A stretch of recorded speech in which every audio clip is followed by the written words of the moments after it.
Chapter 1, Astronauts. April 29th, 2088, 5:58 Beijing time. A Shenzhou spacecraft, marked with a 5-star red flag and numbered SIN S6621, is smoothly returning to the aerospace launch base in Anning City after traversing the Earth's atmosphere. Inside the cabin, 30 employees of a space dispatch company referred to as astronauts are seated in rows, dressed in matching blue work uniforms instead of spacesuits. All are young, aged between 18 and 30, to having just completed 2 months of maintenance work at the number 6 Apocalypse space station. Everyone is physically and mentally exhausted. During the return journey, most have put on noise-canceling headphones and fallen asleep, with only a few remaining awake. Lin Luo is holding his phone, furrowing his brows as he checks the bills due this month. Even if one can go to space, they cannot escape the constraints of money. He glances sideways and sees his colleague Yang Lin sleeping next to him, his ID card peeking out his shirt pocket, almost falling out. Lin Luo raises his hand, turns slightly, and gently pushes the ID card back in the pocket. If the ID card falls in the structurally complex cabin, it could take a long time to find it after landing. This has happened several times before. Although it might seem trivial, losing something requires everyone to help look for it, delaying the time to leave the Shenzhou spacecraft and affecting the entire schedule, possibly resulting in a reprimand from the team leader and a deduction of the collective bonus. Seeing this, his colleague Wang Yuhan, sitting opposite Lin Luo, retracted her hand. She had intended to help, but was preempted by Lin Luo. Lin Luo, there's a new mission at the end of next month to work on Europa for 3 months. I've already signed up with the manager and am waiting for approval. Are you interested? Wang Yuhan deliberately lowers her voice. She is a short-haired girl with a somewhat boyish look, with beautiful eyebrows and big eyes, slender build, and long legs. At 18, she has already been a space repair technician for 2 years. Lin Luo is slightly taken aback and replies, "That's too soon. Just a month apart, and the time is so short that my body hasn't fully recovered." "Europa? Where did you hear this?" "I haven't gotten any word.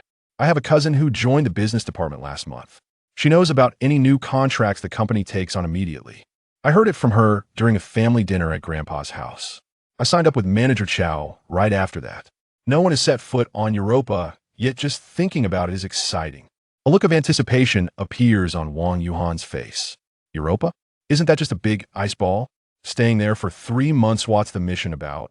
Lin Luo opens the planetary 3D coordinates app, and then his expression changes to one of surprise.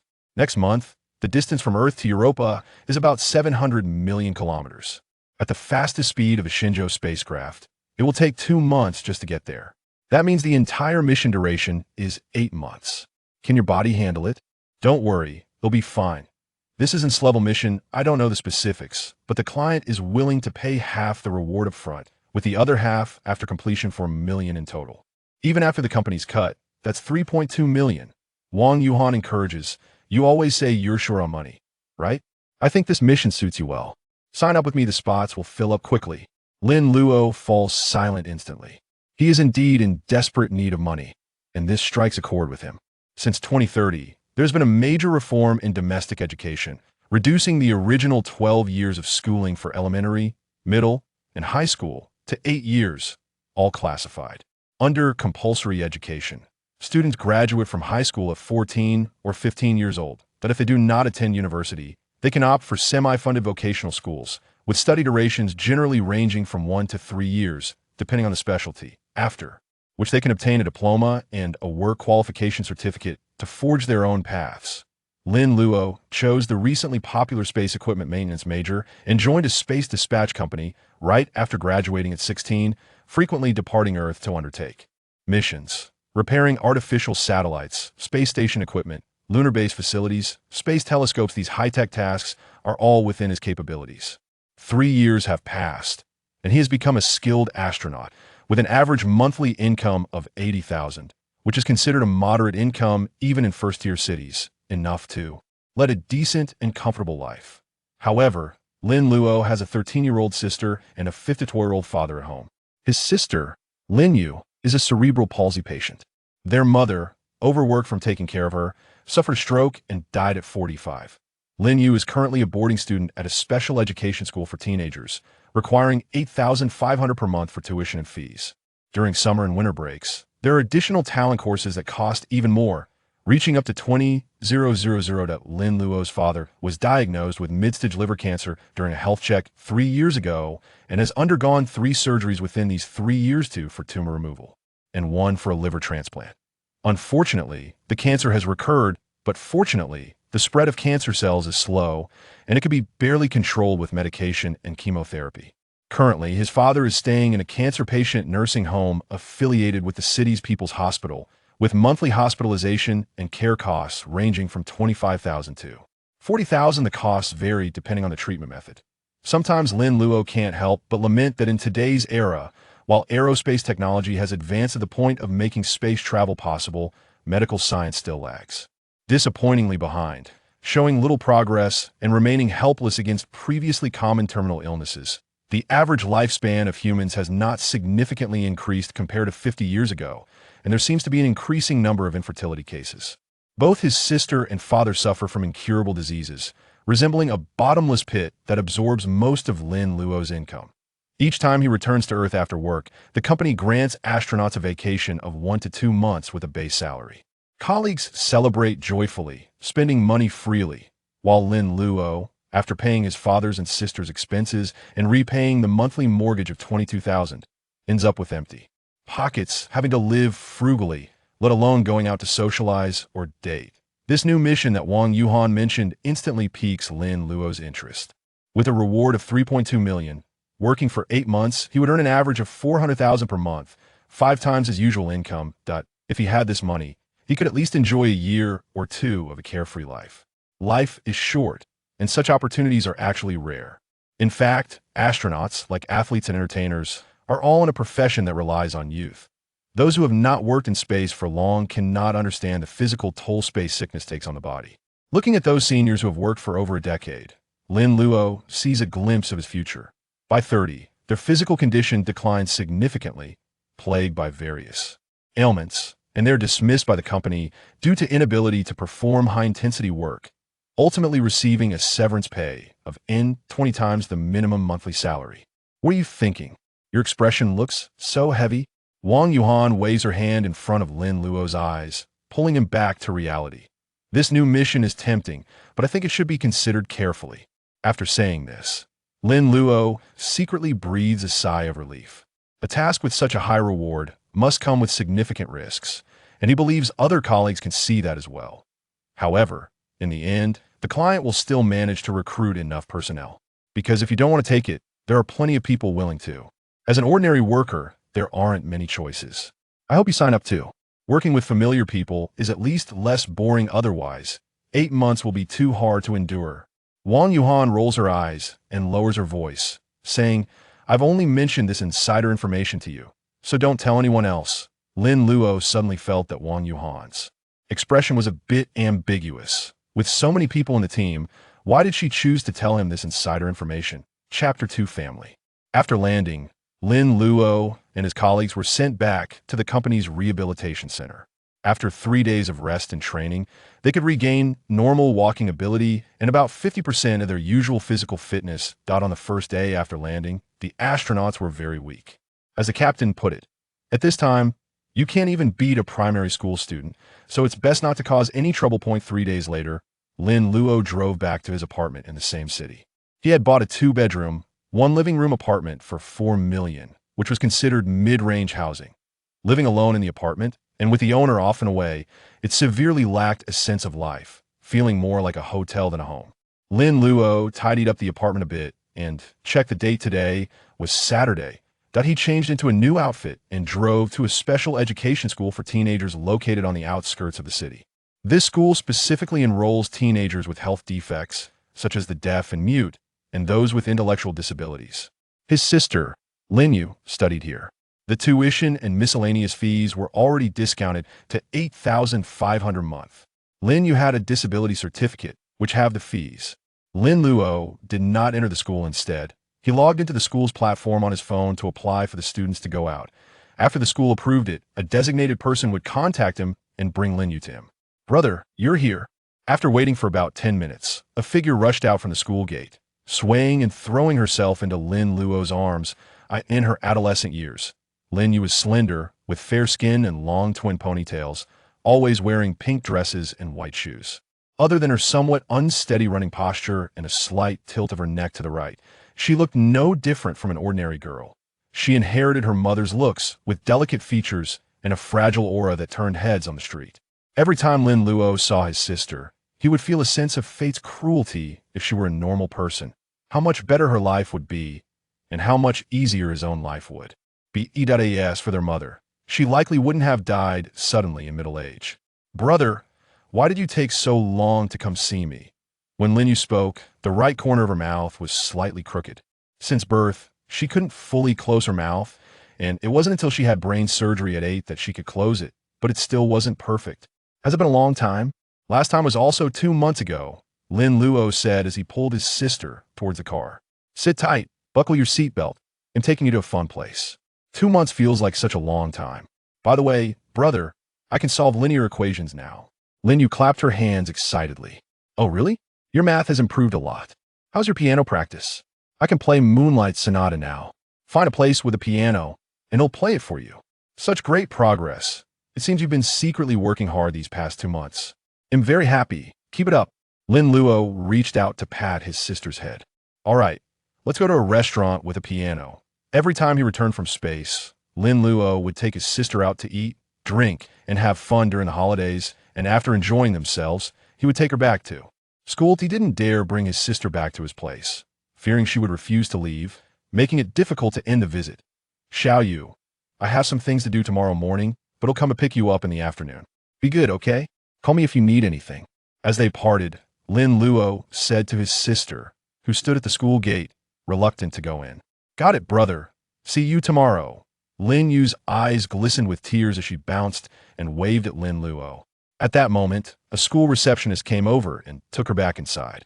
In the first few years after his sister was born, Lin Luo hated her very much because this sickly sister took away their mother's attention, leaving him feeling neglected.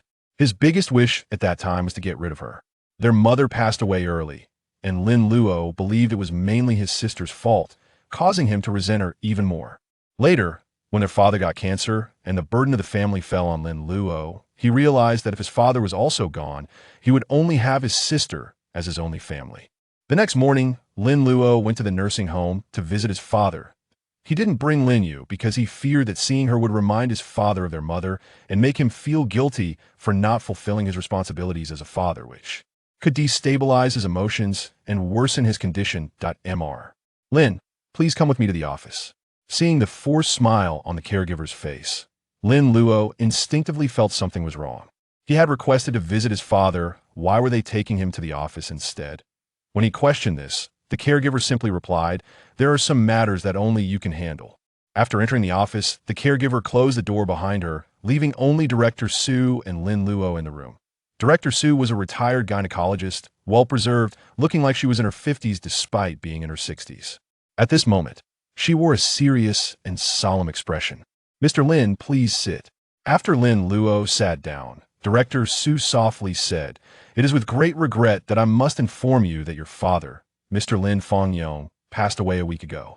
Lin Luo stood up as if struck by lightning, knocking over the chair with a loud thud. What? What did you say? How does your nursing home operate? Why didn't you notify me on the day he died? If I hadn't come today, would you have continued to keep this from me as if nothing happened? How'd he die? Wasn't his condition always well controlled?" Lin Luo shouted in anger and despair, his hands trembling.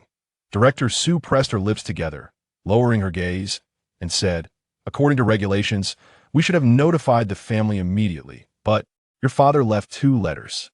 One was for the nursing home, stating that he did not want you to be informed of his death because you might be working in space and he feared it would negatively affect you.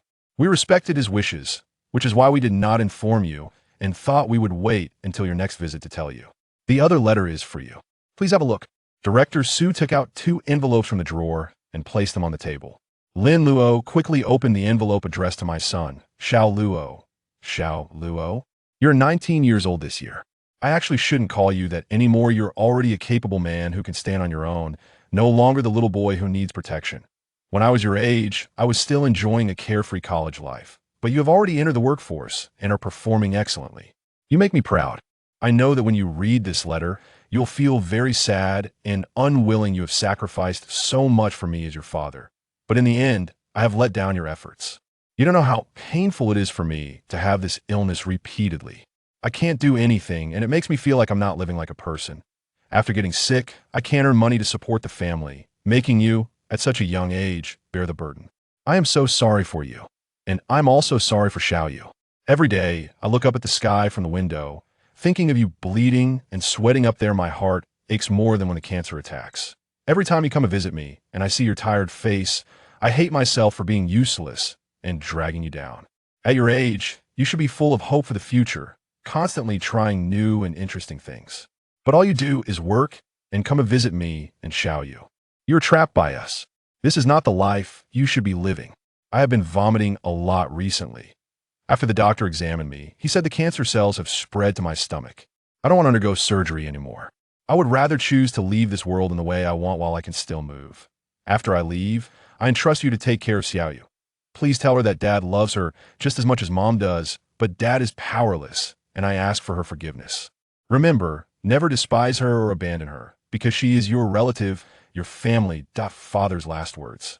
After confirming it was my father's handwriting, tears gradually blurred Lin Luo's eyes. How did my dad die? Chapter 3. NWA. A week ago, a water pipe burst underground in the western woods. The water company sent people to dig a pit for repairs, and the workers were resting at noon. The surveillance footage showed that Mr. Lin Xianyong crossed the warning line without permission and jumped into the pit. He was found drowned. His body was cremated that day and buried the next day at Shilling Cemetery. Here are the specific park and tombstone details. Director Su took out a burial certificate, forcing a stiff smile that we recorded the entire funeral process on video, and I will send it to your email shortly. Also, regarding the funeral and burial costs, I will send you the electronic bill. Please pay it as soon as possible.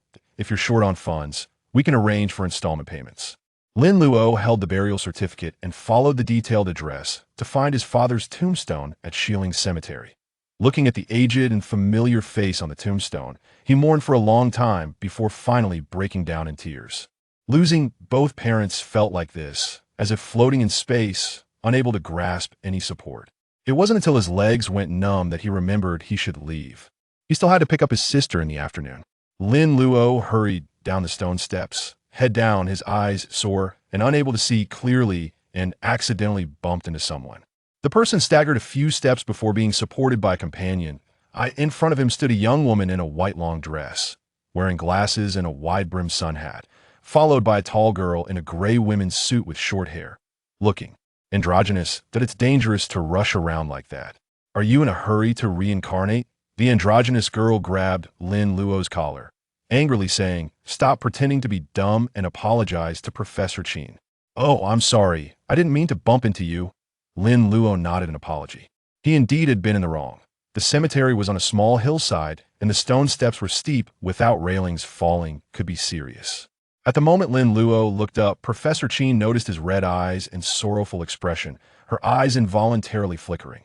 Then she smiled slightly and said, "It's fine. I have no issues, just an accident." "Xiyu, let him go." The androgynous girl finally released her grip, gritting her teeth and saying, "Humph. Remember to keep your eyes open next time you walk." After leaving Shilling Cemetery, Lin Luo drove to the special education school for teenagers. He truly didn't know how to tell his sister about their father's death. Her mental level was equivalent to that of an 8 or 9-year-old child, and she probably couldn't handle such a shock. After thinking it over, he decided it was better to temporarily conceal it. While waiting for the red light, his phone received a text message, and Lin Luo had the phone's AI read it out. It turned out to be a bill from the nursing home. Lin Luo was taken aback. The funeral and burial costs for his father amounted to a staggering 860,000, and even though it could be paid in 12 installments, there would be an additional 80,000 in interest. He couldn't possibly come up with that much money right now. Lin Luo gritted his teeth and had the AI call Manager Chow. "Lin Luo, how did you know about the unpublished mission for Europa?" "Who told you?" "That's not important. I want to sign up. Please help me with that. Thank you." "All right. It will be officially announced tomorrow anyway. But don't go around saying, 'I let you cut in line.' It won't look good." "I understand. Thank you, Manager Chow." He finally made up his mind. After completing this job and receiving that generous reward, he planned to pay off the bills, take a year off, and bring his sister to live with him, picking her up and dropping her off at school every day. Once he returned to work, he could hire a nanny to take care of her. Though 8 months was a long time, his sister would surely complain about not seeing him for so long, but it would pass with a little patience. There are no perfect solutions in this world. The next day, after the Europa mission was announced as expected, many people signed up. Lin Luo's application passed the initial review, and a week later he also passed the physical examination and interview, then signed a confidentiality agreement to become an official member of the Europa icebreaking project team. By the way, Wang Yunhan was also selected. Departure was scheduled for 8 p.m. on May 30. Lin Luo attended the icebreaking team work meetings for 3 consecutive days, gradually getting to know the other members. There were indeed quite a few people, including professors, engineers, streamers, doctors, nurses, crew members, and captains. And so on, totaling 28 people, including the 4 maintenance workers on his side. The client held luxurious dinners at a high-end hotel every night from the 26th to the 29th, inviting team members to create opportunities for better understanding among them. During the last dinner, several core leaders took turns to speak. Biology professor Qin Yuemin, dressed in a black off-shoulder gown, made her first appearance, and Lin Luo was stunned. The woman he had bumped into at the cemetery was this one. She was so young, yet a professor, which was astonishing since the qualifications for professors are quite strict. Nowadays, truly a rare talent. Moreover, she would be heading to Europa with him. What a coincidence in life that he couldn't help but wonder if someone like her, who hadn't undergone intensive training, could withstand a long period of life in space. The moment their eyes met, a hint of awkwardness appeared on Qin Yumin's face, as if she recognized Lin Luo, but she quickly shifted her gaze away. The next evening, Lin Luo and the others took a vehicle to the Space Launch Center, boarding the large transport spacecraft named NWA. In addition to this spacecraft, another identical Shenzhou spacecraft, named Fuxi, was launched simultaneously to transport engineering machinery and supplies. It was evident that this plan was well prepared and heavily invested.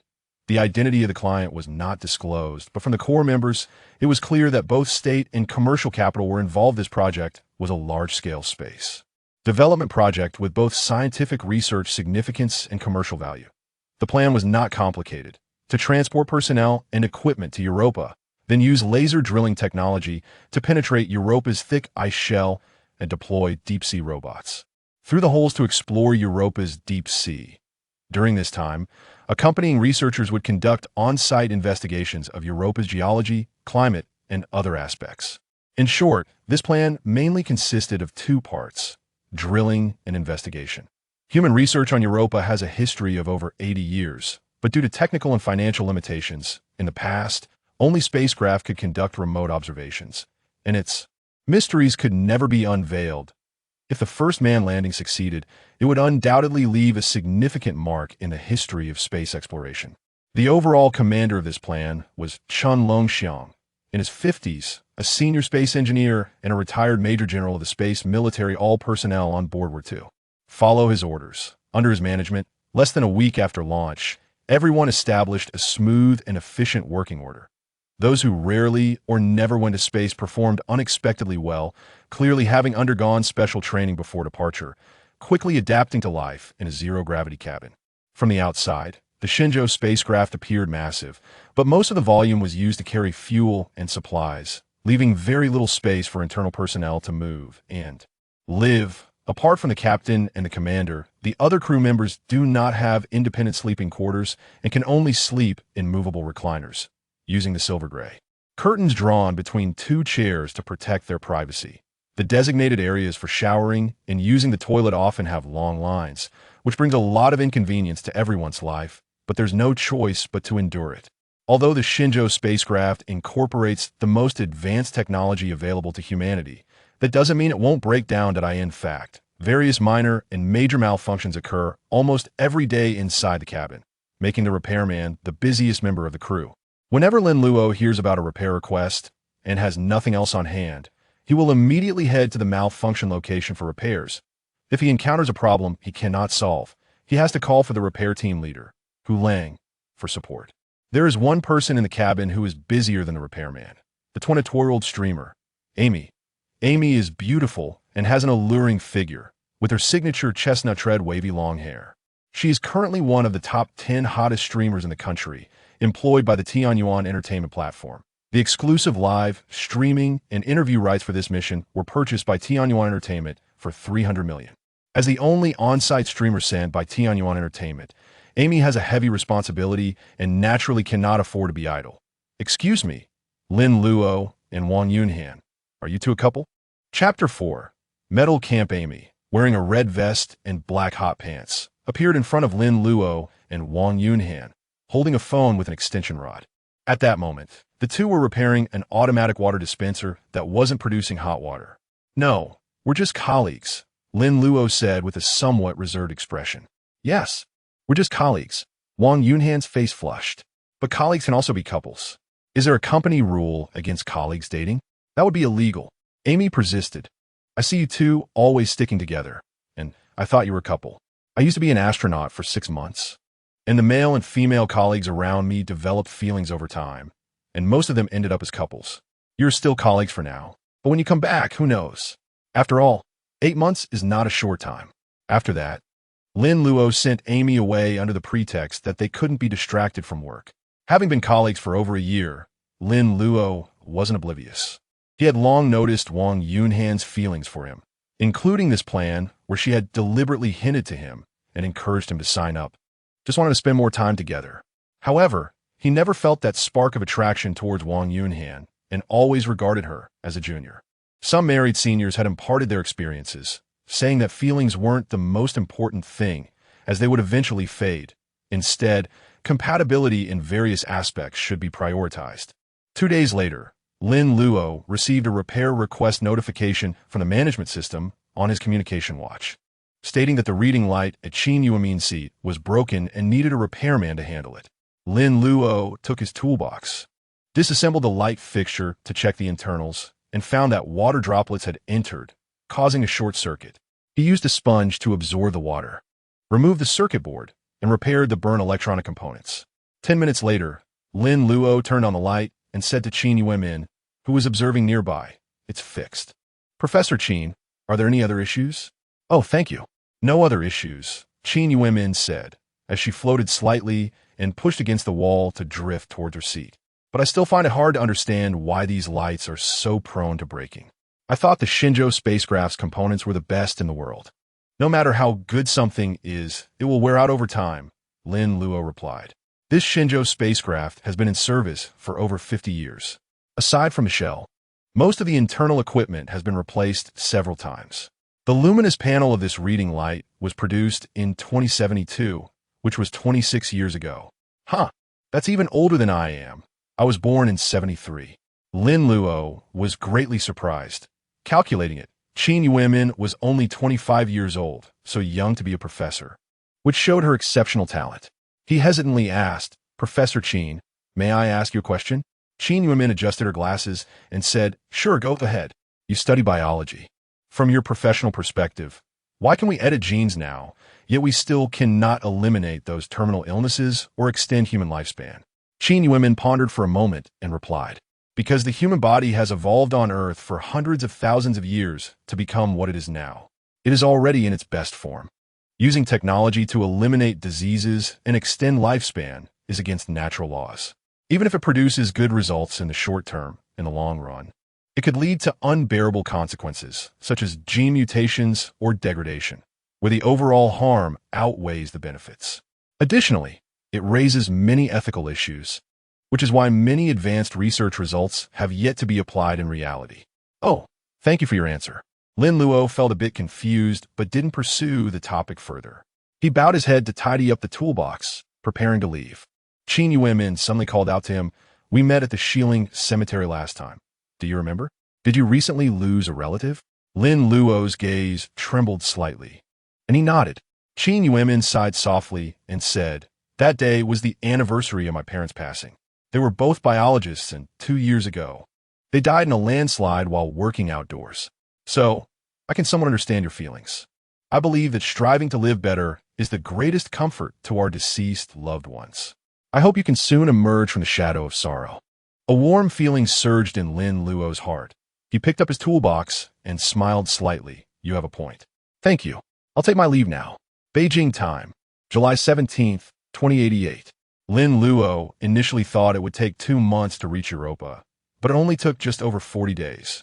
Outside the transparent porthole was an infinitely vast wilderness, and beyond the horizon, the massive Jupiter occupied most of the sky. The sun, the size of a glass ball, floated behind Jupiter, far less conspicuous than its other moons. The new spacecraft landed on a plain in the daylight hemisphere of Europa. This meant that this side was always facing the sun and was perpetually daytime. At this moment, the ground's visibility was slightly dim due to other Jovian moons passing by, blocking the incoming sunlight. However, the surface of Europa absorbed radiation from Jupiter, with the ice surface faintly glowing a pale blue, creating a tranquil and mysterious atmosphere. The surface of Europa was not a pure white ice field. It was interspersed with some yellow-green silicate rocks, resembling a giant ice cream ball topped with mango sauce and matcha powder. The average surface temperature here plummeted to minus 160 degrees, harsher than the extreme cold of Earth's polar regions. After over a month of life in space, they could finally touch solid ground again. Everyone suppressed their excitement and orderly queued to exit the cabin, walking down the slanted ladder to the ground. They were wearing new-style spacesuits that were more fitted and lightweight in material and design, allowing for very flexible movements. Chief Commander Chen Longxiang looked at the electronic screen inside his helmet and read out the important declaration of humanity's first landing on Europa. We step onto Europa to uncover its hidden secrets. This is a great exploration, and our Chinese space program will achieve ultimate victory. Everyone clapped in response. Of course, in an airless environment, applause could not be heard. But someone played applause sound effects over the public communication channel to liven the atmosphere. After the new spacecraft landed, another 10 minutes passed before the Fuxi spacecraft landed a mile away. The Fuxi spacecraft carried dozens of vehicles with different functions, including maintenance vehicles, transport vehicles, and camp vehicles, along with various supplies. The Fuxi landed in a horizontal position, meaning it would not return to Earth. It would remain here as a warehouse and garage. The camp vehicle emerged from the Fuxi's garage and stopped in a flat and open area. Once the cabin fully expanded, it transformed into a metal camp covering the area of 2 standard basketball courts.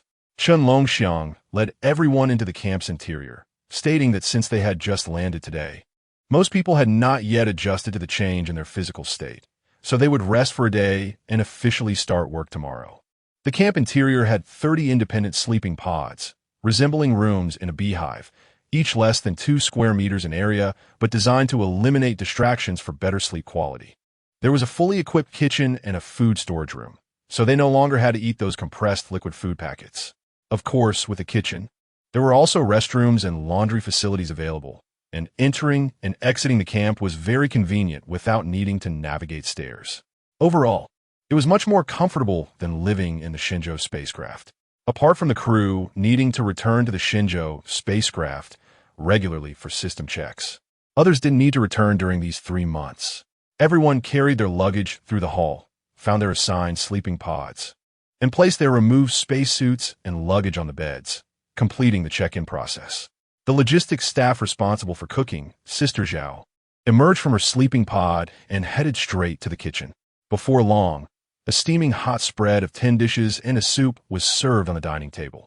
After so many days, we finally saw the delicious hot food again, and everyone was a bit excited, rushing to get their bowls and chopsticks, eager to eat. Chen Longxiang said seriously, seeing that everyone is somewhat satisfied with the camp, I can rest assured. There is one thing everyone must pay attention to. The ceiling height of the camp is only 2 meters. Usually you 1T bump into it, but on Europa, gravity is only 1/10 of that on Earth. If you stomp your foot lightly, you will bounce up. If you jump hard, you might hit your head and bleed. Safety first. Remember, everyone nodded in agreement, and someone even tried it out, indeed bouncing up suddenly. But fortunately, they managed to hold up the ceiling with their hands and did not hit their heads. That person was Wang Yunhan. After seeing the furious look from the commander, Wang Yunhan stuck out her tongue and quickly explained, I was just giving everyone a bad example. Don't learn from me. This immediately caused a burst of laughter. Chapter 5. Giant Ice Pillars. Afterwards, The communications signal vehicle automatically drove to the side of the camp, and the compartment on the vehicle flipped to a vertical position, then extended a 10-meter-long metal rod upward. The end of the metal rod suddenly opened like an umbrella, forming a bowl-shaped antenna. According to the work regulations, from 21 to 2200 hours every night, everyone is allowed to use communication devices to contact Earth. Of course, there will be a delay in communication, approximately 2 hours, so synchronous calls cannot be made. After dinner, Lin Luo checked his watch. The Earth time was 21:12. As usual, he sent a few voice messages to his sister, saying that he couldn't use his phone at the workplace and that responses might not be timely in the future. Since departing more than a month ago, he often contacted Lin Yu, informing her that he was on a business trip and might not see her again for half a year. Lin Yu did not know that her brother was an astronaut. Lin Luo deliberately concealed this fact. In her understanding, her brother should be a member of the engineering team.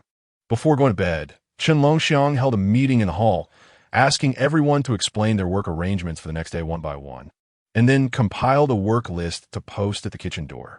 After the meeting, he took out a golden round electronic clock and hung it on the wall, saying, "This is a custom electronic clock for this mission. The bottom shows Beijing time, and the top shows Europa time. Europa has 85 hours in a day. We will follow Beijing time for our schedule, and we will still use the 24-hour system for reporting time. It is now 22:13. Everyone must gather in the hall at 10 o'clock tomorrow." The next morning, after everyone had breakfast in the hall, at 9:50, those going out on missions returned to their rooms to put on their space suits and helmets, and then gathered in the hall. The commander asked everyone to repeat the work arrangements discussed last night, and after verifying with the work plan list, he said, "You must strictly follow the list for your work. If any adjustments are needed, you must report to me in advance. No one is allowed to act independently." Just as the meeting was about to end, it was suddenly interrupted by a sudden tremor. Everyone, having received professional training, immediately crouched down against the wall. Within a minute, the tremor disappeared. Chen Longxiang glanced at the display screen on the ceiling and said, "Magnitude 5.2, not serious. Earthquakes are frequent here. You will slowly get used to it. The surface of Europa is an ice shell but is not a hole. It is split into many large and small plates like the land on Earth. The large amounts of seawater beneath the crust are influenced by Jupiter's gravity, which creates tidal pressure, and the steam generated by underwater volcanic eruptions also creates pressure. Under the influence of these two enormous pressures, there can be pushing and collisions between the plates, causing earthquakes." Everyone had already learned quite a bit about Europa beforehand, so they were not surprised. Afterwards, everyone lined up to exit the cabin. Outside, communication could only be done through the radio in the helmets. The helmets are equipped with a system, so whatever operations need to be performed can just be spoken. Manual operation is not possible. Dr. Gao, who is 50 years old, and Nurse Zhuang, who is 18, stayed at the camp on standby. Like Sister Zhao, who cooked, they are part of the logistics team and are responsible for cleaning and organizing the camp when there are no patients. The team cannot accommodate idle people. Lin Luo's colleague Su Wei and team leader Hu Lang acted together. The maintenance team has a dedicated maintenance vehicle.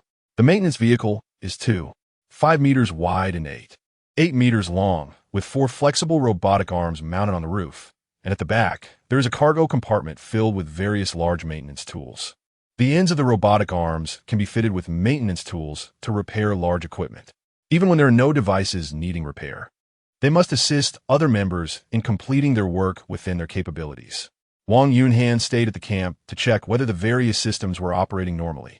Of course, she had some complaints in her heart, but this was the team leader's arrangement, and she did not dare to say anything face-to-face.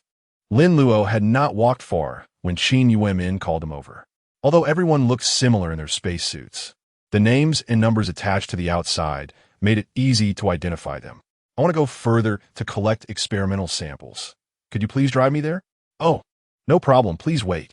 Lin Luo ran to the Fushi, drove out a small 2-seater off-road vehicle from the garage, and came back to pick up Qin Yuemin. Qin Yuemin pointed in one direction and said to go that way. After driving a few kilometers, she asked Lin Luo to stop. The ground here was raised, like a small hill, with 5 giant ice pillars towering at the top. The tallest ice pillar is estimated to be 50 meters high and 8 meters thick. Even the shortest one is 20 meters tall and is the lower half that remains after it broke. There is no wind on the land of Europa, nor does it rain or snow. How did these giant ice pillars form? Lin Luo raised the question, and Qin Yuemin answered, there used to be a fountain here. The steam that was ejected cooled down and turned into ice powder, which fell down layer by layer, stacking up over time to form these gigantic ice pillars. Qin Yuemin took out a small pickaxe from her toolkit, walked to the shortest ice pillar, and raised her hand to strike it. Lin Luo shouted and rushed forward to grab her.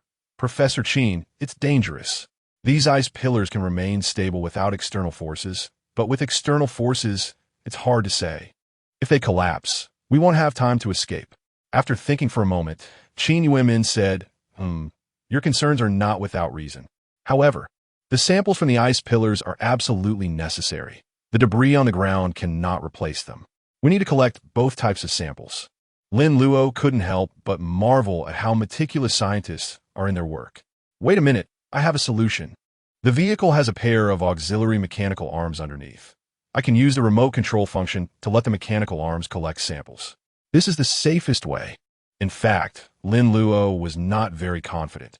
If the mechanical arm strength was not controlled well, it might even make the ice pillar break more easily. If the off-road vehicle got smashed to pieces, no one would be able to fix it. But having said it, there was no way to take it back. He could only grit his teeth and try. Qin Yuemin couldn't think of a better solution, so she agreed to this proposal. Lin Luo took the remote control from the vehicle, activated the vehicle's remote control mode, and pressed the remote control to extend a pair of mechanical arms with steel claws from under the bumper, then drove the vehicle to the front of the ice pillar. He didn't rush to operate immediately, but first practiced on a piece of ice debris lying on the ground. After successfully removing several pieces of ice, he found the right touch and then aimed at the vertical ice pillar.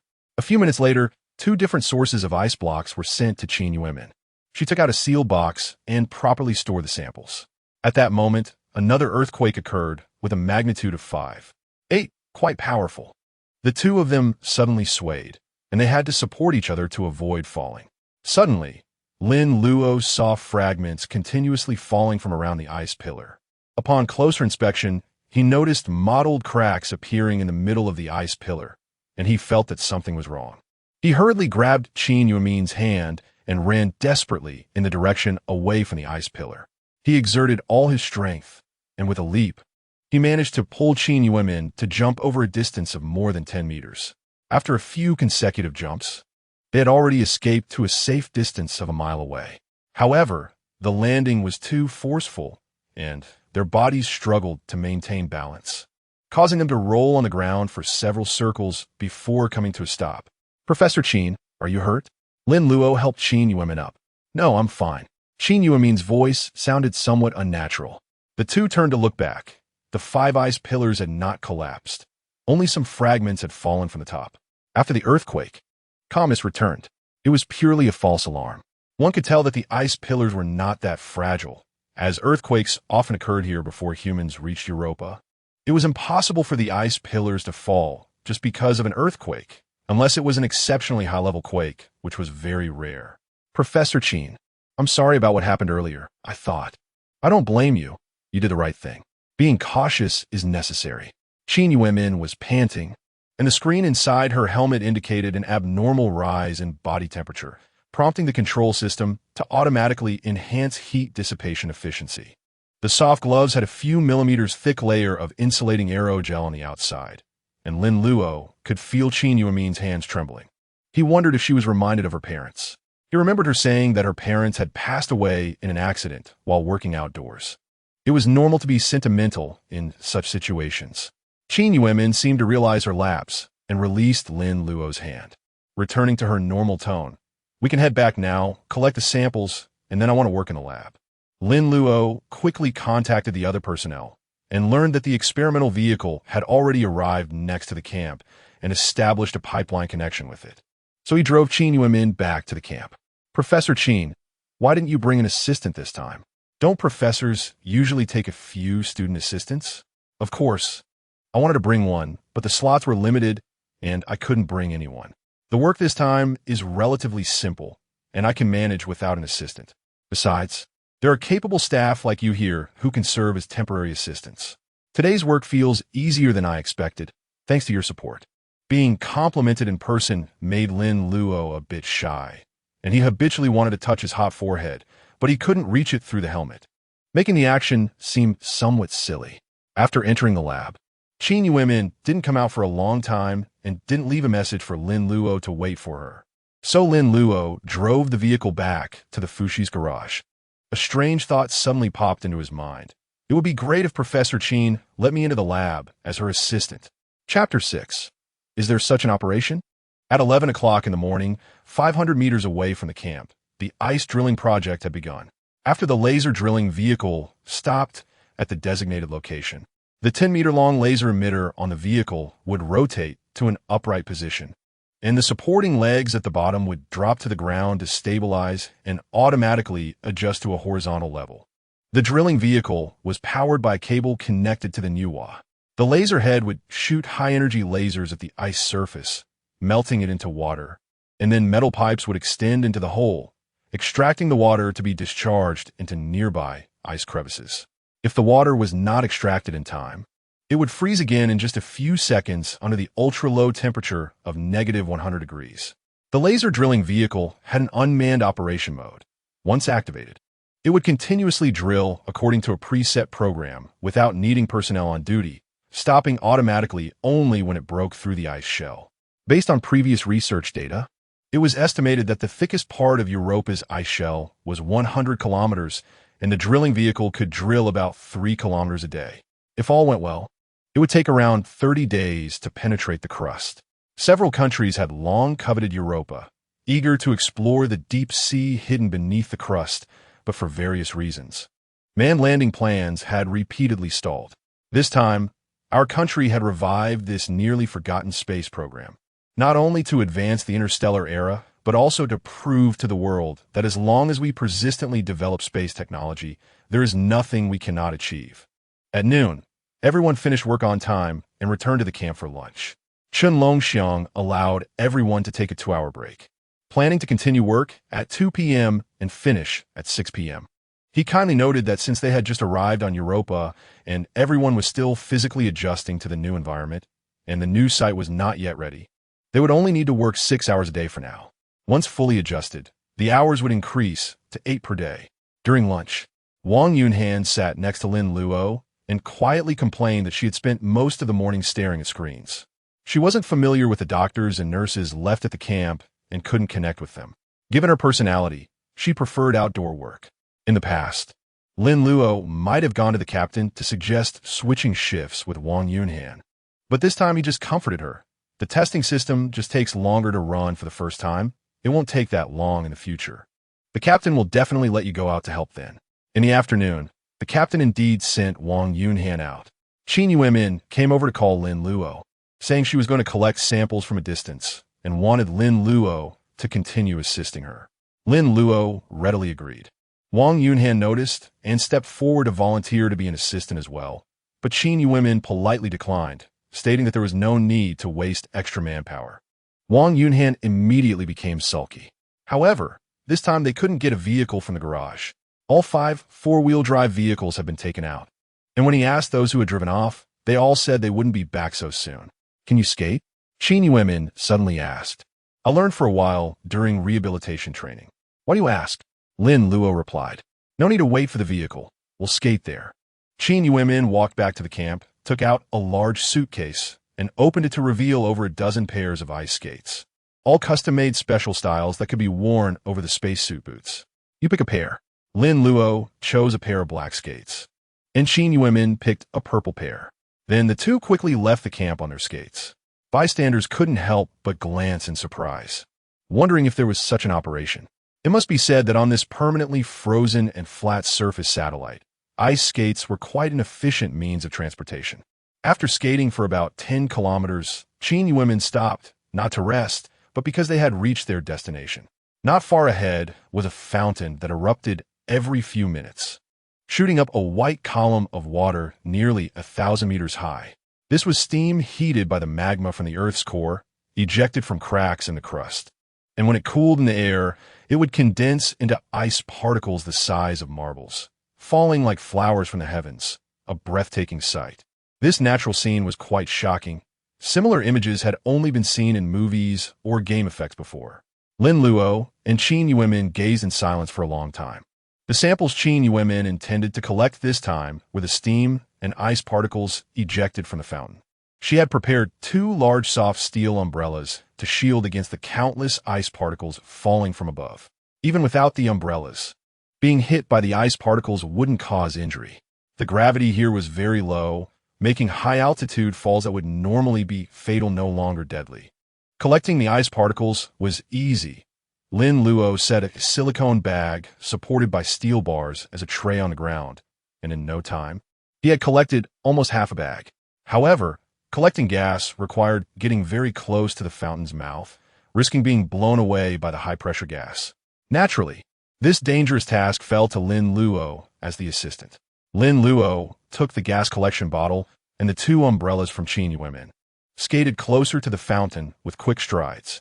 At that moment, the fountain was in a pause period, making it relatively safe. The fountain's opening was over 1 meter wide and more than 5 meters long, shaped like a centipede, with white steam slowly rising from the center. Lin Luo used a rope to tie the handle of the gas collection bottle to the handle of the umbrella, then extended it directly above the fountain spout. Another umbrella was opened horizontally to protect his head and chest. A few minutes later, the fountain erupted again. The first wave of gas was not at its peak yet, but after several continuous eruptions, the pressure increased significantly. When the gas filled the collection bottle, the silicone bottle mouth automatically sealed, trapping the gas inside. Lin Luo immediately began to slide backward. Countless ice particles continuously struck the umbrella, making no sound, but his hands could feel an unending and increasingly dense impact, as if being swept by machine gun bullets. Lin Luo returned to Qin Yuemin's side, put away the umbrella, and said, "Professor Qin, the gas has been collected."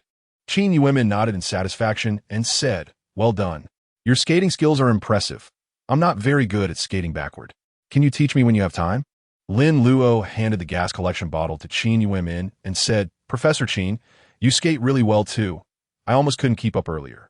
I didn't expect you to excel at this sport." Qin Yuemin smiled and said, "Most of us Northerners can skate. I thought of bringing my skates since I knew we were coming to Europa for research. Regular skates wouldn't work, so I had these custom-made. I ordered a few extras because I thought others might like them too. It's better to enjoy together than alone." At 6 p.m., work ended. A day on Europa felt extremely long, especially during the day. Here, one could hardly sense the passage of time. From 10 a.m. until now, there had been no noticeable change in the light. Only occasional shadows from passing satellites or asteroids briefly darkened the ice surface. The small sun hanging in the black void felt insignificant, like a tiny hole burned through a black curtain by a cigarette, allowing a little light to seep through. Compared to the sun observed from Earth, it was a world apart. Here, one could feel no warmth from sunlight. The illumination was severely lacking, and instead, it was the soft light scattered by Jupiter that illuminated a much larger area. As the two returned to the camp, they found many people wearing skates, quickly gliding across the open space, having a great time.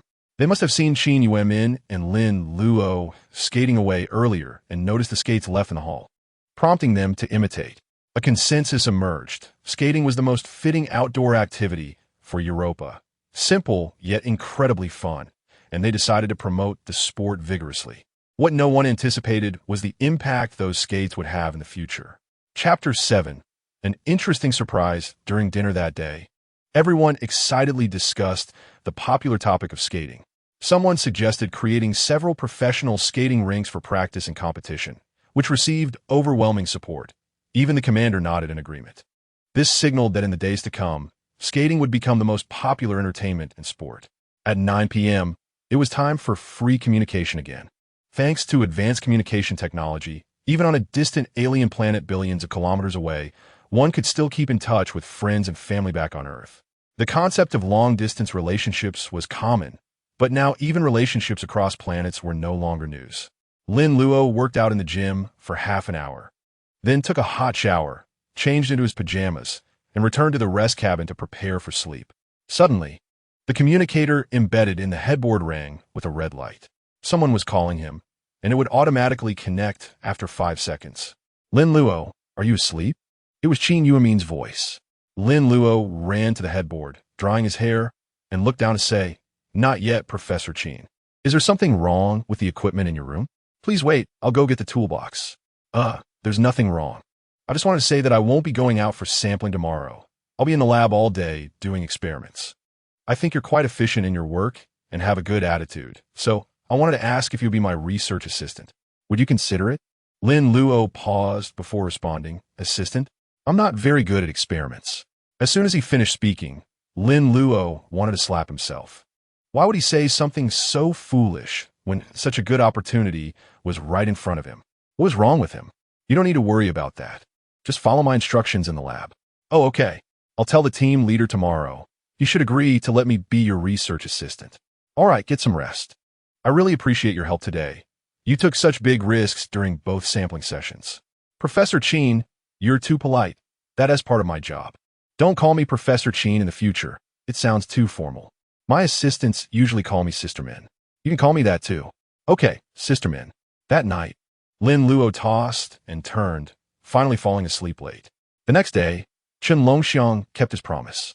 He had the engineers drive 2 multifunctional engineering vehicles to the empty space behind the camp and mark out 3 adjacent oval-shaped rinks of different sizes, completing the construction in 6 hours. They excavated ice blocks from the edges of the skating rinks to build walls, leaving only one entrance and exit for each rink. The small rink was suitable for beginners, the medium rink had a starting line for racing, and the large rink was for free skating. During the break, everyone excitedly put on their skates and entered the rinks to have fun. Someone accidentally fell, causing the backpack of their spacesuit to hit the ice. The backpack shell was made of reinforced alloy, making it resistant to damage, especially on a low-gravity planet, so there was no need to worry about that. The host, AI Me, was particularly excited because she could skate while using the helmet's built-in camera to record videos, which she could later edit and add voiceovers to submit to the company. Skating on Earth was nothing special, but building skating rinks and skating on Europa was certainly newsworthy. If humanity could settle on Europa in the future, skating would undoubtedly be the most popular sport on the planet, while diving might become the second most popular sport. However, in the underground ocean at over -100 degrees, I don't think anyone would be able to surface after diving down. She recorded her playful commentary in advance to avoid forgetting it during editing. AI Me saw Wang Yunhan wearing skates, looking around the edge of the medium rink, and approached her, asking, "Xiaohan, why are you so distracted? Are you looking for me? I'm looking for my colleague Lin Luo. Have you seen him? His spacesuit number is 118. I haven't seen him. You can call him on the private chat channel." I tried, but he turned off the private chat channel. Doesn't your team leader know where his team members are? The team leader is busy. I don't dare disturb him. AI Me suddenly pointed behind Wang Yunhan and said, "Speak of the devil. Here comes 118. He with Professor Qin." I guessed it. He must have been in the lab with Professor Qin. Since she didn't bring an assistant, she used him as one. I don't believe they were just doing experiments. Wang Yunhan scoffed and turned to glide towards Lin Luo. AI Me watched Wang Yunhan's retreating figure, blinked, and smiled meaningfully. Interesting, looks like there's new material to film. More people are interested in this kind of gossip. She followed after Wang Yunhan. Wang Yunhan reached Lin Luo and said, "Lin Luo, I've been waiting for you for a long time. Let's race. Racing is more fun." Lin Luo glanced at Qin Yuemin, who said nothing, so he nodded in agreement and followed Wang Yunhan into the medium rink, calling over 3 others to race together. A minute later, the two were neck and neck, maintaining their lead, equally matched in strength.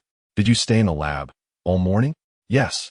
I reported to the team leader and got his approval. I thought today was your turn to check the camp systems, so I figured you stayed inside." "Pretty much. It's all indoor work, so it's not much different." "You and Professor Qin are really doing experiments in the lab?" "What does that mean?" "No, I was just asking casually. I'm curious. I also want to work in the lab. I'm a girl. Isn't it more convenient? Can you talk to Professor Qin and let her consider me for next time?" Lin Luo was slightly taken aback and said, "Okay, I'll ask her for you later and let you know the result." After 10 laps, Wang Yunhan won with a slight advantage of half a body length. The audience gave her a thumbs up. In her moment of excitement, she forgot the commander's reminder and suddenly cheered, jumping up. In everyone's surprised gaze, she flew into the air about 10 meters high. At the highest point, her body started to flip uncontrollably. Panicking, she flailed her limbs, tried to regain balance and bring her feet down, but she failed and ultimately fell backward. At that height, it was hard to say whether the items inside her backpack would break or be damaged, and if the oxygen tank inside ruptured, Wang Yunhan would be in danger of suffocating. Moreover, if the oxygen tank ruptured, it would also spray high-pressure gas, causing her to fly up again. Lin Luo was the closest, so he watched the landing spot, spread his legs, stretched out his arms, and prepared to catch her. The other two members participating in the race quickly slid over to help. In the end, Wang Yunhan was caught safely and then helped to stand again. She patted her chest to calm down, first bowing to the three who saved her to express her gratitude, then continuously apologizing in the public channel, saying she did something she shouldn't have and was willing to accept the leader's punishment. The commander observed this scene and privately messaged Wang Yunhan, saying, "There's no need to be so tense. This was just an interesting accident. I won't punish you. Just be more careful next time. Young people sometimes can't control their emotions. That's normal. I've been there, I understand, haha." The other spectators didn't blame Wang Yunhan. After all, it wasn't intentional. And this scene was indeed very entertaining. Amy was the happiest, as she had new material to record videos. This unexpected little episode did not dampen everyone's enthusiasm for ice skating, and no one got angry at Xiaoan. I really want to know what she thought during those few seconds in the air. I'll wait for her emotions to settle before I go interview her. After leaving the racing venue, Lin Luo and Qin Yuemin played at the big ice rink for more than half an hour. By 2 o'clock in the afternoon, the two returned to the lab. "Sister Min, my colleague Wang Yunhan also wants to help in the lab. She asked me to ask if you think she would be suitable." "No need. The lab is so small, and it's crowded with too many people. Besides, I don't need a second assistant." After receiving this news, Wang Yunhan felt down for several days. Last time she was rejected when she asked in person, and this time she was rejected again through someone else, being turned down twice in a row hit her hard. Everyone thought the incident of her flying might have made her feel embarrassed, which is why she became emotionally low. Chapter 8. Unusual Earthquake. In the following days, except for occasionally being called to fix machines, most of Lin Luo's time was spent in the lab with Qin Yuemin. He was nominally Professor Qin's temporary assistant, but in reality, he mostly did some low-skill errands, like fetching items or moving equipment. Such simple tasks could be done by almost anyone. In other words, being an assistant to Professor Qin was just a simple and easy benefit job. "Sister Min, you seem a bit unhappy these past 2 days?" Lin Luo keenly noticed the change in Qin Yuemin's mood. "No, working on Europa is a very happy thing. Many researchers go their whole lives without this opportunity." Qin Yuemin smiled slightly. Is it that the experiments aren't going well?"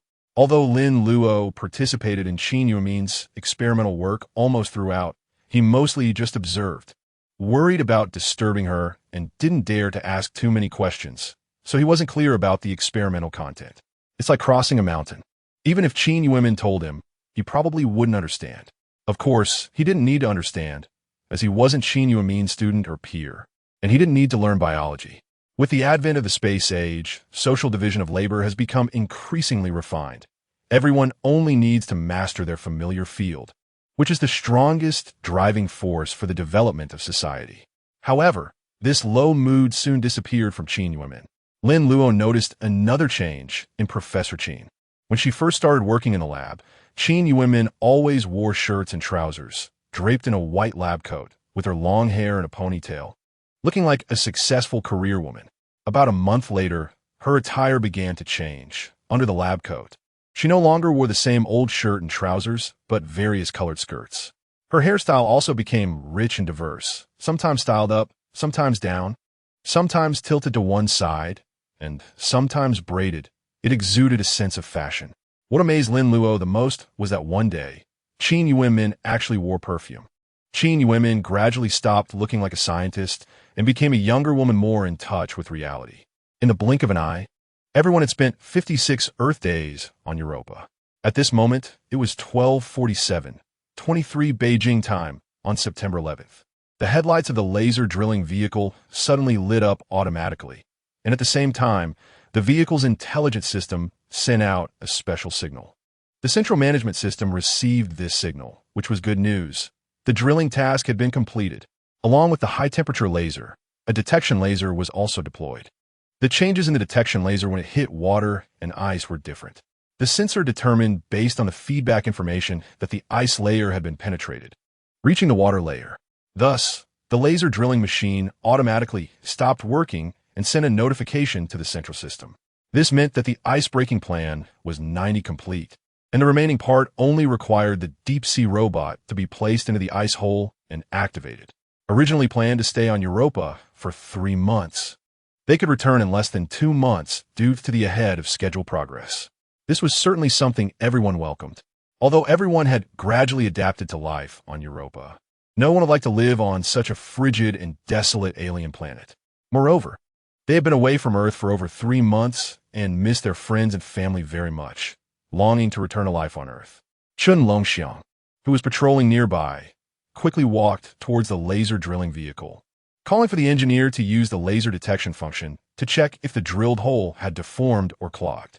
If confirmed to be fine, he would put away the laser drill and move the vehicle aside to expose the 50-centimeter diameter ice hole.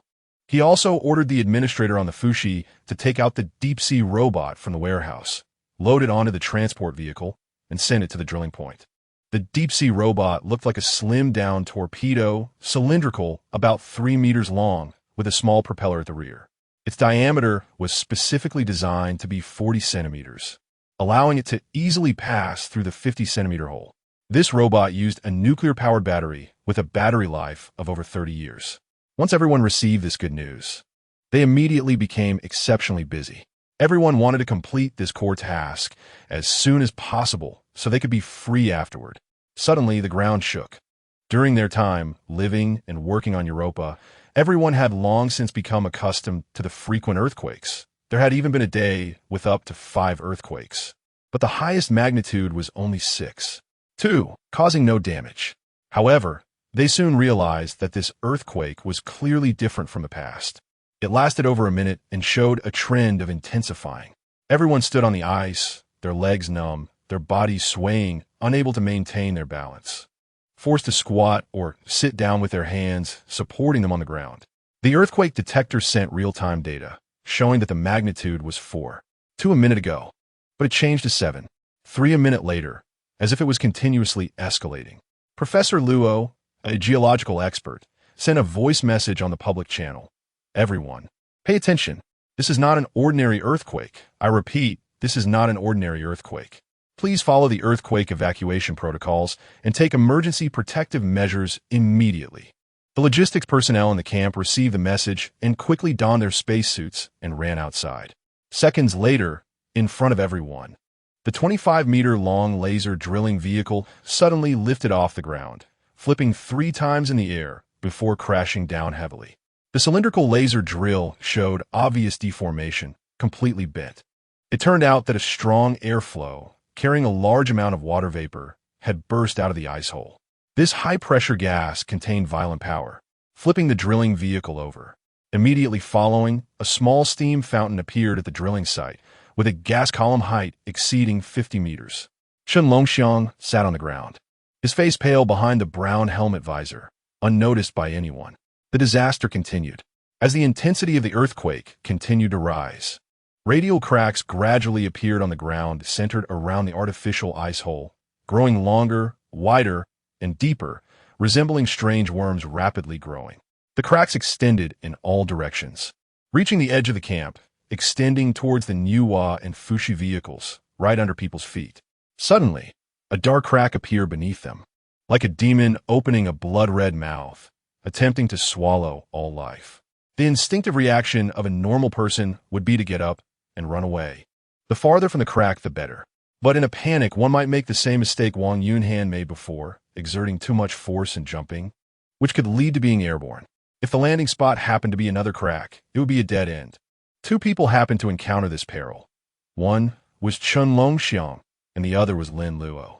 After Chun Longxiang fell, his lower body slid into the crack, and he clawed at the edge with his hands, struggling to climb up. A few members around saw this and rushed over to help. However, the ground shook violently again, forcing them all to lie down, causing Chun Longxiang's hands to lose their grip, and he slid into the abyss. A desperate scream echoed on the public channel before it abruptly ceased. On the other side, those watching Lin Luo felt their hearts leap to their throats. His landing spot had a crack about 5 to 6 meters wide. Even if someone wanted to go over and save him, they wouldn't dare to act recklessly, as it could result in both of them being lost. Lin Luo, Wang Yunhan, sprinted towards him. "Don't come over, it's dangerous," Lin Luo shouted. With close-range sensing, the communication channels inside their helmets automatically connected, allowing them to hear each other's voices. Wang Yunhan's body flew horizontally over the crack, and she pushed hard against Lin Luo's backpack. With this thrust, Lin Luo successfully leaped to the ground on the other side of the crack, while Wang Yunhan's figure halted instantly before plummeting straight down. Lin Luo quickly turned around, kneeling on the ground, extending his right hand towards Wang Yunhan. From the mechanical device on his wrist, a steel wire rope with a spring lock was launched, a safety rope used during high-altitude operations. Wang Yunhan grabbed it. Wang Yunhan's body tumbled in the air at high speed. She couldn't see the lock or even the rope, only feeling something fly past her. Fortunately, the steel wire rope wrapped around her right foot, and she was caught, though her body crashed heavily against the icy wall of the crack. Lin Luo pulled Wang Yunhan up to the ground, called for help but received no response, guessing she had already passed out. Seeing signs that the crack might still be expanding, he picked up Yunhan and quickly walked towards an area without cracks. Chapter 9. Emergency mission. A full 10 minutes passed before the vibrations completely ceased. However, those brief 10 minutes felt like several days to everyone. Many people called out on the public channel. "Is everyone okay?" "I'm fine. I'm okay, just sprained my ankle. There's a tear in my spacesuit. I need to return to the camp to change." Everyone reported their status as quickly as possible. Since Wang Yunhan had fainted, she couldn't speak. So Lin Luo reported for her. "Wang Yunhan has fainted. I'm taking her back to the camp's medical station." In the communication list of 28 names, besides Wang Yunhan, 3 people's icons remained unlit, indicating they hadn't sent any communications. One of them was the commander, Chun Longxiang. Not long ago, in front of everyone, Chun Longxiang had slipped into a bottomless ice crevice. The monitoring system inside his helmet showed that his backpack system was still functioning normally, and the heart rate monitor indicated he was still alive. The positioning system showed he had fallen to a depth of 2 kilometers from the surface, likely landing on a protruding ice ledge, which prevented him from falling deeper. Everyone continued to call for Chun Longxiang, but there was no response, and it was presumed he had lost consciousness. If immediate emergency rescue was not organized, as time passed, the hope of survival for the commander would become increasingly slim. Geological expert Professor Luo Ying said on the public channel, "Everyone, don't panic. The cause of this incident was high-pressure gas escaping from the fissures, causing an explosion. It is not a real earthquake. Once the high-pressure gas has fully dissipated after a while, the same thing won't happen again. Now, that Commander Chun is in trouble. We need to organize a rescue team immediately. It will require about 3 people. Who is willing to come? Please contact me. With Commander Chun out of the picture, I will be in full command here." This incident resulted in 5 or 6 injuries. The injured members, with the help of their teammates, headed towards the camp, jumping over narrow cracks on the ground, and if they encountered large cracks several meters wide, they had to go around. The situation at the camp was also not optimistic. The wheels were stuck in cracks, and due to the ground being uneven, the entire camp tilted several degrees to the right. As everyone returned to the camp, they checked the camp's operational systems through the display screens to confirm that the pressure adjustment system and oxygen circulation system were still functioning normally before feeling relieved enough to take off their spacesuits. Several female team members were crying in fear, as they had never encountered such a terrifying incident.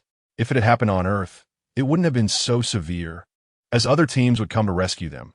But on Europa, this isolated alien planet, they could only rely on themselves and hope for the best. At this time, after hearing Professor Luo's call, many people contacted him. After a brief selection, Professor Luo confirmed 3 rescue personnel: maintenance worker Lin Luo, dispatcher Zhao Yuming, and medic Gao Bu. At the same time, the 3 of them set out from Fuxi, the base, and outdoors, respectively, heading to where Professor Luo was located. Professor Luo stood near the location where the commander had gone missing.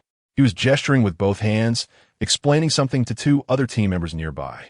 Seeing that the 3 had arrived, Professor Luo sent the 2 team members away and walked up to the 3 young men, saying, "I'm glad you 3 volunteered and responded to the call at the first opportunity. You're all doing great. However, I must remind you that this emergency rescue mission is urgent, and preparations and plans will not be very thorough, so there is some risk involved. I hope you all are mentally prepared." This was a rather euphemistic way of saying it. Being mentally prepared meant that if anyone had any last words, they should quickly communicate them to their families, as there might not be another opportunity once the mission began. "Xiao Yu, I've been quite busy these past few days and haven't had much time to chat with you. Today, I finally have a bit of time, so I'm taking a moment to send you a few voice messages. How are you doing at school? Has any boy been bullying you? Let me know, and next time I go to school, I'll definitely settle the score with him. Every mission is filled with unknown dangers." So Lin Luo designated Lin Yu as both the beneficiary and the representative for claiming the insurance money. In case something happens to him, at least the insurance payout will still go into Lin Yu's named charity account, and the charity organization will manage the funds, using everything for Lin Yu. After sending a voice message to his sister through the assistant in the helmet, Lin Luo's mind suddenly flashed to the image of Qin Yuemin in her white lab coat. For some reason, he particularly wanted to meet Qin Yuemin at this moment, to say a few words to her. He hadn't figured out what exactly to say, but he felt that once they met, he would naturally know. After all, this trip might very well be one way, so there was no need to hesitate. He opened the private chat channel to connect with Qin Yuemin. "Shaolin, are you outside? I haven't seen you in the camp." Qin Yuemin's tone was slightly anxious. I joined the emergency rescue team and will be going to rescue Commander Chun, who fell into a crevice. You're just a mechanic. Why are you getting involved in such dangerous things? Because there aren't enough people right now. Someone has to step up. So, what did you want to tell me? I just want to say thank you for choosing me as your assistant. I really enjoy working with you, Sister Min. You have to come back, okay? My experiment isn't finished yet, and the assistant position will always be reserved for you. At that moment, 2 engineering vehicles approached and stopped in front of Lin Luo. Professor Luo sent a voice notification for everyone to gather. The rescue operation was about to begin, so I have to hang up. Sister Min, see you later. See you later. After ending the call, Lin Luo felt a bit empty inside, but he couldn't quite pinpoint the reason. The 2 engineering vehicles included one with a rope winding machine and another that was a small transport vehicle. Professor Luo instructed, "Please pay attention to the details of this mission. The rope winding machine can lower the rope into the ice crevice, and the length is absolutely sufficient. You will wear the spider exoskeleton, hold onto the steel wire rope, and once you locate Commander Chun, tie him to the rope. The winding machine will pull all 4 of you up together. If any accidents occur, prioritize the rescue of Commander Chun." Understood.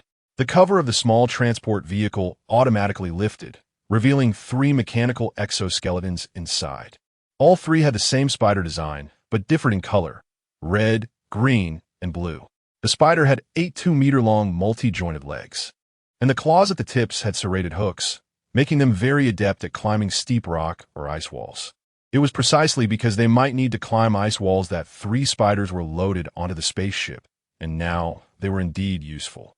No wonder Professor Luo said they needed 3 people, as there were only 3 sets of equipment. Bringing more people without gear wouldn't work. At Professor Luo's instruction, the 3 of them got into the vehicle and put on the spiders, then practiced maneuvering the spiders down from the vehicle and circling around it a few times to complete their training. Grab the steel wire rope and start descending. I wish you all the best. Commander Chun is counting on you. Professor Luo gave the 3 young people a formal military salute. Chapter 10. Grasshoppers tied to the same rope. The rope winding machine began to turn in reverse, slowly releasing the steel wire rope, which was tied to a metal hammer weighing several dozen kilograms. Professor Luo personally took action and threw the metal hammer into the ice crevice. The winding machine rotated steadily, continuously releasing the rope, which was pulled downwards by the metal hammer. At this moment, Lin Luo pulled out the safety buckle connected to the safety rope inside the spider and secured it to the steel wire rope. He tugged on it a few times to confirm it was secure, then reported, "Ready?" The other two team members also announced they were ready. Professor Luo ordered, "Mission start. Descend one by one, and be very careful. Watch out for sharp ice rocks that may cut your spacesuits." Lin Luo was the third to go down.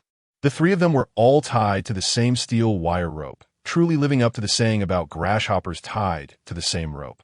If this steel wire rope were to break, all three would meet the same fate, even with the powerful spider exoskeleton for assistance.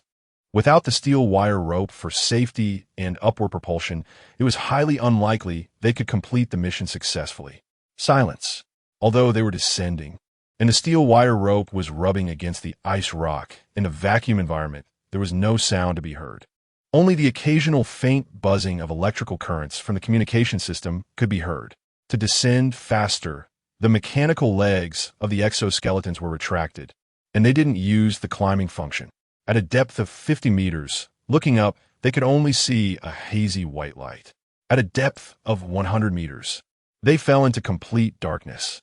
They turned on the lights on the exoskeletons.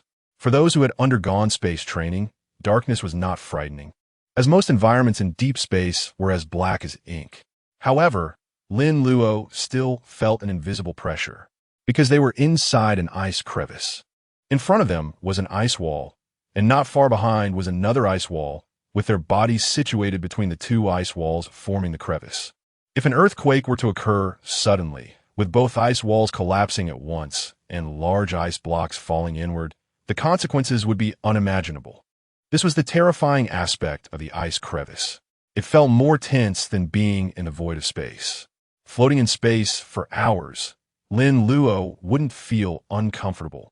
But staying in this ice crevice for just a few minutes made the sense of suffocation increasingly clear. After 4 minutes, the speed of the rope's descent significantly slowed down. "Have you seen Commander Chen?" Professor Luo's voice came through the mission channel. The three of them turned to check the surrounding ice walls. "I see him, just below, about 10 meters down, at 7 o'clock, Zhao Yuming shouted. Lin Luo looked in the 7 o'clock direction, and indeed saw a figure lying motionless on a flat ice rock that jutted out. The area of that ice rock was about 10 square meters, approaching an olive shape. The number on the spacesuit the person was wearing was red, indicating 1, glowing brightly under the light. It was definitely Commander Chen Longxiang. The rope descended to the same height as Chen Longxiang, but continued to lower. Why? Because his current position was still more than 20 meters away to the left of Lin Luo and the others. They needed to extend the rope to climb over at an angle. "Report, this length is good," Gaobu shouted.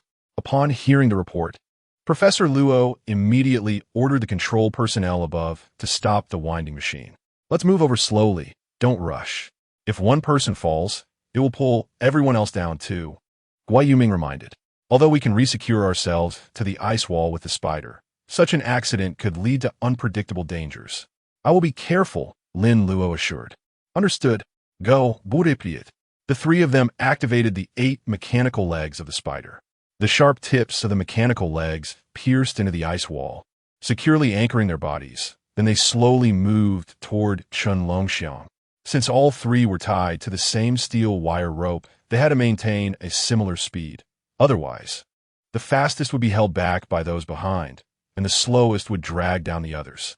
Although the three of them usually didn't work together, they had all undergone a week of cooperative training at the space base before boarding the ship, so they could achieve a considerable level of coordination during their first joint mission. Guai Yuming was the first to land on the ice rock, Gaobu was second, and Lin Luo was last. Due to Chen Longxiang wearing a spacesuit, it was impossible to check his physical condition. However, real-time monitoring information was transmitted from his helmet, showing that his blood pressure, heart rate, and oxygen consumption were all within normal ranges, proving that he was still alive, just unconscious. "Let me carry Commander Chen," Guai Yuming said, turning his back. "You all put him on my back, and then secure him with a safety belt." Lin Luo had no objections. He carefully lifted Chen Longxiang using his mechanical legs, then reached out to insert his hands under Chen Longxiang's armpits, pushing him onto Gui Yoming's exoskeleton backpack and steadying him. Gaobu reached out from below the exoskeleton backpack and pulled out 4 safety belts, securing Commander Chen's waist and armpits. Gui Yoming's spacesuit already came with a metal seal backpack. And after putting on the exoskeleton, a mechanical backpack was added, making it look somewhat odd to carry another person on top of that. Gaobu couldn't help but say, "This is quite inconvenient. The center of gravity is too far back, which can easily cause the mechanical legs to slip on the ice rock.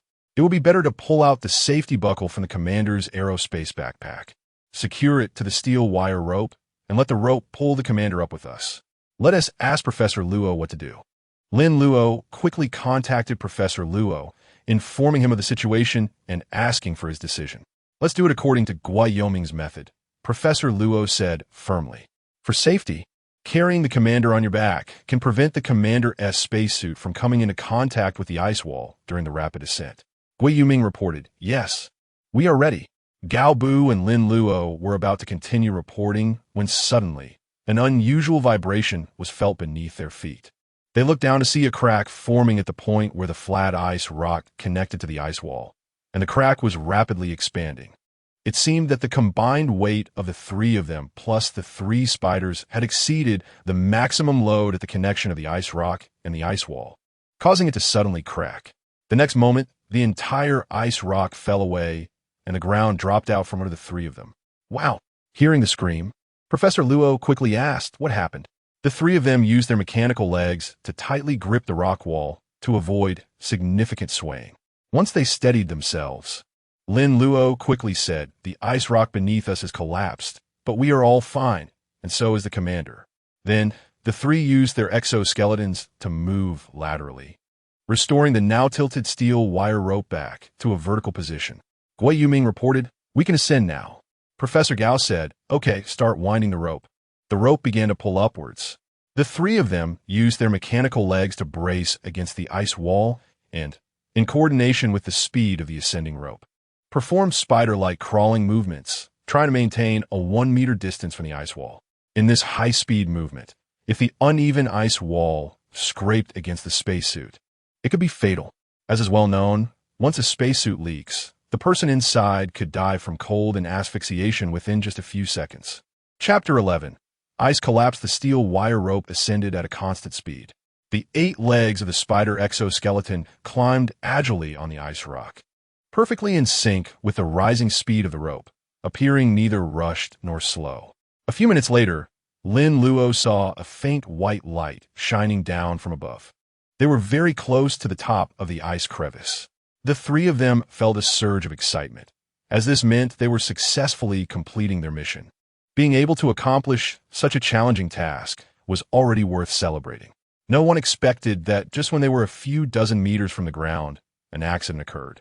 Due to the prolonged friction of the steel wire rope against the ice rock, the area had melted and a small crack appeared, into which the steel wire rope became lodged. The pressure from the steel wire rope caused a large chunk of ice rock to split into 2 halves of the crack and suddenly break off, falling down. The shattered ice blocks came crashing down. Lin Luo and the others were directly underneath. "Dodge left!"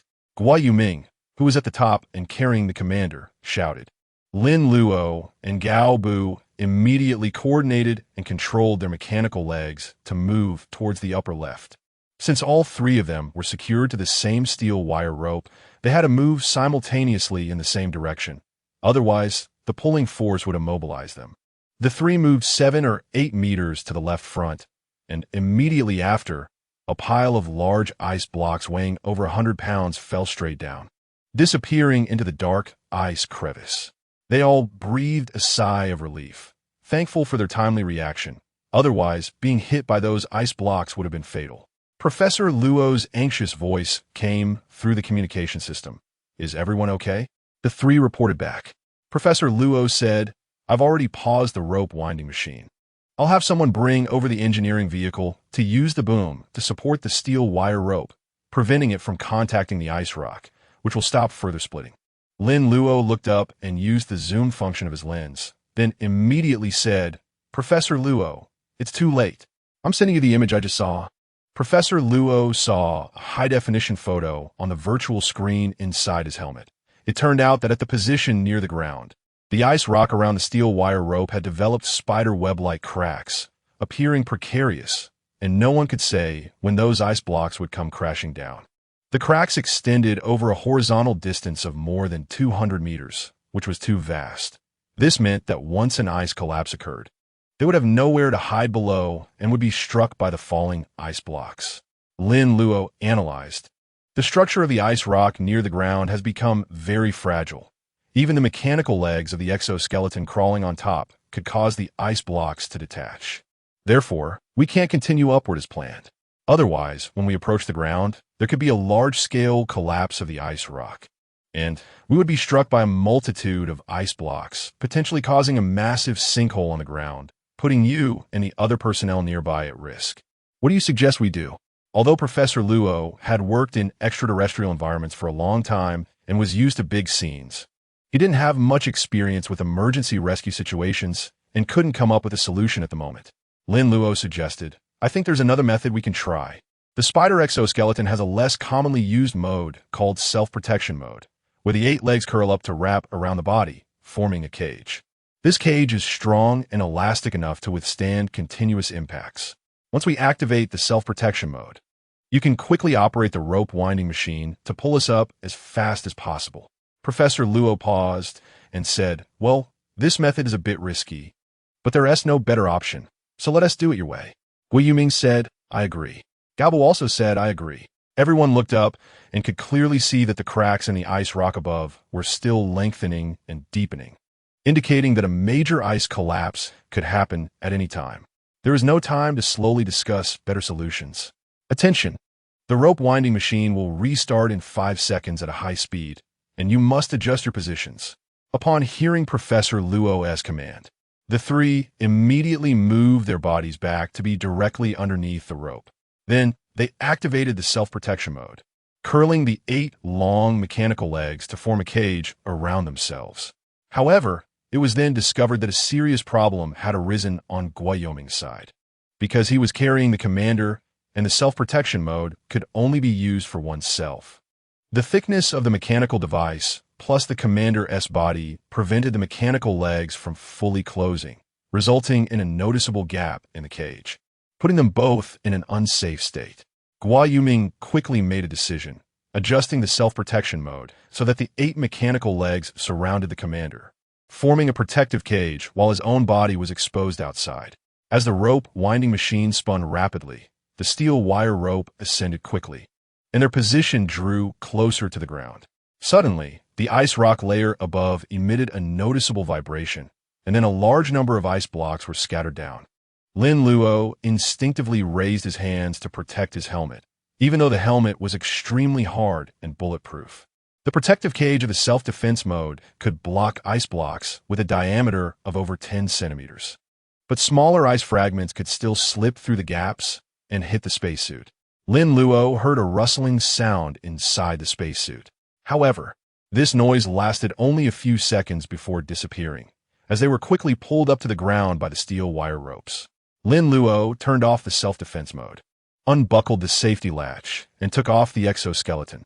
Most of the mechanical legs had already been severely deformed and were unusable. Gui Yuming, Gui Yuming. Professor Luo's anxious voice came through the team channel. Lin Luo and Gao Bu rushed over to check on Gui Yuming's condition and found that his helmet had been punctured with a small hole, which was enough to be fatal. The life support system inside Gui Yuming's helmet had stopped functioning, and he could not receive any real-time feedback. He did not respond. He was dead. Chun Longxiang was securely protected by the mechanical legs, and both his helmet and spacesuit were undamaged. Although he had not regained consciousness, his vital signs remained stable. As a rescuer, Gui Yuming had sacrificed his life to save Chun Longxiang's life. The group stood before Gui Yuming's body and observed a minute of silence. This was the last respect for a hero. Let us go. We don't have time to waste. We'll deal with Gui Yuming's body later. We have many things to handle. Let us first get the commander back to the camp. Professor Luo came over and patted Lin Luo and Gao Bu on the shoulders. The two lifted the commander and walked towards the transport vehicle. After they got the commander onto the vehicle, they followed in as well, with Professor Luo sitting in the passenger seat and instructing the driver to take them back to the camp. The vehicle carrying the rope machine also returned to the Fushi. Only Gui Yoming's solitary body was left at the scene. 3 minutes later, there was another partial collapse of the ice rock near the crevasse, and Gui Yoming's body slid into the depths of the ice crevasse along with the ice blocks. Chapter 12. The grim situation back at the camp. Lin Luo and Gao Bu immediately took Chun Longxiang to the medical room, then returned to the lounge, replenishing their nutrient solution while recounting the events of saving Chun Longxiang to everyone. At first, everyone was encouraged, but when they heard that team member Gui Yuming had sacrificed himself, they fell silent. At that moment, the captain of the Nuwa entered and delivered some unfortunate news. Due to the earthquake, the originally upright Nuwa had fallen over. Fortunately, the gravity here was low, so the Shenzhou spacecraft was not scrapped. Only a small part had been damaged. The damaged components included a fuel tank, an oxygen tank, a water storage tank, and a side thruster engine. Everyone turned to the maintenance team leader, Hu Hai, in unison. The importance of the maintenance workers was fully demonstrated at this critical moment. Professor Luo patted Hu Hai on the shoulder, whispered a few words, and then Hu Hai stepped forward, stammering as he explained how to repair the situation, stating it was not a particularly serious problem. At that moment, someone suddenly sat down next to Lin Luo, and the faint scent of elegant perfume indicated it was Sister Min Lin Luo. "I'm so glad to see you back." Qin Yuemin smiled slightly and said, "Even though I wasn't there at the time, I can imagine how dangerous it was to go down into the crevasse to save someone." Lin Luo recalled the harrowing experience he had just gone through and felt a lingering fear, his thoughts drifting, unsure of what to say. "Actually, I happened to see your colleague jump in to save you, and it almost scared me," Qin Yuemin said. "I thought your colleague, Xiao Wang, was risking everything to save you, and I found it very touching." It was clear that her feelings for him went beyond mere colleagues. Lin Luo quickly explained, "No, that's not it. I've always treated her as a junior, with no other intentions." "Sister Min, please don't misunderstand." "Misunderstand?" Qin Yuemin smiled. "You didn't do anything wrong, so why are you afraid of me misunderstanding?" Lin Luo's lips twitched a few times, wanting to speak but hesitating. "Have you been to see Wang Yunhan yet?" "Not yet. She's in the ward. She hasn't woken up yet, but the doctor said it's just a mild concussion, nothing serious." "Oh, that's good." Suddenly, the door of the medical room opened, and the doctor walked over to whisper a few words to Professor Luo. Professor Luo nodded, then walked to the center of the activity room and announced loudly, "According to the police, Commander S' condition is not serious. He just has a concussion and some subcutaneous soft tissue bruises.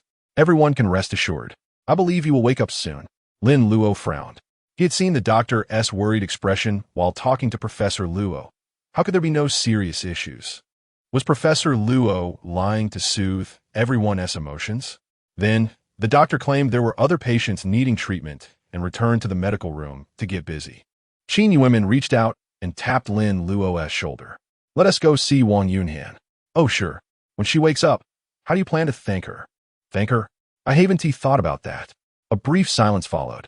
Qin Yuemin wore an awkward smile as she suddenly stood up and walked toward the hall.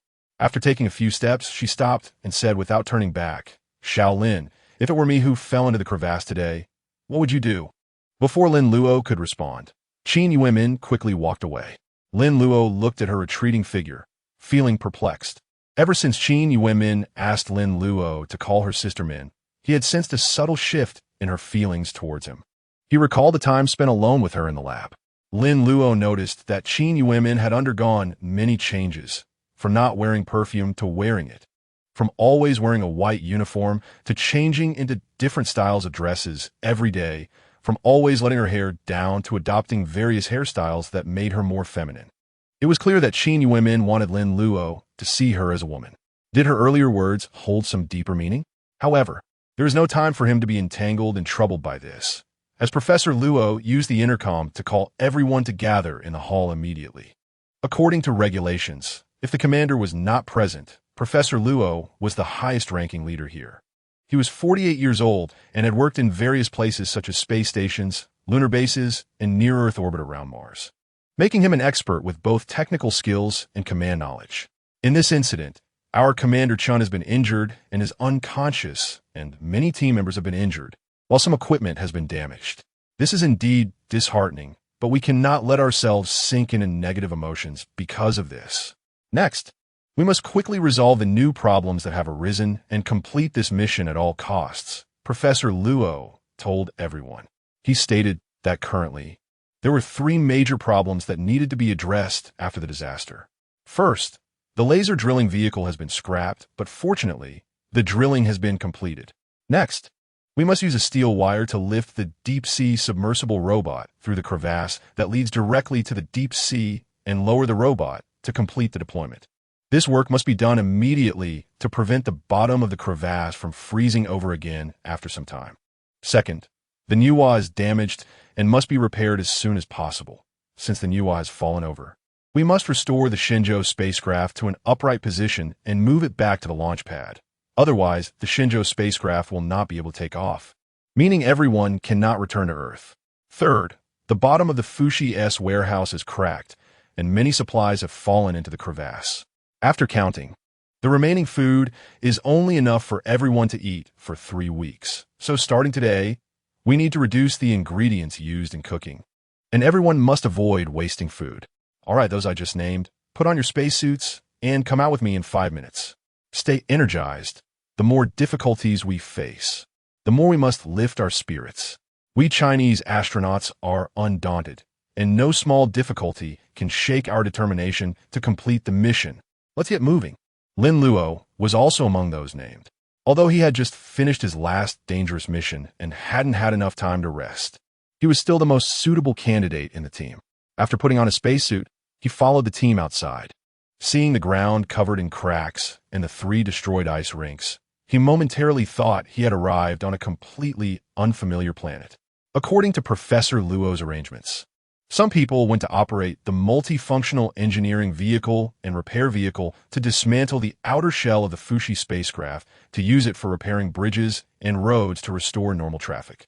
Some organized and transported the remaining supplies in the warehouse, and some contacted the space agency from the Nuwa spacecraft. After half a day, the road from the warehouse to the drilling point was finally repaired. The deep-sea robots and winches were loaded onto transport vehicles and sent out. The cracks around the drilling point were the most concentrated, and even with dozens of metal plates laid down, they still had to be very careful. Otherwise, a misstep could lead to a bottomless abyss. Before lowering the robots, Professor Luo had the engineering vehicle use a laser instrument to measure the situation beneath the drilling point, and the results showed that the part close to the ocean had refrozen. The worst-case scenario had occurred. The only solution now was to send someone down for small-scale pinpoint blasting. Otherwise, the longer it took, the thicker the ice layer would become, and all their previous efforts would be in vain. Who was willing to go? 2 crew members raised their hands to volunteer, their expressions resolute, as if they were willing to disregard life and death to complete the mission. Good job. You are all tough men of steel. Before lowering the 2, Professor Luo shook hands with them. The steel wire rope looped around the hook of the engineering vehicle's boom and descended at a uniform speed of 10 meters per second towards the ice crack. The 2 crew members were tied together with 3 deep-sea robots on the steel wire rope. The electric winch could precisely control the descent speed of the rope. The speed couldn't be too fast. Otherwise, the rope would swing significantly, and the crew members and robots could collide with the ice wall, causing injury or damage. Chapter 13. Overwork. Actually, when Professor Luo asked who wanted to go down, Lin Luo wanted to raise his hand, but when he thought of Qin Yuemin and his sister, he hesitated. This hesitation led Professor Luo to choose someone else.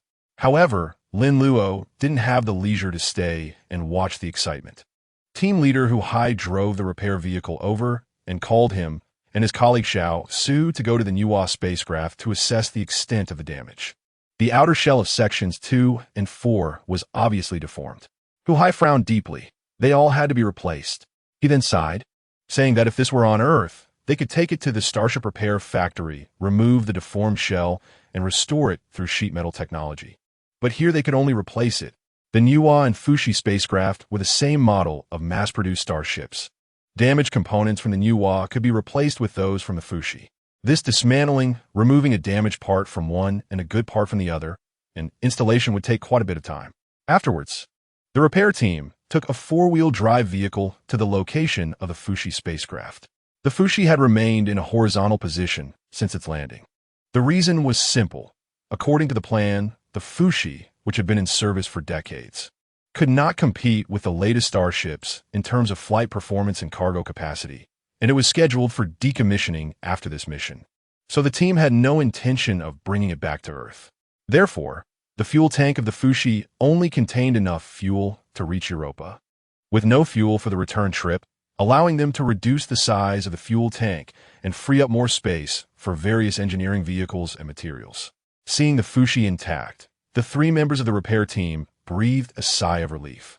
If luck had been bad, and the Fushi had also sustained damage in the previous earthquake, there would have been no parts to dismantle and replace for the Nuwa, and everyone would have to stay on Europa waiting for death. "Let us get to work," Hu Hai shouted. "Now everyone is counting on our repair team. We have to show some real skills to give everyone hope. That's more important than anything." "Yes," Lin Luo and Su Wei replied. The three drove the repair vehicle, operating the mechanical arm, and began to dismantle the necessary components from a Fushi. Originally, there were only 4 people in the repair team, but now that Wang Yunhan was lying unconscious in the medical room, only 3 could work. The workload for various repairs after the disaster was particularly heavy, creating immense pressure for the 3. Others might not see it, but they, as insiders, understood best that based on the current damage levels of various equipment, optimistically estimating, working more than 10 hours a day, it would take a month of continuous work to potentially repair everything. Normally, they could rest after 4 hours of continuous work. But this time, they had worked for 5 hours straight without hearing Professor Luo call for a break. Seeing that others were still working, the repair team didn't dare to stop. "Shaolin, you should rest for half an hour. You can't keep pushing yourself like this, or I'm afraid you'll faint from exhaustion," Hu Hai said, noticing Lin Luo's pale face and quickly locking onto the control panel in front of him to force him to stop working. "Team leader, you are too biased. Just letting Lin Luo rest? I'm tired too," Su Wei complained. "I've been working non-stop, and my hands feel like they're about to cramp." "Shaolin participated in the emergency rescue mission. You didn't. But I was busy too, repairing the malfunctioning circulation system at the base." Hu Hai glared at him, his eyes blazing, wanting to scold him but biting his teeth to hold back. They were already short-handed. If he lost his temper at Su Wei, he would likely become uncooperative, further affecting work efficiency. "Then, Shaolin will rest for 15 minutes first, and then it will be your turn to rest. Everyone will take turns resting. You have no objections, right?" Hearing Hu Hai say this, Su Wei shrugged his shoulders and smiled, saying, "I have no objections, that's fair." After removing the necessary pieces of the outer shell, they needed to figure out how to transport them to the Nuwa, but the shell was too large, and there was no super transport vehicle that was 30 meters long. They could only resort to dragging it. That is, using steel wire ropes to loop around the shell, and then calling for a transport vehicle to pull it with the wire ropes to the destination. Since the Fushi and Nuwa were only about 1 kilometer apart, and the ice surface between them was smooth with a low coefficient of friction, the shell would only get scratched during the dragging process, without cracking or deforming. Hu Hai contacted the warehouse manager and requested several rolls of steel wire rope. Although the warehouse was just inside the Fushi, less than 20 meters away, the procedure required him to apply to the manager and have the manager bring it over. They couldn't just go and get it themselves. Procedures were very important. If, after a disaster, everyone worked without following procedures for convenience, it would lead to even more chaos. A few minutes later, a transport vehicle drove out from the warehouse. It quickly arrived next to the repair vehicle. Hu Hai got out to check the steel wire rope, and then instructed Su Wei to operate the mechanical arm to unroll the coils of steel wire rope. After the wire rope was spread out, Hu Hai decided to manually tie the outer shell.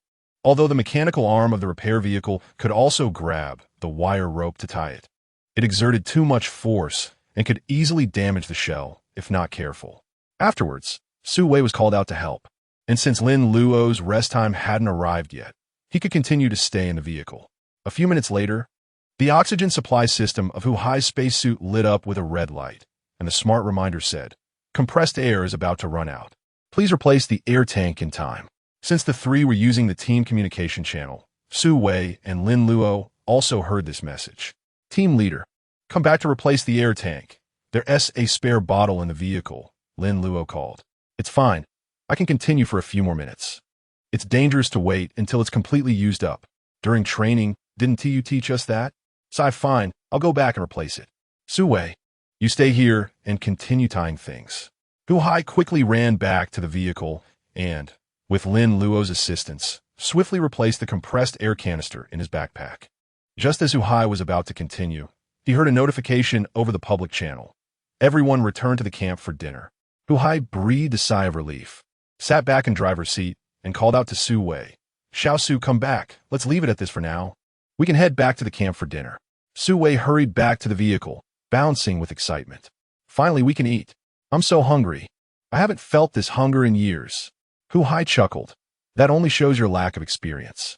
If you worked as long as I have, you would know that being hungry is quite common and really not a big deal." Lin Luo suddenly asked, "Captain, what do you think of this mission? What are our chances of completing it successfully?" Huhai was silent for a moment before answering. "Don't worry, just do your part well, and everything will be fine." Chapter 14. Visiting the sick. It was now 8:30 p.m., well past dinner time. The logistics personnel had prepared the meals, and everyone returned to the camp one after another, quickly sitting down to eat. Today's workload was much heavier than usual, so the hunger felt particularly intense. However, due to a shortage of food, the logistics personnel distributed the meals evenly, and each person could only have a fixed portion without any extras. After finishing his meal, Lin Luo felt only about 70 full. Feeling a bit empty in his stomach, he could only drink half a bottle of water to soothe his restless stomach. Soon, Professor Luo returned. He instructed the others to stay at the camp to rest, while he himself didn't eat and didn't even take off his spacesuit. After asking someone to replace his oxygen tank, he took a few people back to the drilling point to continue the unfinished deep-sea robot deployment task. The others began to discuss quietly.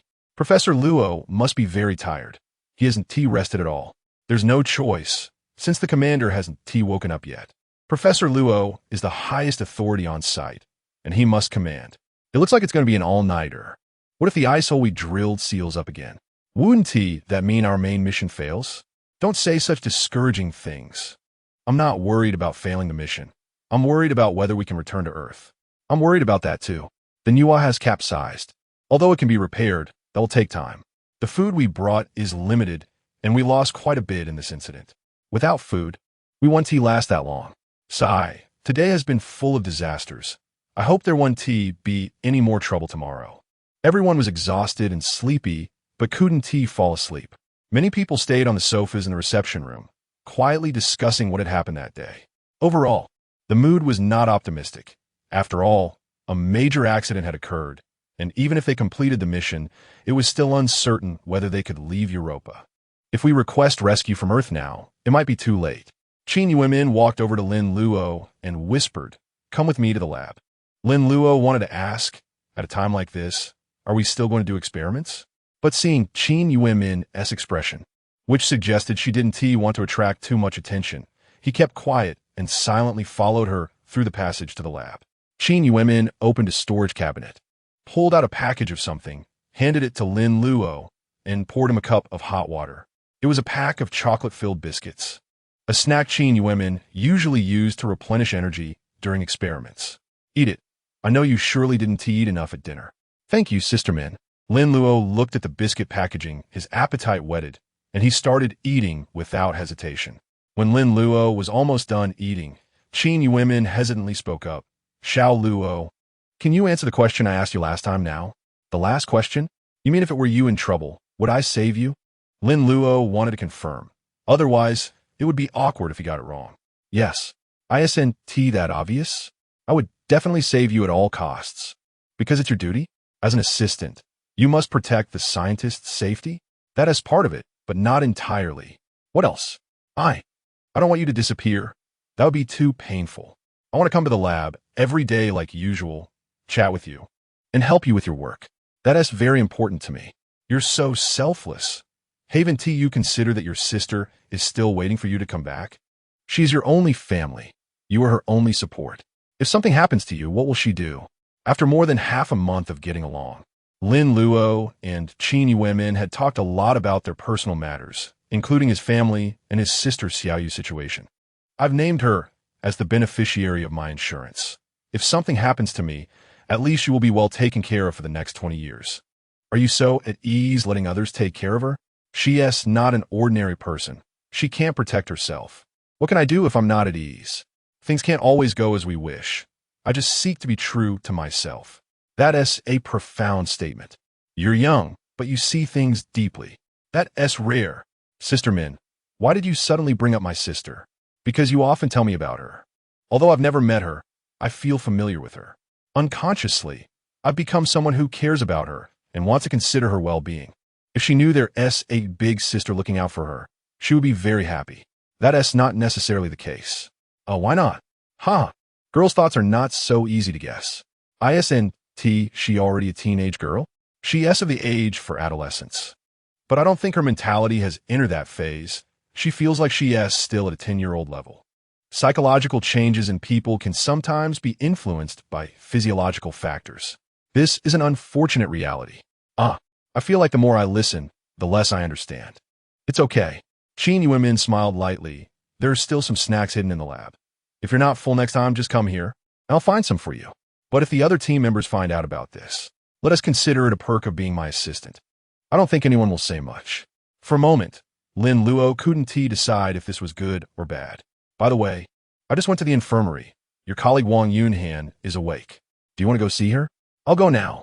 Sister Min, will you come with me? Sure, I have nothing else to do right now. The two left the lab together, passed through the corridor back to the activity room, and then arrived at the infirmary door. After pushing the door open, Lin Luo directly said to the doctor, I'm here to see Wang Yunhan. You have a maximum of 10 minutes for your visit. Remember, the doctor reminded them. The two entered the collective ward at the back. Lin Luo quickly spotted Wang Yunhan's bed. She was half-sitting, extending her right arm, receiving in 4 drip while resting with her eyes closed. Yunhan, are you okay?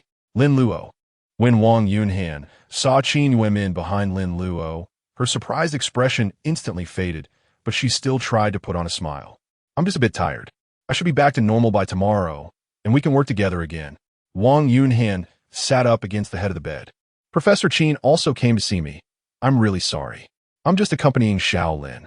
Qin Yuemin said generously, at a time like this. There is nothing I can do to help. Visiting the injured is the only thing I can do right now. Oh, so you're only visiting me?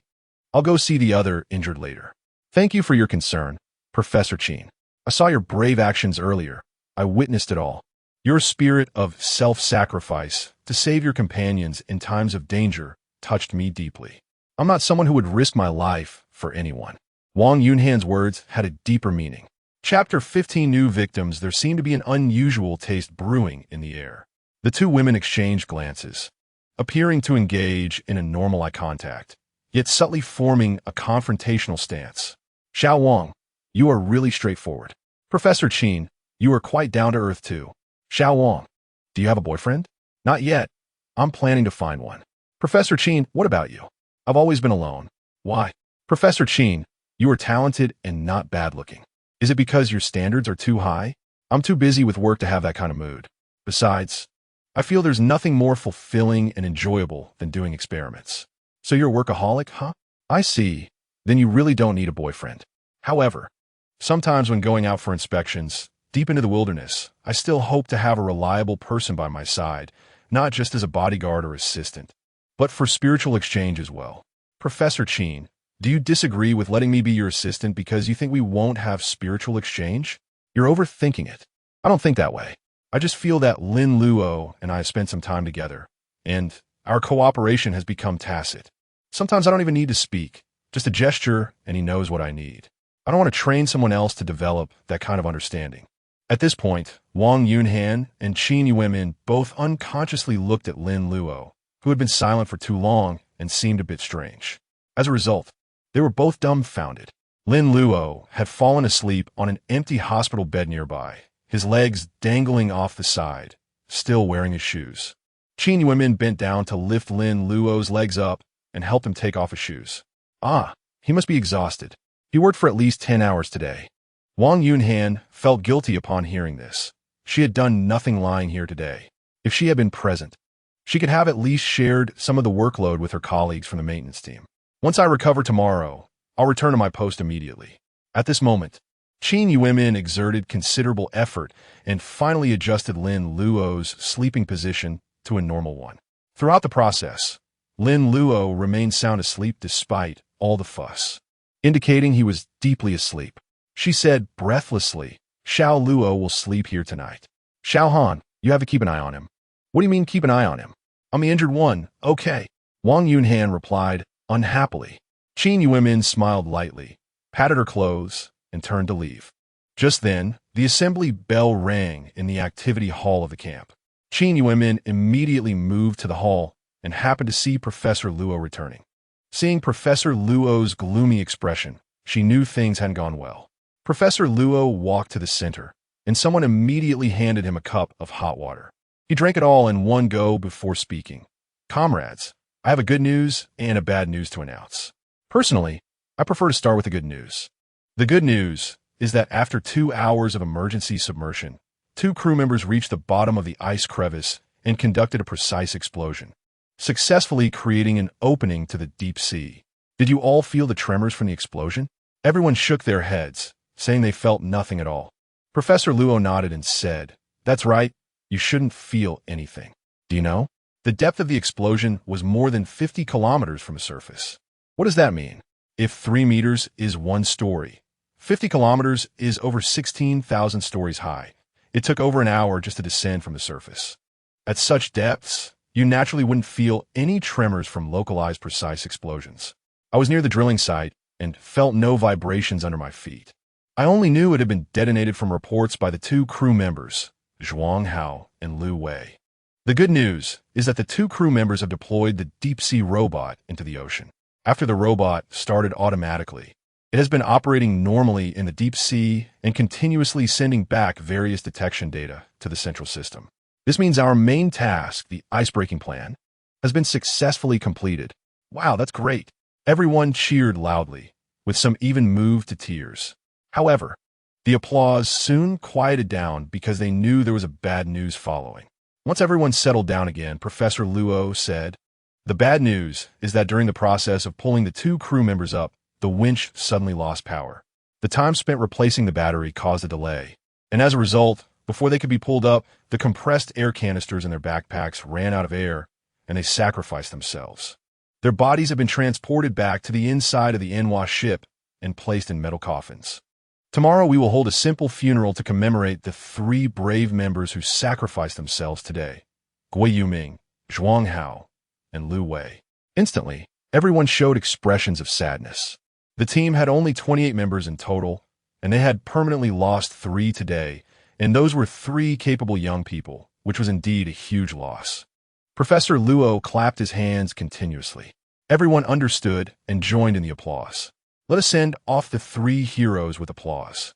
Though they're no longer with us, their spirit will remain with us. It is evident that everyone is very tired today due to the long working hours. I had no choice but to arrange it this way. The post-disaster recovery work cannot be delayed and must be resolved as soon as possible. Although it is not completely resolved yet, the most urgent matters have been addressed, which reassures me. Our team is full of vigor and perseverance and will not be easily defeated by disasters. All right, everyone, get some rest early. Regarding what happened today, please keep it confidential and do not mention it to the outside world. When the time comes to announce it, I will naturally disclose it." Professor Luo walked to the dining table, where someone had already prepared warm meals for him. Qin Yuanmin deliberately went over to take a look and greeted Professor Luo. She noticed that as the temporary commander, Professor Luo had no special privileges. The amount of food he received was the same as everyone else's, and the nurse responsible for distributing food did not give him special treatment. Afterward, everyone returned to their rest cabins with weary faces. Wang Yunhan glanced at Lin Luo, reflecting on her previous conversation with Qin Yuanmin, feeling mixed emotions. Although she hadn't gone to the hall, Professor Luo's speech in the hall could be heard in every room through the camp's broadcasting system. Hearing that 3 people had perished today, she couldn't help but say to the sleeping Lin Luo, you're really lucky. But the post-disaster recovery work has just begun. I wonder how many dangerous tasks await us in the future. Will we really have the chance to survive until we return to Earth?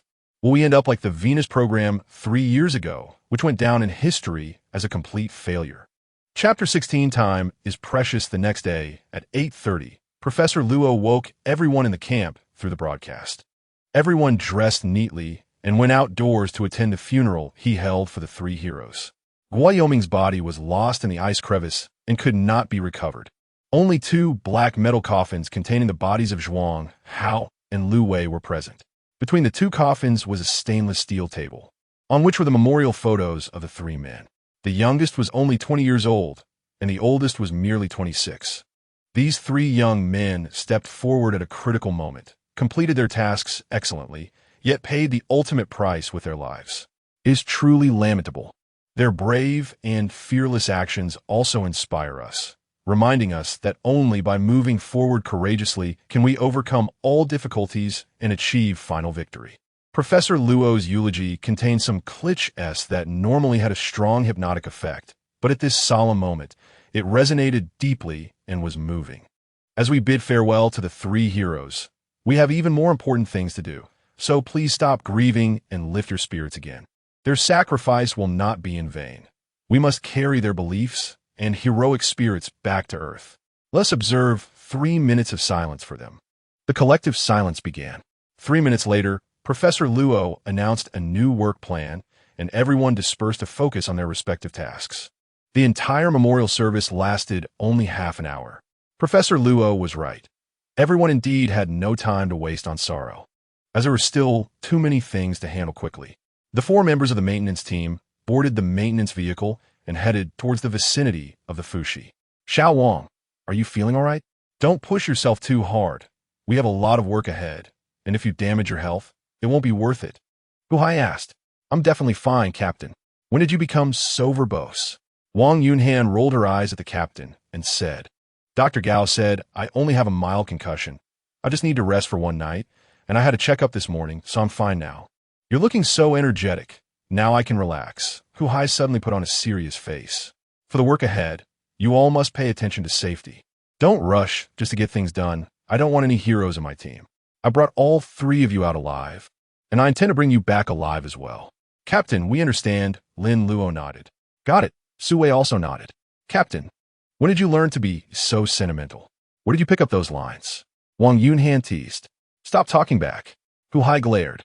When the maintenance vehicle arrived at the destination, the 4 continued their work from yesterday, tying up the disassembled outer shells with steel wire ropes. Su Wei and Wang Yunhan started chatting. Yunhan, I heard you were very brave yesterday, actually flying in to save Lin Luo. It's a pity I wasn't there to see that spectacular moment. Oh, really? Sorry, I don't remember much. You have amnesia? Yes, the doctor said it was temporary amnesia. I just lost a little memory from before and after the incident. What happened at that time, I only learned from others after I woke up. Is that true? Why would I lie to you? Then if the same situation happened again, would you still risk saving Lin Luo? I don't know. Su Wei felt that Wang Yunhan didn't want to discuss the matter further, so he dropped it. Hu Hai criticized, focus while working. Be quick and coordinate to tie the same piece together to increase speed.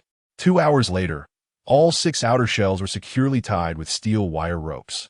To test their stability, Hu Hai used the hook on the engineering vehicle's mechanical arm to tug at the steel wire ropes, checking if they would slip or shift. All right, let's take a break. I'll call the transport vehicle over now to have the driver drag these 6 outer shells to the new Wa. Hu Hai sighed. The disassembly here is relatively simple, but over there we still have to remove the damaged parts and replace them with good ones. The damaged parts are basically deformed, so it's not that easy to disassemble. If it were a small spacecraft of a dozen meters long, it would be easier, but for a medium-sized Shenzhou spacecraft like the new Wa, it's labor-intensive. Even you think it's difficult, Captain? Lin Luo was surprised to see the usually diligent captain complain. This is still a minor issue, Hu Hai said seriously. After all, no matter how difficult the task, as long as we work hard and operate carefully, it can be resolved. So what's the big issue? Wang Yunhan's voice rang out in the team channel. It's time, Hu Hai said weakly. The others suddenly realized that there was no support on Europa, and they didn't have much time to slowly repair the damaged hull. The most important and urgent task right now was to quickly repair the Nuwa and return to Earth before their supplies ran out. Time was too precious. They simply didn't have the luxury to take their time. With heavy hearts, they waited for the transport vehicle to come and take the outer shells away. Then they also sat in the maintenance vehicle, driving behind the transport vehicle. Along the way, they saw other work teams laying iron plates over cracked ground to create temporary bridges, leveling out the protrusions and ice rocks on the ground to continuously repair the surface and restore normal traffic, allowing everyone to move back and forth without taking a detour.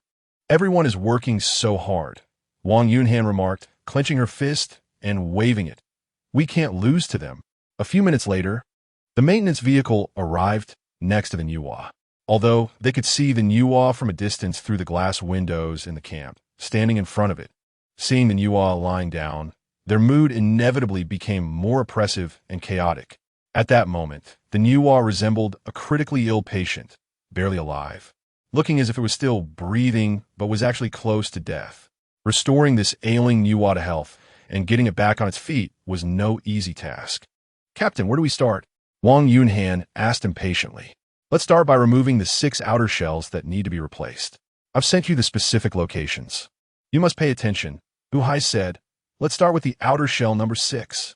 With the cooperation of the 4, they quickly removed 5 deformed outer shells. However, when they were about to remove the last one, they encountered difficulties. Part of the outer shell number 8 was trapped underneath. Even if they loosened the screws, they couldn't pull it out. They needed to tilt the Shenzhou spacecraft by 20 degrees to completely expose the outer shell number 8. The Shenzhou spacecraft had a cylindrical shape, making it relatively simple to tilt. They just needed to find a stress point, tie steel wire ropes around the holes in the outer shell, and then bring in several vehicles to pull it simultaneously. However, with the ice surface being so slippery, could they really move a spacecraft weighing over 100 tons? Wouldn't the tires of the tow vehicles keep slipping, rendering them ineffective? Hu Hai wasn't sure and could only call on a few vehicles to give a try.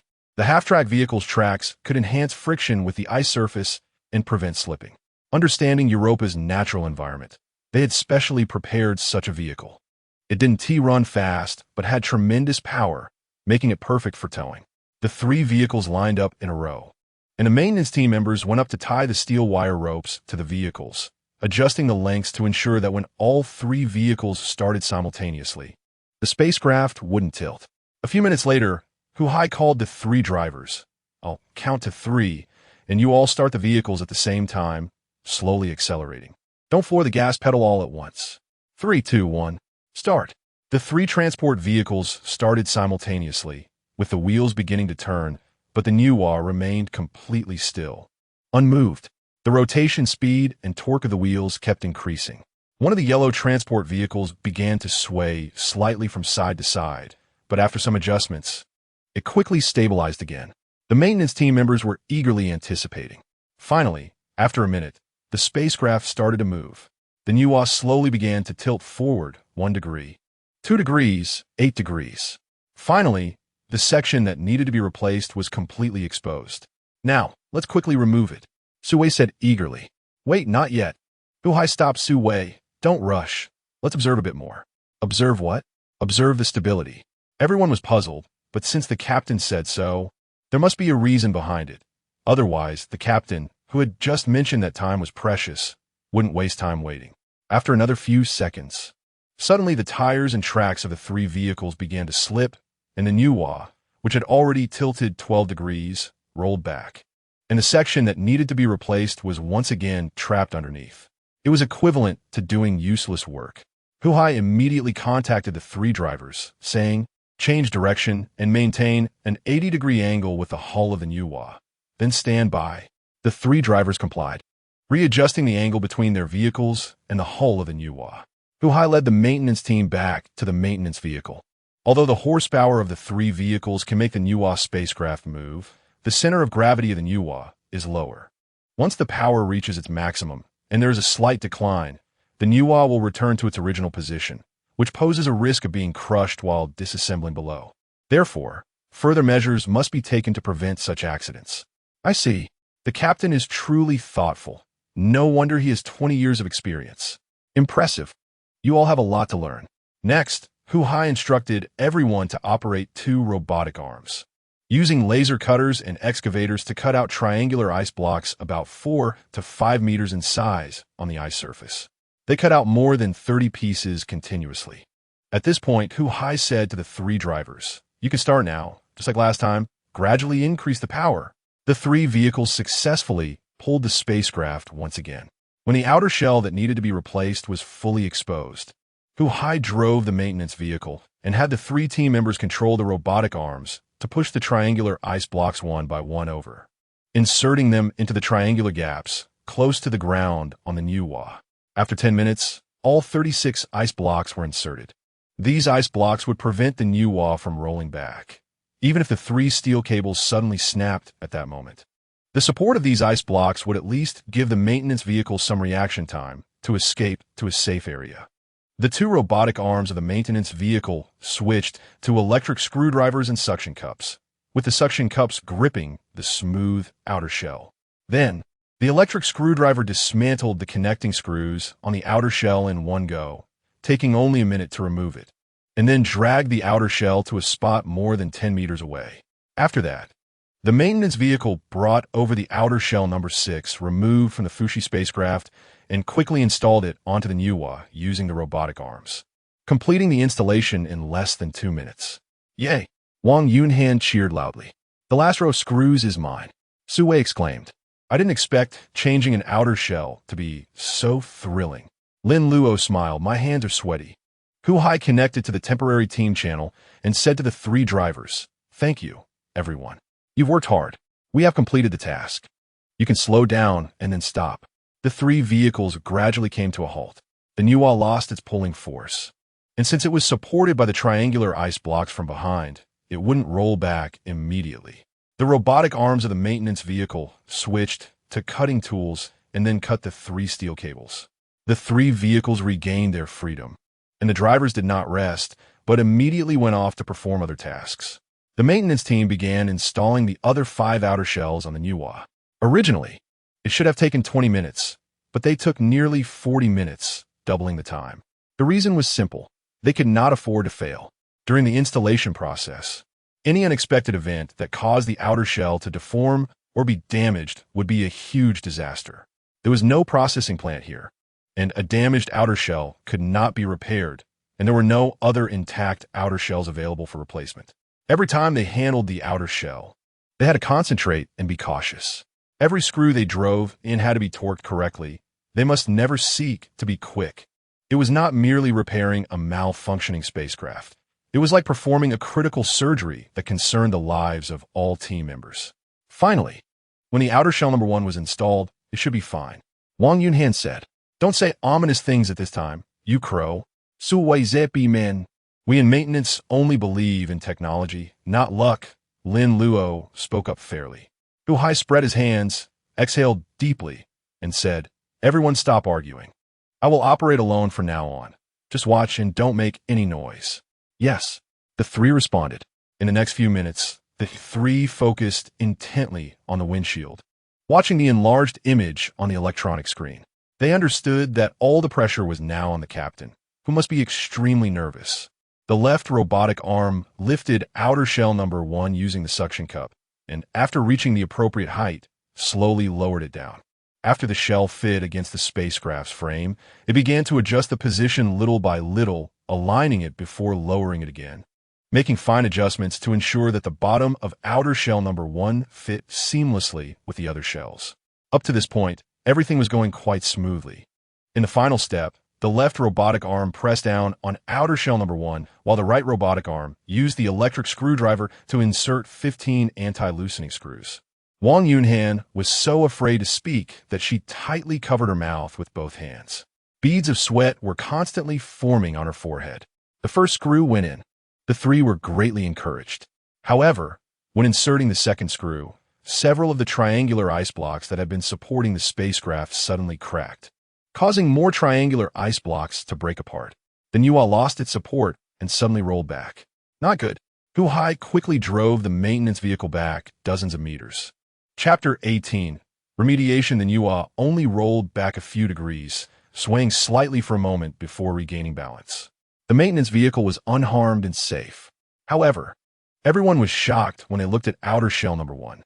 Oh no, the outer shell number 1 has been thrown out of its original position. But it hasn't fallen because the captain had previously secured it with a screw. Wang Yunhan finally couldn't help but speak up. You didn't have to say that. Su Wei poked Wang Yunhan's shoulder and quietly pointed at the captain, whose face had turned pale. Lin Luo comforted, it's okay, as long as we remove the screw. Push the outer shell back into the correct position and reinstall it. At this moment, Hu Hai's hands began to tremble violently. He hurriedly lifted his hands from the control panel, not daring to let his fingers touch even a single button. Captain, what's wrong with you? Wang Yunhan noticed something was off with the captain. She had never seen him react this way before. I just need to take a break. Hu Hai clenched his fists tightly, but the trembling continued. He shifted his legs and sat in a nearby seat. Lin Luo, you go, and you operate. Oh, okay. Lin Luo immediately went to the driver's seat. Now, let's take a detailed look at the condition of outer shell number 1. Hu Hai issued the command. Understood. Lin Luo drove the maintenance vehicle forward, getting very close to outer shell number 1. Then raised a 15-meter-long robotic arm and used the camera on the arm for close observation. The screw holes that had been used before were visibly deformed, while other areas showed no abnormalities. Remove the screw. Yes. Lin Luo operated the robotic arm, with the left suction cup firmly gripping the outer shell, while the right electric screwdriver aimed at the screw hole, inserted it, and after a few seconds, removed the screw. Gently place the outer shell on the ground. Be careful with the force. Lin Luo instructed the suction cup robotic arm to place the outer shell on the ground, then remove the suction cup. The metal around this installation hole is deformed. It must be reground to be flat. Otherwise, we cannot continue the installation. Hu Hai announced a piece of bad news that left everyone feeling disappointed. At this point, complaining or regretting was pointless. They could only brace themselves and find a solution. We need a raised base to fix that installation hole in place, and then we can go out and manually hammer it. There were no materials available here, so they could only use ice. Cut a flat piece of ice rock measuring 44 meters and then excavate it to place on the flat ground as a base. Under Hu Hai's command, Lin Luo methodically operated. Next, he used the suction cup to grip the outer shell and placed it on the cubic base. Then, he used another suction cup to grip the other side, with one suction cup on each side to secure it fully. After that, Hu Hai led the three to retrieve the big hammer and iron plate from the vehicle's tool compartment.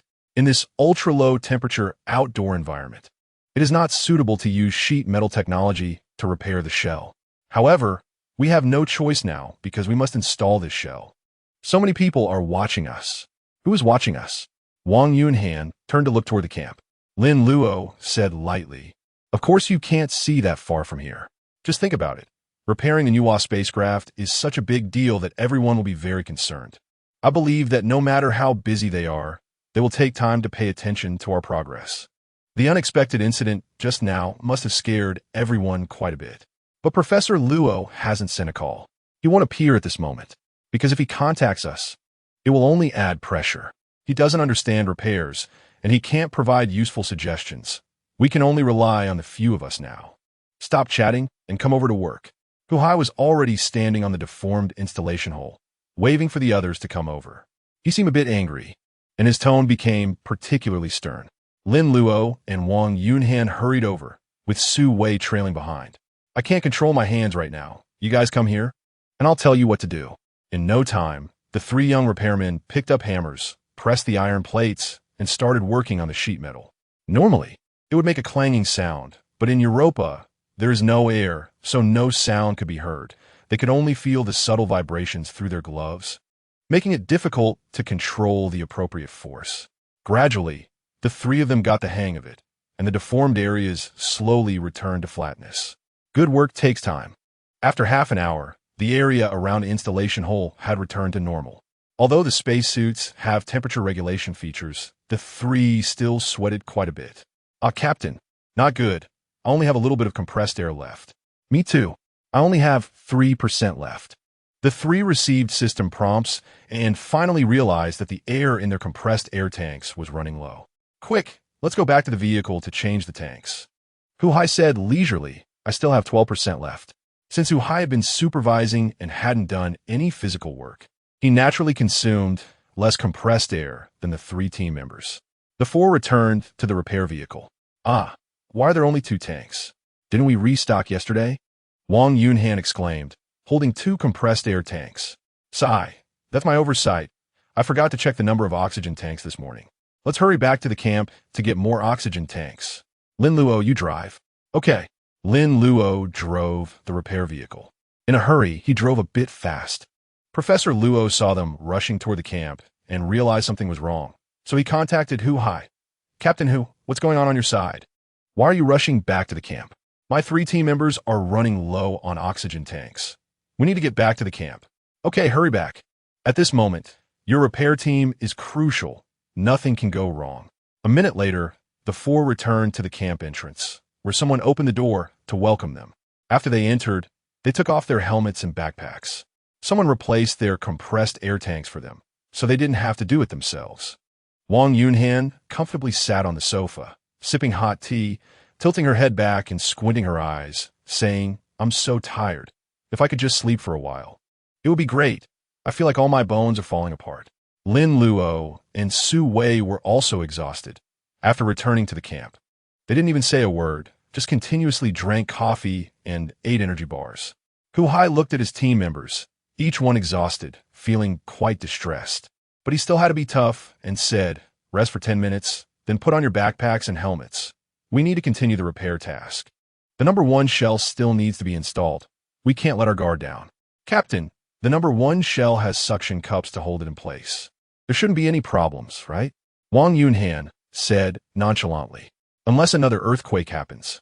Before the words could leave his mouth, Lin Luo covered his mouth. Although Lin Luo didn't believe in the superstition of talking bad luck, he didn't want to hear Wang Yunhan say anything demoralizing. Lin Luo, what are you doing? Wang Yunhan glared at him, her face flushing. I didn't do anything. I just thought this would stop you from saying things you shouldn't say faster, Lin Luo confessed. What do you mean by things I shouldn't say? How do you know what's appropriate to say? Wang Yunhan was not happy. Generally, what you think should be said in public is what shouldn't be said, Lin Luo summarized. The others present heard this and all burst into laughter. Chapter 19. New challenges at this moment. While Lin Luo took the opportunity to go to the bathroom, he quietly asked someone, has the commander woken up yet? Not yet.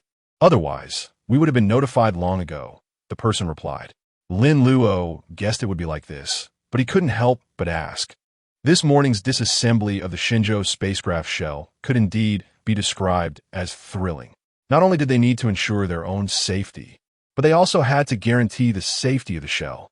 From a certain perspective, the shell was even more important than their lives. Otherwise, the Shenzhou spacecraft couldn't be repaired, and how would everyone get home? Even the experienced captain who was shaken, his hands trembling so much, which showed how much pressure he was under at that moment. A repairman's hands are like a surgeon's. If their mindset can't remain calm, then those hands become useless. Hopefully, Captain Hu's mindset can recover to normal soon. After coming out of the bathroom, Lin Luo was about to walk toward the hall to join his colleagues when he bumped into Qin Yuemin, who was wearing a white coat with all the buttons neatly fastened. She seemed to have just come out from the lab. Today she was wearing a black shirt under her white coat, looking very professional. Lin Luo remembered it wasn't like this before, during his time as her assistant. Qin Yuemin often wore more feminine clothing, and most of the time, the buttons of her white coat weren't fastened. Xiao Luo, Sister Min, how long have you been back? Not long, about 10 minutes. The task must be heavy, right? You don't look so good. You seem very tired. It's okay. It will be a bit busy these days because of the previous earthquake. There are many things that need repair. How about you? I can't assist you now. Can you handle it alone? Qin Yuemin smiled faintly and said, you don't need to worry about me. My experimental work is nearing completion. The remaining tasks are just some simple experiments, and I can manage alone, though it might take a bit more time. But you should take care of your health. Don't wear yourself out. Lin Luo nodded and said, thank you for your concern, Sister Min. I will be careful. Qin Yuemin took a step closer, drawing nearer to Lin Luo.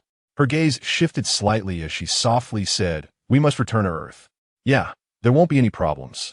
Lin Luo saw her anxious expression and impulsively wanted to comfort her with a hug. But seeing people coming and going nearby, he ultimately didn't dare to make a move. Suddenly, the communication watch beeped. "Ding ding, Shaolin, assemble. We need to continue working." Lin Luo smiled awkwardly and said, "Sorry, the captain is calling me. I have to go out. Let's talk tonight when I get back." "Okay, you go ahead." Qin Yuemin inclined her body slightly and gently pushed Lin Luo's shoulder. Lin Luo jogged back to the living room, where 3 colleagues were already up and waiting. Once he arrived, they immediately set off toward the door.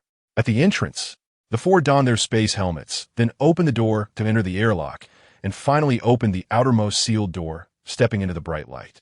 They boarded the repair vehicle, and the repair team returned to the side of the Nuwa spacecraft to continue the installation of the number 1 shell. This time, it went surprisingly smoothly. They placed the shell in the correct position, tightened all the screws, and finally used suction cups to hold the shell, pulling it gently to ensure it was securely installed. Hu Haiqing said with relief. Fortunately, this time the installation hole of the number 1 shell is only slightly deformed, and it can be fully repaired using manual sheet metal techniques. If it had cracked or severely deformed, the repair would have been very troublesome. Without an indoor workshop in Europa and with the extremely low outdoor temperatures, even simple tasks become very difficult. "Captain, the shell has been replaced, but how are we going to stand the Nuwa up?" Su Wei asked. "Does this also need our repair team to handle?" Wang Yuhan said discontentedly. "This is not a repair issue. It's an engineering issue. It should be solved by the engineers." Lin Luo shook his head, saying, "I estimate we will still have to solve in the end." Hu Hai pondered for a moment and said, "Lin Luo is right. This matter might indeed end up on our shoulders."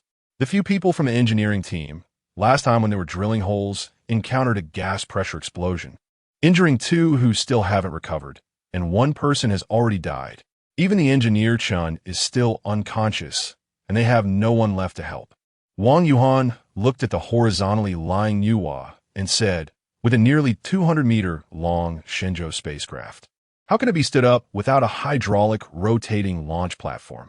Even if we had one, without large lifting machinery, we wouldn't be able to get the Shenzhou onto the launch platform." Lin Luo pointed out a key point. In addition to standing the Nuwa up, there is another special requirement, which is that it must be stood up on a metal launch base. Only with the support of the launch base can the Nuwa avoid crushing the lower ice layer, and when launching into deep space, the launch base can withstand high-temperature flames, preventing the melting of the ice layer and avoiding the deformation of the foothold. Hu Hai praised. Lin Luo's idea is correct. We not only need to find a way to stand the Nuwa up, but we also need to get her on the launch base. This is indeed a challenge. In my many years of work, I have rarely encountered such a tricky problem. This is simply as difficult as climbing to the sky. Is there any way to accomplish it? Su Wei Guetstein. Even the engineers can't come up with a solution. Let's not rack our brains here. Let's leave this problem to Professor Luo to handle. Hu Hai concluded the discussion. Afterward, Hu Hai contacted Professor Luo to report on the repair progress. "Has the shell been replaced? That's great. Your repair team's work is outstanding with such high efficiency. I thought it would take an extra 2 or 3 days to fix it."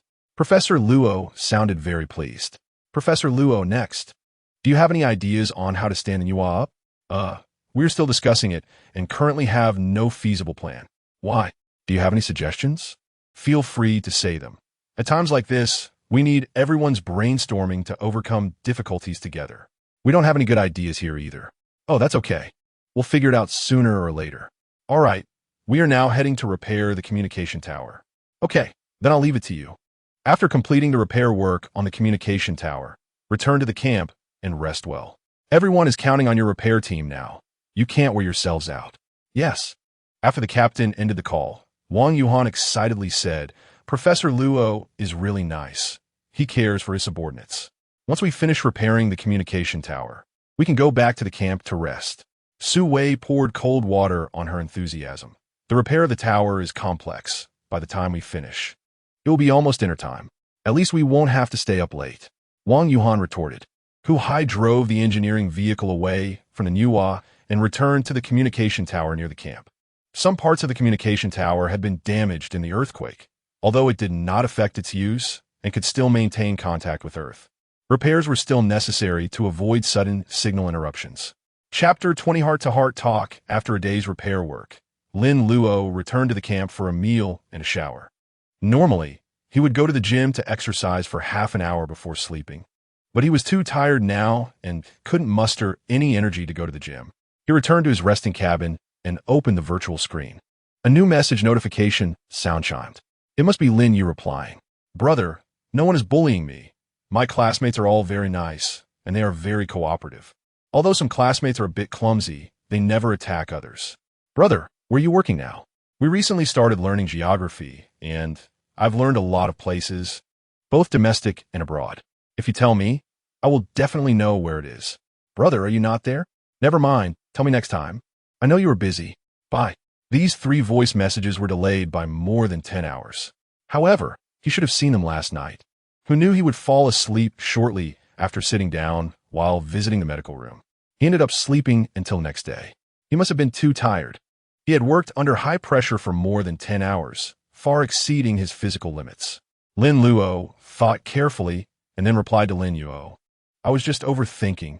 I thought my sister was so cute that someone would bully her. Little boys often like a little girl, but don't know how to express it. So they attract her attention by bullying her. Hearing you say that your classmates are all good people, I can rest assured now. I'm working at a research station in Antarctica.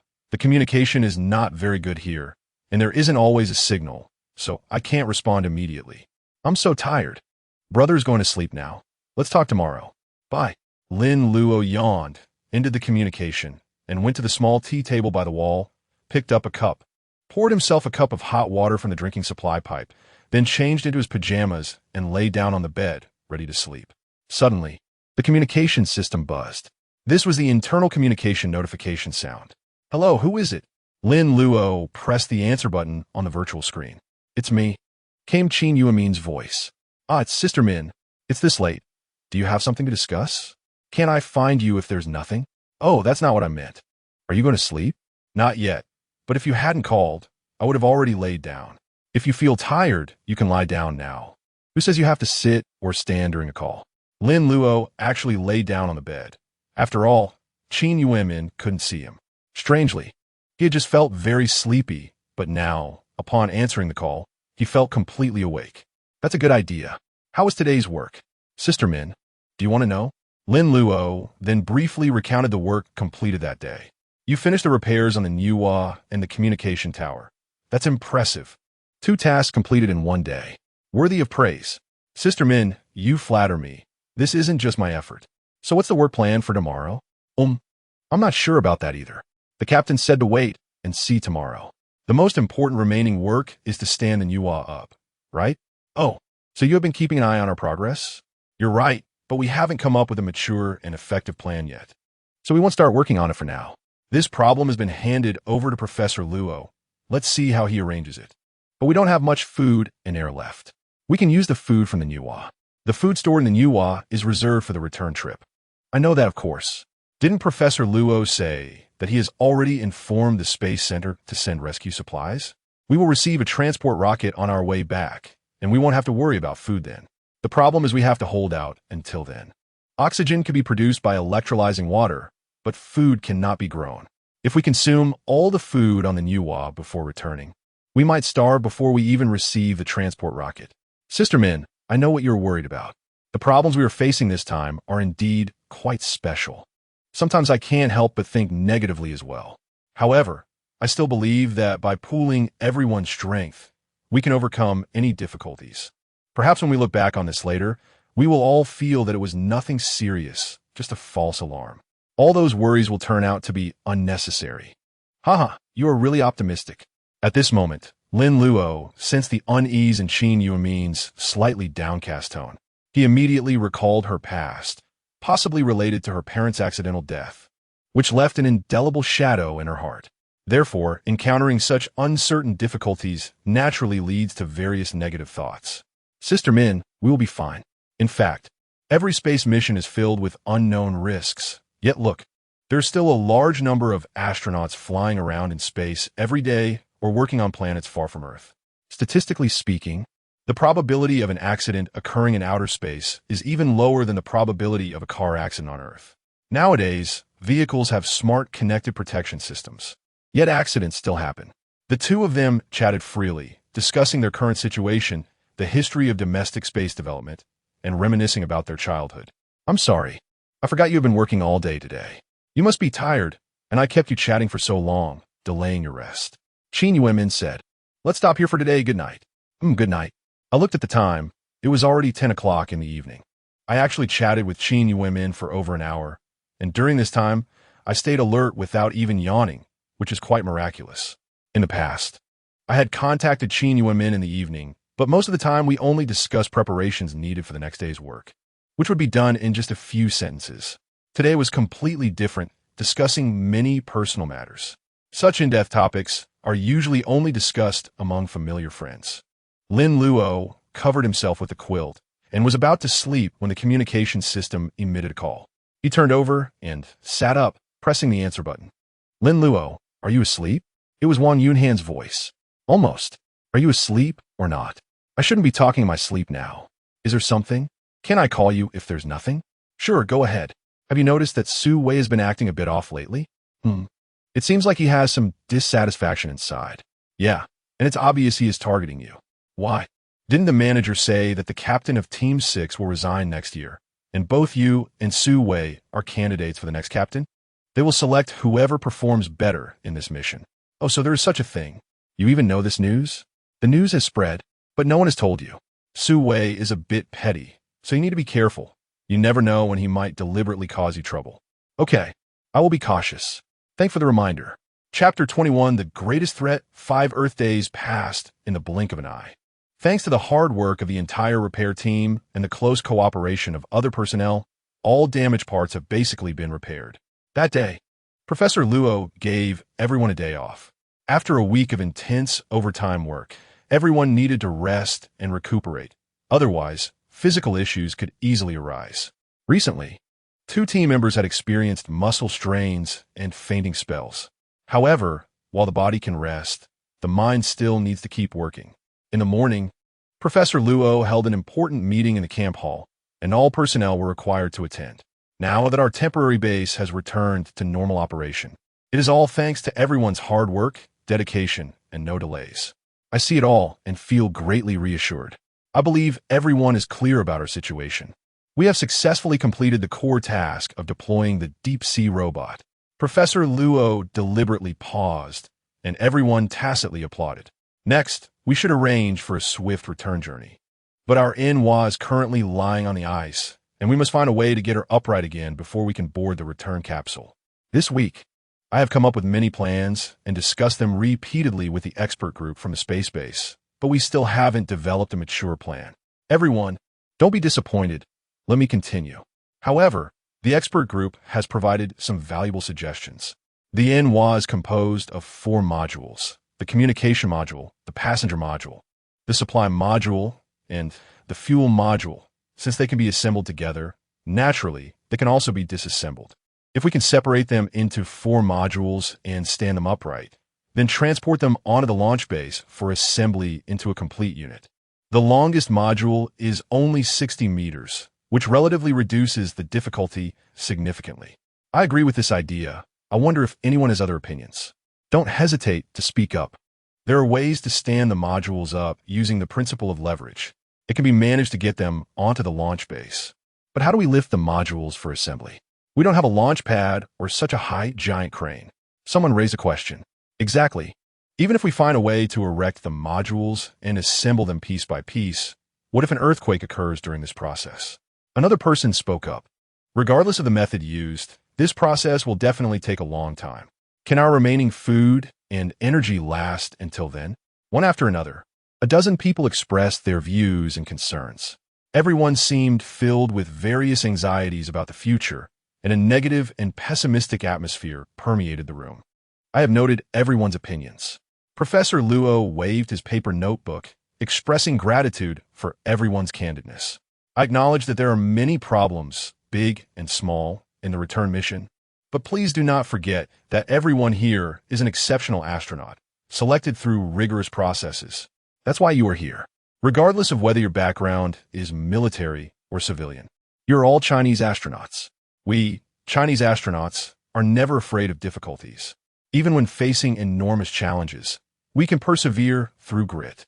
Because only by persisting can we hope to see light in the darkness. Professor Luo continued with a long list of encouraging words, hoping to lift people's spirits. Although they were just clichés, they still had a certain effect. Lin Luo once again experienced the role of leadership, the most important function of a leader, aside from guiding specific tasks, is to unite people's hearts at critical moments. He suddenly doubted whether he had the ability to manage a 10-person team if he were to become the repair team leader. Lin Luo realized that Professor Luo had deliberately concealed a dangerous point and had not made it public. Disassembling the starship into 4 modules would take at least 2 weeks, and they did not have that much time to waste. This is not even the greatest threat, because food and compressed air bottles can be transferred from the NWA. It can temporarily alleviate the urgent needs. The greatest threat lies beneath our feet.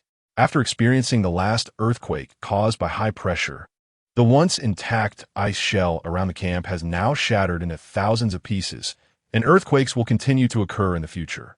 If another earthquake of magnitude 8 or above strikes, those fragments will collide violently with each other, shattering into even smaller pieces and creating more and longer ice fissures. Once we lose our footing, the starship, the camp, and all equipment and personnel will be swallowed by a chasm of ice dozens of kilometers deep. Is there anything more terrifying than this? Those who can think of this cannot sleep at night, fearing that in their dreams, the ground will suddenly shake, and in the next second, they will fall into endless darkness. As a geologist, Professor Luo must have long anticipated this worst-case scenario, but he never mentioned it to anyone. He knew that speaking out wouldn't change anything, but would instead severely dampen morale and lead to unnecessary trouble. At such a time, if the hearts of the people were thrown into chaos, the consequences would be unimaginable. Lin Luo carefully observed Professor Luo's expression and noticed the dark circles under his eyes, the bloodshot whites and slightly swollen cheeks, clearly indicating that he hadn't had a good night's sleep for several days. The pressure on a leader is likely greater than anyone else's, and they can't openly express it. They can only bottle it up and silently endure. Lin Luo suddenly felt a bit of sympathy for Professor Luo. An hour later, the meeting adjourned. Lin Luo changed into his outdoor spacesuit, put on his helmet, and then walked toward the hatch. Wang Yuhan saw him and came over to ask, "Lin Luo, isn't today a day off? Where are you going?" "I'm going out for a walk." "Don't you think you've seen enough of the scenery outside?" "It's not about the scenery. I just want to walk. It's a bit stuffy in the camp." "Then wait for me. I'll go with you. I also want to take a walk. I want to be alone." "Why? Do you find me annoying?" "I want to think about some issues." "How serious?" "What issues?" "Not convenient to disclose." "Excessive. Can I even know?" Wang Yuhan angrily punched Lin Luo's chest. "I'm leaving." Lin Luo forcibly pushed the door open and walked out, leaving Wang Yuhan behind. He opened the airtight door again and re-entered the ice-covered world. From a distance, he could see the lying NWA spacecraft, lifeless, looking like an old man on the brink of death. He truly hoped it would suddenly rise up by itself and stand straight on the launch pad. That way, everyone would have no worries and could happily return to Earth. Of course, that was just a childish fantasy. The reality was that even the experienced Professor Luo, along with the frighteningly titled experts at the space base, could not come up with any effective solutions. But Lin Luo did not give up. Just because others couldn't think of a solution didn't mean he couldn't. The mindset of those working on a construction site is different from those merely watching. Chapter 22.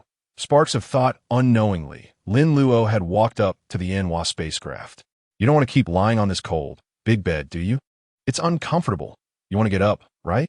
Well, let me think of a way for you. Give me some inspiration, otherwise no one can help you. And we'll all end up like you, forever stuck on this barren planet, becoming a part of it." Lin Luo spoke to the NWA spacecraft as if it were a living being. He didn't open the communication channel, so his words wouldn't be heard by anyone else. "What difficulties do we have here?" "Of course, it's the lack of suitable equipment. If we had a launch pad, large transport vehicles, cranes, and hydraulic launch pits, everything would be fine." "What are you saying? Can these things be built on site?" "Huh, that's a joke. There's no workshop here, no spare parts. We can't create something out of nothing. Even a clever woman can't cook without rice. The more Lin Luo spoke, the more excited he became. You say there's ice here? Endless ice. Can we use ice as raw material? What you don't know is that while ice has a certain hardness, it's too heavy and not easy to process into precise shapes. Wait a minute. We don't need precise shapes. Can't we use primitive methods? How did prehistoric civilizations build large structures without modern machines? A concept gradually became clear in his mind. A small spark of thought igniting a blazing fire. I got it. I got it. For a moment, Lin Luo was beside himself with excitement, pushing off the ground and suddenly soaring 7 or 8 meters into the air. He adjusted his posture, did 2 flips, and landed steadily. He immediately turned and ran toward the camp. Everyone in the camp hall who saw him was startled, wondering if something urgent had happened at the Enwa spacecraft since he had rushed back like a madman. If that were the case, why hadn't Lin Luo sent a communication? Someone tried to call Lin Luo, but found that he had turned off the communication function and was completely unreachable. 2 minutes later, Lin Luo returned to the camp hall. After removing his helmet, he found that more than a dozen people were staring at him. What are you doing? Want to know what you're doing? Everyone asked in unison. I have something to find Professor Luo. Where is he? Lin Luo's eager gaze swept the hall 3 or 4 times, but did not find Professor Luo's figure. He wants to visit the chief commander in the medical room. Wang Yuhan answered. Oh, then I'll go find him. Lin Luo hurriedly walked toward the medical room. Upon entering the medical room, Lin Luo saw Professor Luo speaking quietly with the doctor in front of the bed where the chief commander lay. A week had passed, and the chief commander remained in a coma, showing no signs of waking up.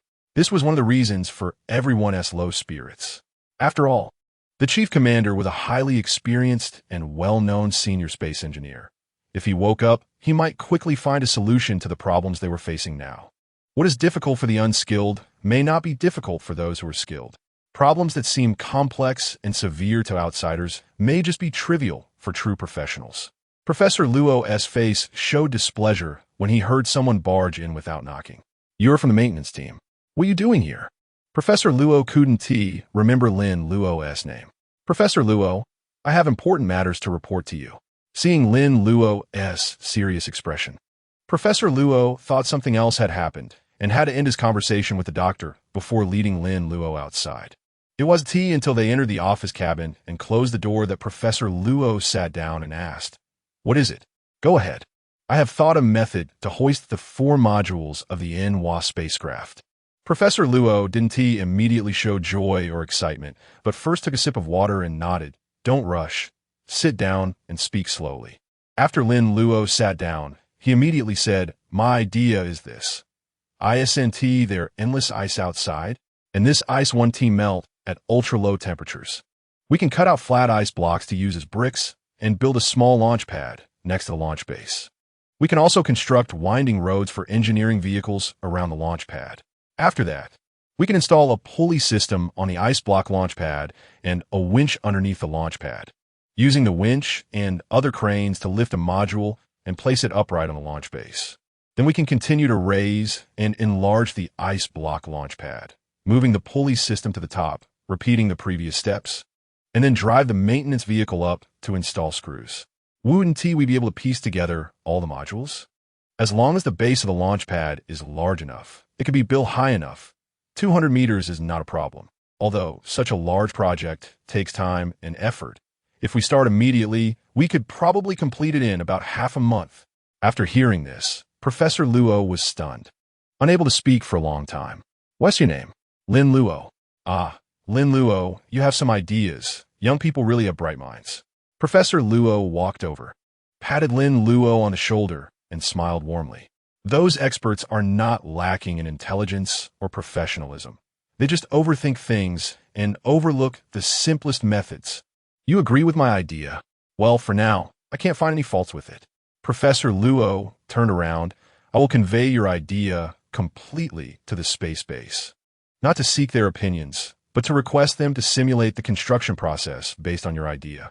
We will operate step by step according to the simulation procedure. And naturally, there won't be any major issues. It may even be faster than your estimated half a month. Then I'll go out first. Go ahead. I'll contact the space base right now. Professor Luo sat back at his desk, opened the communication system, and looked up at Lin Lu, who was about to leave. Suddenly, he called out, "Wait." Lin Lu paused and asked, "Is there anything else?" "Come here for a moment." "Yes." Lin Lu walked to the desk, puzzled. Professor Luo stood up, took a box from the storage cabinet behind him, and handed it to Lin Lu. "These are canned goods. Take them to eat. Everyone has been issued a fixed amount of food lately, and I know that young people like you probably can't get enough. So take these, don't be shy. Just bring them back to your rest pod, and don't let anyone see them, or you won't be able to explain how you got them." "Thank you, Professor Luo." Lin Lu was naturally very happy. Canned goods were more precious than gold during this special time.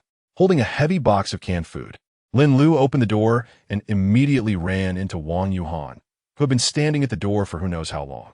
Chapter 23. I noticed the activation of the Hua was established as a major project moving forward. Professor Luo divided the outgoing staff into two teams. One was a disassembly team centered around the maintenance crew, responsible for breaking the Hua into 4 modules. The other was an ice collection team, which selected a small ice hill to build an ice collection site. Both teams started working simultaneously, from 8 a.m. to 8 p.m., working 12 continuous hours. Although everyone would be physically exhausted, there was no other way to improve efficiency. Qin Yuemin had nearly finished her experimental work and, with nothing to do at the camp, wanted to go out and see what others were working on. Nurse Zhuang, who was cleaning the hall, suddenly called out to her. "Qin Yuemin, are you going out alone?" "Yes. Is there a problem?" Professor Luo instructed that unless there's a special situation, you shouldn't act alone. It's best to take someone with you. Only then did Qin Yuemin remember that this point was indeed mentioned in yesterday's meeting. However, she was just going out to wander, not for work. So she felt embarrassed to ask someone to accompany her, fearing it would delay others' tasks. "Is anyone free at this time?" "I'm free. Aren't you supposed to be cleaning?" "Only the stubborn stains need manual cleaning. The rest can be handled by the cleaning robots." Nurse Zhuang quickly walked to the corner, stuffed the cleaning tools into the storage cabinet, and clapped her hands, indicating that she was ready. Seeing the eager expression on Nurse Zhuang's face, Qin Yuemin couldn't help but smile. She could somewhat relate to Nurse Zhuang's feelings. Everyone had been on Europa for nearly 2 months, and it seemed Nurse Zhuang had only gone out 2 or 3 times, spending most of her time on standby or doing cleaning work. The only person she probably chatted with regularly was Dr. Gao. Moreover, Nurse Zhuang was only 18 or 19, the age of youthful vigor. How could she endure such loneliness? Akin to being caged? "All right then, you can accompany me." Qin Yuemin smiled and nodded. "Thank you, Professor Qin." Nurse Zhuang beamed and excitedly ran into the changing room, changing into her outer space suit in less than a minute, then rushed out holding her helmet. The two exited through the airlock. Without any transportation, they could only walk. "Professor Qin, where do you want to go first?" Nurse Zhuang asked directly, as she believed Qin Yuemin could only go to 2 places, the Hua or the ice collection site. "Let's go check out the Hua first." It was a 1-kilometer journey, taking about 10 minutes to arrive. The maintenance vehicle and 3 transport vehicles were busy here. Lin Lu was not in the maintenance vehicle. He was standing on the outer wall of the Shenzhou spacecraft. Although the outer wall had a certain curvature, Lin Lu stood very steadily. Even if he accidentally fell from a height of 20 meters on this low-gravity planet, it wouldn't pose a fatal danger. He was using a small wind cannon to remove the screws from the outer wall. There were over 100 of such screws. Wang Yuhan was on the ground, also using a wind cannon to remove the lower screws.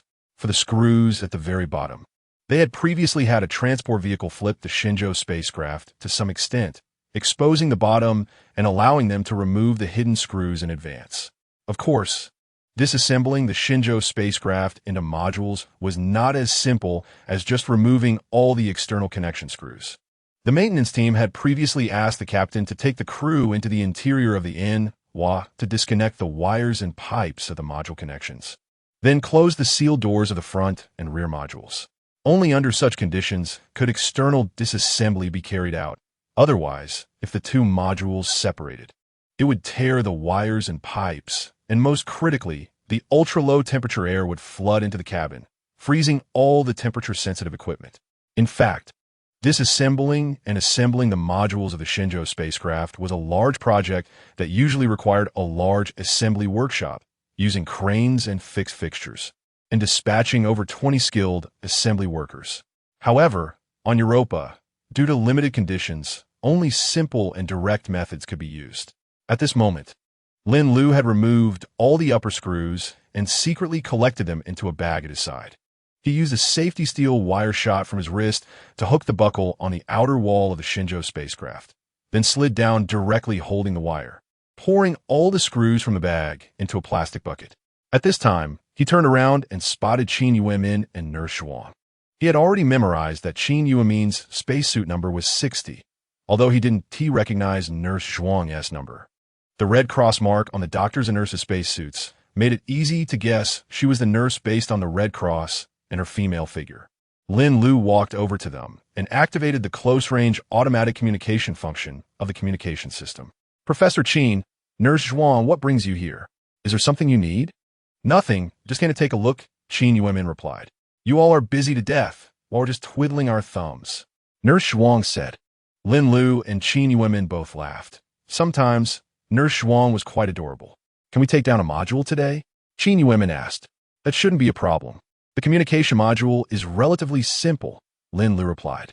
To disassemble everything, it might take about 3 days. Seeing you climbing up and down looks so tiring, Nurse Zhuang said. No, staying at the base to support later stages is also very tiring. Everyone is working hard, Lin Lu said politely.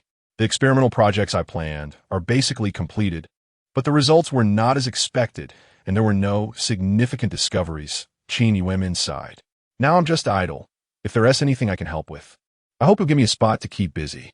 I really can't just sit in the camps seeing everyone working hard. We don't lack manpower here. If you want to help, you can ask Professor Luo what he thinks and how he arranges it, Lin Lu suggested. Okay, I'll ask him later. What wind blew you two over here, Professor Qin and Nurse Zhuang? Wang Yuhan also approached. Northwest wind. Hee. Nurse Zhuang joked. Did you come here specifically to check on us? Wang Yuhan asked. No, just came out for a walk, passing by here, and decided to take a look. Qin Yuemin replied. What? Are we not welcome? Nurse Zhuang said. Of course not. You're welcome. Wang Yuhan said. Don't you have anything to do at this time? I really envy you. I also want to come out for a walk. I just finished my cleaning work. Nurse Zhuang defended herself. I didn't slack off. I organized the experimental data and was just thinking of coming out to see if there was any place I could help, Qin Yuemin said. Idling in the camp is also a very uncomfortable thing. We don't have any work suitable for you, Professor Qin. I suggest you go check out the ice collection site, Wang Yuhan said. Professor Qin, let us go. Nurse Zhuang pulled Qin Yuemin away. Qin Yuemin turned back to Lin Lu and said goodbye. After the two of them walked a long way, Qin Yuemin asked Nurse Zhuang, why are you in such a hurry to leave all of a sudden? Nurse Zhuang replied defiantly. That Wang Yunhan is clearly trying to rush us away, feeling that we're in the way. We won't stoop to her level. Is that so? I didn't notice that. But I did. Professor Qin, do you have feelings for that Lin Luo? Chapter 24. Temporary interview. Why do you ask that? Wasn't he your assistant in the lab before? Oh, that is true. When a man and a woman are alone in a room, it's easy for feelings to develop. Although I'm not very familiar with Lin Luo, you give a good impression. Qin Yuemin was slightly taken aback and said, how could that be? We're just work colleagues. Nurse Zhuang laughed and said, it started as a work relationship, but it can develop into something else. Qin Yuemin fell silent. For a moment, she felt as if a soft lump was blocking her chest, making it a bit hard to breathe. If we really can go back, we might as well have a good romance, Nurse Zhuang said hopefully. So, Nurse Zhuang, you followed me out here just to... Nurse Zhuang said shyly. To have more opportunities to interact with boys. Qin Yuemin couldn't help but laugh. Girls your age. Well, that's quite normal. After all, the high concentration of sex hormones in your body drives you to have such impulses. Even on a lifeless alien planet, it doesn't affect the secretion of sex hormones. This subject could indeed be a research topic. Professor Qin, why do you always think about doing research? Nurse Zhuang laughed. Haven't you ever dated before? Not during school. And not after entering society? No. Qin Yuemin's unequivocal answer left Nurse Zhuang stunned. That's quite abnormal. I attended a closed school within a scientific research institute during my middle school years. where the teachers were renowned scientists and professors from both domestic and international backgrounds, with very strict requirements to prevent romantic relationships between male and female students. We were given a dose of an 8-in-1 hormone suppressant every semester to keep our hormone levels low, allowing us to focus on our studies. Wow, I've never heard of such a thing. Nurse Zhuang was very shocked, realizing that elite schools train talent this way. I thought all schools were like that until I found out that ours was unique. Although it goes against natural laws, I did benefit quite a bit. For example, I completed university courses in high school and was directly recommended for graduate school after entering university, working with professors on research. What about after you entered university? You wouldn't still be taking suppressants every semester, right? Of course not. So you didn't date in university either? Nurse Zhuang pressed on. Professor Qin, you look pretty good. Even though you dress conservatively and don't wear much makeup, there should be quite a few boys who like this natural type. Didn't anyone pursue you? Yes, but I didn't accept. Why? Did you not find them attractive? There was no feeling of excitement. Perhaps due to the long-term use of suppressants, even after stopping. My hormone levels couldn't rise, so there was no desire in that regard. Moreover, I feel that romance itself is quite meaningless without any rationale. It's merely a biological instinct governed by hormones to engage in reproduction to continue the genes. Professor Qin, your view is a bit too cold, isn't it? Is it colder than Europa? Haha, Professor Qin, you can still joke. At this point, the two had walked 2 kilometers from the Enwa spacecraft and 1.5 kilometers from the camp to the ice collection site. The ice collection site is actually quite similar to a quarry on Earth. The entire ice hill is treated as a giant ice block, and then engineering vehicles cut off small pieces to transport them away. Unlike a quarry, where stones on the ground can be excavated further underground, creating a funnel-shaped pit, the ice collection site works differently. Once the ice hill on the surface is flattened, another ice hill can be sought for further ice collection. Ice hills are abundant on Europa, and collecting ice blocks from the hills is much easier and less labor-intensive than from the ground. 3 engineering vehicles were cutting the several-meter-high ice hill into rectangular blocks measuring 2 meters on each side, which were then loaded onto transport vehicles. Once a vehicle was filled, it would take the ice bricks to the launch pad nearby for unloading, where they would be stacked for use in establishing a pure ice launch platform with ice drills. The launch pad is a red metal plate shaped like a disc, 0.5 meter thick and 15 meters in diameter. On the day of landing, when the Enwa spacecraft was still 3,000 meters above the ground, it opened the valve of the second cabin and ejected a strip-shaped object. This object is entirely metal and automatically expands like an umbrella when approaching the ground, turning into a disc 20 meters in diameter.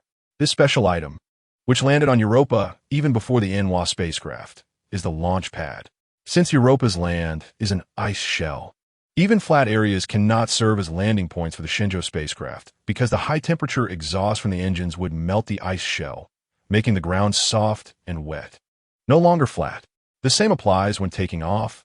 The exhaust would deform the ground, creating water flow. The Shenzhou spacecraft could easily slip as a result. Therefore, the metal launch pad is essential for the Shenzhou spacecraft, whether for landing or takeoff. The 4 modules of the Shenzhou spacecraft must be reassembled on the pad. Otherwise, a successful takeoff cannot be guaranteed. Wow, it's lively here too. Nurse Zhuang exclaimed, raising her arms. I wish I could help in some way. Today is just the first day of work, and everyone's working rhythm is already on track. Qin Yuemin said with admiration, I hope this state can continue. Anchor Amy was recording on site. When she saw Qin Yuemin and Nurse Zhuang appear at the construction site, she immediately ran over. The proximity auto-connection feature quickly linked their communication channels together and identified their true identities. Hi, beautiful ladies, how are you? It's quite a surprise to see you here. Just gonna take a look? Qin Yuemin replied casually. Me too, Nurse Zhuang echoed. It's rare to see you both out. Amy stepped in front of them. By the way, just shooting the construction scene is too monotonous, and they don't have time to chat. Can you accept my interview? Just a few minutes. Nurse Zhuang immediately agreed, while Qin Yuemin thought for a moment before nodding. May I ask, seeing the scene before you, what are your thoughts? Qin Yuemin replied, I feel very moved. Even in such harsh conditions, everyone is working together for a common goal. Nurse Zhuang added, I want to join too, but I'm completely an outsider to this work. Do you want to go back to Earth now? Qin Yuemin answered, of course. Nurse Zhuang replied, very much. Especially? Then after you return to Earth, what is the first thing you want to do? Nurse Zhuang answered, change into a beautiful dress and go shopping.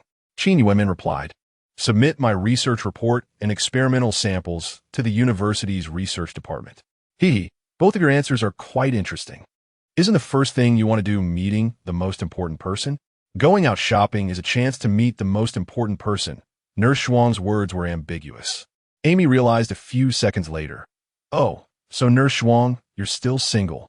Then she looked to Qin Yuemin, expecting her answer. Staying here will let me meet the most important person, Qin Yuemin said calmly.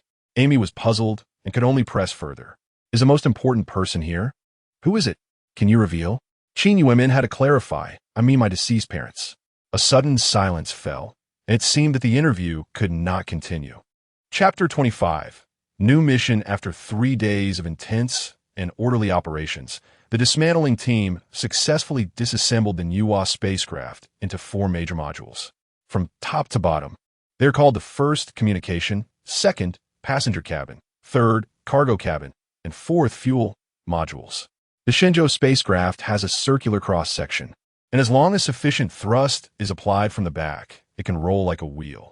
The tail of the Shenzhou spacecraft needs to roll onto the launch pad, and then special-shaped ice blocks will be used to support the bottom of the 4th module. The 4th module is as long as 52 meters, and erecting it is not an easy task.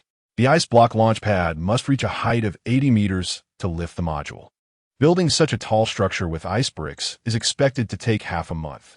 After all, construction is built brick by brick, and there is no shortcut. In 3 days, 5,000 bricks were transported from the ice harvesting site, and construction of the base has begun. The bricks are laid in a horizontal and vertical stacking method, with the ice bricks pressing against each other, making it relatively stable. However, due to the lack of adhesive, the structure built this way must be constructed in the shape of a pyramid to ensure stability beyond 100 meters. This raises a problem. The amount of ice bricks required for a pyramid structure is simply too much, and it may take 3 months to complete. A right-angled triangle is the most economical and quickest structure. How to reinforce the right-angle edges. The construction experts from the space base provided professional advice. Use the fire roasting method, utilizing high-temperature flames to bake the outer walls of the right-angle edges. Melting the outer ice bricks into water, then removing the flame to let the water freeze rapidly, thus forming a solid outer wall that greatly enhances stability. Of course, the same method can also be applied to the outer walls of other sides, achieving the same effect. But where can we find high-temperature flames? After thinking it over, the only option is to use the Fuxi spacecraft's engine. Although the fuel tank connected to that engine does not have fuel prepared for the return journey. It hasn't been completely used up, and there is still some fuel left, which should be enough for processing the ice structure. The engine and fuel tank need to be dismantled and then modified into a convenient flamethrower. This new task fell to the maintenance team. While the launch pad is still under construction, the maintenance team must complete the flamethrower before it reaches the designated height. Once the flamethrower is ready, it can reinforce the launch pad, and the launch pad can then be put into use immediately. Another high-level task. Wang Yunhan exclaimed in despair. We can't stop for a moment. Sui said somewhat wearily. Let us do our best. Lin Luo said calmly. Everyone is watching us, so let us keep our spirits up. Hu Hai encouraged. No matter how difficult the task is, as long as we take action, we can complete it in the end. The maintenance team left the Europa spacecraft and drove the maintenance vehicle to the Fuxi spacecraft. The Fuxi spacecraft, with several outer shells dismantled, looked quite desolate, like an elderly person in the twilight of life, abandoned by their children and bedridden without care. Although its warehouse and garage are still in normal operation after repairs, everyone's feelings toward it have changed. There are a total of 24 engines. We only need to dismantle 3. Hu Hai instructed, Xiao Lin, you dismantle from the top. Xiao Su and Xiao Wang dismantle from the sides below, and I will assist you from the vehicle. Understood. The 3 replied in unison. The 3 got out of the vehicle and went to their assigned positions to start working. The engines are located at the tail of the Fuxi spacecraft, where the internal and external structures intertwine and are divided into many layers, making it the most complex part. It is expected to take 3 days to dismantle the 3 engines, and then it will take another 2 or 3 days to dismantle the fuel tank. After dismantling, it needs to be reassembled, modified, and tested. If any accidents occur during this process leading to engine damage, everything will have to be started over. Of course, everyone hopes for a one-time success, which is the best outcome, while also understanding that the more steps there are, the greater the probability of failure. Not just the team leader, but every team member carries a lot of pressure. No one wants the reason for failure to be attributed to their lack of effort or mistakes. To alleviate the psychological pressure on his subordinates, Huhai, as the team leader, occasionally jokes around in the team channel, telling some nonsensical jokes to help everyone relax a bit. Working under too much pressure can lead to frequent problems. Team leader, your jokes are so old. I heard them in elementary school. Wang Yunhan bluntly criticized. Then Xiao Wang, you tell a few. Let us give him a round of applause. Once upon a time, there was a person who watched old martial arts movies. And there was a scene like this. A person practiced martial arts from a young age, attaching 2 sandbags to his calves, jumping over a small tree every day, year after year. Later, the tree grew taller, and he became a master of lightness skill, so he planted a small tree in the corner of the yard to practice. Later, he went to study in another place and stopped practicing. 30 years later, every time he returned home during his leisure time, he would stare at the top of the 20-meter-high tree in a daze, unwillingly thinking, if I had continued to practice, I would be able to jump over this height now, and I would be the Olympic high jump champion. Haha, this joke is so funny, much more interesting than mine. This person is really stubborn, Sue commented. Interesting, Lin Luo remarked.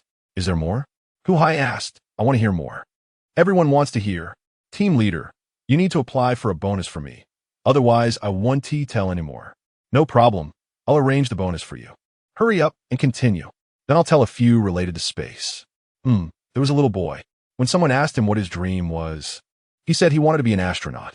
When asked why, he said, if I become an astronaut when I grow up, then when I get married, my wife will keep saying, go vacuum the room, tidy up the house, take out the trash, go buy things, and I want to be able to do any of it because I'll be in space. That would be great.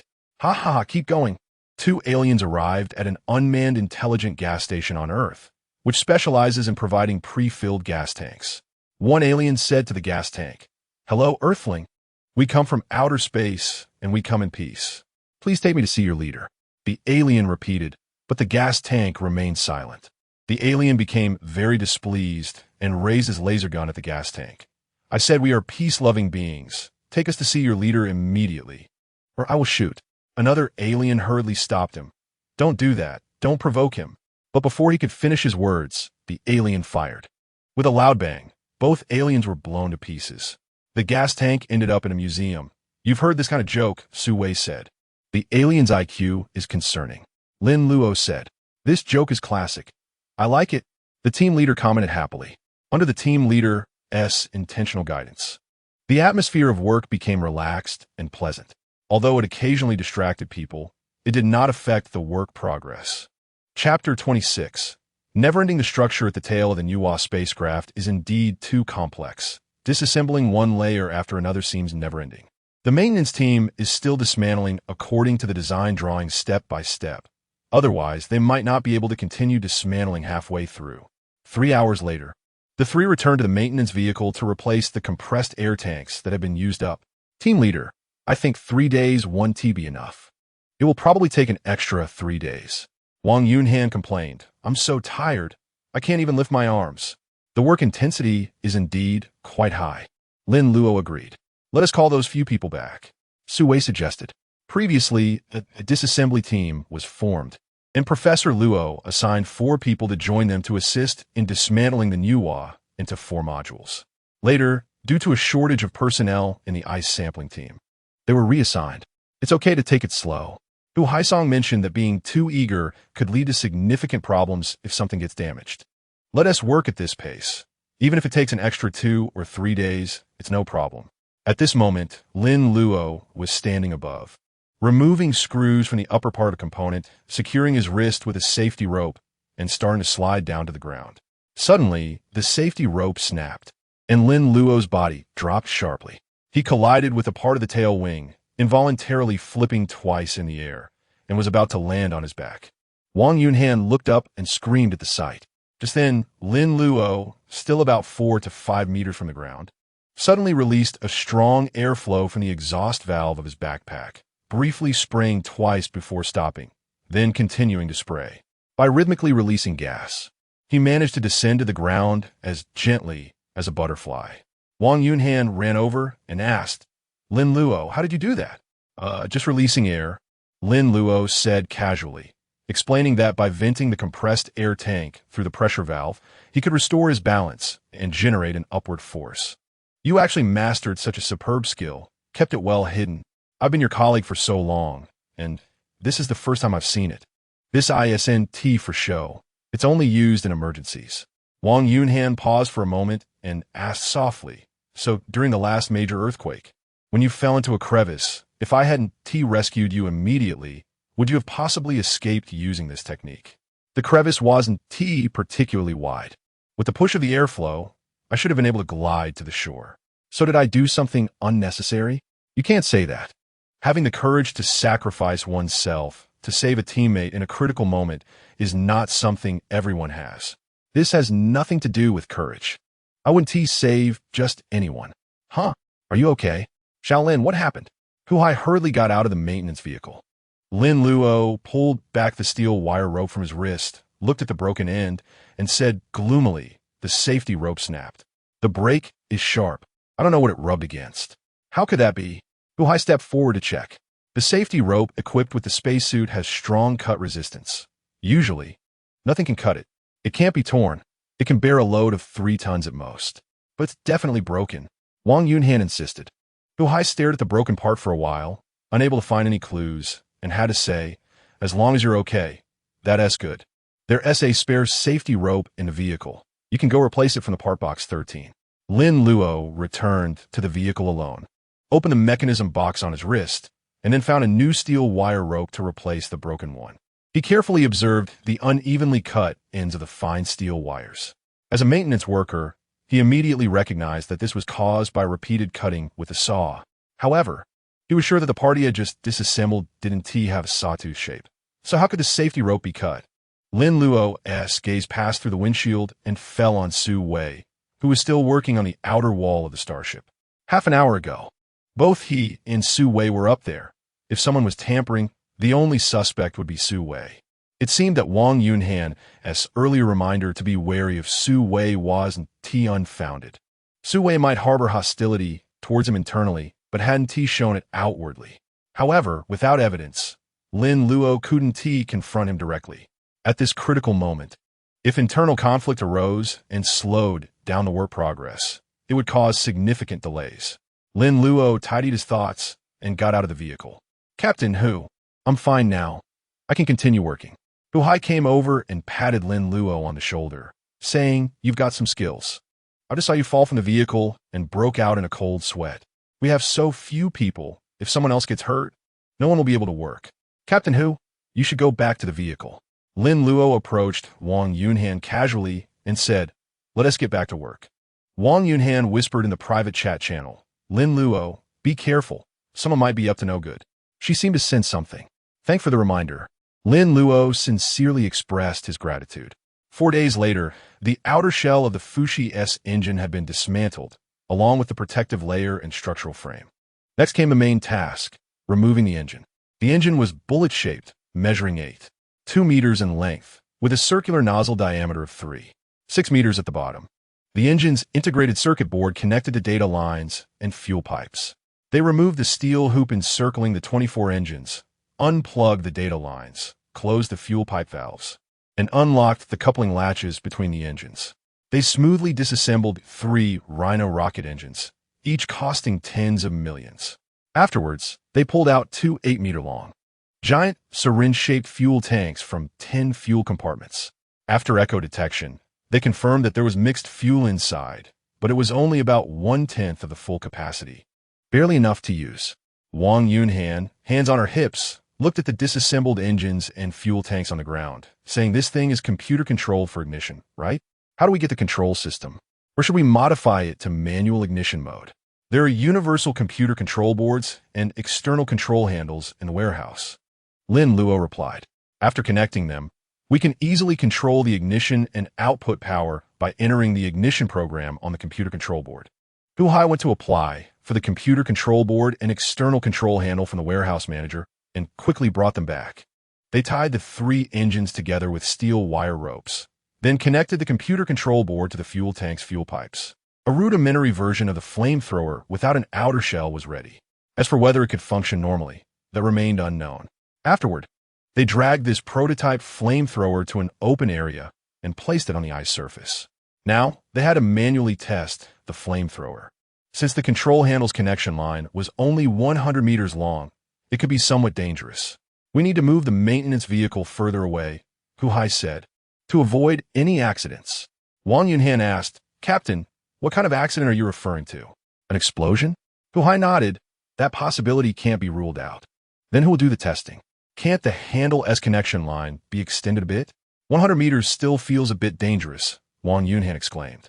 There are no extra connection lines, so it can't be extended, Hu Hai said. My hands are still shaky, so I'm afraid I can't control it well. Who is willing to go? I'll do it. I'm quite familiar with electronic controls, Lin Luo volunteered. Lin Luo, don't push yourself too hard, Wang Yunhan advised. I'll let you take this opportunity, Su Wei sneered. Chapter 27. Testing the flamethrower. The test, certainly Wu Ti, start immediately. To ensure the safety of the tester, Lin Luo, ample safety measures were put in place beforehand. First, a 2-meter high, 2-meter thick, 4-meter wide ice wall was built 100 meters away from the engine, serving as a protective barrier.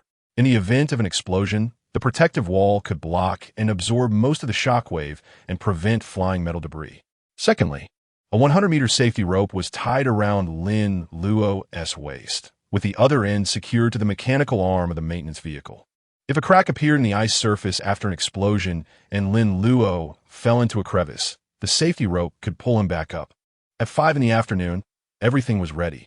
The maintenance vehicle was parked 200 meters away from the engine, while Lin Luo crouched behind the protective wall, holding the control handle.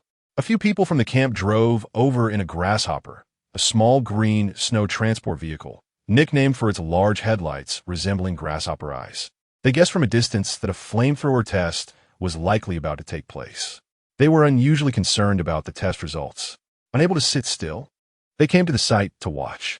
Among them were Qin Yuanmin, Nurse Zhuang, Amy, and Professor Luo. It was Professor Luo who was driving. Dr. Gao originally wanted to join in, but he had to stay in the medical room on duty. If he left his post, and someone happened to get injured, there would be no one available to treat them. Lin Luo saw that Professor Luo had arrived. Wang Yuhan promptly notified Lin Luo through the team channel. Lin Luo turned around and saw the grasshopper head parked next to the maintenance vehicle. In addition to Professor Luo, 3 other female team members had also come.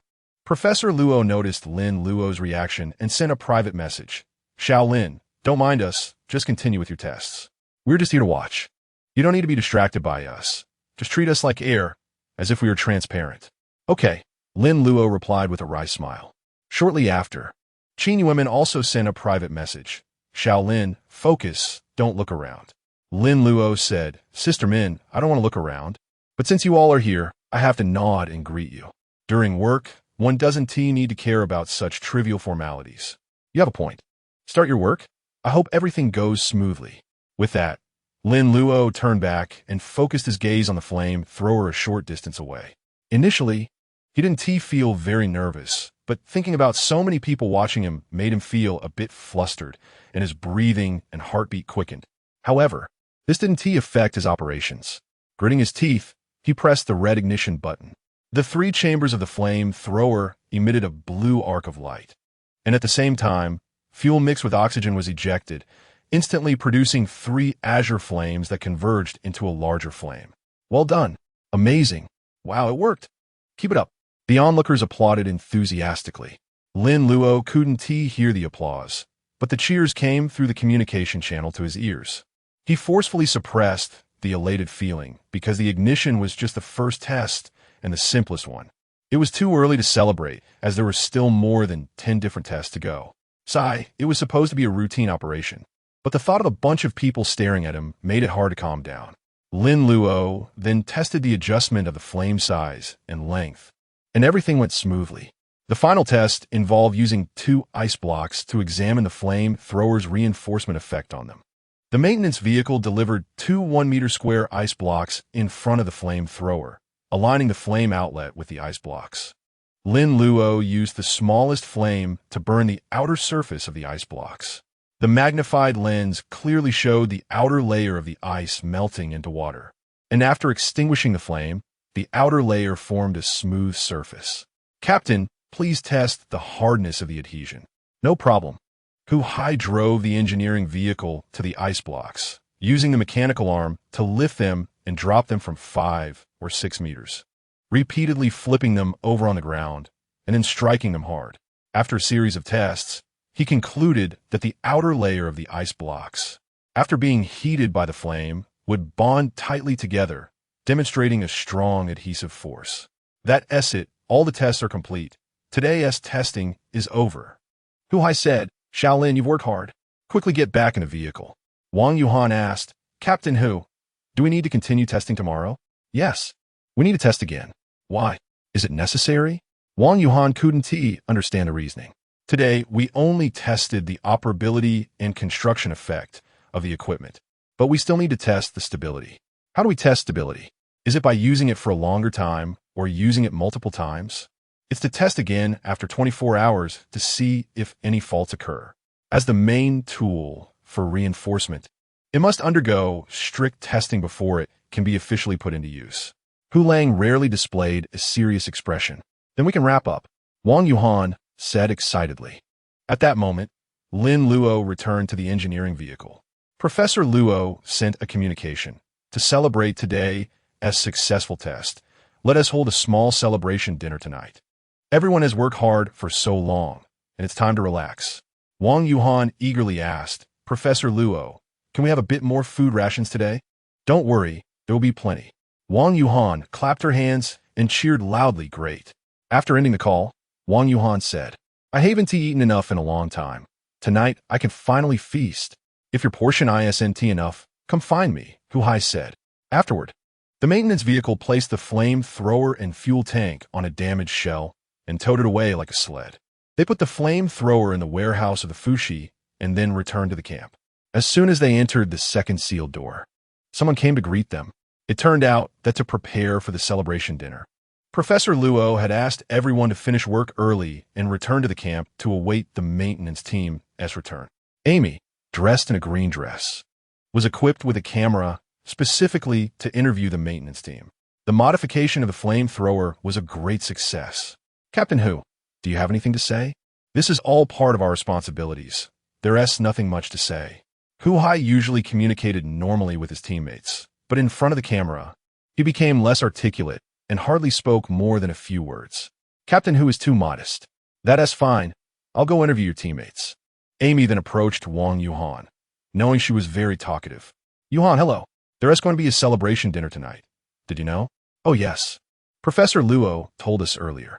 Thanks to you all completing the flamethrower test today, Professor Luo decided to hold a celebration dinner. We're all benefiting from your hard work." "Not really. We can't take all the credit. The ice collection team worked very hard too. By the way, Yuhan, your hair has grown a lot." Wang Yuhan tilted her head and touched her long hair, saying, "My hair grows fast. It's been over 3 months. Everyone's hair has grown. Speaking of which, we need a barber to help everyone get a haircut." "That is a good suggestion. I'll find out who can cut hair," Amy said excitedly.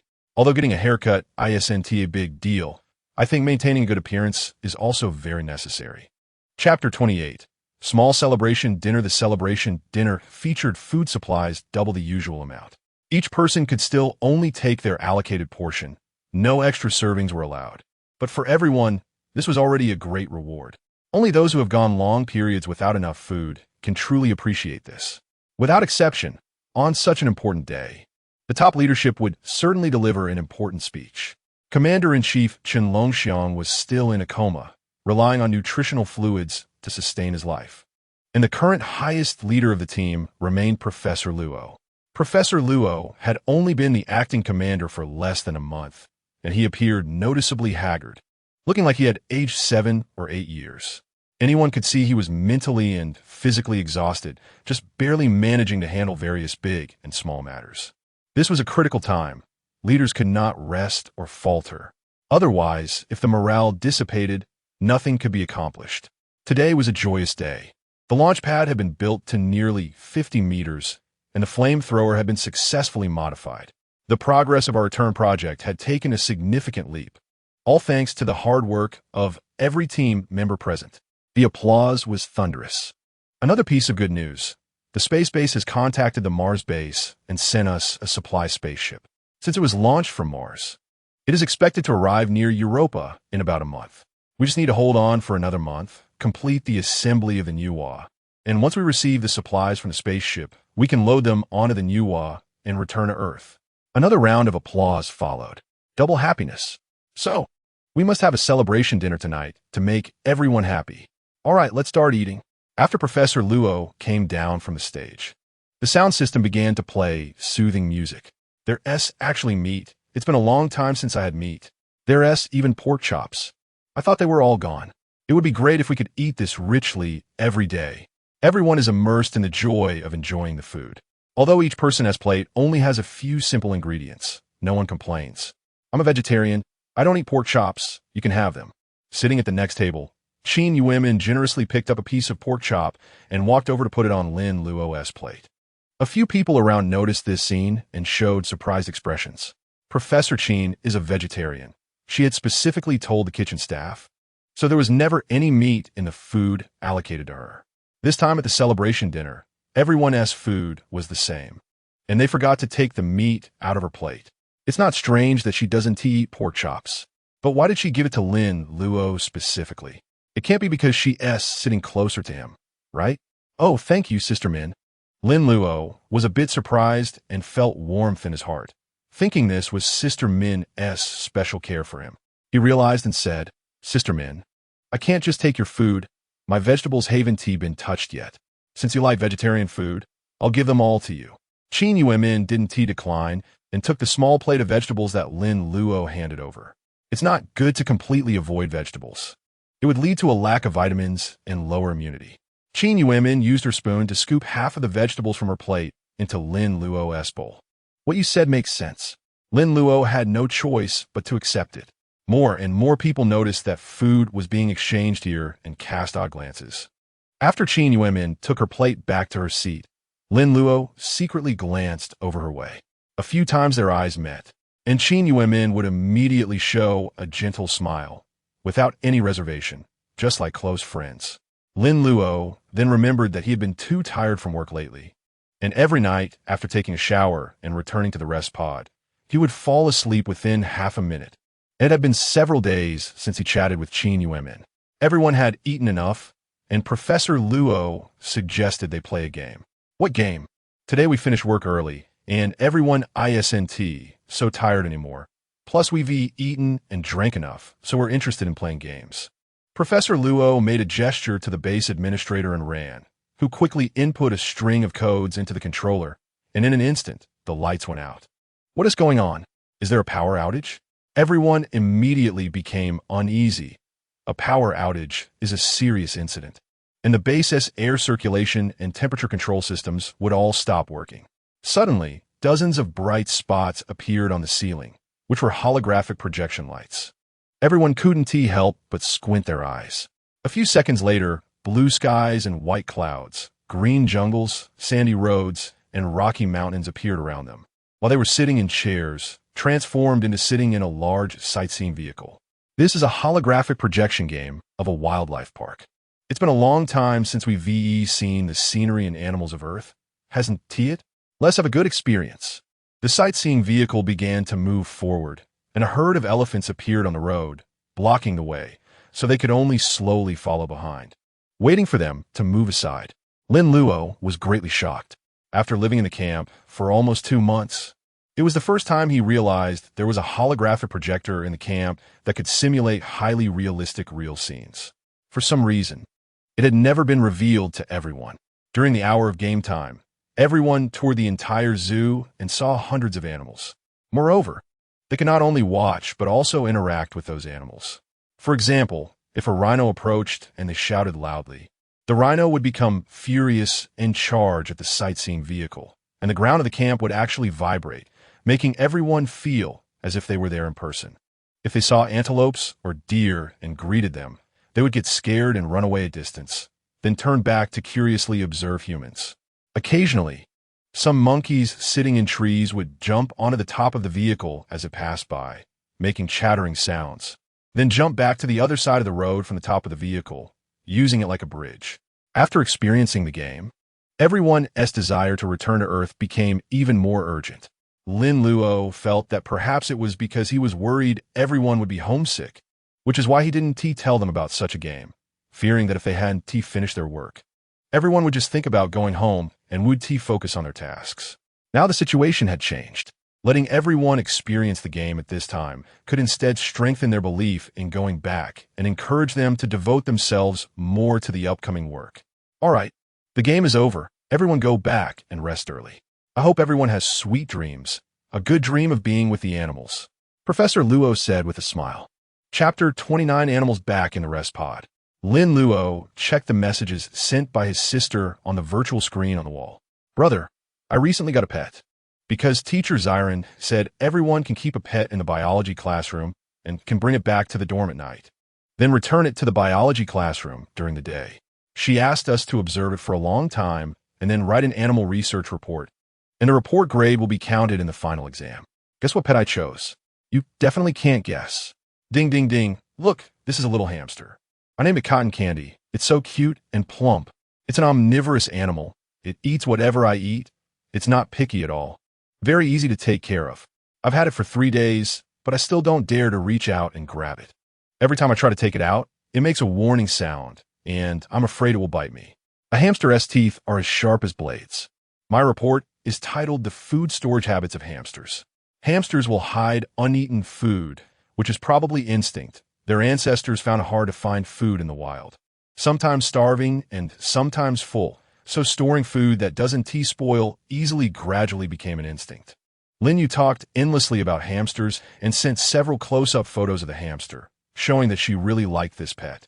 Lin Luo replied, Cotton Candy is indeed very cute. I hope the next time I visit your school, I can also take a look at it. After that, Lin Luo dialed the internal communication channel and input the room number of Qin Yuanmin's rest pod. A few seconds later, it was connected. Sister Min, sorry to bother you. No worries, I just came back from the bathroom and wasn't doing anything. Tonight's game of visiting the zoo was pretty good. You're a biologist, you must have some thoughts on it, right? The game graphics were nice, and the realism was high, but there were still some unsatisfactory aspects. What aspects? I didn't notice. There were some common knowledge errors. For example, when the herd of elephants moved quickly, did they make that loud and heavy footstep sound? Yes. In reality, elephants have soft soles that can absorb vibrations, so even when running fast, they wouldn't make noticeable footstep sounds. I didn't notice that until you mentioned it. Also, chameleons standing on branches only change to green like the leaves or gray-brown like the branches. They wouldn't suddenly turn purple-red or randomly change to other colors. Doing so would only expose them to predators. Qin Yuanmin went on to point out several common knowledge errors that appeared in the game. I see. Lin Luo joked that the company that designed this game must not have hired biologists as consultants to save costs. Otherwise, there wouldn't be so many basic errors. Yes, they definitely didn't hire consultants. Qin Yuanmin said. However, aside from these common mistakes, other aspects were quite good. Which reminded me of the situation a few years ago when I went to Africa for field research. It was very valuable. Sister Min, do you want to go back to Earth right away to see those real animals? Qin Yuanmin chuckled and said, although I'm a biology professor, my main research focus is on microorganisms and biological evolution. I want to go back to Earth as soon as possible, but I don't want to see those animals. I'm not a zookeeper. But Sister Min, your understanding of animals is quite deep and comprehensive. You must have studied them in the past, right? In the beginning, I studied wildlife for a few years. Then I joined the National Research Team and changed my research direction according to their requirements. Tonight, my sister happened to mention pets. She said the teacher allowed them to keep small pets. Haha, hamsters, how nostalgic. I had them when I was young, and I still remember it vividly. My parents often traveled for work and weren't home, so I let two hamsters out of their cage, and they made a home in the corner of the kitchen. Later, they had 2 litters of baby hamsters, and the male hamster was chased away by the female hamster, who raised the babies alone. Even though I know this is a biological instinct, it still makes one marvel at the greatness of motherhood. After a while, Lin Luo didn't respond. Xiao Lin, are you asleep? No, I'm not asleep. It's just that what you said reminded me of my mother. I remember you said your mother passed away too? Yes. She passed away early due to long-term care for my sister, which caused her health to deteriorate. She had a stroke and was rushed to the hospital for rescue. After a full examination, the doctor said her internal organs were like those of 70 or 80-year-old. So do you resent your sister? Resent her for making you lose your mother early? I used to, but not anymore. She had no fault in being born into this world because of her congenital illness. My mother spent more time and energy taking care of her, which was also not wrong. I was just a child at the time, so I had those negative feelings, but I've long since let it go. At least you still have a sister. I'm all alone. Sister Min, I'm fine. By the way, why did you suddenly come to find me tonight? I thought of how long it's been since we chatted. It's okay. I know you've been very tired for work lately. I also want to do something, but Professor Luo said there's nothing I can do. He asked me to receive data sent back by the deep-sea robot on the computer and start researching Europa's deep sea. Actually, the research work can be done later, or the data can be sent back to the space base for other experts to study. We have more urgent matters to attend to right now. But I can't help it all. Sister Min, each has their own expertise.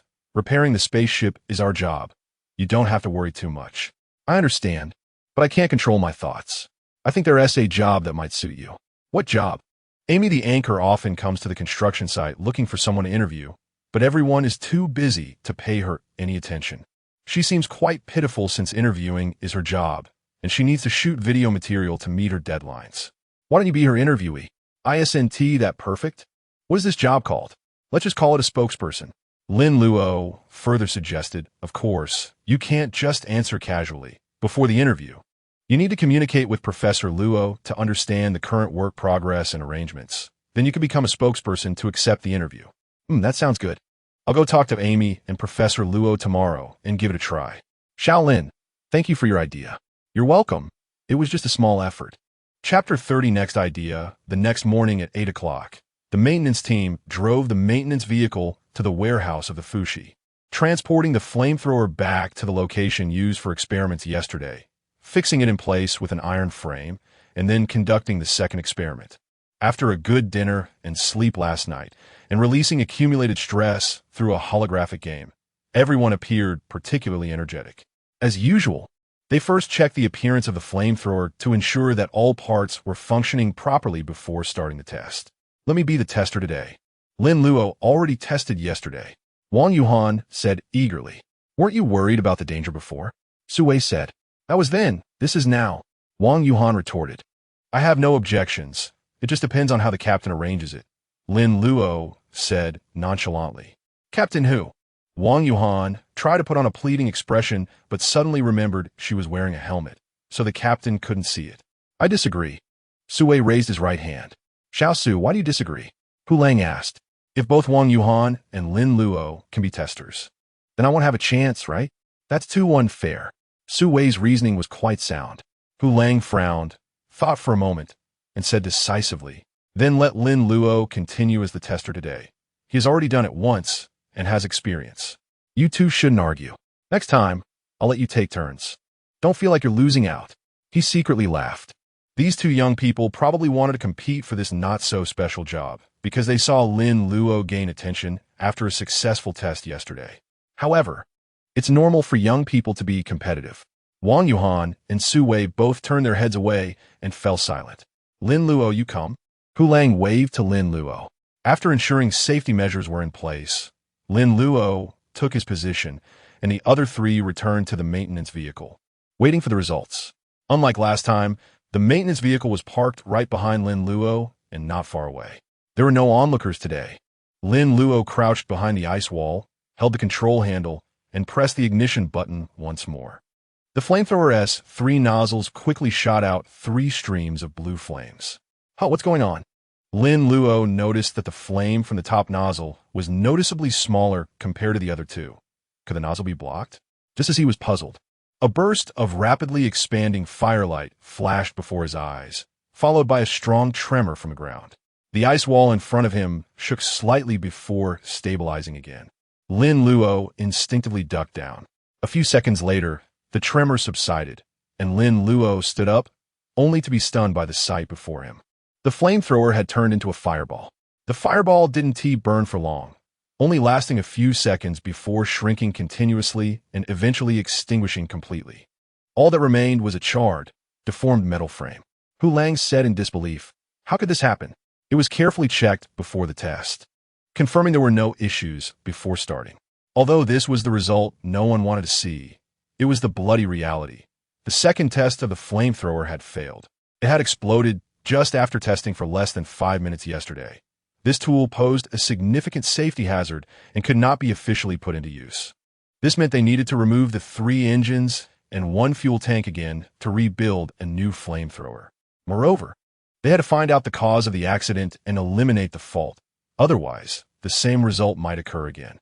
The explosion was silent, but the firelight was still seen by the ice harvesting site and launch pad staff. Everyone stopped their work and looked toward the explosion's direction. Professor Luo immediately contacted the maintenance vehicle. "Captain Hu, what happened over there? Why did it suddenly explode?" Professor Luo did not ask about casualties because everyone's real-time life data was synchronized through the detection system in their spacesuits and the spacecraft's management system. Professor Luo just needed to connect to the management backend and check the data to know if the team members were okay, so he didn't need to ask further. "The flamethrower exploded," Hu Lang replied. "What caused it? We haven't figured that out yet." "It's okay. Accidents during tests are quite common. It's not the fault of your maintenance team, so don't take it to heart. Let's quickly make another one. With the experience from last time, it should be much faster this time, right?" Professor Luo patiently comforted, reminding them to be more careful next time to avoid making the same mistake. "Got it." After ending the call, Professor Luo called Lin Luo back to the vehicle. "I noticed that one of the jet ports had an abnormal flame, and I saw it too." Hu Lang brought up the engine's design blueprint on the screen, then pressed the virtual control button to simulate the engine's operation. "Where do you think the problem lies?" Everyone watched it quietly a few times, and Wang Yunhan spoke up. "I think there's an 80 to 90 chance that something is stuck in the narrowest exhaust pipe, blocking the jet port, so the flame was small at first. Over time, as the internal pressure kept increasing and the temperature got too high, it would explode." Hu Lang nodded, saying, "Yes, that's probably the reason. But where did that thing come from? Parts don't just fall out by themselves, right?" Lin Luo raised a deep doubt, and we also used a flashlight to check the inside, but found no foreign objects. Other than that, there are no other possibilities. Hu Lang was greatly puzzled. The third-generation Starship engines are very reliable, and the technology is mature, so there shouldn't suddenly be a failure or a fracture of components. "Let's quickly take apart the engine and make another jet port. There's no use pondering here," Su Wei said eagerly. "All right, let's go back to the Fushi and disassemble a few more this time, just in case." Hu Lang made the decision, seeing Lin Luo downcast. He went up and patted Lin Luo's shoulder, encouraging him. "Don't be discouraged, Lin. Keep a positive mindset. Good things take time. A small setback won't affect our work. And we'll definitely succeed next time. Right? Cheer up." Wang Yunhan also came up to pat Lin Luo's shoulder. "I'm Yufina." Lin Luo forced a smile and said, "Next time, let someone else be the tester." "Let me do it. It's my turn this time." Wang Yunhan tried to claim it. "Why should you get to decide?" Su Wei protested. "Ladies first. Our maintenance team doesn't have that tradition. We always have equality between genders. How about we decide with rock, paper, scissors? Isn't that too childish?" Let Team Hu decide." Su Wei and Wang Yunhan both looked at Hu Lang, who shook his head and said, "Next, we'll make another jet port. Whoever performs better, I'll let them be the tester.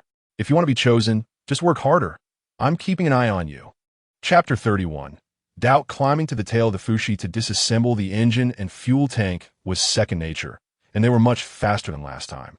Wang Yunhan and Lin Luo were on top, while Su Wei was below. Everyone was taking turns removing screws with tools, and when they needed to switch tools. The captain operated the mechanical arm of the maintenance vehicle to pass the toolbox. The two entered a private chat channel where their words wouldn't be heard by Su Wei and the captain. Yunhan, I don't think the previous explosion was just an accident. Even though outsiders couldn't hear, Lin Luo still unconsciously lowered his voice. Do you think it was deliberate? Wang Yunhan was surprised. She originally thought Lin Luo's private chat request was to talk about something sweet, but instead, he mentioned a different matter, making her mood fluctuate. Yes, there's a high possibility. Who do you think did it? Su Wei. When we were checking the jet port, he was the last one to leave. We weren't watching him at that moment, and he had the opportunity to throw a screw or something else into one of the engine's jet ports, blocking the exhaust pipe. I understand now. That guy wanted to be the tester and was unhappy when I competed with him, and the captain let you continue as the tester. So he might have done something unforgivable. To sabotage over such a small matter, that guy is too dangerous. I need to report it to Team Who. No, we can't say anything now. Why? Right now, it's just a suspicion. We have no evidence that he actually did it. Lin Luo said cautiously that if this reaches the captain, our team will be divided. If we don't show him some consequences and let him run wild, it'll lead to serious problems. Wang Yunhan was indignant. Pretending nothing happened will only make such people more rampant. Calm down. It's not the right time yet. Let's first make the new jet port. Lin Luo quickly advised. That despicable little man. The two didn't dare to chat for too long, lest the captain notice something unusual. After spending half a day, they successfully made a new jet port. And this time they spent extra effort to give the jet port a silver shell cut from the discarded outer shell of the Fushi. The jet port with the shell looked like a mutated dolphin with 3 large mouths. They named the new jet port Fire God. The maintenance vehicle dragged Fire God to an open area 500 meters away from the site of the previous explosion. After setting up safety measures, everyone waited for the captain to appoint the tester. Xiao Wang, your performance was good, and you worked hard. This test will be operated by you. Hu Lang said. Xiao Su, don't be disappointed. You'll get your turn in the retest tomorrow. Su Wei just rolled his eyes, looking uninterested, and had nothing to say. After Wang Yunhan got out of the vehicle, she hid behind an ice wall, grabbed the control handle, took a deep breath, and pressed the ignition button. 3 streams of blue flames instantly spewed from Fire God's mouth, with size and length very uniform, looking completely normal. Over the next 5 minutes, Wang Yunhan successfully completed the remaining tests. Great! Successful test. Hu Lang's hands trembled slightly as he clenched his fists. This time, there was definitely no problem. All right, store Fire God in the warehouse. We'll retest in the morning. At noon, when they returned to the camp for lunch, the atmosphere was unusually heavy, as the news of the jetport explosion had spread widely. After celebrating the successful first test of the jetport with a party yesterday, the drastic turn of events the next day was something not everyone could handle. Professor Luo had to step in to speak. I want to address the explosion today. As you can see, it was the jetport that exploded. This is not good news, but can't be considered bad news either. At least it happened now, and not while we were reinforcing the launch pad. We discovered the equipment's hidden fault in advance, identified the problem, made improvements, and enhanced safety. That's the right way to handle things. The maintenance team is in a hurry and has made the second jetport, and the first test has passed. They will soon conduct a second test. I hope everyone can be a little more patient with them. Amy echoed. Difficulties are temporary. In the end, all problems will be resolved. I still have confidence. It's okay to try a few more times. After all, the launch pad is not ready yet, and we still have plenty of time. Separating the engine and fuel tank, as well as other supporting measures, surely still leaves room for improvement. Let's keep working hard. Just be careful not to hurt anyone, and perseverance is victory. Everyone expressed their understanding. After all, whether it's engineering or machinery, nothing goes smoothly. It's through constant mistakes and adjustments that one can get closer to success. After just finishing lunch, Lin Luo walked over to the side cabinet to pour a cup of hot tea. At that moment, Qin Yuanmin walked over to Lin Luo and quietly asked, Xiao Lin, were you the tester when the explosion happened today? Sister Min, what do you want to know? Do I look like such a gossiping person? I didn't mean that. I just wanted to ask if you were okay. I'm fine, because the safety measures were very thorough, and I didn't have any issues. I'm not referring to your physical condition. Lin Luo was stunned for a moment, then realized what was happening. He drooped his eyelids and said, I'm very surprised and sad. Everyone was so excited yesterday, but today something like this happened. It's not your fault, Qin Yuanmin said. Don't feel guilty. No one could have predicted an accident like this. If it doesn't work this time, we can try again next time. That's how experiments are. There's no such thing as a successful attempt without effort. Thank you, Sister Min.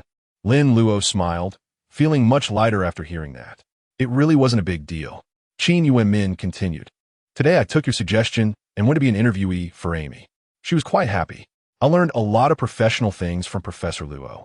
Speaking of which, I should also thank you. Having something to do makes it feel less unbearable. At that moment, Wang Yunhan called Lin Luo over from another corner of the hall.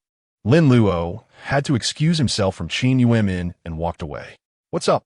Lin Luo asked when he got there. The team leader said to hold an impromptu meeting to arrange the work for this afternoon in advance, Wang Yunhan said. Lin Luo looked around and asked, Where's the team leader? He just went off with Professor Luo. If he's not here, why did you call me over? I wanted you to come early and wait. Lin Luo suddenly felt that Wang Yunhan was being unreasonable. What kind of reason was that? However, after a moment's thought, he wondered if she was jealous because he was chatting with Qin Yuanmin and was deliberately trying to draw him away. He sighed, realizing he needed to find a good opportunity to clear things up with her. Chapter 32. If you want people to not know, you must not do it at 1 o'clock in the afternoon. The maintenance team and the main force headed to the launch pad next to the Enhua. Currently, the launch pad made of ice bricks had reached a height of 50 meters, and a winding road was also paved with ice bricks around the launch pad. Looking quite spectacular. The construction site was mainly supported by 2 engineering vehicles and a transport vehicle providing various operations. Wang Yunhan walked up to the base of the launch pad and kicked it a few times, saying, even though it's just stacked simply without any adhesive, it feels quite solid. Lin Luo replied, human strength can't be shaken, but what if there's an earthquake? If it exceeds an 8-point earthquake? A launch pad without a foundation will be hard to keep intact. So, reinforcing it with a flamethrower is an essential step. Speaking of earthquakes, it hasn't occurred for more than half a month, right? You want it to happen often? Of course not. I just think the frequency of earthquakes isn't that high. Besides, not every earthquake is of high level. Sitting in the maintenance vehicle, Hu Lang said in the team channel, just take a look around. Others have already tidied everything up, and there's nothing for us to pay attention to. You two hurry back to the vehicle. We need your help moving ice bricks and operating the robotic arms. Got it. The two quickly ran back to the maintenance vehicle. Sue said with a cold face, We're not here to play. Do we really need to get out and look closely? What do you care? Wang Yunhan made a face at him. The 3 of them sat in their seats, each controlling a robotic arm. Hu Lang drove the maintenance vehicle to the vertical face beneath the launch pad. A steel wire rope hung down from above, with a metal box at the bottom that could hold a truck. Their job was to move the ice bricks unloaded from the transport vehicle into the metal basket, which the rope machine would pull up to continuously raise the top of the launch pad with the engineering vehicles above. In short, it was just moving bricks. Originally, this work was to be done by another engineering vehicle, but with the maintenance vehicle's involvement, that freed-up vehicle could go up to the launch pad, doubling the efficiency. The work of moving bricks had no technical content. It only required stacking the ice bricks neatly in a box, and then telling the staff operating the rope machine, which would start pulling the metal box up and then placing the empty box back down. The maintenance team was doing it quite well. However, this repetitive work was incredibly tedious, easily leading to boredom and drowsiness. Xiao Wang, come tell us a joke to cheer us up, and I'll still pay the bonus. Hu Lang said, not saying anything. I don't want to. Wang Yunhan flatly refused. Why not? I've already told all the jokes I can think of last time. Besides, I can't even listen to them myself anymore. If you want to perk up, you might as well drink a cup of strong black coffee. There's a small bar inside the maintenance vehicle with hot water for making various drinks like juice, coffee, or black tea. Then why don't you make everyone a cup of black coffee? I happen to want a hot drink too. Wang Yunhan got up and skillfully brewed coffee at the small bar. I want sugar, 2 spoons, Sue shouted. You come over to add it yourself.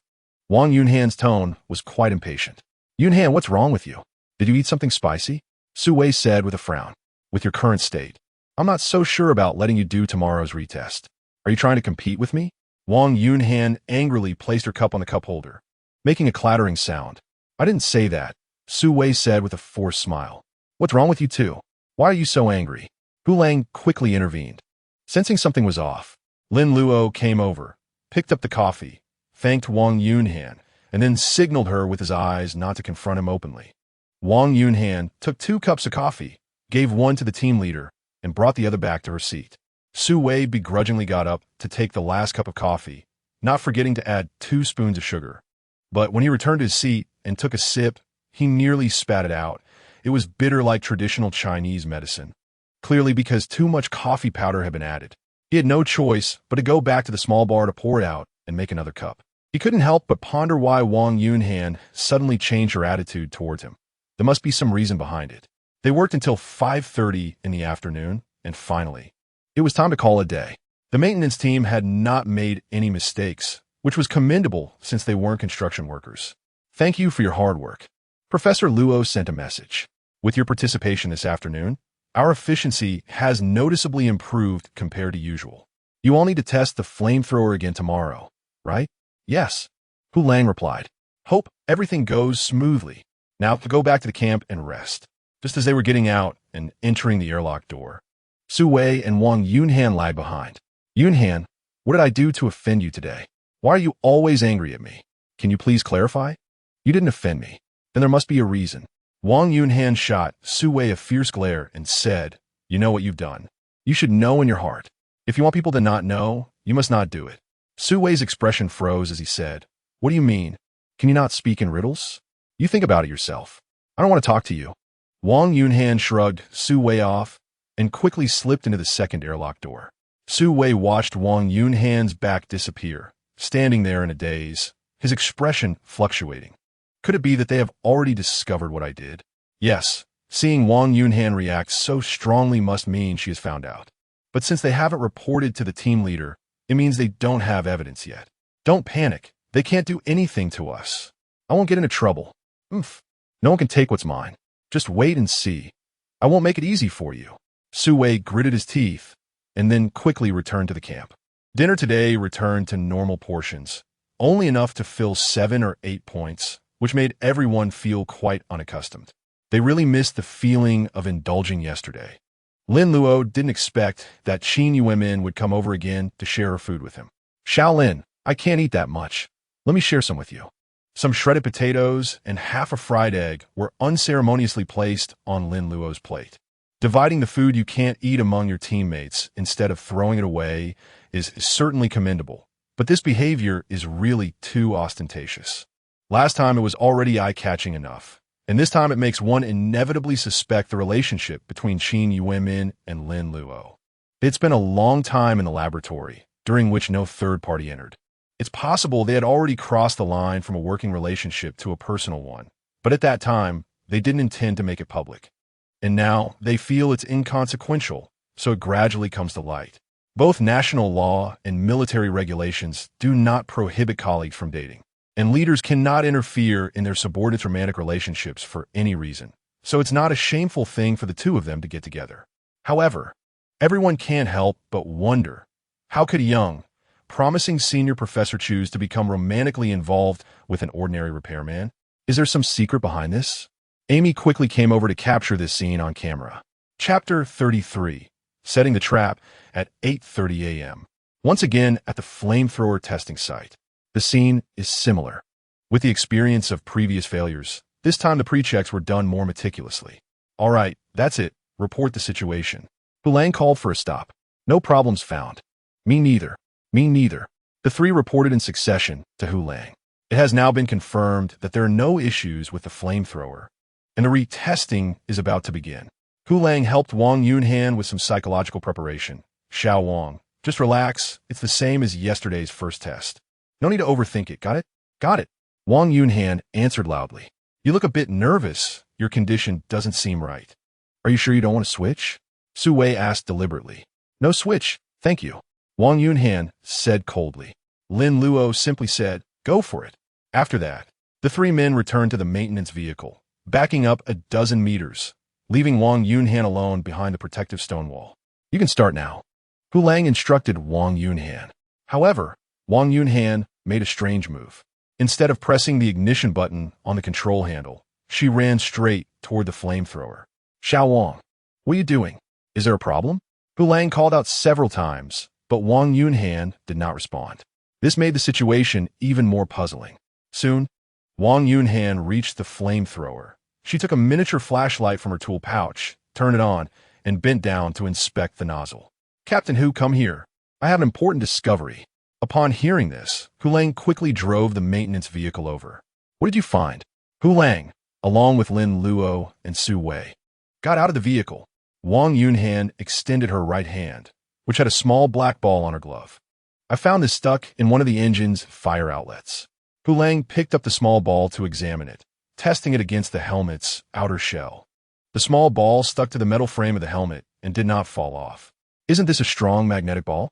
How did it get into the fire outlet? Where did this come from? Yunhan, did you bring this yourself? We checked it several times before. How can we not find this strong magnetic ball? Su Wei said, I have evidence. What evidence? This time I've learned my lesson. The same trick won't work again. Hu Lang urged, Xiao Wang, what's going on? You need to clarify. We're here for retesting, and a whole bunch of people are waiting for results. The reason everyone didn't come to watch is that Professor Luo gave the order to avoid unnecessary pressure on us. Captain Hu, do you know? If I had started testing just now, the result would have been the same as yesterday, a failure. Wang Yunhan asserted. Why? Hu Lang became more confused. How can you predict the future?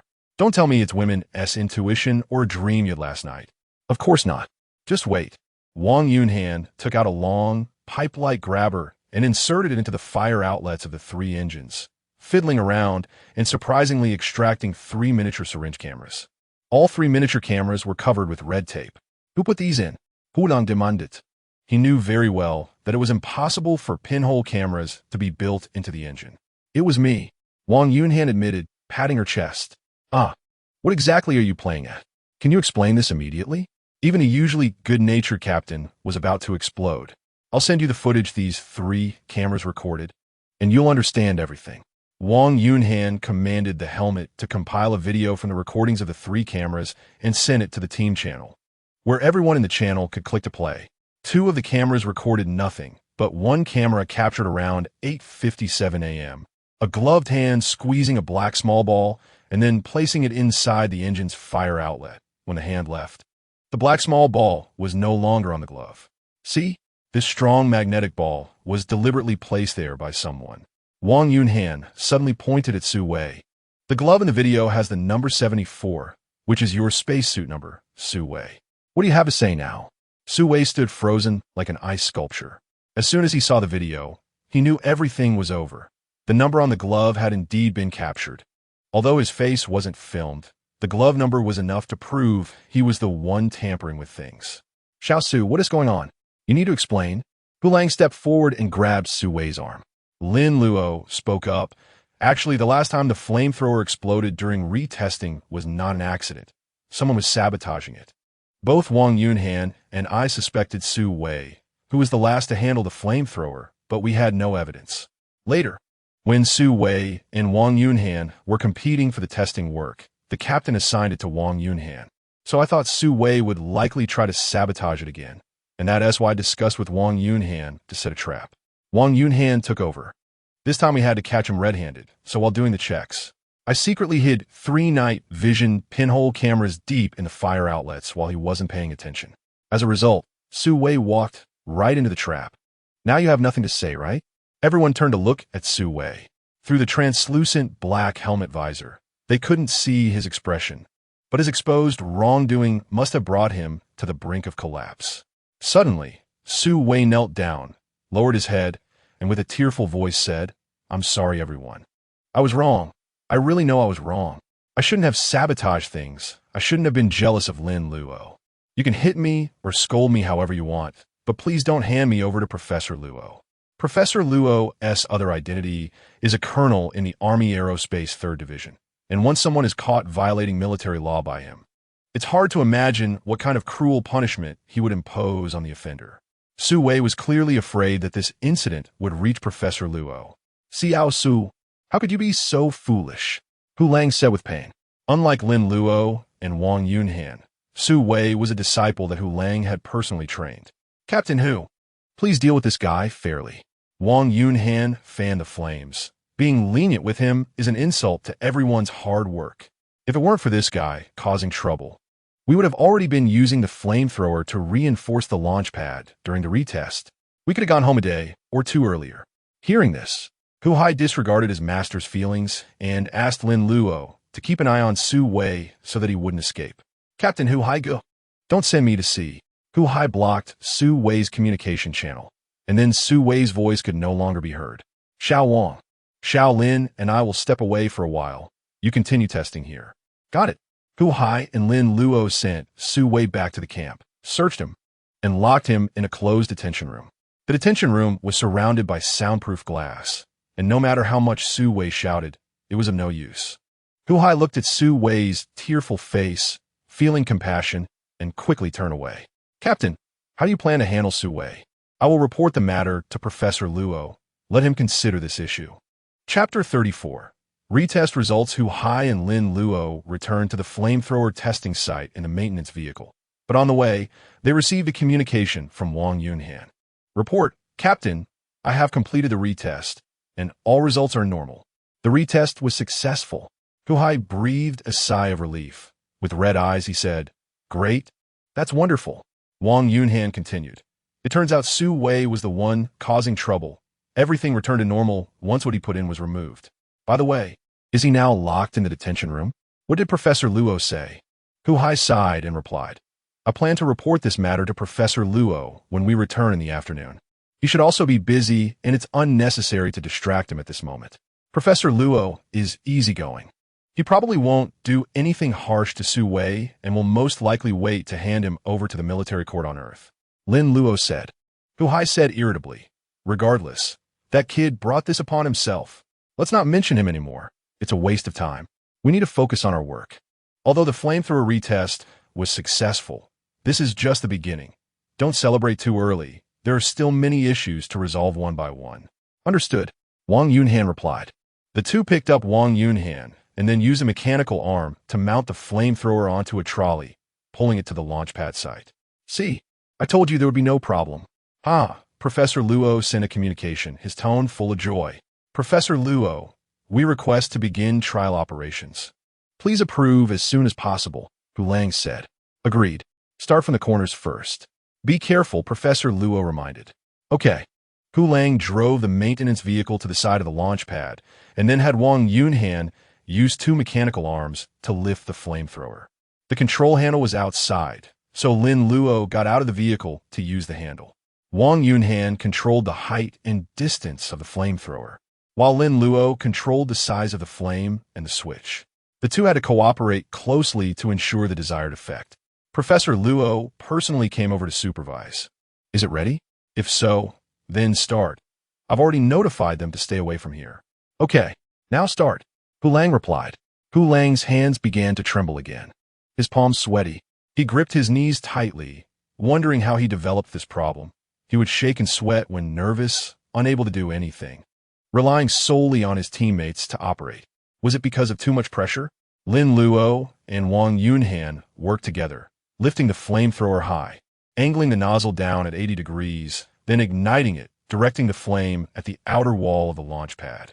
The ice bricks melted into water from the heat and flowed down naturally, but once they left the flame's range, they would freeze again. The flames slowly moved down. Water continued to flow all the way to the bottom. Turn off the flame. At this moment, the outer side of the ice wall that had just been heated had already formed a hole from top to bottom, but it was not smooth and flat. Instead, it had circles of intervals like ripples that were instantly frozen. Moving the flamethrower away, Wang Yunhan controlled the mechanical arm to pop out a huge iron shovel, then struck the reinforced outer wall with it. She struck a total of 30 times at a very fast frequency. Stop. Lin Luo stepped forward to observe, saying, There are slight cracks and damage, but the overall structure remains intact. Xiao Wang, increase the force and do it 3 more times. Hu Lang ordered. Wang Yunhan conducted the test as instructed. After 3 strikes, a more than 1 meter long polygonal ice block rolled down from above. Except for the area where the ice block slid out, the other parts of the outer wall remained intact, with no signs of continuous collapse. Professor Luo excitedly sent a communication message. This is the effect This is the effect we want. We have succeeded. With this technology, we can build the launch pad higher. Rehanging and assembling the 4 modules of the Nuwa can only be a matter of time. He did not let the maintenance team rest, but urged them to forge ahead and start reinforcement work immediately. Lin Luo and Wang Yunhan often worked together and had excellent coordination. They quickly got the hang of operating the flamethrower. For every area they reinforced, Hu Lang drove the maintenance vehicle to the side, moving to another area. In this way, they spent half a day reinforcing the outer wall from the bottom of the launch pad to 10 meters high. For higher positions, the mechanical arm couldn't reach. But there were other methods. They could drive the maintenance vehicle to the circular road and then use the mechanical arm to spray fire downwards. The circular road wound around the outer wall like a mountain road, spiraling upward. Let's stop here for today and continue tomorrow.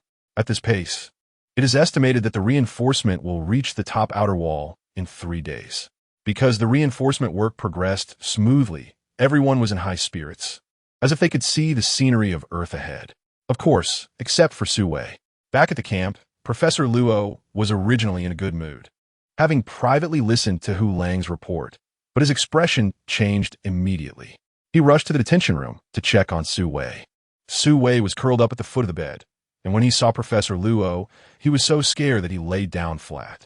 Professor Luo pressed the communication system outside the door, allowing for dialogue between inside and outside. You're Su Wei, right? Good. I remember you. Professor Luo, I know I was wrong. Please give me a chance. I will make up for my mistakes. The things you did cannot be resolved just by admitting fault. This is not a prank, but a serious crime of sabotaging military engineering. If I had known today, why would I have acted like this? You're only in your 20s and have ruined yourself. Now, at a time when we are most short-handed, please let me work with everyone. Give me the toughest and most tiring jobs. I am willing to bear it. Professor Luo shook his head, lit a cigarette, and said, exhaling smoke, because of jealousy toward a colleague, you deliberately played tricks. With that mindset, how could I trust you with work? Even if I gave you the simplest tasks, I wouldn't feel at ease. No, I feel unsafe the moment you come out of the detention room. So you must stay inside until someone takes you to court. I will not hold a private trial or punishment here. That does not align with my principles. You will wait for your due trial and judgment. I am going to rest. You stay here and reflect well. If you perform well in the future, I will consider letting you out. Su Wei saw Professor Luo turning to leave and lunged forward, pressing his hands and forehead against the glass. Professor Luo, I can't get out here. It feels like being useless. Does staying here silently every day count as good behavior? Please give me another chance. I will make up for my mistakes. I beg you. I have my own standards for consideration. You need not say more. Professor Luo said angrily, you do not have the qualification to question my decision. A series of incoherent cries came from the detention room. Professor Luo walked out the door, closing the communication system, and immediately the surroundings became quiet. Chapter 35. All set 3 days later, the highest point of the launch pad had reached 65 meters. The reinforcement work on the outer wall was nearly completed at the same time. What does this mean? It means that the 4th module can be immediately lifted onto the launch base, restoring it to a vertical state. However, things were not as simple as they seemed. Installing a pulley system at the top of the launch pad to facilitate control of the force would only take a few hours to complete. Imagine a steel wire rope tied from an angle to one end of a cylindrical object, slowly pulling it. Will the cylinder stand up steadily? Clearly not. The bottom of the cylinder is very likely to slide forward, especially on a smooth metal platform. Moreover, once one end of the cylinder is suspended, it can easily sway left and right, causing it to bump into nearby objects. In short, in addition to applying a tremendous pulling force from above the launch platform, several other forces must assist to safely position the module as desired. A separate steel wire rope needs to be tied to the bottom of the module and pulled in the opposite direction, fixed to the ice surface with steel nails. This way, when the upper end of the module is pulled, it can prevent the lower end from sliding as well. Additionally, a steel wire rope needs to be pulled from each side of the module, and these ropes must also be fixed to the ice surface on either side. However, the steel wire ropes need to be wound onto a rotating axis with anti-slip teeth, so that during the lifting process, if the module tilts left or right, Adjustments can be made by tightening or loosening the ropes through rotation. Therefore, before lifting the fourth module, a lot of preparatory work must be done, and it must be debugged to ensure everything is foolproof. Everyone understands that there can be no mistakes during the lifting process. Otherwise, if the module is damaged, there won't be corresponding parts to repair it. If the NWAS spacecraft cannot be assembled properly, everyone will have to stay here and perish, becoming frozen corpses.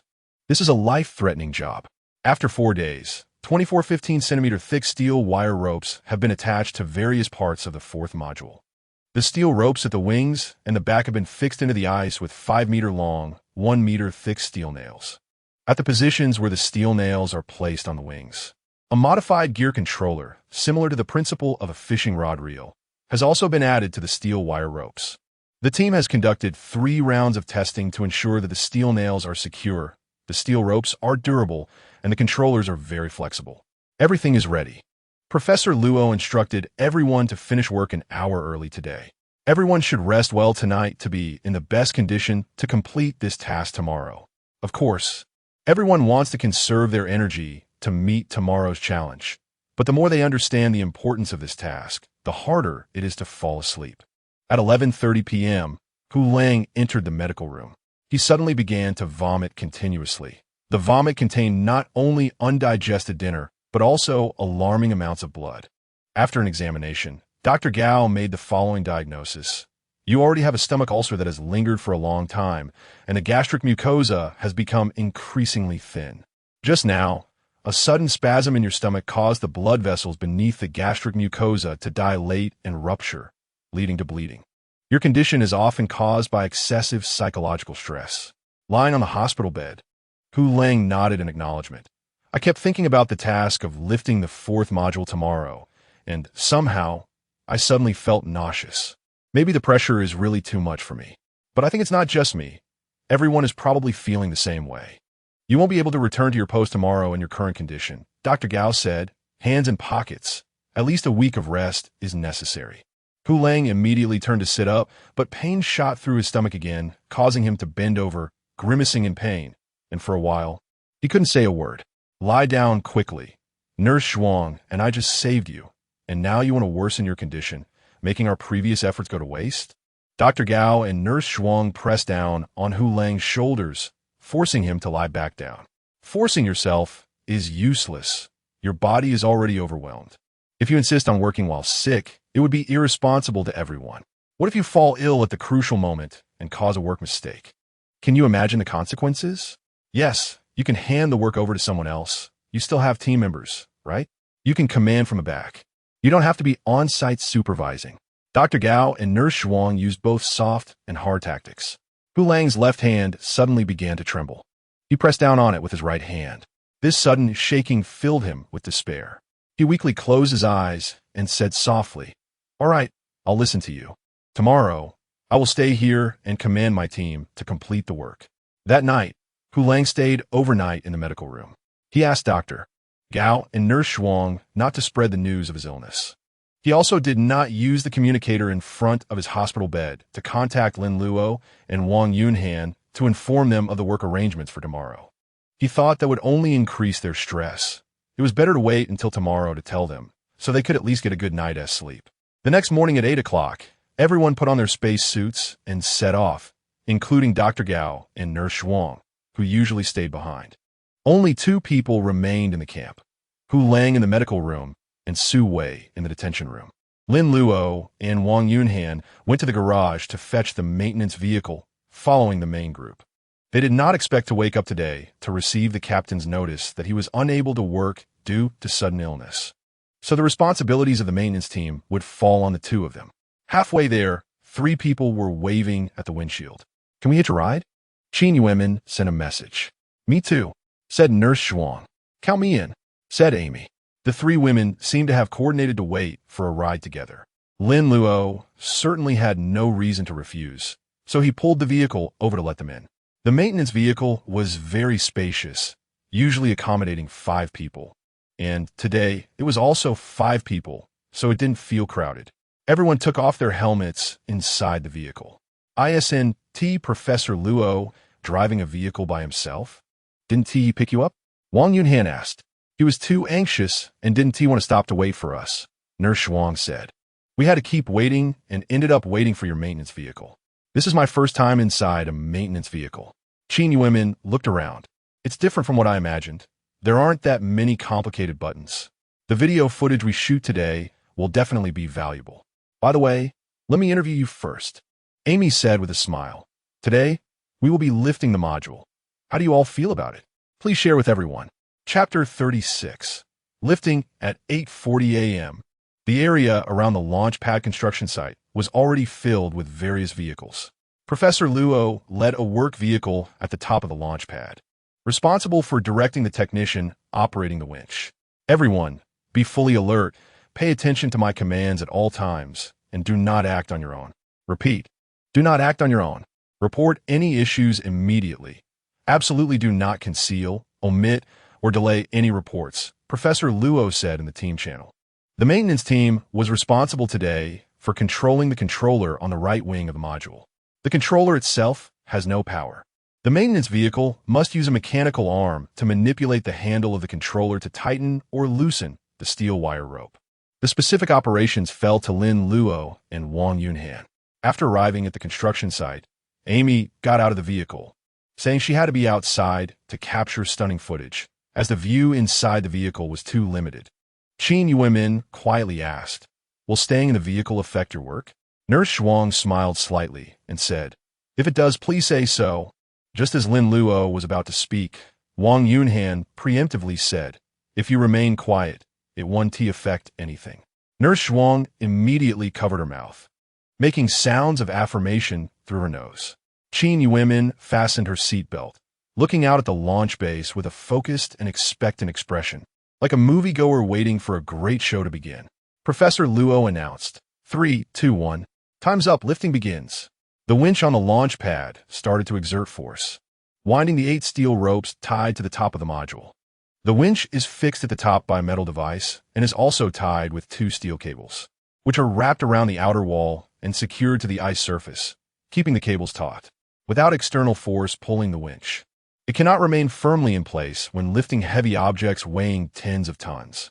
The winch is the most important source of lifting power and must not be damaged, as there are no substitutes available.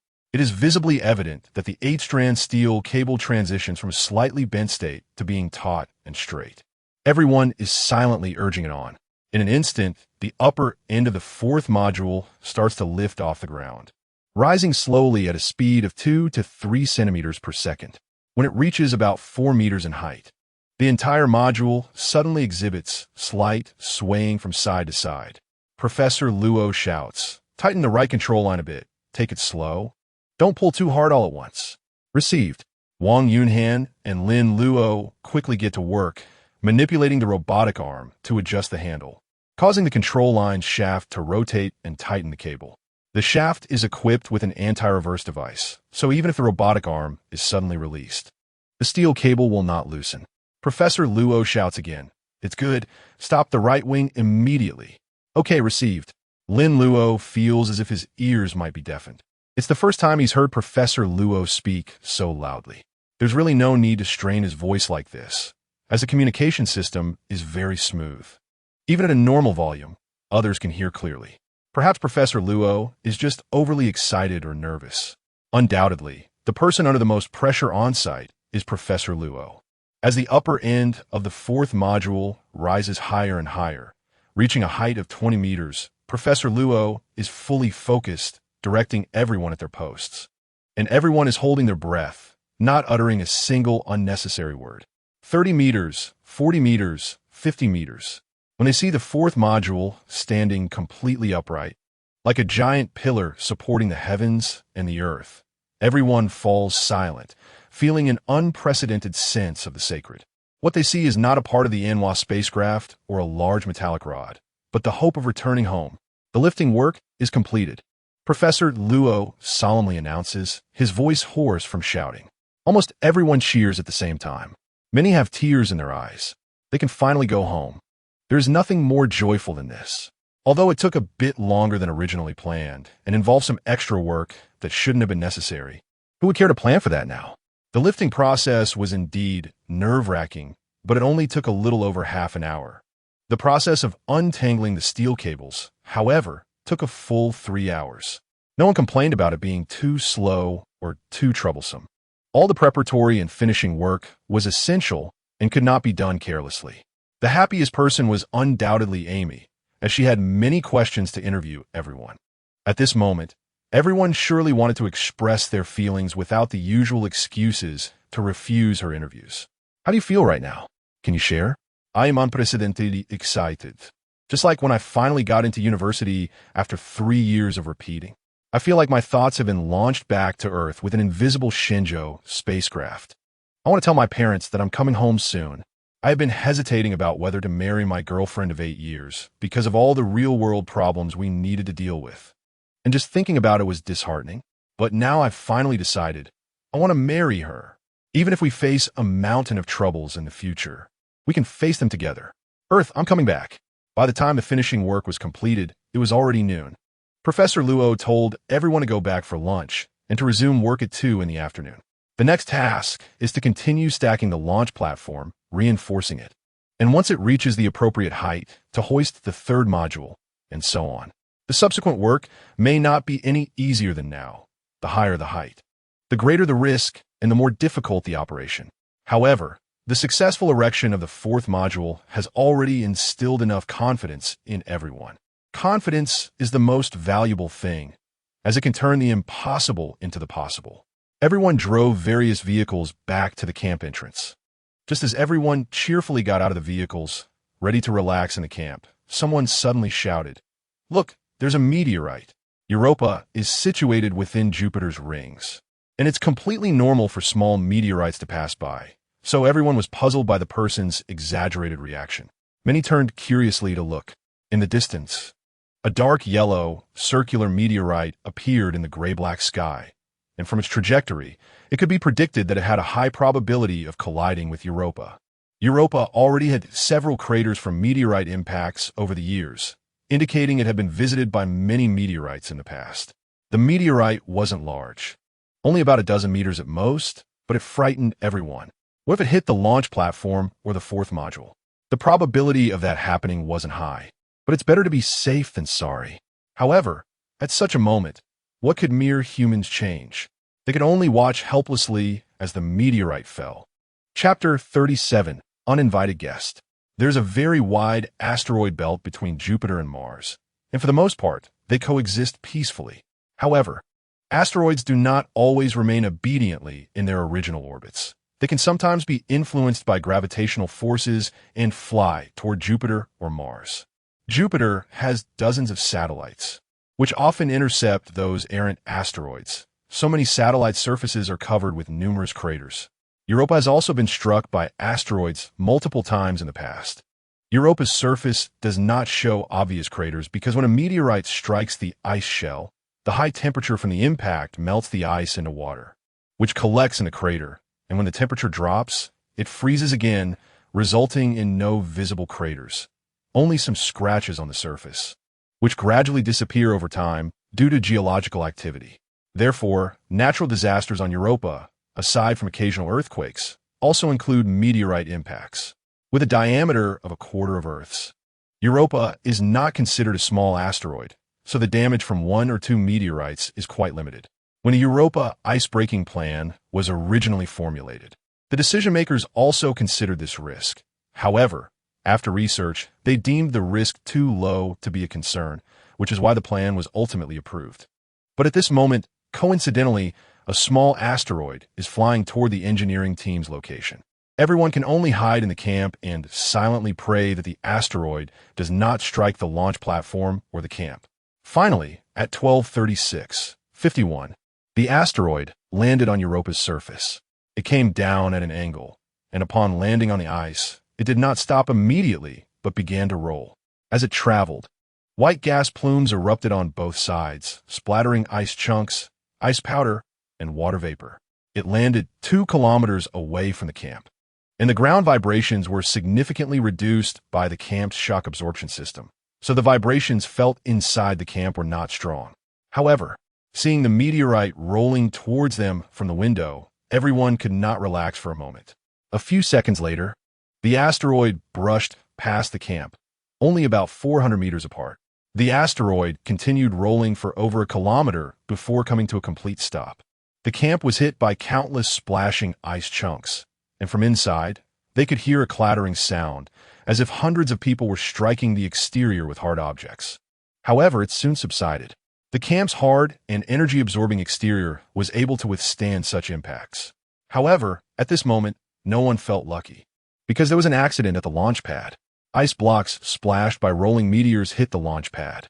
The launch pad itself was made of ice, and when ice collided with ice, both sides would crack and break. Even though the outer wall of the launch pad had been reinforced with a flamethrower, it still couldn't withstand such high-speed, continuous impacts. Not long ago, the surveillance cameras left on the construction site captured this tragic scene. The left side of the launch pad was smashed by ice blocks, creating a semicircular cavity with a diameter of about 10 meters in the center. At the same time, the fourth module on the launch base swayed slightly due to ground vibrations. At this moment, all the steel cables tied to the fourth module had been released, so it was in an unanchored state. Everyone's hearts were in their throats. Fortunately, the worst did not happen. The fourth module swayed a few times and then stabilized.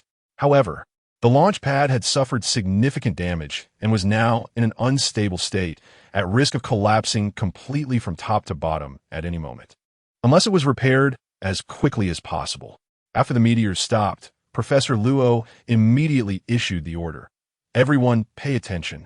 There is an emergency situation. Lunch and rest are temporarily canceled. We must go back to repair the launch pad immediately. We absolutely cannot let the launch pad collapse. This was a very real problem. If the launch pad collapsed, they would have to start over, meaning the completion time for assembling the Nuwa would be delayed by another month. With food running low, they simply couldn't support a month.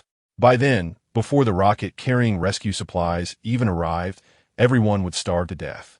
Everyone hurriedly put on helmets and spacesuits, then followed Professor Luo to the launch pad construction site.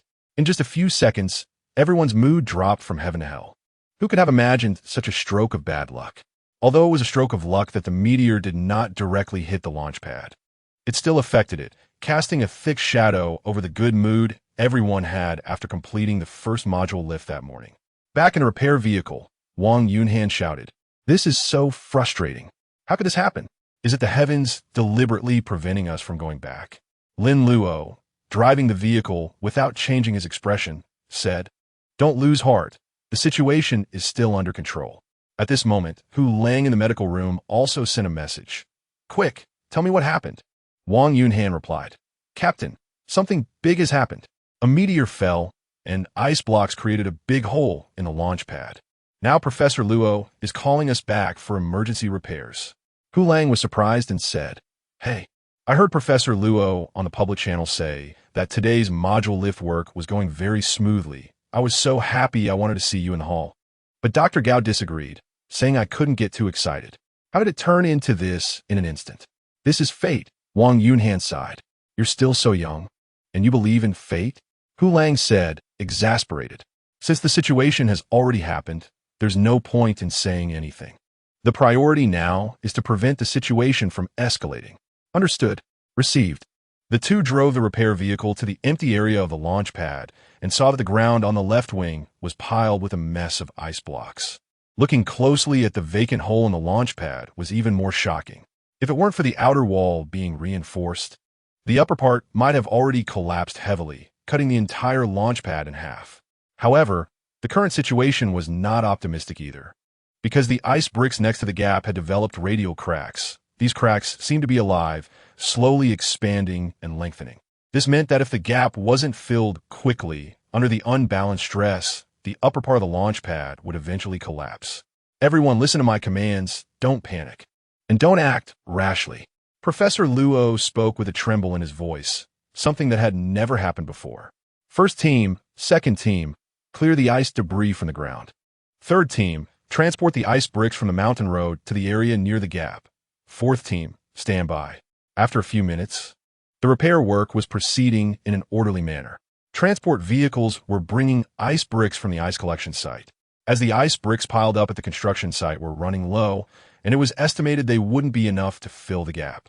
One engineering vehicle was below, using a mechanical arm to first flatten the uneven or curved areas inside the gap, then picking up ice blocks to fill it in.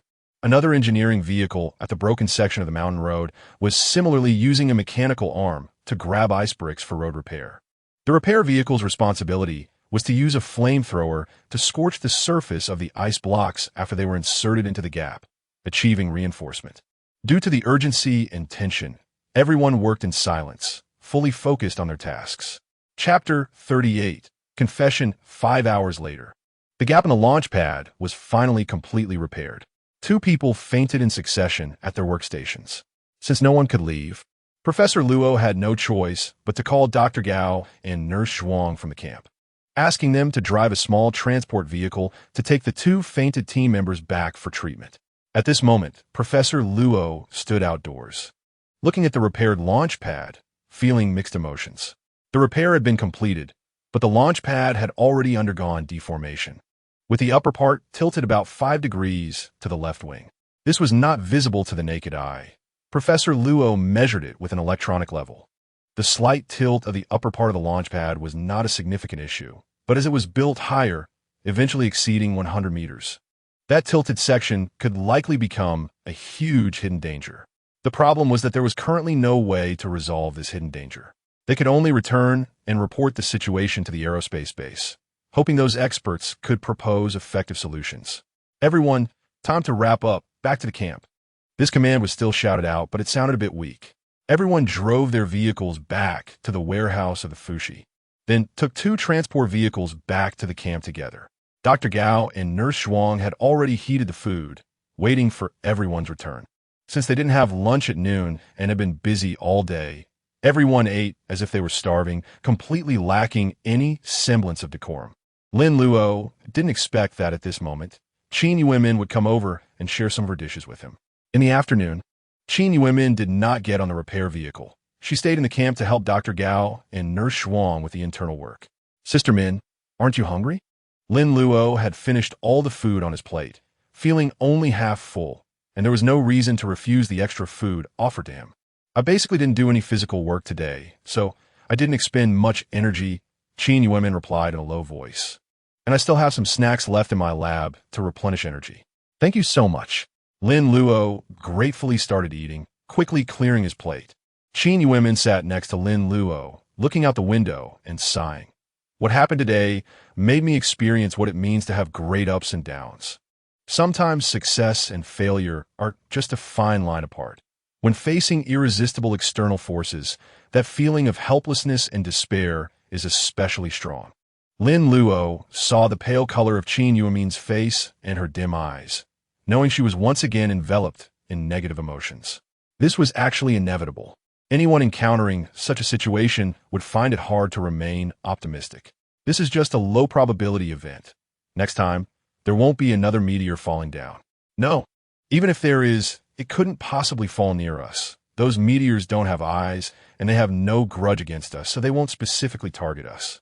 Lin Luo forced a smile, trying to lighten Qin Yuemin's mood. Qin Yuemin smiled slightly, seeming to feel a bit better, and said, "That makes some sense." At this moment, Wang Yunhan, who had just returned from the restroom with her tray, originally intended to come over to Lin Luo's side. But upon seeing that Qin Yuemin had already occupied her spot, her expression darkened. Nevertheless, she walked straight over. "Professor Qin, your old seat doesn't seem to be here, right?" "What old seat?" Wang Yunhan pointed to a seat near the entrance that Qin Yuemin used to sit in often, which was now empty. "There are no name tags on the seats. Isn't it fine to sit anywhere?" Qin Yuemin retorted. "Then why did you choose to sit in my old seat?" Sorry. I'll change seats."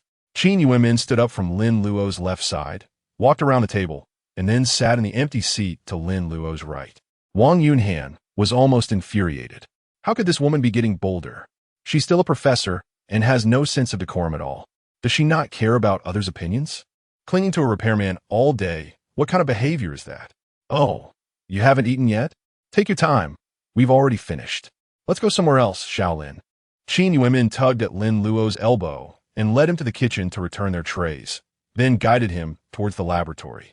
"Sister Min, are you going to do experiments now?" Lin Luo thought Qin Yuemin suddenly wanted to conduct some experiment, so she brought him back to continue as her assistant. He secretly speculated that perhaps she had obtained meteorite fragments and wanted to check their chemical composition. However, he looked at the table in the lab that was specifically for samples and saw no meteorite fragments. Then he thought, Sister Min must be worried that he wouldn't have enough to eat and planned to give him some snacks. I guess it counts as an experiment, but I don't really like calling it that. Qin Yuemin turned her back to fiddle with the test tubes and electron microscope on the experiment table. Counts as? The more Lin Luo listened, the more confused he became. Seeing that Qin Yuemin was busy and didn't ask him to help, Lin Luo didn't dare to disturb her, quietly waiting for instructions. You should know, right? Qin Yuemin turned around, her gaze softening. Sister Min, I haven't been in the lab for a long time. I've forgotten what to do. Can't you give me a hint or two? Lin Luo thought Qin Yuemin was blaming him for forgetting what an assistant should do. Everyone knows. You can't possibly not know. Lin Luo tried to recall, but it seemed there was nothing everyone knew that he didn't. Qin Yuemin took a gentle step forward, widened her eyes, and said softly, Everyone can see that I enjoy being with you, that I like chatting with you. I didn't understand what this feeling was at first because it was unfamiliar. I hadn't experienced it. But later, I figured it out. This is the natural attraction between men and women. Lin Luo instantly understood her meaning. This was no longer a hint, but a clear statement. He felt extremely surprised, even more so than when the asteroid fell today. Qin Yuemin's face flushed, her eyes sparkling as she said, Lin Luo, I'm sure I have feelings for you. I can't define whether it counts as love. I don't know why, but today I felt an impulse to convey this feeling to you. And I really want to know how you feel about me now. Lin Luo's hands involuntarily twitched. At that moment, Qin Yuemin took another step forward, closing the distance between them to less than a meter. Lin Luo could no longer control his body, took a small step forward, and then reached out to embrace Qin Yuemin. Sister Min, I like you too. When I'm with you, I feel unprecedented comfort and ease. Lin Luo released Qin Yuemin, gazing into her eyes, and said with a trembling voice, Even though being stuck here is uncomfortable, the thought of not being able to see you again after going back makes me less eager to return quickly because I want more time to be with you. With their feelings confirmed, the barrier between them instantly vanished, and the immense passion rising within them compelled them to lean their faces closer together. A sweet atmosphere rapidly spread around them, and under its influence, the grayish-white lab seemed to transform into a vibrant and colorful place. Chapter 39. Longing after leaving the lab. Lin Luo felt a bit lightheaded. His mind kept replaying the scenes from inside the lab, giving him a surreal feeling. However, the fragrance lingering on him clearly told him that it was real. He and Sister Min had established a romantic relationship. He knew he would definitely have trouble sleeping tonight. But in order to maintain high-intensity work tomorrow, he had to get some rest. Otherwise, he wouldn't have the energy. He headed to the bathing area to take a shower. On the way, he bumped into Wang Yunhan, who was coming out of the bathing area. By the way, the bathing area is unisex. Where have you been? I couldn't find you anywhere, and your communication watch was off. Lin Luo wanted to tell Wang Yunhan the truth, but ultimately couldn't bring himself to say it. I just wanted some quiet time. What did you want from me before? I went to the infirmary to visit Captain Hu. Oh, right. I haven't gone to see him yet. Is he resting now? You shouldn't go now. Visiting hours are over at this time. Captain Hu didn't say much. He just asked us to continue cooperating with Professor Luo's arrangements and do a good job. Reinforcing the outer wall of the launch pad is an important step. I understand. Hey, is there anything else? Suddenly, Wang Yunhan tugged at Lin Luo's shirt and leaned in close, sniffing him hard before pushing him away. You smell like a woman. Her face was filled with surprise and anger. Lin Luo felt extremely awkward. He didn't expect her to notice. She has a nose like a dog. However, he didn't feel ashamed. Taking this opportunity to clarify things would be better for everyone. I'm with Sister Qin Yuemin now. Lin Luo stammered at first, but after saying it, he felt more at ease. We both feel that we fit well together. Wang Yunhan paused for a moment, her eyes reddening. She bit her lip and threw out, I wish you happiness, then turned and ran away. Lin Luo watched Wang Yunhan's back, feeling somewhat heavy-hearted. But he understood that it was better to end things quickly than to prolong the pain. Since there was no possibility between him and Wang Yunhan, It was better to let her let go sooner. This would be better for her. Working with Wang Yunhan was mostly pleasant, but it wasn't love or infatuation. It was a different matter altogether. He was able to weigh that clearly. Lin Luo hurriedly finished his shower and returned to the rest cabin, feeling a bit flustered. He casually dialed Qin Yuemin's communication code. After waiting 2 minutes without a connection, he thought maybe Sister Min had gone to the bathing area at this time. So she wasn't in the rest cabin. Just then, someone suddenly called in. After connecting, Lin Luo heard Hu Lang's voice. "Captain, you haven't rested yet? How can I sleep? You too, right?" "Yeah, what happened today is indeed unsettling, but it's all in the past now. The meteorite incident is over, but its effects aren't so easy to clear." "What do you mean?" "I heard everything for Xiao Wang. The meteorite impact created a gap in the launch pad from the ice blocks that splattered out. Although this gap has been repaired in half a day of emergency repairs, we can't consider the launch pad to be back to its original state. After all, it has internal damage, which may cause other parts to experience stress imbalance issues that aren't necessarily visible from the outside. We must drill holes near the original gap to insert a pipe probe to check the internal situation." "Is this a special task for tomorrow?" "Yes. This is an essential inspection. I discussed this with Professor Luo earlier. He just sent a message approving this work. You all must ensure this is done well tomorrow. The specific drilling plan will be communicated to you by Professor Luo tomorrow." "Understood. You should rest early. I will talk to Xiao Wang later. No need for you to notify her. Drill holes in the launch pad and then inspect the interior. It seems the captain suspects there might be a lot of cracks inside. If that's the case, the launch pad can no longer be used. Even if it is repaired, it would be meaningless.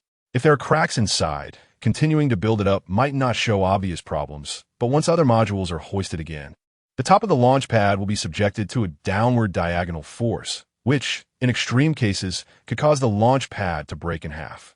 Such a result is something no one can bear. If tomorrow's inspection results show a lot of cracks inside, it means the overall structure of the launch pad is no longer stable, and then this launch pad, which has been built with great difficulty, will have to be abandoned, and a new one will have to be constructed. There isn't enough time. Food won't last that long. But who can control the inspection results? We can only leave it to fate. Previously, he was in no hurry to return to Earth because he wanted to spend more time with Qin Yuemin. Now that he has confirmed his relationship with her, his mindset has instantly changed 180 degrees. He longs to return to Earth as soon as possible, so he can do many things with Qin Yuemin that can only be done on Earth. Like watching the same movie, holding hands while shopping, going to restaurants, and visiting his sister. The call of his sister interrupted his thoughts. He pressed the answer button. "Are you asleep?" It was Qin Yuemin's voice. "No. What are you thinking about?" "Thinking about what to do after returning to Earth. Have you thought it through? Can you tell me?" "Of course." Lin Luo then shared his thoughts without reservation. I think it's all good." Qin Yuemin's voice seemed to carry a hint of shyness. "So you agree in advance?" Lin Luo suddenly became excited. "It seems there's no reason not to agree." Qin Yuemin paused and then said, "Those are things couples usually do, right? Now that we are a couple, I also want to experience what it feels like to engage in romantic activities." Lin Luo couldn't help but laugh. "Sister Min, please don't treat this as an experiment. I'm sorry, it's just a habit." The two continued their sweet talk for a while, and later, when Qin Yuemin heard Lin Luo yawn, she knew he must be tired, so she proactively ended the call, telling him to rest early. "Good night." After hanging up, Lin Luo checked his sister's messages and found that Lin Yu was already complaining about why he hadn't come to see her for so long. After all, it had been nearly 6 months since they last met. In the meantime, Lin Yu had her summer vacation and had to stay at school for art classes all summer, unable to go anywhere to play. 6 months had passed so quickly. Lin Luo replied to his sister, "I'm sorry, I really can't get away this time. If work goes well, we should be able to meet before the spring festival. I'll take you out to celebrate the new year then." Chapter 40. Drilling holes the next morning, bad news came early. The two people who fainted yesterday had a fever in the middle of the night. Although they had been treated and their fever had subsided, they could only lie in bed today and could not go out for field work. With already insufficient manpower, this made things even more difficult. Exiting the garage of the Fushi, Lin Luo and Wang Yunhan drove a maintenance vehicle, towing a flamethrower placed on a 2-wheel trailer, to the launch pad construction site. The atmosphere in the vehicle was somewhat unnatural. Today, Wang Yunhan had lost her usual cheerful and lively demeanor, seemingly having become calm and competent overnight. This made Lin Luo feel quite unaccustomed. Due to the emergency repairs yesterday, the ice bricks piled up at the construction site were nearly all used up, so most of the people were sent to the ice harvesting area to excavate and transport ice bricks, leaving very few people at the launch pad. Professor Luo sent the electronic version of the drilling construction drawings to the maintenance vehicle. The hole positions, sizes, and depths must be strictly drilled according to the drawings. Although you two are young, I have witnessed your abilities multiple times over the past few months, so I believe you can handle it. I won't say much else. It's up to you now. Professor Luo seemed to have full confidence in the two. With only 2 members of the 4-person maintenance team available, if they also failed, there would be no one left to use in the maintenance team. Today, there was no need to reinforce the outer wall. So Lin Luo unloaded the trailer and then drove the maintenance vehicle up the winding road. According to the drawings, he first used the mechanical arm to attach the drill bit at the 12 required drilling positions, drilling holes 20 centimeters deep, and then inserted small red flags as markers. Wang Yunhan compared the photos of the red flags with the construction drawings to confirm that everything matched. She intended to send them to Professor Luo for review before officially drilling, but then remembered that Professor Luo had already entrusted them with the task. So she dismissed the idea. After all, it was just drilling a few holes. It wasn't a complicated or difficult project, so why bother Professor Luo with it? The cargo compartment of the maintenance vehicle opened, and the mechanical arm picked up a 10-meter-long drill bit, attached it to the drill, and then began drilling at the positions marked by the small red flags. The holes within the 10-meter depth were quickly completed, while the deeper holes required another 10-meter-long drill bit to reach the needed depth.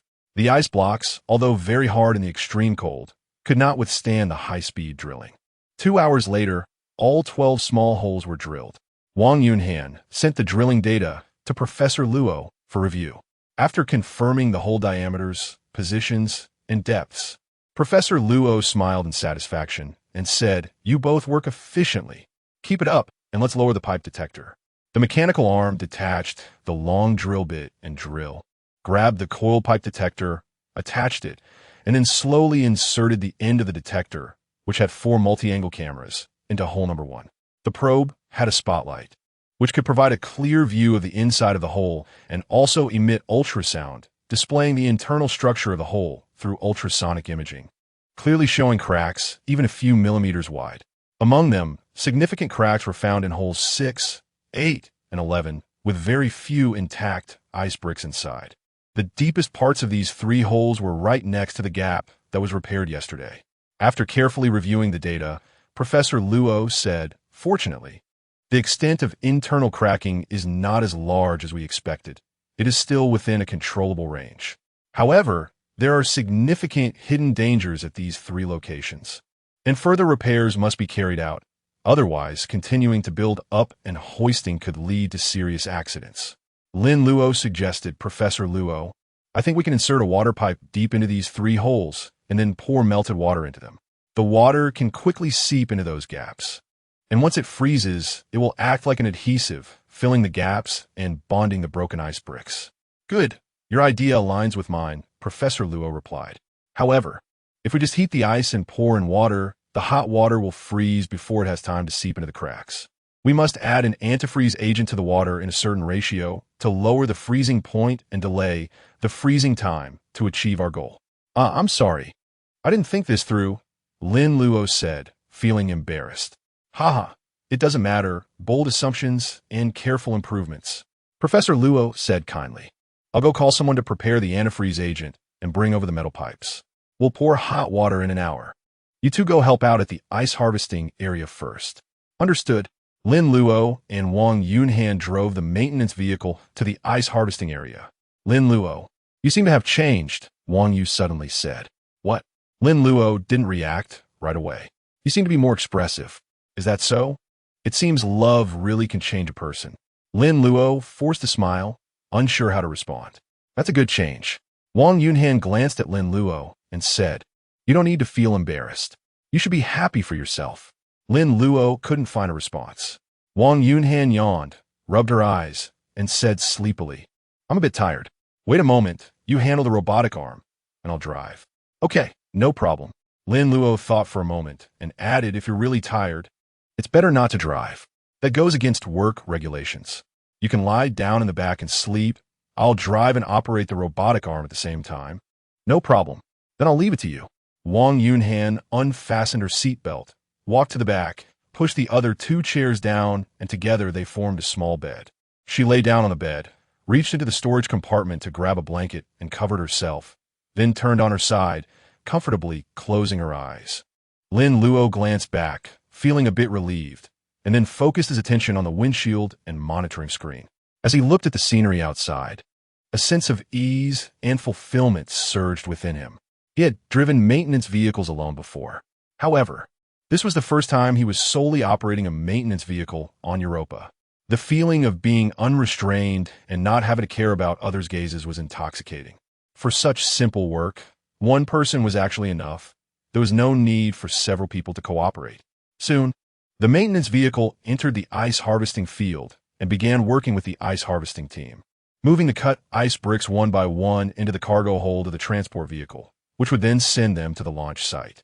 After estimating the ice harvesting speed and stacking speed, he believed it would take at least half a month to finish hoisting the remaining 3 modules. Moreover, during this half month, there could be no further accidents. Chapter 41. Water injection. An hour later, the maintenance vehicle returned to the launch site. Before Lin Luo arrived, a construction vehicle and a transport vehicle were already on standby at the site. The red construction vehicle's cargo hold had been replaced with a closed tank with a capacity of 5,000 liters.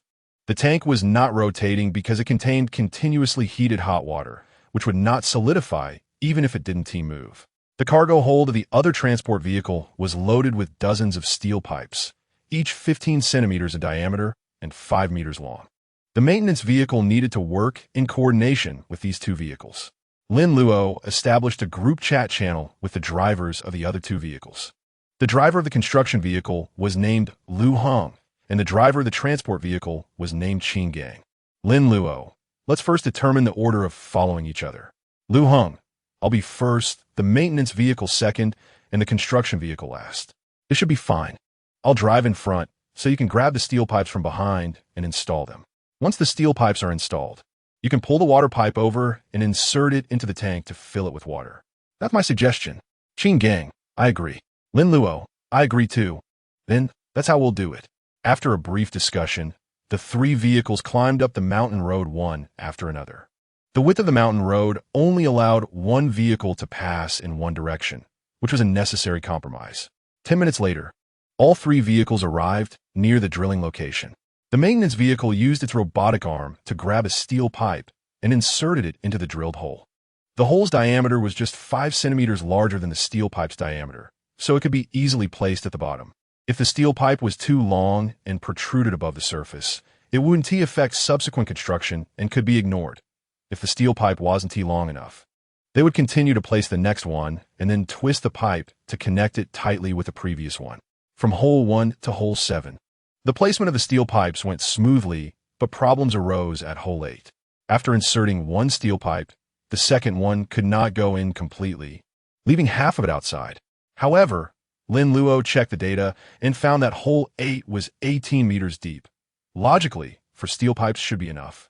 So it was impossible for the second pipe to get stuck. There must have been an abnormal change inside the hole. Lin Luo had no choice but to use the pipe detector again, inserting the steel pipe to check the situation deeper down. Lu Hong, what's going on? Why can't we place the steel pipes? Lin Luo, there's a blockage in the hole. I'm trying to find out the reason. Lu Hong understood. At this point, the pipe detector had reached the bottom. The images transmitted from the detection lens showed that there had been a collapse inside the hole, and broken ice had filled the lower part of the hole. No wonder the steel pipe was stuck. Lin Luo, it's a minor issue. It's just an internal blockage. I could just drill the hole again. The robotic arm of the maintenance vehicle pulled out the steel pipe from outside and placed it back in the cargo hold of the transport vehicle. Then, another robotic arm lowered a steel wire rope with a metal ball tied at the end. Once the wire rope entered the invisible steel pipe, the metal ball opened up, and the gripping claws tightly held onto the inner wall of the pipe. The robotic arm wound the wire rope pulling the steel pipe from inside the hole back up. After both steel pipes were cleared, the maintenance vehicle's other robotic arm attached a drill and high-speed drill bit, inserting it into the hole again. In less than a few seconds, it had re-drilled to the original depth. The robotic arm withdrew the high-speed drill bit and placed the drill and bit back in the cargo hold of the maintenance vehicle. The maintenance vehicle once again inserted the steel pipe, connecting it. Lin Luo. Installation is complete. Next one. Qin Gang, you're so skilled. How many years have you been a maintenance worker? Lin Luo. 3 years. Qin Gang. Only 3 years? I didn't expect that. Lu Heng. Lin Luo. Why is it only your voice on your side? Don't you have a female colleague named Wang Yunhan? Lin Luo. Oh, she's asleep. I told her to rest first. Lu Heng. You just did such a complex and continuous operation all by yourself. Lin Luo. Yeah. Is there a problem? Lu Heng. No problem, just a bit surprising. Qin Gang. Haha, so impressive. If it were me, I'd definitely do one step at a time, afraid of making a mistake. Lin Luo. You're overpraising me. A few minutes later, Lin Luo inserted the remaining 4 steel pipes. The first step of the construction was completed. Lin Luo. Now we can start filling with water. King Gong. Okay? The robotic arm of the maintenance vehicle grabbed the external hose from the tank and inserted it into the steel pipe. Qin Gang. Next. We need to wait for 3 minutes. Lu Heng. Why do we need to wait? Isn't the water already heated in the tank? Qin Gang. You don't understand. In addition to heating the water, the steel pipe also needs to be heated. The outer layer of the steel pipe is insulated, and the inner side is made of a heat-retaining material. Lu Heng, I see. Heating the inside ensures that the hot water won't lose temperature when it reaches the bottom. Qin Gang. Exactly, so it takes a bit longer. Are you in a hurry to execute other tasks? Lu Heng, not really. Spending a little more time is fine. After all, we've already delayed for so long here, so we aren't short on this little bit of time. After 3 minutes, Qin Gang controlled the water pump to fill the hot water through the hose into the steel pipe until the water overflowed from the opening at the top of the steel pipe. Then he withdrew the hose. Lu Heng, what if we run out of water? Do we have to go down and refill the ice for melting water? Qin Gang, that's the only way. It's troublesome, but there's no other choice. We can't just dig up some ice from the launch pad to melt for water, right? Lu Heng, of course not. If Professor Luo finds out, he'll charge you with destruction of military facilities and subject you to military law. An hour later, all 12 holes were filled with hot water. This hot water would cool down quickly, but it would remain in liquid form for a short time, which was enough to fill the internal cracks. Lin Luo, we can wrap up now. Lu Heng, that went smoother than expected.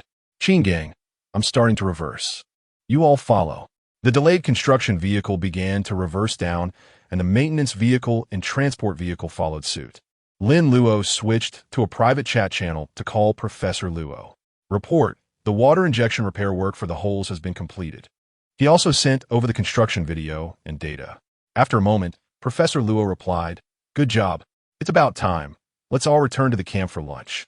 The 3 vehicles headed towards the garage of the Fushi. After parking the car, the 3 of them got into another transport vehicle that was used for carrying people and returned to the camp entrance. Although Lin Luo, Lu Heng, and Qin Gang were in the same team and saw each other often, they could only barely be considered familiar. It wasn't until today, after a close collaboration, that they became more acquainted. Upon entering the hall, everyone took off their helmets. Lu Heng and Qin Gang originally planned to invite Lin Luo to sit at the same table for lunch, but unexpectedly, someone got there before them. Qin Yuemin came over, linked her arm with Lin Luo's, and took him away. Not just Lu Heng and Qin Gang, but everyone else in the hall looked surprised at this scene. Qin Yuemin's small gesture was highly significant, equivalent to publicly announcing that she was in a relationship with Lin Luo. Chapter 42. Clear and logical, there was a severe lack of entertainment activities on Europa. Previously, they had managed to set up a few ice skating rinks, but they were destroyed in the earthquake. Now everyone was busy and had neither the time nor the mood to rebuild the rinks. Thus, people became particularly attentive to the big and small matters around them. In short, they were interested in gossip. Recently, Qin Yuemin and Lin Luo had been seen together quite closely, and many had already speculated about it behind their backs. Seeing the two sitting together hand in hand for lunch today confirmed their relationship, making further wild guesses pointless. Min Jia, what's wrong with you today? Lin Luo looked at the woman in front of him with confusion. Nothing. Isn't it normal to eat with your boyfriend? Today, Qin Yuemin not only became bolder and more direct in her personality, but her appearance also exuded a strong femininity. With her long hair cascading down to her waist, wearing a fitted purple bodycon dress and a white jacket, along with semi-transparent high heels, she looked like a completely different person. Lin Luo couldn't help but feel his face heat up. This wasn't his first time being watched while eating. The previous 2 times when Qin Yuemin fed him also drew attention, but that kind of focus came and went quickly, unlike now, where everyone's gaze seemed to be glued to him. It seemed that his relationship with Qin Yuemin had surpassed everyone's expectations and understanding. Qin Yuemin picked up a piece of sausage from her plate, but this time, instead of placing it on Lin Luo's plate, she moved it to his mouth. Open wide. Lin Luo opened his mouth, and the sausage was stuffed in. He never expected that, even as an adult, he would get to experience being fed. He could hardly taste the sausage, but the feeling that was gradually intensifying inside him felt like swallowing a handful of chili peppers. Were you busy with work this morning? Qin Yuemin asked softly. I saw the maintenance vehicle working on the launch pad. Lin Luo briefly explained the work he did in the morning. Although you only said a few words, I can imagine that the process was very tedious. Just like in our research, sometimes when we publish a paper stating the results, it's just a sentence or two, but the time and effort behind it are immeasurable. That was just basic operation. It can't compare to publishing papers. I want to allow you to compare like that. Qin Yuemin extended a finger and lightly tapped Lin Luo's lips. In a big project, everyone's work is essential and very important. You don't need to belittle yourself. Lin Luo smiled, continued eating, and didn't respond. Qin Yuemin quickly scanned the hall and said, It seems something is off. What is off? Lin Luo nervously looked around. Why didn't Wang Yuhan come back with you? Doesn't she usually stick to you?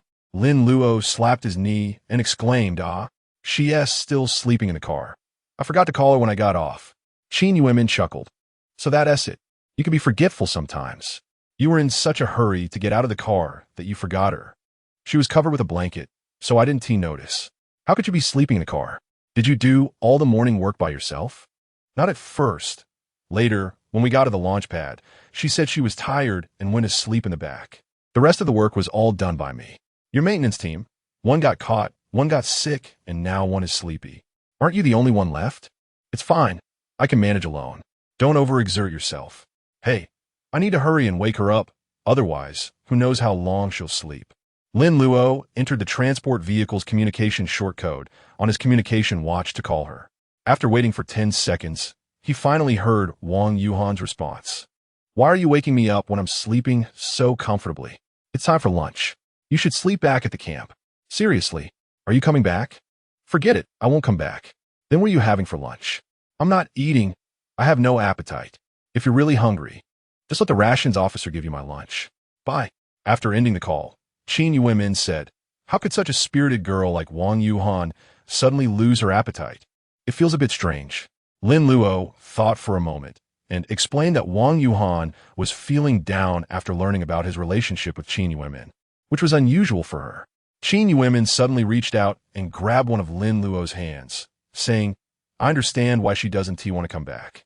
She probably doesn't want to see us together. With a slight smile, she added, she really is a straightforward girl. I think she'll be fine after a while. Probably not. The pain of unrequited love can last a long time. It's not just an emotional or ideological issue, but a significant decrease in dopamine secretion in the body leads to a state of depression, which is uncontrollable. Lin Luo pondered this carefully and sighed. Min Jia, you truly are a biologist. What a professional explanation. Although everyone understands scientifically what is going on, it's still hard for many to resist falling into it. Perhaps this is the charm of love, making people follow their instincts and develop in uncontrollable directions. It's like an adventure with an uncertain outcome, relying solely on luck. Qin Yuemin tightened her grip on Lin Luo's hand. The feeling at this moment was very real. It turned out that love was like this, a fascinating yet terrifying chemical reaction. Lin Luo increasingly found it hard to understand Qin Yuemin's words. Xiao Lin, what? I want to try doing more things that lovers do. Not just the things you mentioned can only be done after returning to Earth. Were those? I can't say for now. Then I won't ask. At a different time, in a different place, I will tell you. Qin Yuemin winked. Oh, okay. I'll wait for you. Although Lin Luo didn't quite understand, he could only pretend to. Eat quickly. The food is getting cold. Qin Yuemin withdrew her hand and lowered her head to eat her lunch. Lin Luo quickly followed suit, finishing his meal in less than a minute as usual. Seeing this, Qin Yuemin pushed some of her food onto his plate. I can't finish this, you help me finish it. But, Minjia, you're eating too little. That's not good for your health. We women have thicker subcutaneous fat. Eating less 1T have too much of an impact. Qin Yuemin touched Lin Luo's arm and added, but you men often do physical work and have a lot of stress, so you need to eat more. Keeping your body healthy is essential for taking good care of women, right? Lin Luo was speechless. Having such a logical girlfriend was simply beyond him. Chapter 43. Letting go at 2 in the afternoon, everyone went back to work. Why didn't you wake me up when you finished work at noon? I had to trouble someone to bring a transport vehicle to pick me up. It was so awkward. Wang Yuhan complained repeatedly during the maintenance. I'm sorry. I forgot for a moment, Lin Luo said with a wry smile. I see you haven't forgotten, but there must be another reason. There's no other reason. You were in a hurry to meet Professor Qin, so you completely forgot about other things, right? What a guy who forgets friends for the sake of beauty. Now I can see your true character. No, at that time, I was just scheduled to return with 2 other drivers, Qin Gang and Lu Hong. So I forgot to call you. No more talking. We've arrived. Let us get to work. At this moment, the maintenance vehicle with the flamethrower has reached the launch site. Since maintenance work involving drilling and watering was carried out in the morning, the heightening and reinforcement work can continue in the afternoon. The once quiet construction site has become lively again. There are 2 engineering vehicles and 1 transport vehicle on site. Professor Luo has just gotten off the transport vehicle, arriving at the scene to personally supervise. Every half an hour, a transport vehicle brings a load of ice bricks, unloading them in the material preparation area of the construction site. The engineering vehicle combines the ice bricks and places them in the cargo hold, then transports them to the top of the launch pad, starting to stack them layer by layer like building blocks. Of course, how they are stacked is not entirely up to the driver's mood or preference. The experts from the aerospace base provided a fairly detailed virtual construction plan. The engineering vehicle loads this construction plan into the working system, and during construction, the virtual plan overlaps with the real scene. The engineer will instruct you on where to place the ice bricks next with pinpoint accuracy. If the construction does not follow the engineer's instructions, the system will send information to a higher command system, alerting the leaders immediately so that they can take countermeasures. In some ways, this construction process is quite rigid and dull, lacking flexibility, but also ensures the precision and completeness of the work, effectively preventing various low-level errors. The maintenance vehicle is still responsible for the reinforcement work. The flamethrower continuously sprays flames on the newly constructed outer wall, melting it into water to form a tightly bonded whole. This kind of work is already second nature to Lin Luo and Wang Yunhan. The 2 cooperate with each other, taking turns to rest, and the work is relatively easy. Was the watering project in the morning without problems? Of course, there were no problems. Professor Luo has already verified the data, and if there were any issues, we wouldn't have started the heightening work in the afternoon. However, I always have a bad premonition. Don't say such things. Every time everything goes smoothly and according to plan, something bad always happens. There is no such pattern. I hope there isn't. 2 hours later, Captain Hu Lang sent a communication inquiring about the current work progress. The launch pad has already been raised to 70 meters, Lin Luo replied. Good progress. Hu, how is your health? Wang Yunhan asked, feeling better? Much better. I should be able to leave the hospital tomorrow. No, leave the medical room. At this moment, Nurse Zhuang's voice interjected. That's impossible. You vomited 100 milliliters of blood today. Weren't you told to rest properly? You got up again to secretly contact your team members. The more you worry and stress, the harder it is for your condition to improve. The communication suddenly cut off. It's obvious that Nurse Zhuang forcibly disconnected the communication. Wang Yunhan shook her head and said, It seems we can't count on Hu anymore. He has always been strong and healthy. Who would have thought he would suffer from a stomach hemorrhage due to too much stress? Is it because we have never been leaders, so we can't understand that kind of pressure? Lin Luo smiled and said, it definitely has something to do with it. Being a leader comes with responsibilities, and it's not that easy. Do you want to be a team leader in the future? A team leader is still a small leader, managing 7 or 8 people. It depends on the situation. If I really had to do it, I don't think I would refuse. Why? Because the salary would increase by 15 times? It's not about the salary. It's that someone has to be a leader, right?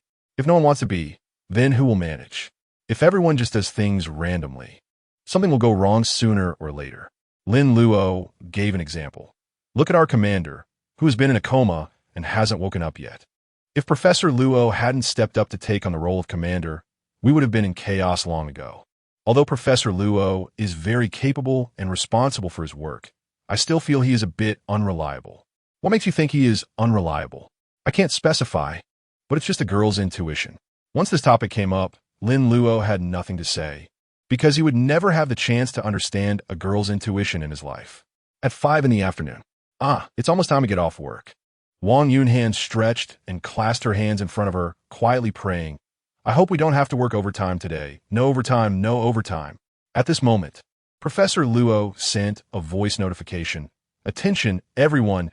Today, we will work an extra hour, finishing at 6. Wang Yunhan screamed in frustration. Why? Lin Luo said, what is the big deal about working one more hour? We're not tired anyway. Wang Yunhan suddenly shot a sideways glance at Lin Luo. Don't use we.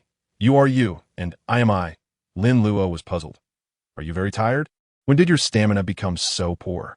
The past 2 days. Lin Luo suddenly realized. Wang Yunhan must be on her period. This is definitely the case. During this time, girls often feel exhausted and irritable due to physiological reasons that cannot be resisted or overcome. I understand now, so you can rest in the back. I can manage alone. However, you can only stay in the car and must wait until 6 to return to the camp. Is that okay? Wang Yunhan hesitated for a moment, then suddenly looked up and said, Lin Luo, please don't be so nice to me. You clearly have a girlfriend. You shouldn't treat other girls like this behind her back, you know? What does that have to do with anything? Lin Luo was momentarily dumbfounded. This is just mutual care between colleagues. Where did your thoughts go? Wang Yunhan left her seat, lying down on the 2 merged seats, pulling up a blanket tightly in her arms. The atmosphere in the vehicle suddenly became very dull. Reflecting on what Qin Yuanmin said at noon, Lin Luo felt it made a lot of sense. Some things cannot be put down just because you want to. Wang Yunhan clearly hasn't let go yet. Perhaps she needs more time. Chapter 44. Another earthquake 3 days later. The launch pad has been built to a height of 85 meters. This height is sufficient to hoist the 20-meter-long 3rd module. Therefore, today Professor Luo ordered the commencement of the 2nd hoisting task. The reason the 4th module is called lifting is that throughout the process, the bottom of the 4th module is in contact with the launch base and is not completely suspended. The 3rd module is different. It will be completely suspended in midair. The difficulty has greatly increased. It must be aligned with the boundary face of the 4th module and remain stable for a long time, so that the screw holes can be aligned for the nuts to be attached. The preparations are proceeding in a tense and orderly manner. The 3rd module has been secured with more than 10 steel cables, each of which will play a role. For people who are sitting in the maintenance vehicle, besides Lin Luo and Wang Yunhan, there are also Qin Yuanmin and Hu Lang. Although Hu Lang can leave the medical room, he has lost too much blood previously and is very weak. Even walking is difficult, so he can only sit there with difficulty.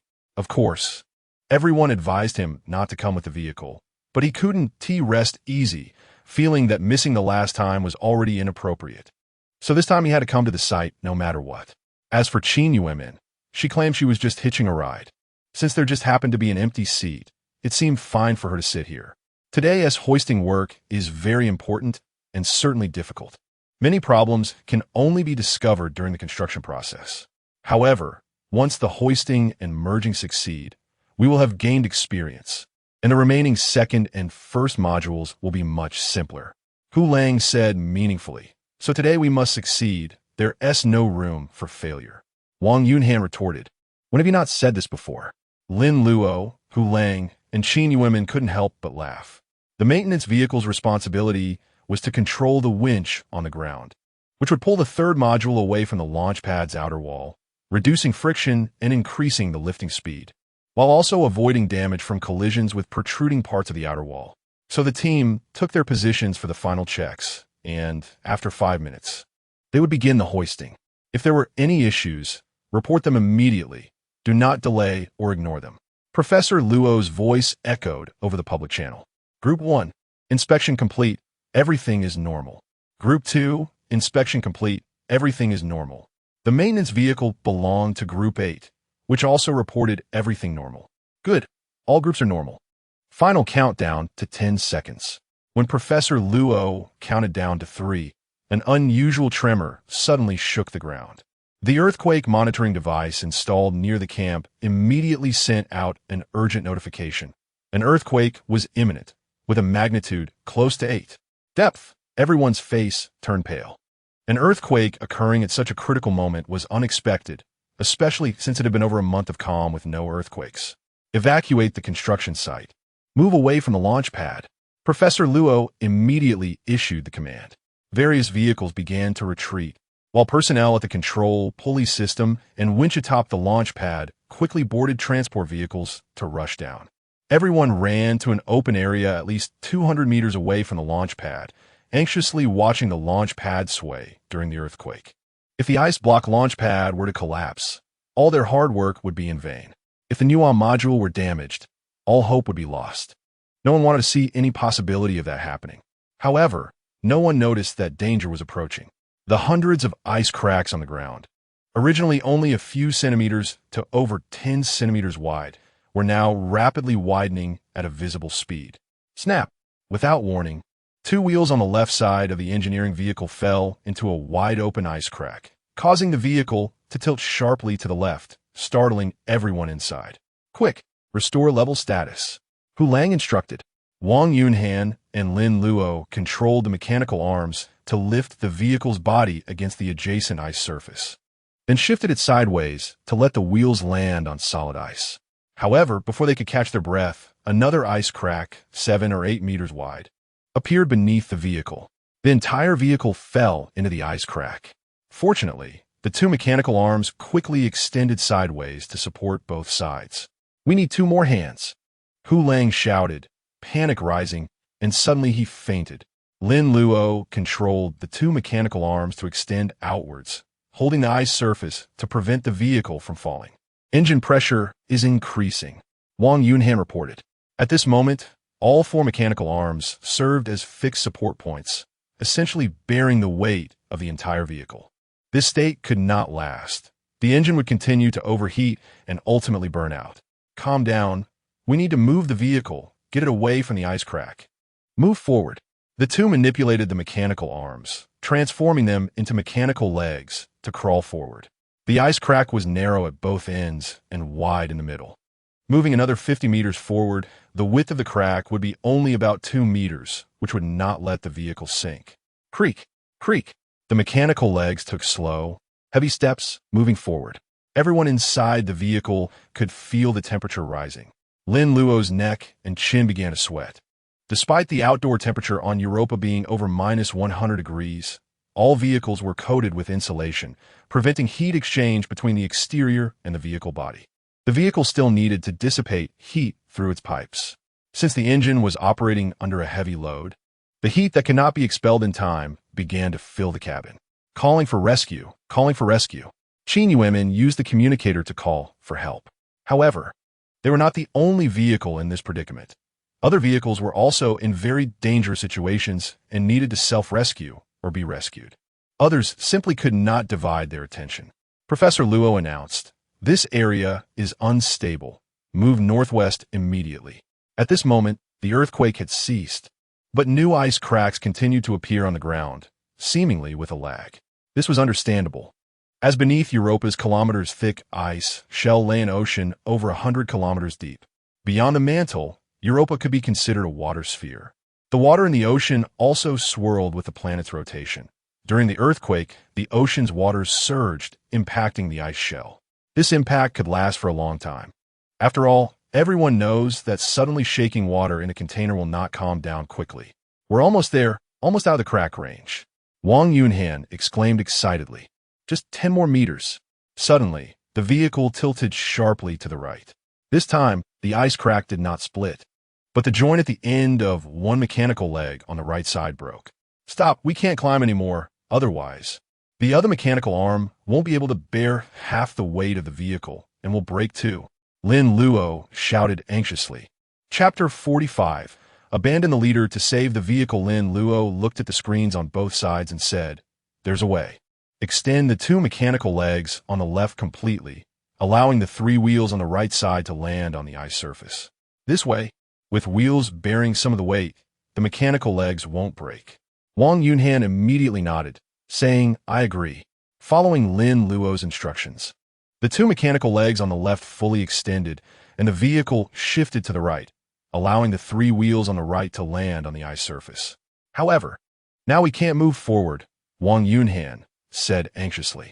What if the ice crack continues to widen? It's too unsafe to stay here. Lin Luo glanced back at Captain Hu and Qin Yuemin, saying, "Put on your helmets, and put one on the captain too. Then get out through the right door immediately. While nothing has happened yet, evacuate quickly to a flat, open area. If other vehicles see you, they should come to assist." Qin Yuemin immediately asked, "What about you? It's too dangerous for you to stay in the vehicle alone. Shaolin, don't be a hero. Come with us. Is the vehicle more important than a life?" Normally, Lin Luo would agree to abandon the vehicle to save the leader. If the captain were awake, he would also support this view. Life is certainly more important than a maintenance vehicle, even if a multifunctional maintenance vehicle costs over 30 million, which most people would never earn in a lifetime.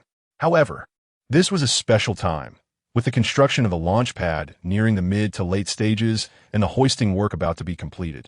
They absolutely could not lose the maintenance vehicle.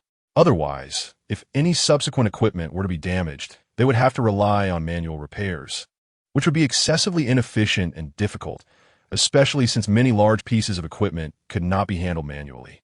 Lin Luo, what use is it for you to stay? Do you think you can get the maintenance vehicle out of the ice crack? Wang Yunhan asked. I don't know, but I have to find a way to save the maintenance vehicle. We cannot be without it. Shaolin, get out with me. Qin Yuemin had already put on her helmet, but had yet to pull down the transparent visor. She stepped forward to grab Lin Luo's hand. Lin Luo remained unmoved. Sister Min, please respect my choice. Hearing this, Qin Yuemin stiffened, slowly releasing Lin Luo's hand, her gaze dimming as she softly said, Then I'll wait for you outside. Wang Yunhan put a helmet on Hu Lang, donned one for herself, and then helped Hu Lang towards the right double-sealed door. Qin Yuemin opened the door, letting Wang Yunhan and Hu Lang go first, then turned back to take a deep look at Lin Luo's back, pulled down her visor, stepped back, and closed the inner sealed door. From the screen, Lin Luo saw that the 3 had exited the vehicle and began walking away. Wang Yunhan was struggling to carry Hu Lang by herself when Qin Yuemin offered assistance. Lin Luo suddenly found it amusing. If the captain saw him in such a disheveled state, he would surely feel ashamed. What kind of big man needed 2 girls to help him walk? Shaolin, I'm waiting for you, Qin Yuemin said in the team channel. Lin Luo smiled wryly. Sister Min, I need to focus on operations now. So, I'll be shutting down the communication system. Qin Yuemin suddenly shouted, Go for it. Lin Luo couldn't help but smile. When did this professor start cheering like a little girl? After shutting down the communication system, he wiped the sweat from his neck with a towel, took a deep breath, and began implementing his repair vehicle rescue plan. The situation of the repair vehicle was as follows. Half of the vehicle was hanging over a 12-meter wide ice crack, with the 2 mechanical legs on the left nearly fully extended, allowing the right wheel to rest on the ice surface. The 2 mechanical legs on the right had broken one already, and the other was bent to the ground to maintain balance. Lin Luo had to find a way to get all 6 wheels of the repair vehicle back onto the ice surface so that it could move away from this dangerous area full of ice cracks. His idea was simple. If he could extend the left mechanical leg by a few more meters, it could push the vehicle to the right, allowing the wheels to touch the ground. The first problem to solve was that the hydraulic retractable rod inside the mechanical leg had already fully extended, meaning it couldn't extend any further. Lin Luo's idea was to use a drill and drill bit. He raised one of the mechanical legs on the left, and at the same time opened the cargo hold with a mechanical leg, grabbed the drill, and attached it, then added a 10-meter-long 18 drill bit. He planned to drill into the inner wall of the ice crack, with a drill bit inserted into the wall. The mechanical arm holding the drill bit would effectively have extra reach, allowing it to push the vehicle to the right and bring it fully back onto the ice surface. Of course, this action was extremely risky. Who knew if the surrounding ice wall would collapse due to the intense vibrations while drilling? If the two mechanical legs on the left lost their footing, the vehicle would lose support, roll to the left, and fall into the abyss. However, to save the repair vehicle, he had to gamble on luck. He pressed the drill bit against the ice wall, and the drill began to rotate, gradually speeding up. Lin Luo held his breath, staring intently. Good, the drill bit went in smoothly. When it reached a depth of 4 meters, Lin Luo ordered stop, then unlocked the drill's locking mechanism, moving the drill back to detach it from the drill bit. The mechanical arm grabbed the exposed 6-meter drill bit and applied pressure. Finding it quite secure, Lin Luo was greatly encouraged. It turned out his idea was feasible, but one drill bit was still not enough. He needed to drill another one. At this point, the other mechanical arm on the left connected the drill and drill bit, drilling another hole 5 meters away from the previous one. The drill bit entered the ice wall just as smoothly, without encountering any resistance. However, after the drill bit penetrated 2 meters, radial cracks suddenly appeared around the hole.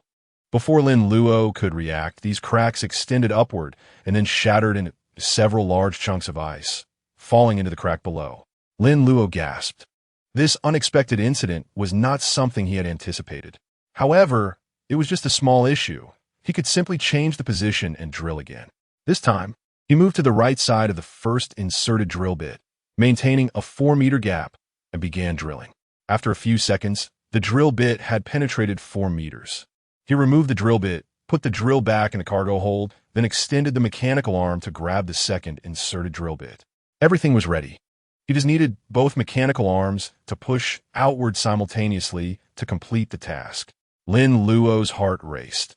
He felt an unprecedented tension, yet a kind of indescribable excitement surged within him. At that moment, he felt like a fearless king, unafraid of anything, just eagerly anticipating the outcome of his fate. Chapter 46. Reversal. The two mechanical arms on the left gripped the drill bits and slowly straightened, pushing the vehicle a little to the right. Lin Luo closely monitored the condition of the surrounding ice wall around the two drill bits. Suddenly, cracks appeared above the first drill bit, followed by the second drill bit also breaking. Both drill bits tilted downward at an angle of several degrees.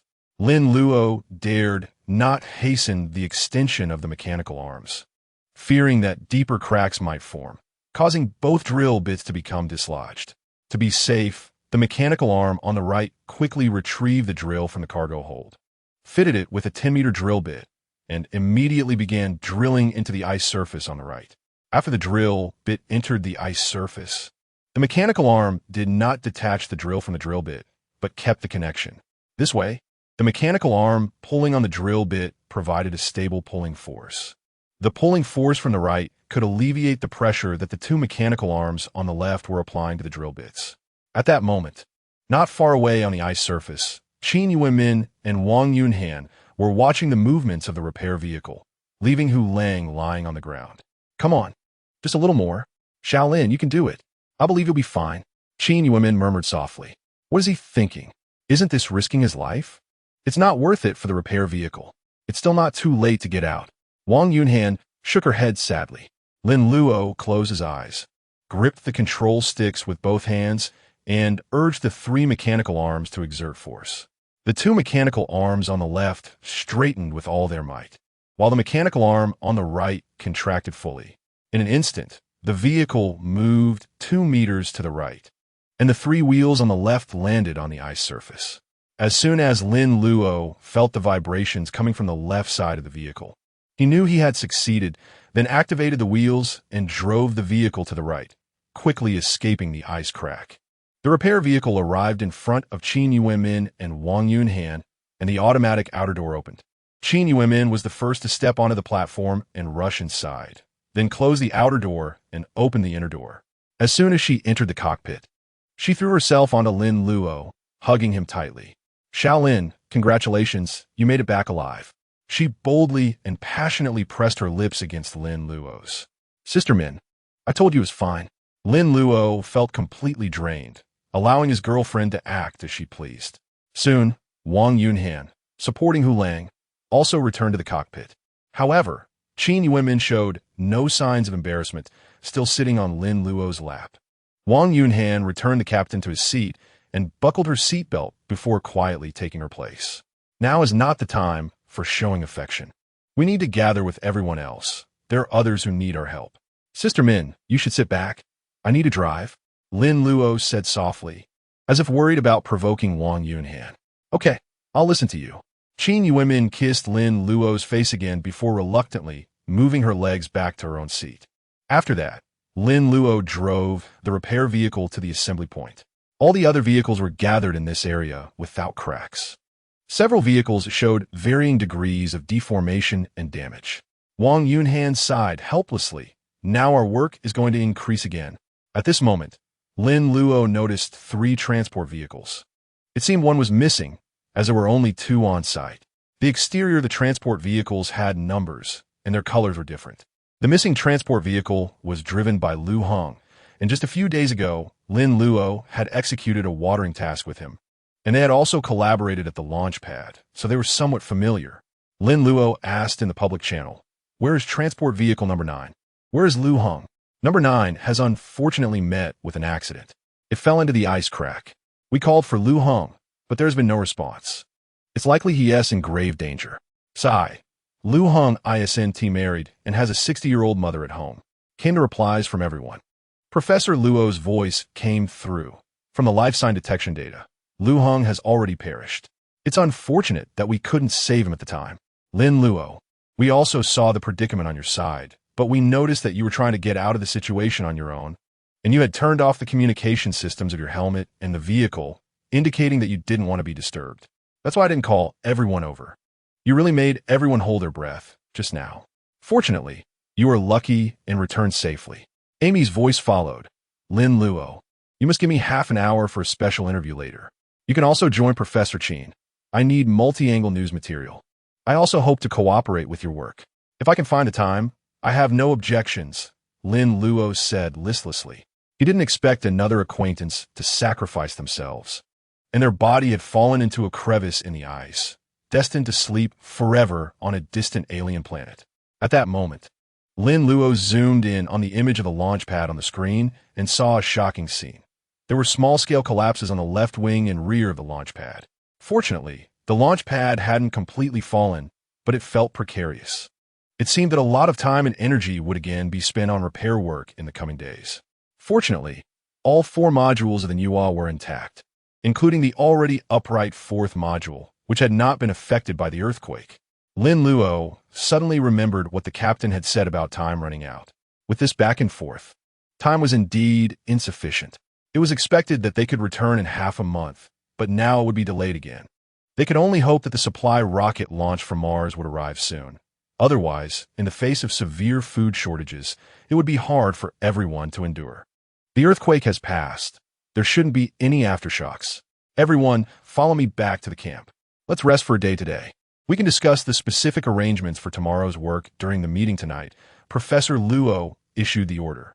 Received.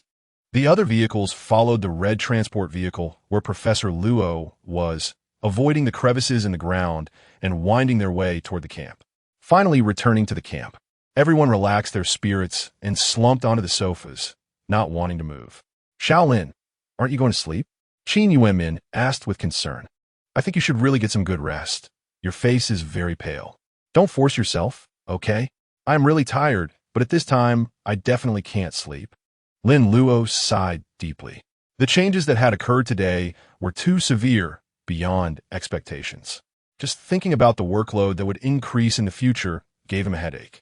Don't think about the future. That's just a waste of energy. I know, but I can't control my thoughts. I have sedatives. Do you need some? They can help clear your mind and relax your body. Okay, I want some. You should have brought this out earlier. Are you not afraid of side effects from the medication? I believe you. Minjia, you won't harm me. Qin Yuanmin smiled, and pinched Lin Luo's cheek, saying in a low voice, "Xiao Lin, I'm very happy to be with you." Lin Luo quietly held Qin Yuemin's hand and replied, "Me too." Chapter 47. Interview after dinner. Some people returned to their sleeping pods while others stayed in the hall. The atmosphere in the hall felt somewhat dull and oppressive. It was no wonder, as such a huge change had occurred that morning, and no one could maintain a good mood. Just thinking about how many previous efforts had gone to waste made everyone feel even more distressed and powerless. Lin Luo checked his sister's voice message in the sleeping pod. "I hope to see my brother before the new year. I really like the new year. Last year, I watched the electronic fireworks show at Nanyue Square, and I still remember it. I want to see it again. Brother, I haven't had much going on lately, so you don't need to worry about me. Just focus on your work. I will study hard. The teacher is currently teaching equations, and I will learn them quickly. When I grow up, I will definitely become an electronics technician and create more beautiful electronic fireworks for more people to see." Lin Luo frowned deeply. He didn't know if he would have the chance to celebrate the new year this year. The current situation was filled with too many uncertainties. Usually, when faced with such demoralizing situations, Professor Luo would come forward to speak and encourage everyone. However, during dinner tonight, he only spoke a few words before hastily concluding. "Although this mission has been fraught with disasters, as long as we work together and cooperate closely, we will surely overcome the difficulties in the end. Do not dwell on what happened today. We will start again tomorrow, and it won't be long before we can restore our original pace." Everyone could see that the firmness and determination in Professor Luo's voice and expression were forced. He had clearly lost confidence inside. Continuous disasters had pushed back the return time again, and the stored food was estimated to be running low. Tonight's food rationing meant that everyone only received half of what they usually would, which was pitifully little, barely enough to fill them up. If they couldn't endure the hunger, they would have to resort to drinking water to stave it off. Fortunately, due to today's accident, everyone was feeling low, and their appetites naturally weren't good. So no one complained about the reduced food portions. However, with the high-intensity work still to come, how could such a meager amount of food sustain their energy and vitality? Lin Luo knew that Professor Luo must be feeling very troubled at this time. As a leader, the pressure he bore was far greater than that of others. He pondered, "If I were in charge, what could I do to boost morale and strengthen faith?" That's right, entertainment activities. The reason everyone felt surrounded by gloom after the disaster was that the camp lacked entertainment. Even on life-and-death front lines, soldiers still needed entertainment. Otherwise, if a person remained tense without relaxation, they might collapse before even facing a dire situation. Therefore, the most important thing now was to provide everyone with some entertainment activities to help them forget their worries and regain their spirits. Professor Luo understood this well.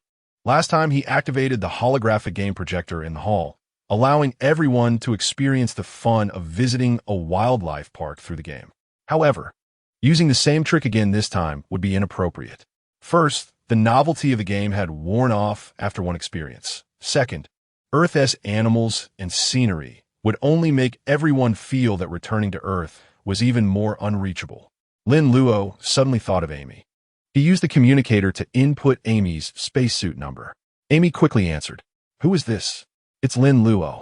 "Oh, what a rare guest. Lin Luo, you took the initiative to find me. You must have something special to say, right?" "Not particularly special." "Amy, didn't you say you wanted to interview me last time?" "I have time now." "Haha, you still remember that. I thought you were just brushing me off." "Wait a moment. Let me turn on the recording function and check my notes." I have 9 questions I want to ask you. We'll go through them one by one." "No problem. Isn't it necessary to send the questions to you in advance for confirmation?"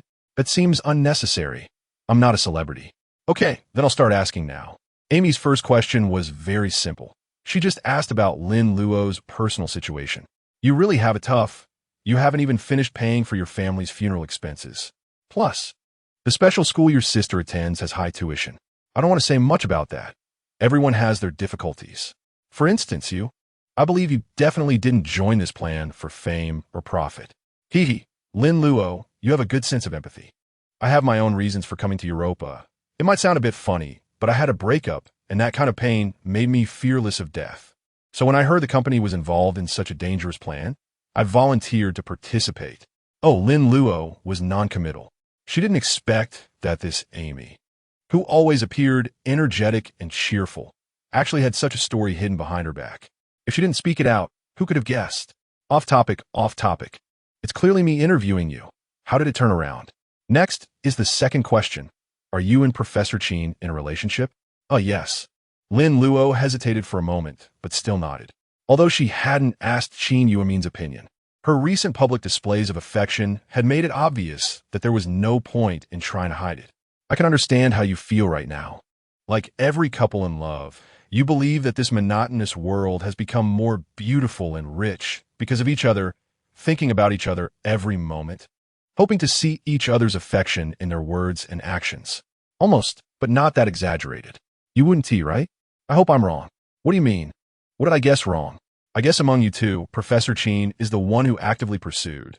She is the one who chased you. So your feelings aren't as strong because the one being loved always feels secure. Moments of Lin Luo's interactions with Cheen Yuemin flashed through her mind. I can't say she chased me, because I like her a lot too. It's just that I think it's impossible between us, so I never thought about taking action. I just want to keep this beautiful feeling deep in my heart. Her repeated expressions of affection towards me gave me the courage to face my feelings for her. Anyway, whether we can return to Earth is uncertain. So why consider the difficulties of the future? Isn't cherishing the present beauty the most important? This is my later thought, and it's my current thought too. Your way of thinking is really open-minded. I agree with your view. If you encounter true love, you should love wholeheartedly without reservation. No regrets. Even if the outcome is painful, at least you won't regret it for life. I support you. Thank you. However, it's a pity that your colleague Xiao Wang actually likes you quite a bit. I can see that. During the first earthquake, when you fell into the ice crack, she rushed to save you without hesitation. That is not something that can be explained just by colleague feelings. I have already made it clear with her. There is nothing between us. The flowers are willing, but the water is indifferent. I hope Xiao Wang can get out of her emotional predicament soon. Amy quickly said, Oh, it seems I've gone off topic again. I need to finish asking the questions early. I can't waste your precious rest time. It's fine, no rush. I'm not that tired yet. I'm just afraid that at this time, Professor Cheen might look for you. And if she finds your line busy for a long time, she might easily overthink it. Women in love are like that. I'll explain it clearly to her. It's no problem. I'm just cooperating with your work. Okay, thank you for your cooperation. I wish everyone could cooperate like you. The third question, using ice bricks to create a launch pad. I heard this idea was proposed by you. Why did you think of this good method? It's nothing special. Adapting to local conditions and utilizing local materials. I think this is the most economical and efficient approach. Of course, the launch pad made of ice bricks has its irremovable flaws, which is that the overall structure is not stable enough and the external hardness is insufficient. The last meteorite fall and this earthquake have proven this point. Indeed, but it's still a solution among no solutions. Having a method is better than having none. The fourth question, regarding today's incident, the maintenance vehicle almost fell into an ice crack, and everyone else ran out of the vehicle. Why did you stay inside? Because I couldn't give up the maintenance vehicle. I don't think I need to explain the importance of the maintenance vehicle. Once we lose it and those large maintenance tools, our maintenance team would basically be rendered useless. Without the ability to repair, many subsequent tasks cannot be carried out. I think this is a matter of great importance, to the point of risking my life for it. Applause came through the loudspeaker. You are truly far-sighted and selfless. Just this fearless spirit is something few can match. I admire you so much. It's not as grand as you describe. I want to go back too. I can't let the lost hope slip through my fingers, and I'm quite confident in my control abilities, which is why I dare to take the risk. Courageous and skilled. Can you stop praising me? I'm too embarrassed. All right, then let's move on to the fifth question. After more than 10 minutes, they reached the ninth question, which was also the last one. Lin Luo, what do you think about the future of our team? Are you an optimist or a pessimist? The current situation is easy to make one pessimistic, and I will be affected too, but I'm not the kind of person who resigns to fate. I think the most important work next is not to repair the damaged launch pad, but to mend the gradually scattered hearts of the people. Mend the hearts? That's an interesting way to put it. So what do you think we should do to mend hearts? Entertainment. Entertainment? Yes, we have been lacking entertainment recently. This will cause our attention to be entirely focused on work on whether we can return to Earth. If people always think about such heavy themes, of course, they want to be able to relax. They can only repeat monotonous work like low-level robots. And in such a state, work efficiency will definitely not improve. And mental fatigue will easily lead to mistakes. That makes sense. In the beginning, everyone could still enjoy outdoor activities like ice skating and play card games in hall.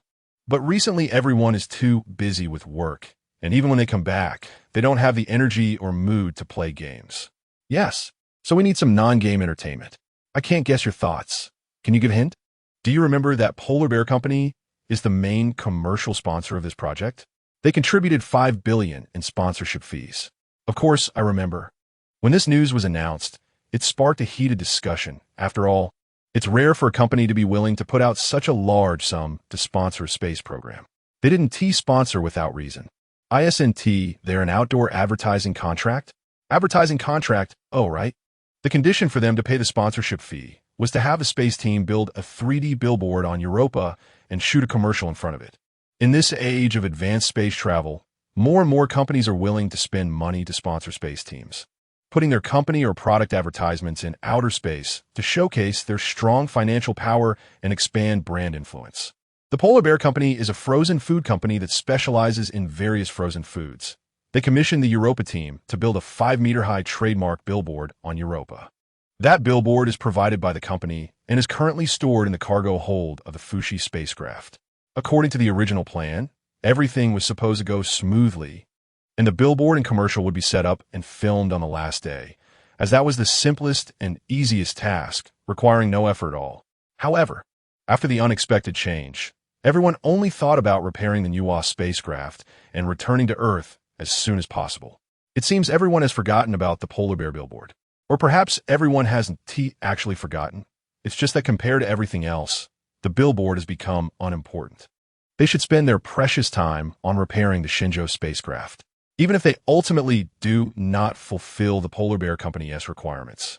They could just refund a small portion of the fees. After all, the exclusive brand sponsorship of the Europa Ice Fragment project has already been announced, and the Polar Bear logo is already on the shells of the 2 Shenzhou spacecraft and the metal camp, achieving the advertising effect. Why did you think of the advertising matter? What does it have to do with entertainment? Amy asked in confusion. Of course it does. If it's just about putting up a billboard, there's nothing to say, but making a commercial is different. Please come up with a detailed plan to find a way for everyone to participate in filming the advertisement. You can discuss with the manufacturer, and if you consult tonight, you'll definitely get a reply by tomorrow morning. Sure, no problem. Leave it to me, but will Professor Luo agree? Isn't it a bit inappropriate to shoot an advertisement for this kind of thing? I will find a way to persuade Professor Luo on that. From your tone, you seem quite confident. Professor Luo is not the kind of rigid and stubborn conservative. As long as the reasons are clear, there is no reason for him not to agree. All right, let us wrap up today's interview here. I've taken up quite a bit of your time. I'll contact the manufacturer right away. Tomorrow is going to be exciting. You worked hard. Good night. Good night. Chapter 48, Polar Bear Company, thank you.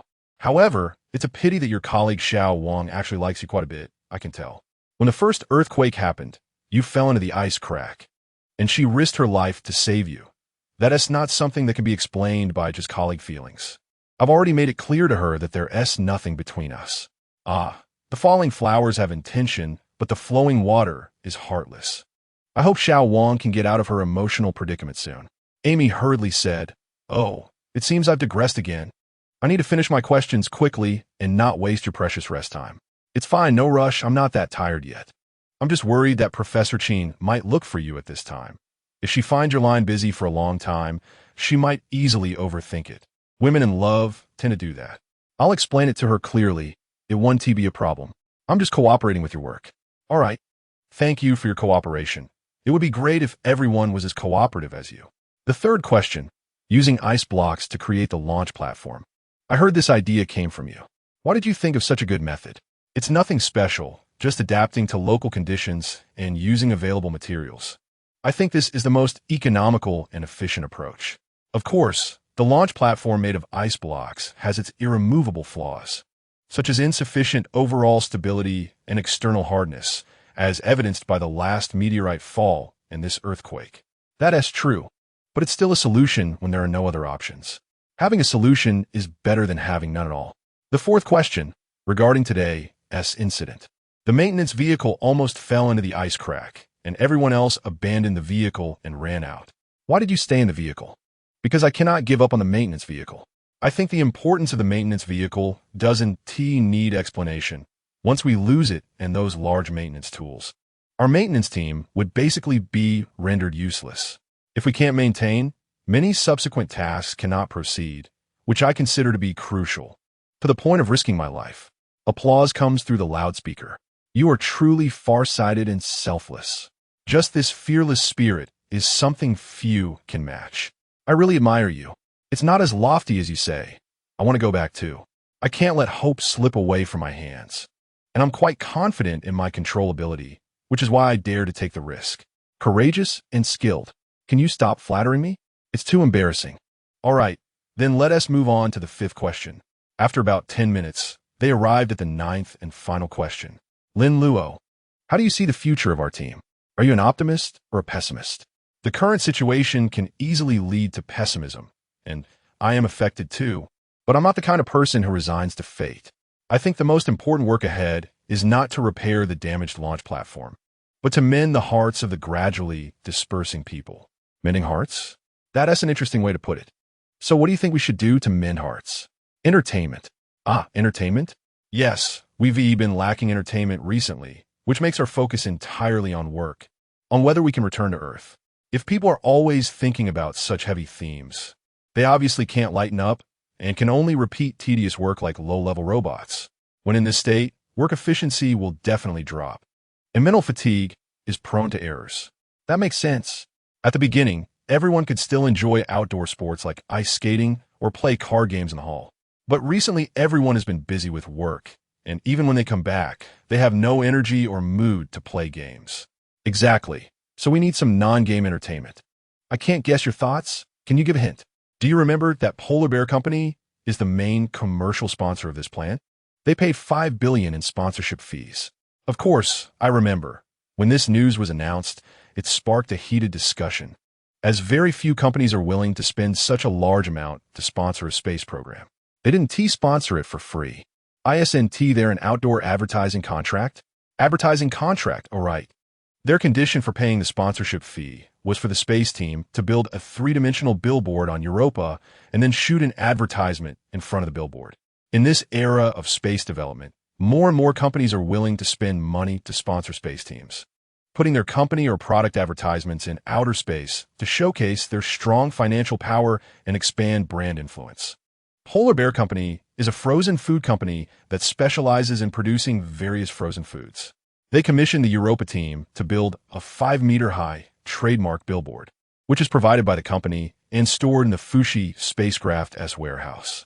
According to the original plan, if everything went smoothly, the billboard would be erected and the advertisement filmed on the last day, as that would be the simplest and easiest task, requiring no effort at all. However, after the unexpected changes, everyone was only thinking about repairing the Nuwa spacecraft and returning to Earth as soon as possible. It seems everyone has forgotten about the polar bear billboard. Or perhaps everyone hasn't actually forgotten. It's just that compared to everything else, the billboard has become unimportant, and they should spend their precious time on repairing the Starship. Even if they ultimately do not meet Polar Bear Company's requirements, they could at most refund a small amount of their fees. After all, the title of exclusive commercial sponsor of the Europa Ice Fragment Plan has already been established, and both Starship's exteriors and the metallic campsite already have the polar bear logo, which has achieved the advertising effect. What did you think of the advertising issue? What does it have to do with entertainment? Amy asked in confusion. Of course, it's related. If it's just about erecting a billboard, there's not much to say, but filming an advertisement is different. Please come up with a detailed plan to get everyone involved in shooting the advertisement. You can negotiate with the manufacturer. If you consult them tonight, you'll definitely get a reply by tomorrow morning. Sure, no problem, leave it to me. But will Professor Luo agree? Isn't it a bit inappropriate to shoot an advertisement at this time? I will find a way to persuade Professor Luo on that. From your tone, you seem quite confident. Professor Luo is not the kind of rigid and stubborn conservative. As long as the reasons are clear, There's no reason for him not to agree. All right, let us wrap up today's interview here. I've taken up quite a bit of your time. I'll contact the manufacturer right away. Tomorrow is going to be exciting. You've worked hard. Good night. Good night. Chapter 49. A World for Two. The next day, early in the morning, Professor Luo came out of the office with heavy dark circles under his eyes. Last night, he reported the situation here to the leaders and experts at the space base, and in the end, he was so tired that he just laid down on the sofa in the office and fell asleep. Professor Luo walked through the hallway, preparing to enter the hall to have breakfast with everyone. Yesterday, he had already requested the personnel responsible for food distribution to cut the food supply in half. He believed every team member had noticed, but what could be done? The remaining food is almost running out, and they can only try to reduce consumption as much as possible. Meanwhile, the carbon dioxide to starch conversion machine in the camp was already running at full power. This machine can convert carbon dioxide in the air into starch, which is an important nutrient for the human body. However, it can only produce a maximum of 1 kilogram of starch in 24 hours. 1 kilogram of starch sounds like a lot, but with more than 20 team members, each person can only have at most 1 bowl of paste. On the cold planet Obolo, there is completely no food source. During this time, Professor Luo reviewed various data collected by the deep-sea submersible in the ocean beneath the ice and found no signs of fish or other aquatic life. Even if there were fish, it would be impossible to catch them through dozens of kilometers of ice. As he reached the intersection of the corridor ahead, a person suddenly approached from the right. It was Lin Luo. Professor Luo rarely remembers the names of repairmen, but Lin Luo's performance was so outstanding that he couldn't possibly forget. Moreover, during this special time, the importance of repairmen is unparalleled. Lin Luo, why are you here? Aren't you going to the hall for breakfast? Professor Luo asked. Professor Luo, I came specifically to find you. Oh, is there something urgent? Professor Luo observed Lin Luo's expression. But Lin Luo didn't seem anxious at all. Actually, I have a proposal today that I want to discuss with you privately. Lin Luo lowered his voice. Go ahead. Professor Luo smiled kindly and patted Lin Luo's shoulder to encourage him. Lin Luo spoke plainly, sharing his thoughts from last night with Professor Luo in just a few sentences. Professor Luo's expression changed slightly. In the past, if he had heard someone say they needed a whole day to shoot an advertisement, he would have been furious, blaming the other person for not understanding priorities. Now, however, he patiently wanted to hear Lin Luo's reasoning. For what he knew about Lin Luo, he didn't seem like someone who sought pleasure. Due to a series of unfortunate events recently, everyone's morale is quite low. In this situation, if we continue to work at the usual high intensity, I think it's very likely that accidents will happen, such as someone falling ill or making operational errors, which could lead to significant losses. Professor Luo nodded. The team members' physical and mental energy had indeed been pushed to the limit recently, and this state couldn't be sustained for long. There is a clear difference between humans and machines. Lin Luo continued, therefore, it's necessary to allow everyone to rest appropriately and provide some entertainment. Professor Luo nodded again. Setting up the advertisement board and shooting the advertisement are tasks that belong to us. It's just that due to unexpected incidents, we've put this less important task aside. Now we can pick it up again and let it become something that helps everyone regain their spirits. Setting up the advertisement board is simple. We just need to dig a foundation and assemble the advertising boards. As for shooting the advertisement, it's not just a casual video. Do you already have a plan? I just asked Amy. She contacted the manufacturer last night and received a reply this morning. The manufacturer sent several shooting plans, and she selected one that we are capable of executing. She will take on the role of director and lead everyone in completing this advertisement. Professor Luo's eyes lit up. Great. You all kept this from me and discussed it in advance. This is well done. It saves time. So it's settled. After breakfast, you will personally go install the advertisement board, and then Amy will stay in the hall to hold a meeting to explain how to shoot the advertisement. How does that sound? No problem. Afterward, the two went to the hall together. When the people sitting in the hall saw Lin Luo and Professor Luo appear together, they couldn't help but feel surprised. Professor Luo urged everyone to finish their breakfast quickly, as there was an important announcement to make. Everyone finished their breakfast of a small block of protein, a small pancake, and a cup of sweet water in less than 5 minutes. Professor Luo announced, We will not go to the construction site today, but we cannot rest. We have other tasks to do. Everyone exchanged glances and whispered among themselves, unsure of what Professor Luo was planning. Today we have two tasks.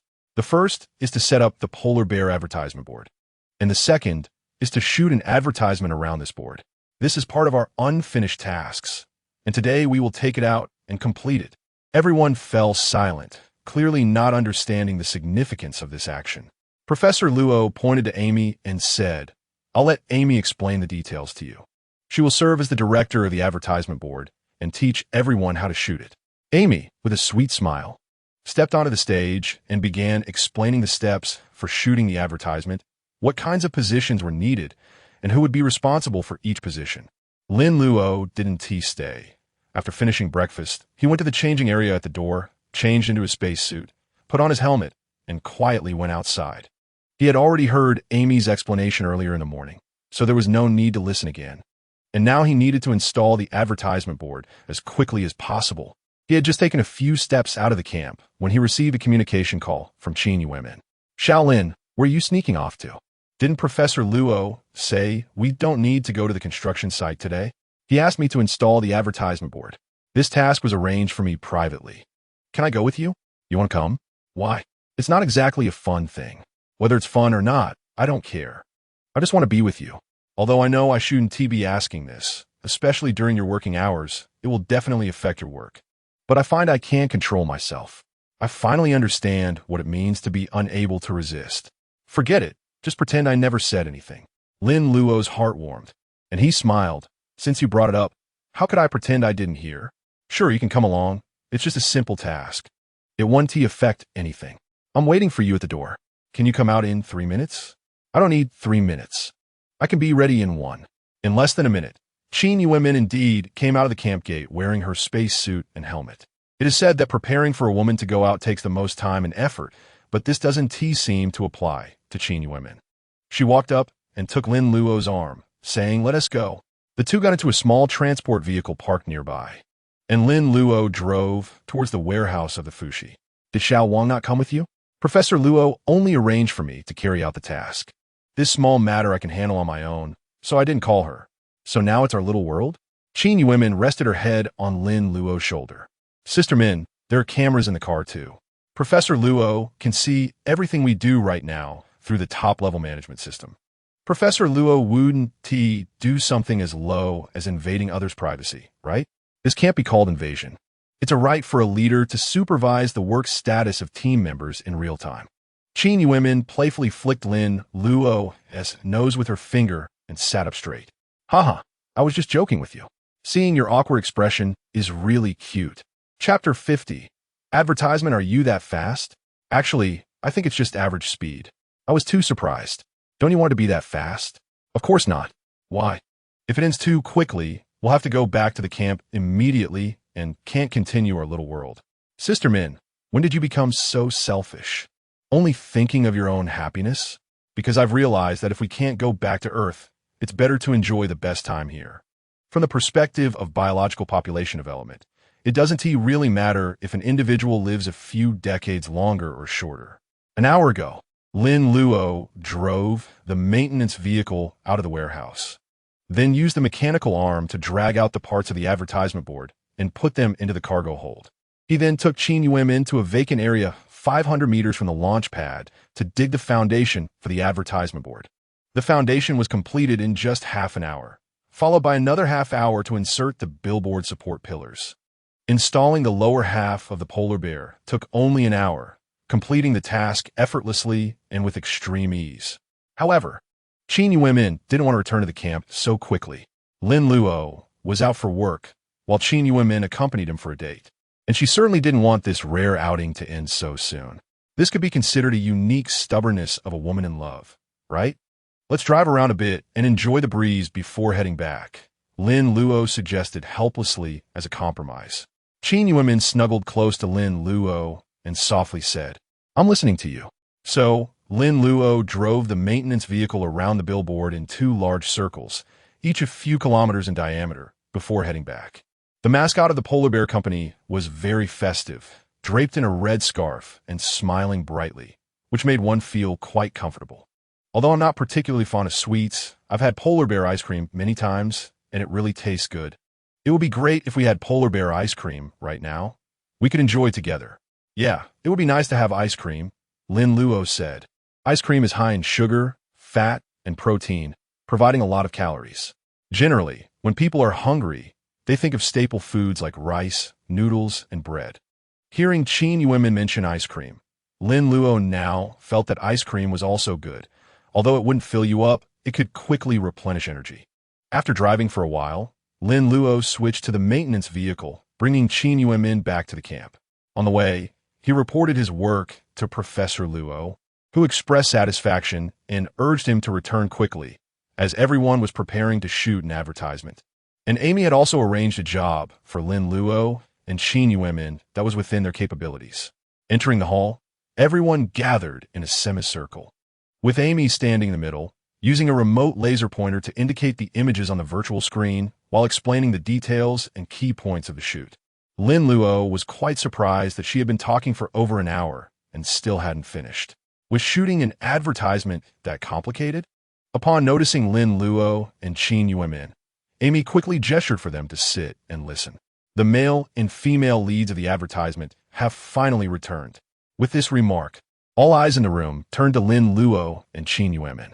They exchanged glances, both a bit dazed, as they had thought Amy would assign them some behind-the-scenes support work. But unexpectedly, they were given the most important roles, forcing them to take it seriously. Let me give you a brief overview of the plot. As for how to perform, we'll discuss that before shooting. It's better not to forget the story. It's about a couple who met because of polar bear ice cream. The boy accidentally bumps into the girl while running, causing her ice cream to fall. He buys her a new one, and from then on, they fall in love. Later, they break up due to a misunderstanding. On a cold winter day, the boy is walking down the street and sees a huge polar bear billboard, reminiscing about the moment spent with the girl, feeling regretful. At that moment, the girl is also drawn to the billboard, and they meet again. They are both very moved, reconcile, and kiss.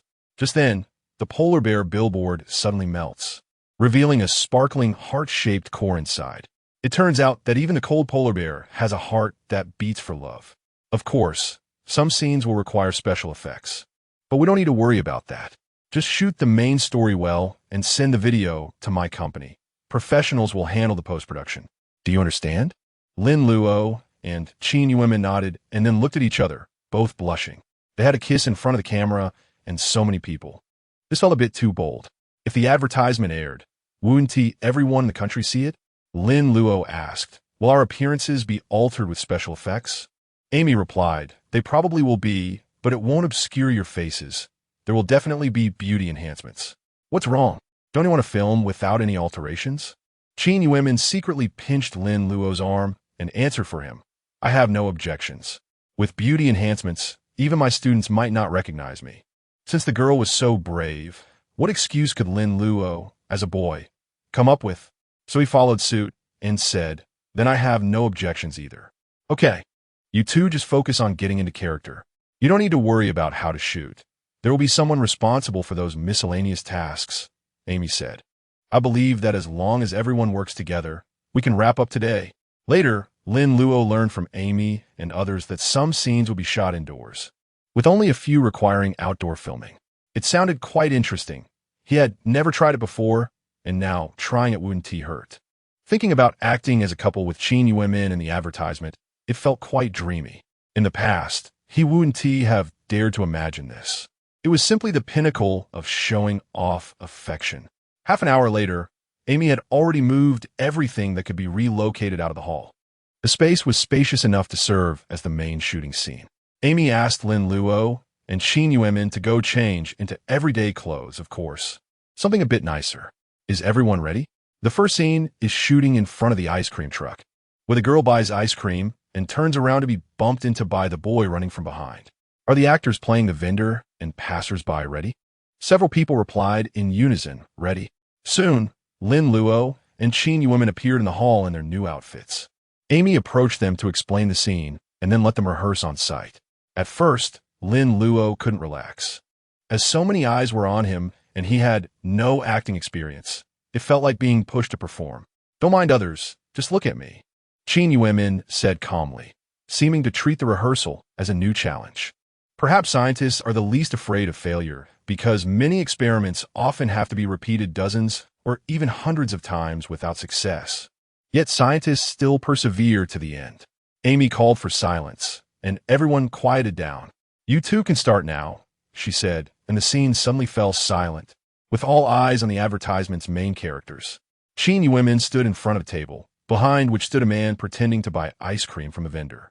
She took an invisible ice cream from the man's hand, lifted the lid, turned around, and was about to bring it to her mouth when Lin Luo rushed over from the side. The two collided. "Hey, what is wrong with you?" Qin Yuemin looked down at the ice cream that had fallen on the ground, showing a sad and angry expression. "I'm sorry, I wasn't paying attention. I'll get you a new one," Lin Luo said, taking a new ice cream from the vendor and handing it to Qin Yuemin. She brightened up and said, "That is more like it. Hello, miss, what is your name?" "Why should I tell you?" "Because I want to buy you ice cream every day from now on," Lin Luo said very seriously, and Qin Yuemin blushed. "Clap, clap, clap. Okay, the first rehearsal is over." Amy led the applause, and others followed suit. The male and female leads, along with the extras, left their positions to relax their tense nerves. Amy approached the two and said, "You performed well. Much better than I expected. It felt so genuine. Let us keep it up." Not long after, Amy brought in a professional camera and had a big guy lift it up while those skilled in makeup prepared the lead actors. A few people were busy setting up the lighting, and after a while, it was finally time to start shooting. After 3 continuous takes, Amy finally said, "This one is good. Great, keep up this state." Qin Yuemin and Lin Luo gradually found their acting rhythm. It turned out that acting wasn't as complicated as they had imagined. By finding the right camera angle and immersing themselves in the scene, they naturally produced the reactions they needed. The following scenes went very smoothly. After lunch, everyone continued with the filming, and by around 2 in the afternoon, all the indoor scenes were wrapped up. Next came the outdoor scenes. Everyone changed into spacesuits, donned helmets, put on filming equipment, and rushed to the polar bear billboard. Although you all wore helmets and couldn't see your expressions, only your body movements could be filmed, we will shoot a segment indoors later with you in your original costumes. And in post-production, we will merge the 2 videos, changing the clothes and removing the helmets. So, we still hope you can deliver a passionate performance. Otherwise, that exciting feeling won't come across, Amy instructed. Lin Luo and Qin Yuemin nodded in agreement. It was the last scene and also the most important one, so they couldn't be careless. "It feels wonderful," Qin Yuemin said. "Even though we haven't returned to Earth, we're doing things that lovers do." Although it was just acting, the feelings felt very real. Lin Luo agreed. "Maybe this is what the lyrics of pop songs often say. It's not about what you're doing, but who you're with." "Are there such lyrics?" "I'm curious to hear," Qin Yuemin responded. Just then, Amy's voice came over the public channel. "Everyone, take your positions, quick cleanup. We're entering the last 3 minutes of filming countdown." The lighting technician moved in, the cameraman took his fixed position. "All right. There's one special design I almost forgot to mention." Everyone fell silent, waiting for her to continue. After the male and female leads kiss, they should appear to be in a daze, then sway their bodies and fall against the polar bear, crashing into its belly. This was a request from the advertising department manager. They said they wanted to see this effect and mentioned that there would be unexpected surprises. Since it was the manufacturer's request, we would try our best to accommodate it. 3 minutes later, filming officially began. Lin Luo and Qin Yuemin had their fateful encounter in front of the billboard. Although the camera couldn't capture their faces, they couldn't help but recite their lines. "What are you doing here? Because heaven doesn't want us to be apart. But you said you didn't want to see me again? Yet after being apart from you, I think of you every day. Give me your hand." Qin Yuemin extended her left hand, and Lin Luo grabbed it, pulling her in and kissing her forcefully. Since they were both wearing helmets, they could only pretend to kiss. Their figures gradually swayed, then they embraced tightly, slowly leaning to the side, and crashed into the belly of the polar bear billboard. Although it was a billboard, its outer shell was not made of wood or metal, but a thick layer of low-temperature resistant silicone. Therefore, it felt very soft. Suddenly, the polar bear's snow-white exterior quickly turned pink, and then the polar bear's body rapidly expanded. Lin Luo hurriedly pulled Qin Yuemin back. Bang! The polar bear's exterior suddenly exploded, and a pile of white cups rolled out from within, tumbling on the ice surface. On the original support of the billboard, two small polar bears, only half a meter tall, appeared, embracing each other. This was the manufacturer's special design. In coordination with the advertisement filming, after the large polar bear was hit in the abdomen, the internal mechanism was triggered, and in the next moment, it exploded, revealing a pair of polar bear lovers hidden inside. This was not the surprise. Those rolling out items were the real surprise. Everyone gathered around to take a look and found that those cup-shaped objects were all high-end ice cream from the polar bear brand, frozen. The manufacturer had packaged the products inside the billboard, probably intending to gift these ice creams to the crew. This kind of ice cream wouldn't melt, even at room temperature, but would solidify when exposed to extremely low temperatures. The chief director must have known about this arrangement because the billboard had to go through security checks, and the security machine could see inside. The security personnel wouldn't let unknown objects pass unless someone instructed them to ignore it. Great! There are over 100 frozen ice creams here. With these, we won't have to go hungry, Amy exclaimed happily. Professor Luo also remarked, "This really solves our urgent problem.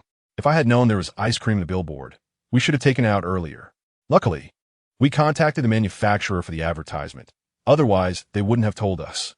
Ice cream contained a lot of sugar, protein, and fat, and is generally not classified as a nutritional product, but for the crew members who've been unable to fill their stomachs for a long time, this ice cream was simply the best nutrition.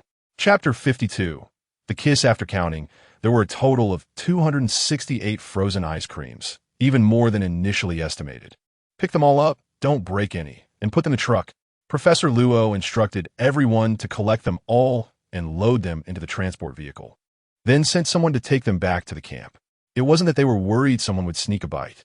Wearing helmets made it impossible to eat any of the ice cream.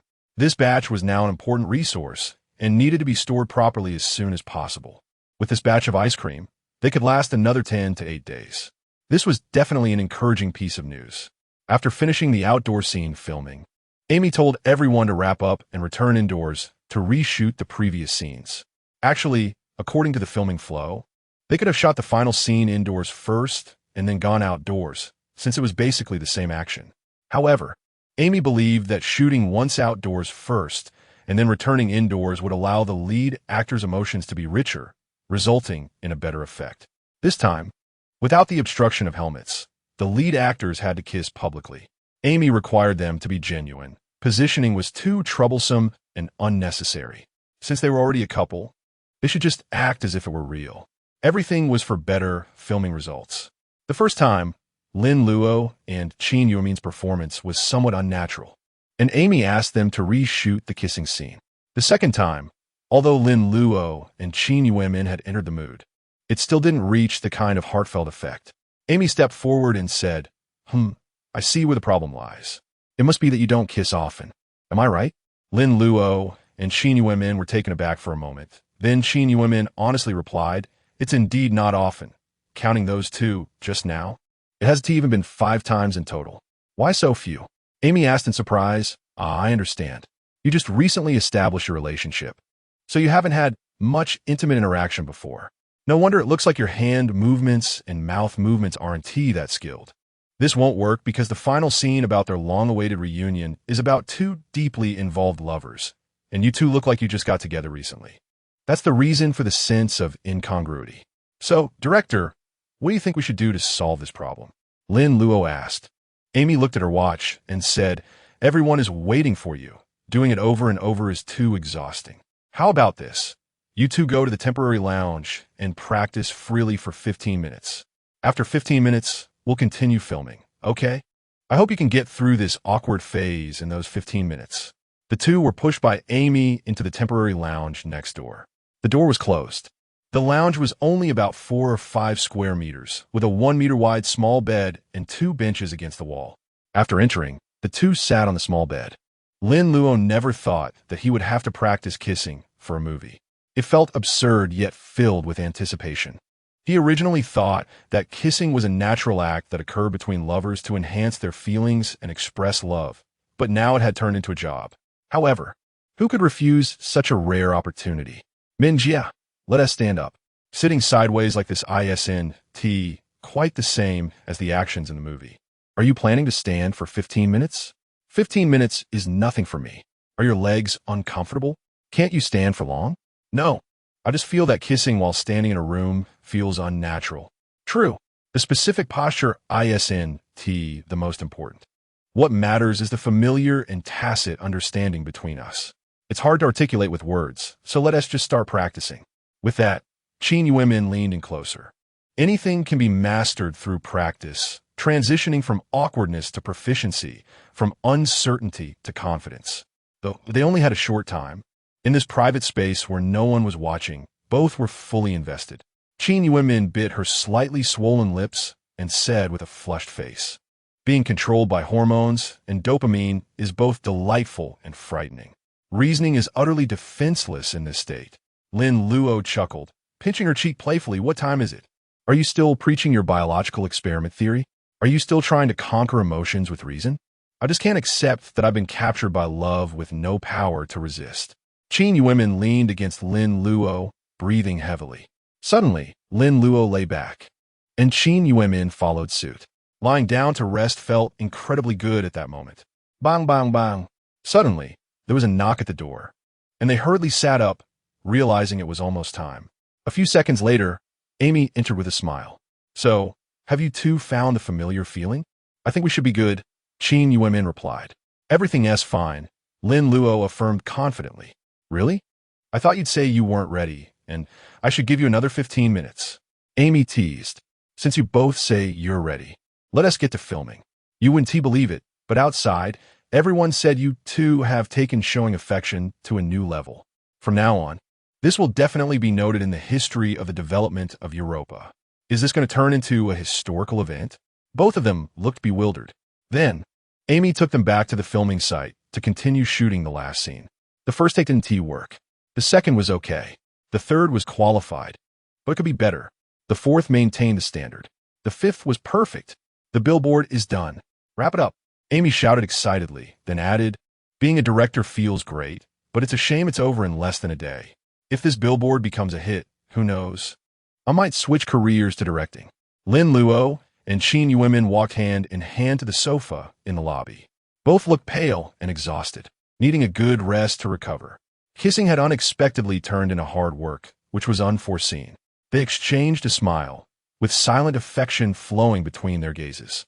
Today, playing lovers for just a short day made them feel like they had spent a long time together. Despite being in love for less than 2 months, it felt as if they had been together for years. If only they could stay together and preserve this feeling. How wonderful would that be? In an instant, both had the same thought. Then, Professor Luo announced that everyone would get an ice cream.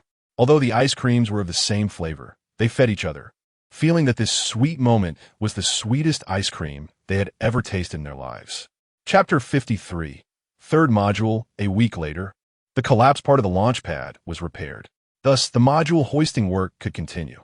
Although the last time they hoisted the third module, there was a major earthquake, leaving everyone with a psychological shadow. After several days of effort, everyone gradually regained confidence, believing that it was unlikely they would encounter an earthquake every time. "Positions start," Professor Luo commanded. The third module, lying horizontally on the ground, was slowly lifted off the ground by steel cables. In addition to the upward pull provided by the winch above, there were also steel cables pulling from 3 other directions, powered by a rotating shaft. Apply force from the right wing. A little more. Professor Luo stood on the ice surface, only a dozen meters away from the third module, observing its movement while directing several control points to make minor adjustments to the module's position. The lower end is starting to apply force. Take it slow, don't rush. Good, stop. When the lower end of the third module was off the ground, Professor Luo instructed the control point next to him to wind the steel cable to pull the module, ensuring it maintained a 2-meter distance from the vertical ice wall of the launch pad to avoid any friction. Once the lower end of the third module was lifted 5 meters higher than the fourth module, Professor Luo called for a stop. The next step was crucial. Since the top of the launch pad only had a small fixed hoist repurposed from the wreckage of the Fushi, which could not rotate or extend, they had to use the steel cables tied to the module's shell to make adjustments. First, All 4 steel cables at the lower end were pulled simultaneously, tilting the third module closer to the upper end of the fourth module. During this process, if the lower end of the third module did not align with the upper end of the fourth module, they would need to adjust the cables on both sides. The entire process was quite tedious and time-consuming. Professor Luo had to tirelessly direct the operations, his mouth never resting. Lin Luo, Wang Yunhan, Hu Lang, and Qin Yuanmin sat in the maintenance vehicle, which was responsible for controlling the front of the launch pad and adjusting the rotating shaft below the third module. The mechanical arm grasped the lever of the rotating shaft, rotating it clockwise and counterclockwise to achieve the purpose of tightening and loosening. After resting in the medical room for several days, Hu Lang finally managed to control his stomach bleeding and returned to work yesterday. Although today's work was particularly important, he held up under the pressure and did not fall ill. Unlike the last hoisting operation, the atmosphere in the cockpit was very relaxed. There was no sense of urgency or impending crisis. Hu team, I seriously suspect you fake your illness. You've probably been fine for a while, but just didn't want to leave the medical room, Wang Yunhan suddenly said. Xiao Wang, what do you mean by that? Do you think I'm pretending to be sick to find an excuse to slack off? Am I that irresponsible? Hu Lang glared. Wang Yunhan chuckled. You're not pretending to be sick to slack off. It's obvious to anyone. I just didn't want to say it so plainly. If you don't believe me, ask Lin Luo. Lin Luo chimed in. Yeah, I didn't want to say it so plainly either. Are you two teaming up to mess with me? Hu Lang's eyes widened because I haven't been on duty these days. You don't take me seriously as your team leader anymore, right? Qin Yuanmin smiled slightly. Hu team leader, let me say something fair. The day before yesterday, when I accompanied Xiao Lin to the medical room to visit you, I actually noticed it too. Hu Lang's face turned awkward, and he stammered. What did you all notice? The other 3 burst into laughter, with Wang Yunhan unable to hold back. Of course. It's that you have a crush on Nurse Shuang and can't bear to leave the medical room.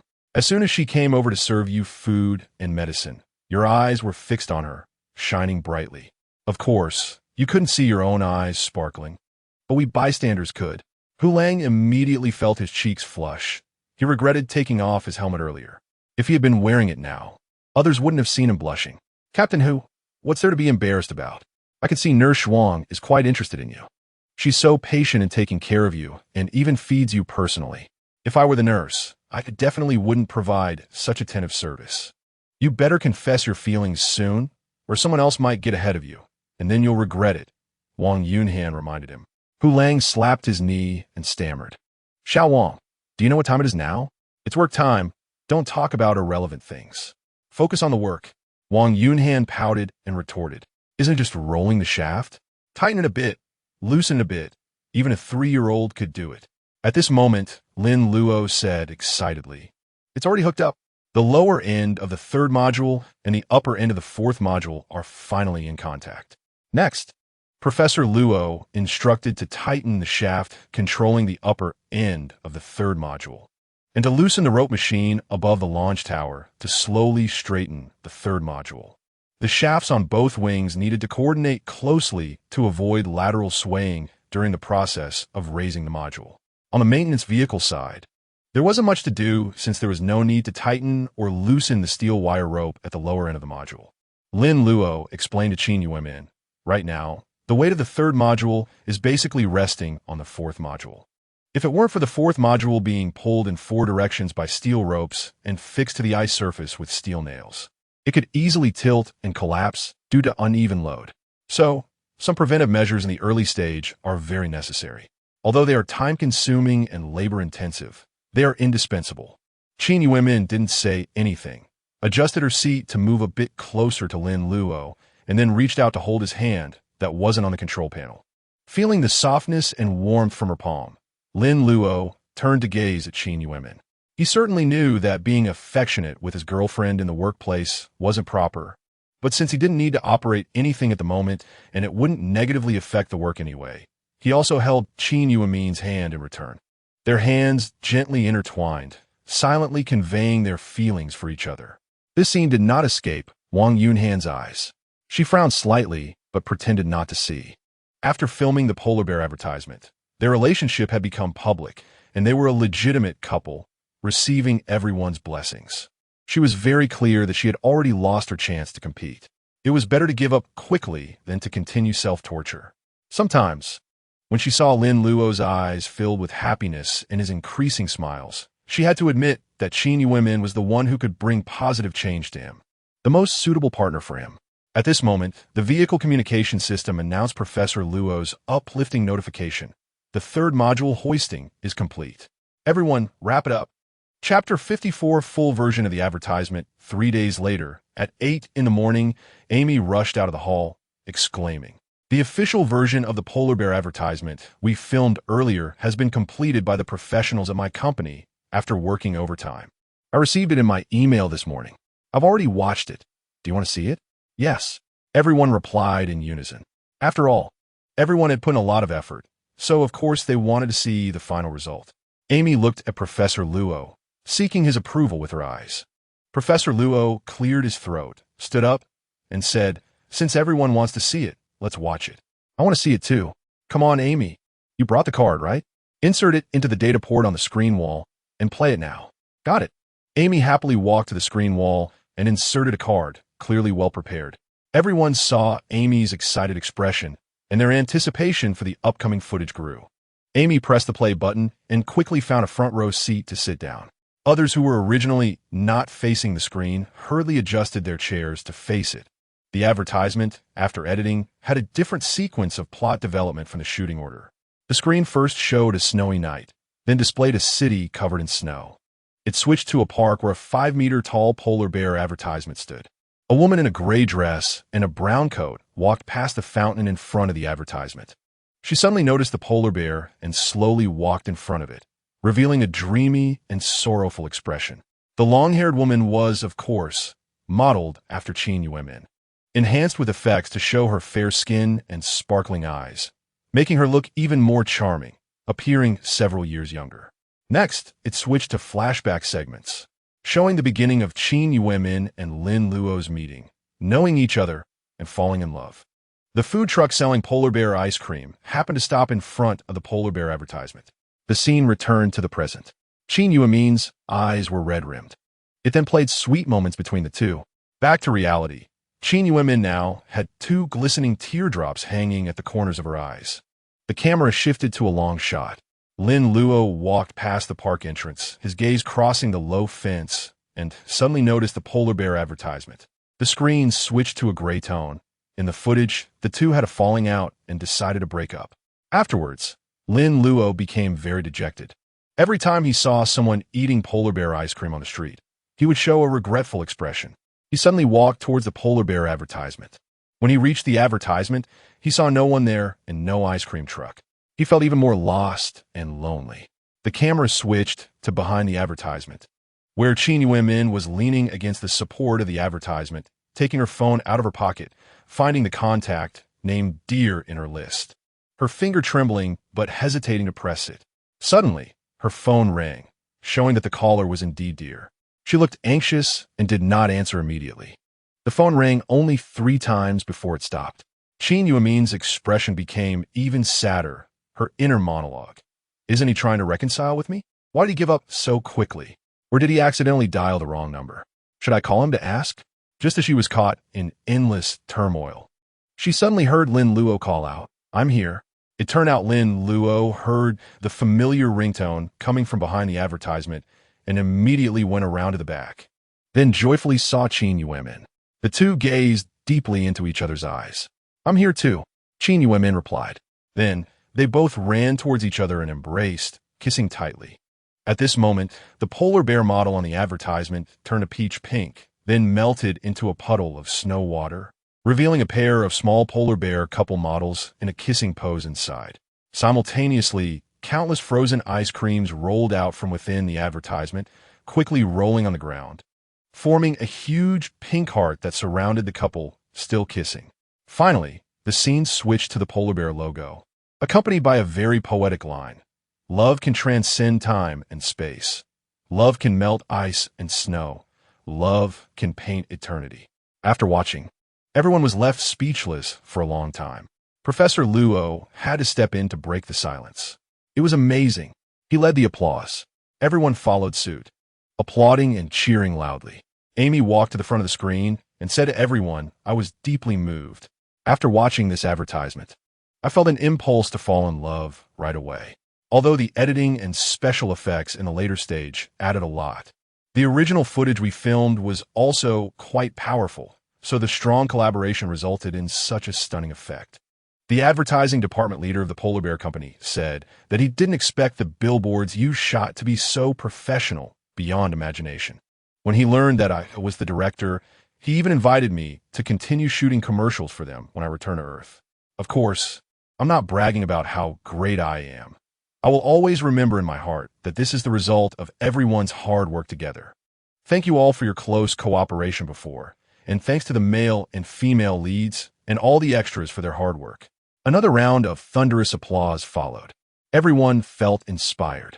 The sense of accomplishment from working together to complete something can fill a person with strength. Lin Luo turned to look at Qin Yuemin, who was sitting beside him. Everything was unspoken. Professor Luo stepped forward again and said, "I personally agree very much with the last advertisement shoot.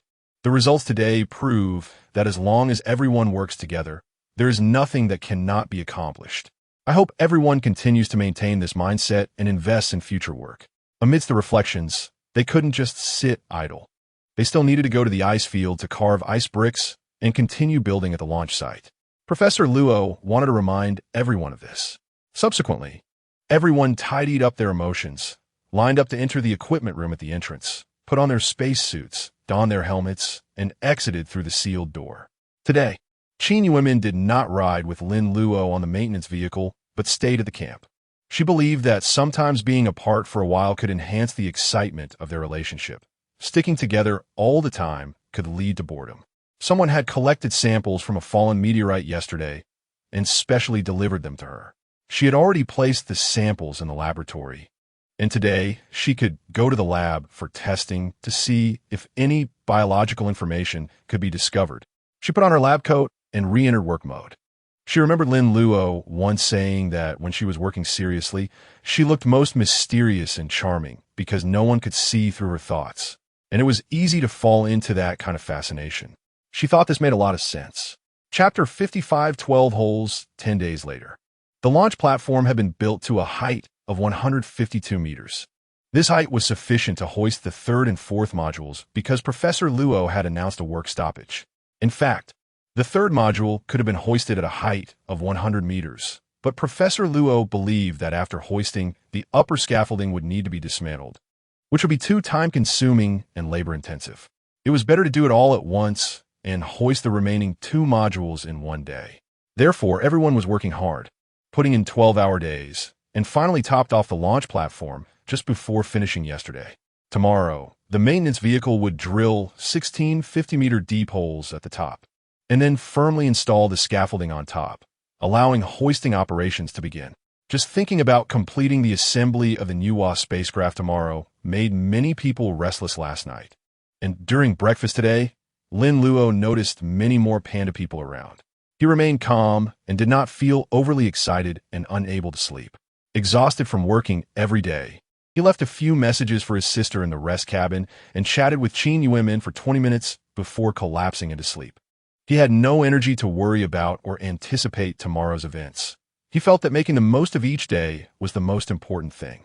Tomorrow's events were uncertain, and seizing the present was the way to go. "Hello, Captain Hu. I heard that your maintenance team will be doing the drilling operations today. Can I come along for a visit?" Qin Yuemin ran to find Hu Lang to request to ride along. "Professor Qin, feel free to come with Shaolin." "I never said you couldn't." Hu Lang smiled helplessly, knowing there was an empty seat anyway. "Thank you."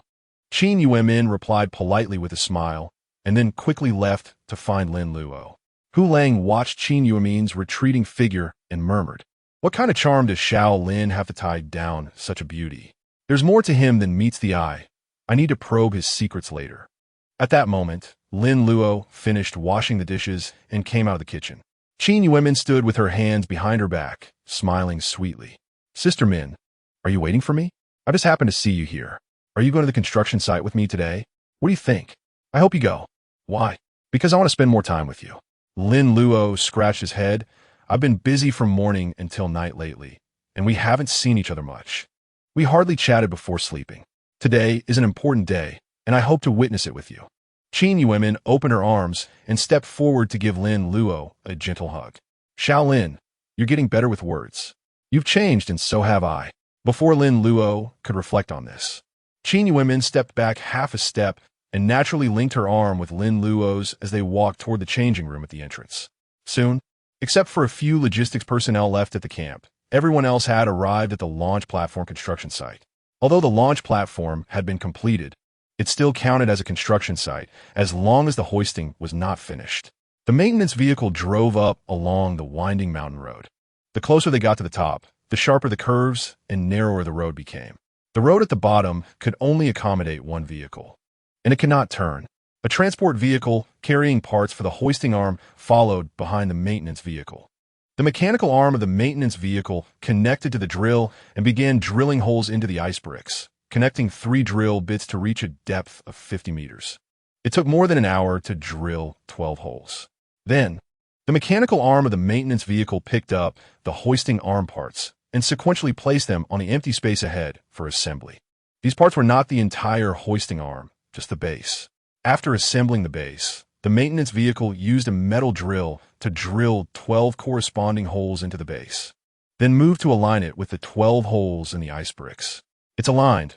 We can hoist the steel pins now, Hu Lang said over the communication channel. Professor Luo replied, "No problem, lower the steel cable." Hu Lang maneuvered the mechanical arm to grab the steel cable spool, then turned the spool to lower the steel cable. With a hammer at the end, down to the launch platform below. The steel pins were 50 meters long and could not be transported up by vehicle, so they had to be lifted. Speaking of which, there were no pre-made steel pins of this length. These 12 steel pins were made from the cylindrical framework removed from the Fuxi spacecraft and then welded together. The steel pins had a diameter of 20 centimeters and were sufficiently strong. One by one, they were hoisted up and inserted into the drilled holes, taking 3 hours to complete. However, this was not the end of the task because the steel pins were merely inserted and not fixed. Once the base was subjected to upward pulling forces, the steel pins would be pulled out. The final step was to use a torch to burn the caps of the steel pins. Once heated, the caps would transfer heat downwards, causing the ice bricks encasing the pins to melt into water, which would freeze again and tightly wrap around the steel pins. Shaolin, start the torch, Hu Lang ordered. Lin Luo used the mechanical arm to grab the torch from the transport vehicle's cargo hold and then directed the flame at the caps. 10 minutes later, he extinguished the flame. The 4 mechanical arms of the maintenance vehicle simultaneously pushed the base of the hoisting arm and found it immovable. Task completed. The transport vehicle reversed down first, while the maintenance vehicle remained above to continue assembling the hoisting arm. Shortly after the first transport vehicle left, a second one arrived with additional parts for the hoisting arm. The maintenance vehicle used its flexible 4 mechanical arms to pick up, install, press down, and screw in the parts in an orderly and smooth manner. At 1:30 in the afternoon, the hoisting arm was assembled. Cheers erupted on the public communication channel. That's right. We can start hoisting the 3rd and 4th modules next. Even if they had to work overtime until 10 or even 12 tonight, everyone believed there would be no complaints. Are you tired? Qin Yuemin came over with a soft towel to wipe Lin Luo's sweat and handed him a cup of hot water. It's okay, Lin Luo said. Although the workload is quite large, the difficulty is not high. At this moment, the maintenance vehicle had already reversed down from the launch pad, and the remaining procedure of installing the steel wire rope was left to the other team members. They had been watching from below for several hours and probably couldn't wait to get started. Professor Luo personally spoke up. Maintenance team, you've worked hard. You did an excellent job on this mission, and everyone is greatly encouraged. Here's the plan. You all go back to the camp to eat and rest for now. I'll notify you when we need you again. Wang Yunhan touched her flat stomach and weakly said, "Finally, we can eat. Let's go back to the camp." Hu Lang then drove the maintenance vehicle back to the camp. Chapter 56. Bad news. After working until 10:30 p.m., the second module was finally hoisted into place. Although everyone was too tired to speak, they were all relieved that nothing unexpected had happened. Hard work is always worth it. Lin Luo was already yawning. Normally, at this time, he would have been lying in the rest cabin, ready to sleep. Even working on Europa's daylight side, it never gets dark, but human biological clocks still maintain inertia. According to the original plan, both the second and first modules were supposed to be installed in one go today.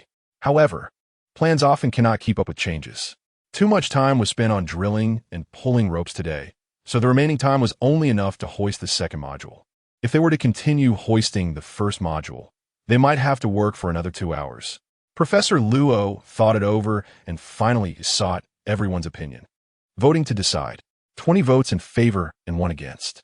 Since it was an anonymous vote in the management system, it was impossible to find out who cast the dissenting vote, but that wasn't the point. The result was already out. Most people thought that having worked for 12 hours, there was no reason they couldn't hold on for another 2 hours. Everyone continued with the hoisting work. Professor Luo didn't give everyone a break because once they started resting, their muscles and nerves would relax, making them feel even more tired and weaker. The first module was short and light, only 5 meters long and weighing less than 2 tons. It was the tip of the Shenzhou spacecraft, containing various antennas and sensors. After about 70 minutes, the first module was hoisted into place, securely fitted onto the top of the second module.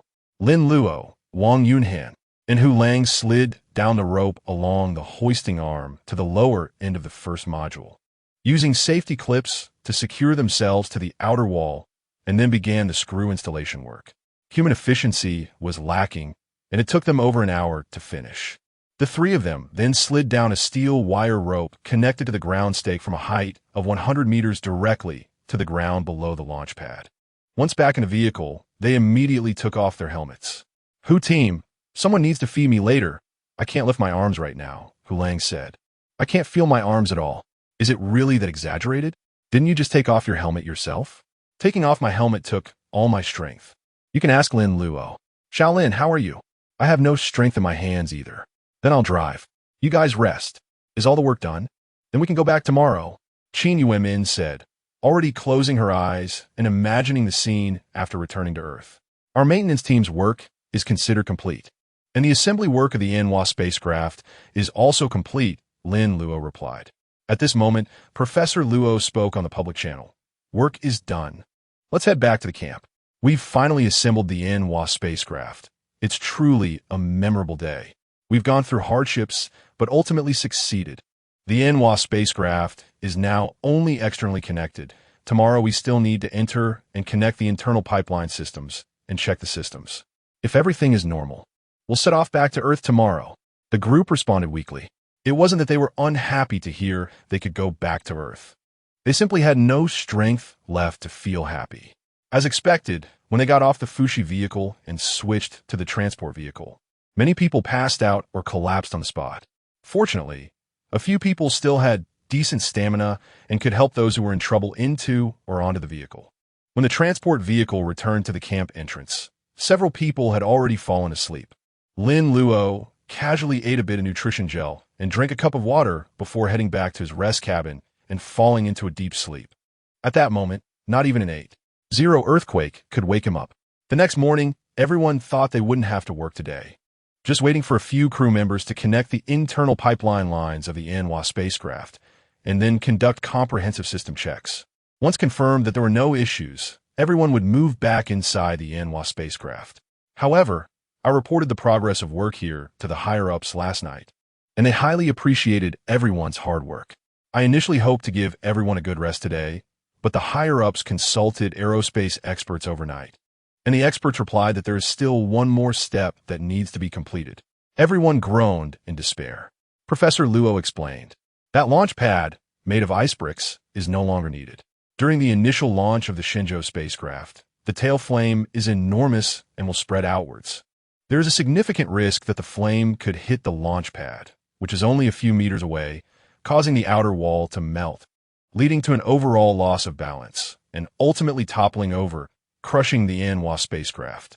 This was indeed a possibility that had to be guarded against. Thus, everyone quickly accepted today's work arrangement. Lin Luo said, taking it apart isn't easy either. Wang Yunhan replied, of course, it requires skill. Hu Lang added, get out there and work. We don't have much time to waste. The launch pad was built by stacking ice bricks. and it wouldn't be practical to dismantle it brick by brick. That would take too long. The best method was to dig a groove at the back and then apply thrust from the other side, causing the entire ice platform to fall backward. There were no obstacles behind, so even if it broke, it wouldn't matter. Once the construction plan was confirmed, everyone found their positions and silently began working.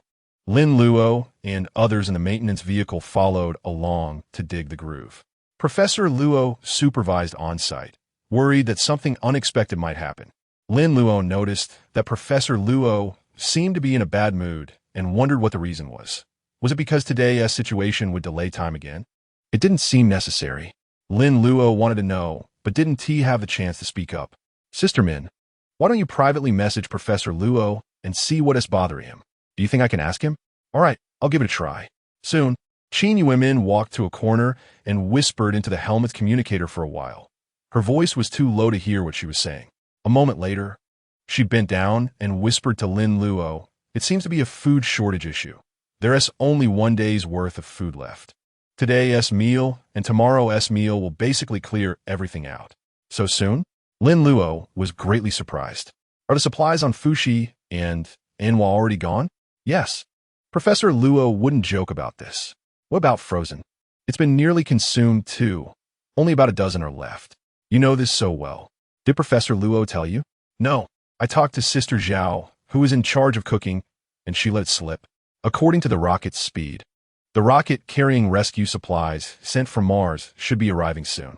The radar instruments in the overall management system should be able to see the exact location, right? I feel the situation is somewhat serious. I hope we can get through these days safely. Chapter 57. Demolishing the launch pad today. The Anhua spacecraft has completed the internal pipeline connections, and the intelligence system's hundreds of items have all passed self-checks. This means everyone could finally go home. As the red indicator light on the Anhua spacecraft's exterior lit up, everyone cheered loudly, dancing with joy, even happier than if they had won 5 million. However, Professor Luo's expression remained serious. Before launching the Starship, they still needed to bring down the launch platform, which was no small task. It would take a whole day at least. Unfortunately, the remaining food barely sufficed for lunch, and there would definitely be none left for dinner. Unexpectedly, after overcoming all the difficulties, they were now troubled by the lack of food. After all, food cannot be created out of thin air. Even if carbon dioxide were converted into starch, it would require energy and other auxiliary materials. For now, they could only take it one step at a time. At this moment, everyone was busy at the launch site. Professor Luo directed the team to dig a 10-meter deep trench on the outer side of the launch platform, then instructed them to place a series of liquid explosives in the trench. When detonated, the entire launch platform would tilt outward.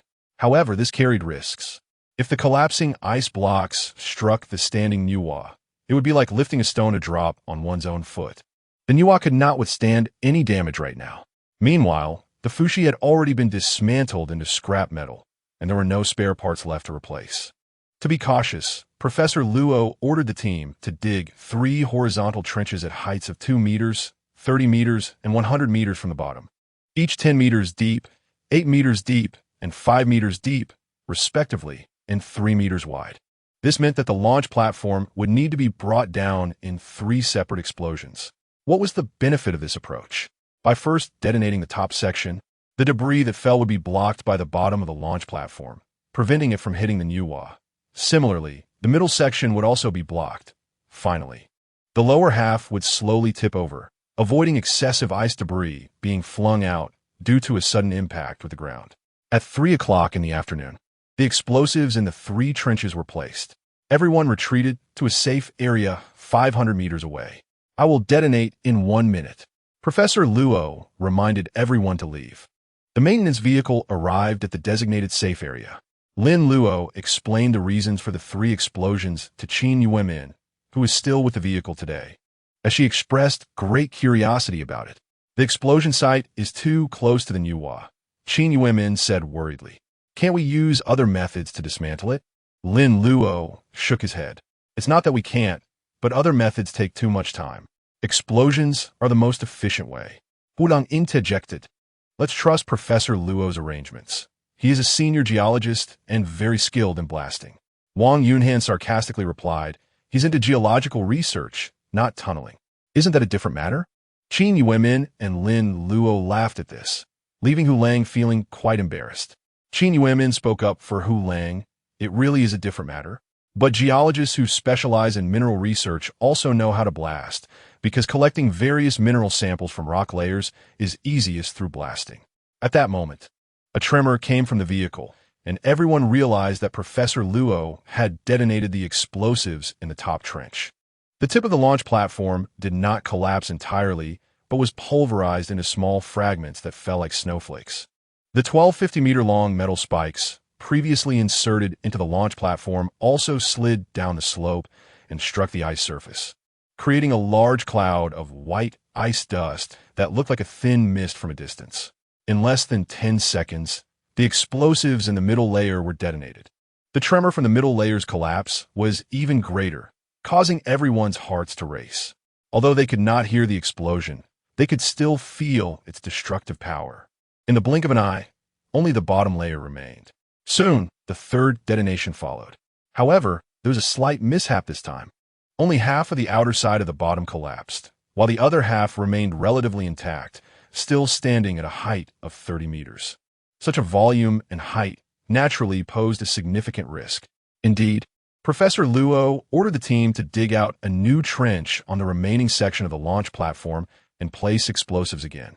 Due to the excessive ice debris from before, a small hill had formed, burying the main outer wall on the other side of the launch platform, necessitating the digging of a 20-meter-long passage to reach it. This time, they placed double the amount of explosives.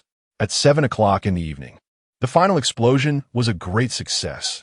The last remaining part of the launch platform collapsed into a pile of ice several meters high. The 4 explosions also caused some side effects, with many cracks appearing on the surrounding ice surface. Fortunately, these cracks were not wide, but they could not be left unattended. The transport vehicle brought over metal materials, and the engineering vehicle laid those materials over the larger cracks, constructing temporary bridges. The maintenance vehicle also came to help. They continued working until 11 o'clock at night. "Hu team, can we call it day?" Wang Yunhan yawned and asked. "What use is it asking me?" "It only counts when Professor Luo says so." Hu Lang frowned slightly. He looked exhausted. Even holding up his neck felt strenuous. But he couldn't show weakness in front of his subordinates, so he kept it to himself. "Shaolin, do you think Professor Luo will let us take the spaceship back now?" "I think he will, because the longer we wait, the more trouble we might run into." Everyone awaited Professor Luo's notification. Suddenly, the public channel echoed with Nurse Zhuang's terrified scream. "Help! Help! The person in the detention room has escaped. He killed Dr. Gao and is destroying everything in the camp. I've locked myself in the infirmary. He can't get in for now. You all hurry back." "The person in the detention room?" The 3 members of the maintenance team exchanged glances, having almost forgotten about Su Wei. He had managed to escape and was killing and causing destruction. This was serious. Professor Luo immediately ordered everyone back to the camp. On the way back, Wang Yunhan asked, "How did that guy escape? The detention room couldn't hold him?" "Don't forget, he is also an excellent maintenance worker," Hu Lang said with a serious face. With so much time, he could easily find the vulnerabilities of the detention room. As long as he could find something suitable to turn into a tool, he could definitely break out of the detention room's lockdown mechanism. In fact, he has already escaped. "Has anyone checked on him during this time?" Lin Luo asked. "No, why would we check on him? That annoying guy, I don't want to see him again." Wang Yunhan replied. "I did go to see him once to check if he had repented, but he refused to talk to me," Hu Lang said urgently. "We need to hurry back. Otherwise, Xiao Zhuang will be in danger. That kid has gotten bold enough to kill. Let's see how I deal with him." Lin Luo said. "Captain, let me drive. You take a rest for a bit." He had noticed that Hu Lang was severely exhausted, with his hands trembling slightly as he held the steering wheel. "I hope he doesn't do anything crazy before we get back," Qin Yuemin murmured. Chapter 58. The escaped individual at this moment, Su Wei, wearing a spacesuit and helmet, stood at the door of the camp's central control room, holding a multifunctional screwdriver and a code decoder. He was fiddling with them, beads of sweat dotting his forehead. After a while, the control room door emitted a beep and opened automatically. Normally, The control room could only be opened by a few high-ranking officials using voice recognition, fingerprints, or iris verification. Ordinary team members could not access it. However, Su Wei was very familiar with the operation principles of such electronic locks and cracked it in just 15 minutes. After entering the control room, he first glanced at the buttons on the control panel, then locked onto one button marked for the double-sealed door. His index finger hovered over the button, and a hesitant expression appeared on his face. Thinking about being locked in a detention center for many days, like a worthless livestock left to fend for itself, with no one paying attention. Thinking about how they only provided food twice a day, and it was becoming less and less, leaving him so hungry that he vomited bile and felt dizzy. Thinking about how he would be sent to a military court for trial when he returned to Earth, his future ruined, and not knowing how many years he would have to sit in prison before getting out. Considering all this despair and anger, he finally pulled the button up and then pressed it down hard. The management issued a warning. Please note, your action will cause the double-sealed doors to open simultaneously. This behavior is very dangerous. Please confirm. Su Wei pressed the button down again. Instruction confirmed. The double-sealed doors opened simultaneously. The camp's gate was a double-sealed door, with a pressure transition zone between the two doors. Every time someone entered or exited, one door would open first, allowing entry into the transition zone to adjust to normal air pressure before opening the other door. Opening both doors simultaneously was a violation of protocol. What happened then? A negative pressure zone would form inside the camp, and any movable objects would be sucked outside. Additionally, Europa's super cold would rob the camp of its temperature, causing all items and equipment that couldn't withstand the cold to freeze and crack. In other words, it was equivalent to self-destruction. Once the double-sealed doors opened simultaneously, the camp would be rendered useless. When a maintenance vehicle rushed back to the camp entrance, several people looked through the open doorway and directly saw the empty hall. The hall was lit by fluorescent lights. Quick, go to the control room and close the door. The lighting is still normal. Maybe the electrical system can still operate. We still have time. Hu Lang shouted. Lin Luo put on his helmet and prepared to get out of the vehicle. Qin Yuemin called from behind. I'm going with you. Lin Luo said to Qin Yuemin in a private chat. It's very dangerous. Qin Yuemin insisted. It's not the first time. Lin Luo had no choice but to nod. All right, let's go. Seeing the two go down, Wang Yunhan wanted to follow, but was pulled back by Hu Lang. You don't need to be a third wheel. Xiao Lin can handle it. After Lin Luo and Qin Yuemin enter the hall, they saw Sister Zhao's frozen body lying at the kitchen door, a truly heartbreaking sight. Sister Zhao was not a dedicated cook. She was a communicator on the Nuwa ship, just over 30 years old, who took on the part-time role of a cook because she was good at cooking. Su Wei actually. Lin Luo felt a chill all over. A former colleague had turned into a murderous maniac and had opened the double-sealed doors, destroying the entire camp. Lin Luo searched around and came to the medical room door. There lay another body, that of Dr. Gao, dressed in a white coat, his skin already turned grayish-white. His fatal injury was likely to the head, with a large area of black blood clotted. Qin Yuemin, being a biology professor, showed no fear in front of the corpse. In the private chat, she said, "There's a smear of bloodstain left in the corridor. Dr. Gao must have encountered the murderer at the fork, been injured on the head, and then crawled on the floor with his injured body toward the medical room. He ultimately passed away at the door of the medical room. Inside the medical room, there were two more people. One was Nurse Zhang, and the other was Commander Chen Longxiang. Lilian, connect to the camp's communication network." Lilian was the name of the system in Lin Luo's helmet, customizable with various voices. Connection failed. Unable to find the camp network, it may have stopped operating. Lilian replied. Lin Luo guessed that this would be the result. The internal communication equipment had likely failed to operate due to the extremely low temperature. If they couldn't connect to the camp network, they wouldn't be able to call for help inside the medical room, unless Nurse Zhang had a space helmet. But given how sudden the incident was, how could she have thought to grab a helmet? Lin Luo glanced at the public channel's online personnel list and did not see Nurse Zhang's avatar or name. The medical room door was sealed, and the air inside should not have leaked yet. But if we open the door to rescue, there would be negative pressure, and the air inside would instantly rush out, causing the temperature to plummet to minus 100 degrees. Lin Luo expressed the difficulty of the rescue mission to Qin Yuemin. Is there another way to enter the medical room? Qin Yuemin asked. Yes, the fresh air duct. But we can't go in there either. The air would leak from the open duct, Lin Luo replied after thinking. The only way is to go into the control room, close the main door, and restart the pressure adjustment system. However, I suspect the perpetrator Su Wei might still be in the control room. What's he still doing there? I don't know. Maybe waiting to die. What he's doing is equivalent to suicide. The two quickly arrived at the control room door and immediately saw the door lock, casing pried open. The precision circuit board exposed. Su Wei's avatar is not lit on the public channel's communication list. Qin Yuemin pointed out her new discovery. He must have turned off the communication function of the helmet, so we can't monitor his data. Lin Luo grabbed the doorknob and twisted it clockwise twice. The electronic lock was damaged, allowing manual unlocking.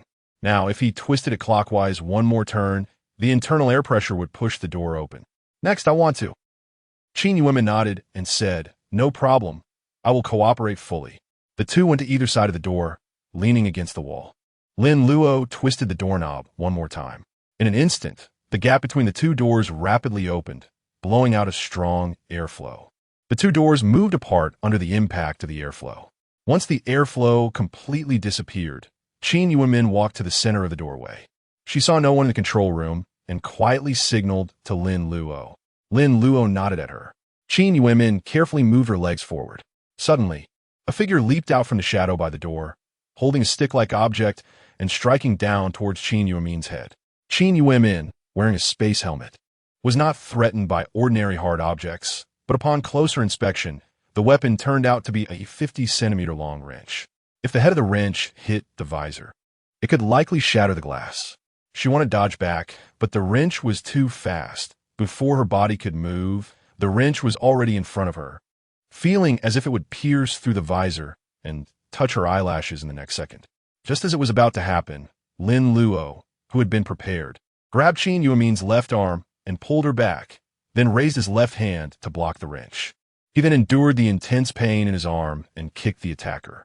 The person was knocked backward, hitting the display screen before falling down. However, it seemed that the person was not seriously injured. They flipped over and stood up again, still holding the long wrench. The close-range communication channel automatically connected. Lin Luo heard Su Wei's voice. Lin Luo, you came just in time. Anyway, I'm dead. Take me with you to die. With that, he charged again.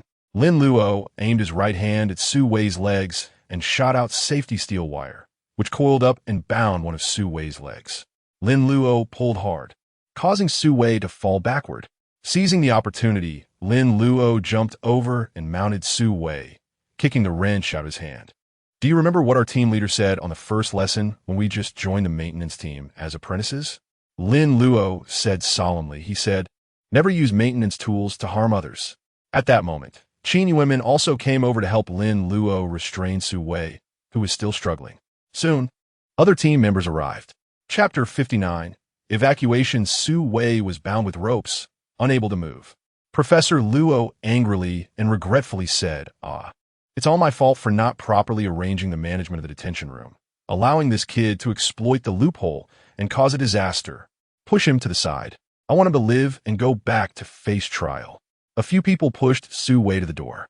Is Nurse Zhuang and the commander still inside? Professor Luo asked Lin Luo and Qin Yuemin. They're still in there, but we can't contact Nurse Zhuang, and we don't know what's happening inside, Lin Luo replied. Although the sealed door is closed now, it seems the camp's pressure regulation and air supply systems have broken down.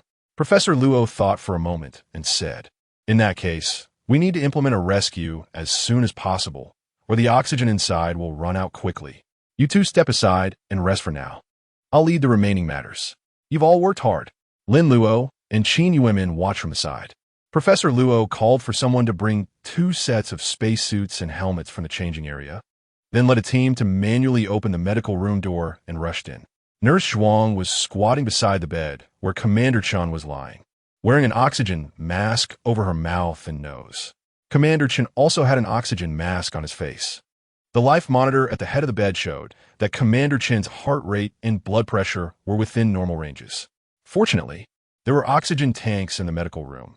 Otherwise, what everyone would see upon entering might have been 2 corpses. With everyone's help, Nurse Zhuang and the commander put on the spacesuits and helmets and were then escorted out of the medical room. Su Wei, Nurse Zhuang, and Commander Chun were sent back to the N-Wa spacecraft, with Su Wei locked in the isolation chamber. The bodies of Sister Zhao and Dr. Gao were wrapped up and also sent back, placed in a makeshift coffin. Professor Luo ordered the remaining people to stay and help move usable supplies into the container, then drag it back to the cargo hold of the N-Wa spacecraft. Once everyone else dispersed to carry out their tasks, Professor Luo called a few members of the repair team over. Is our camp beyond saving? Can it still be repaired?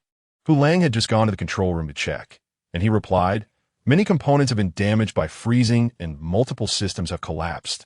It can't be repaired. When the camp was designed, only external insulation was considered, so there's no insulation inside.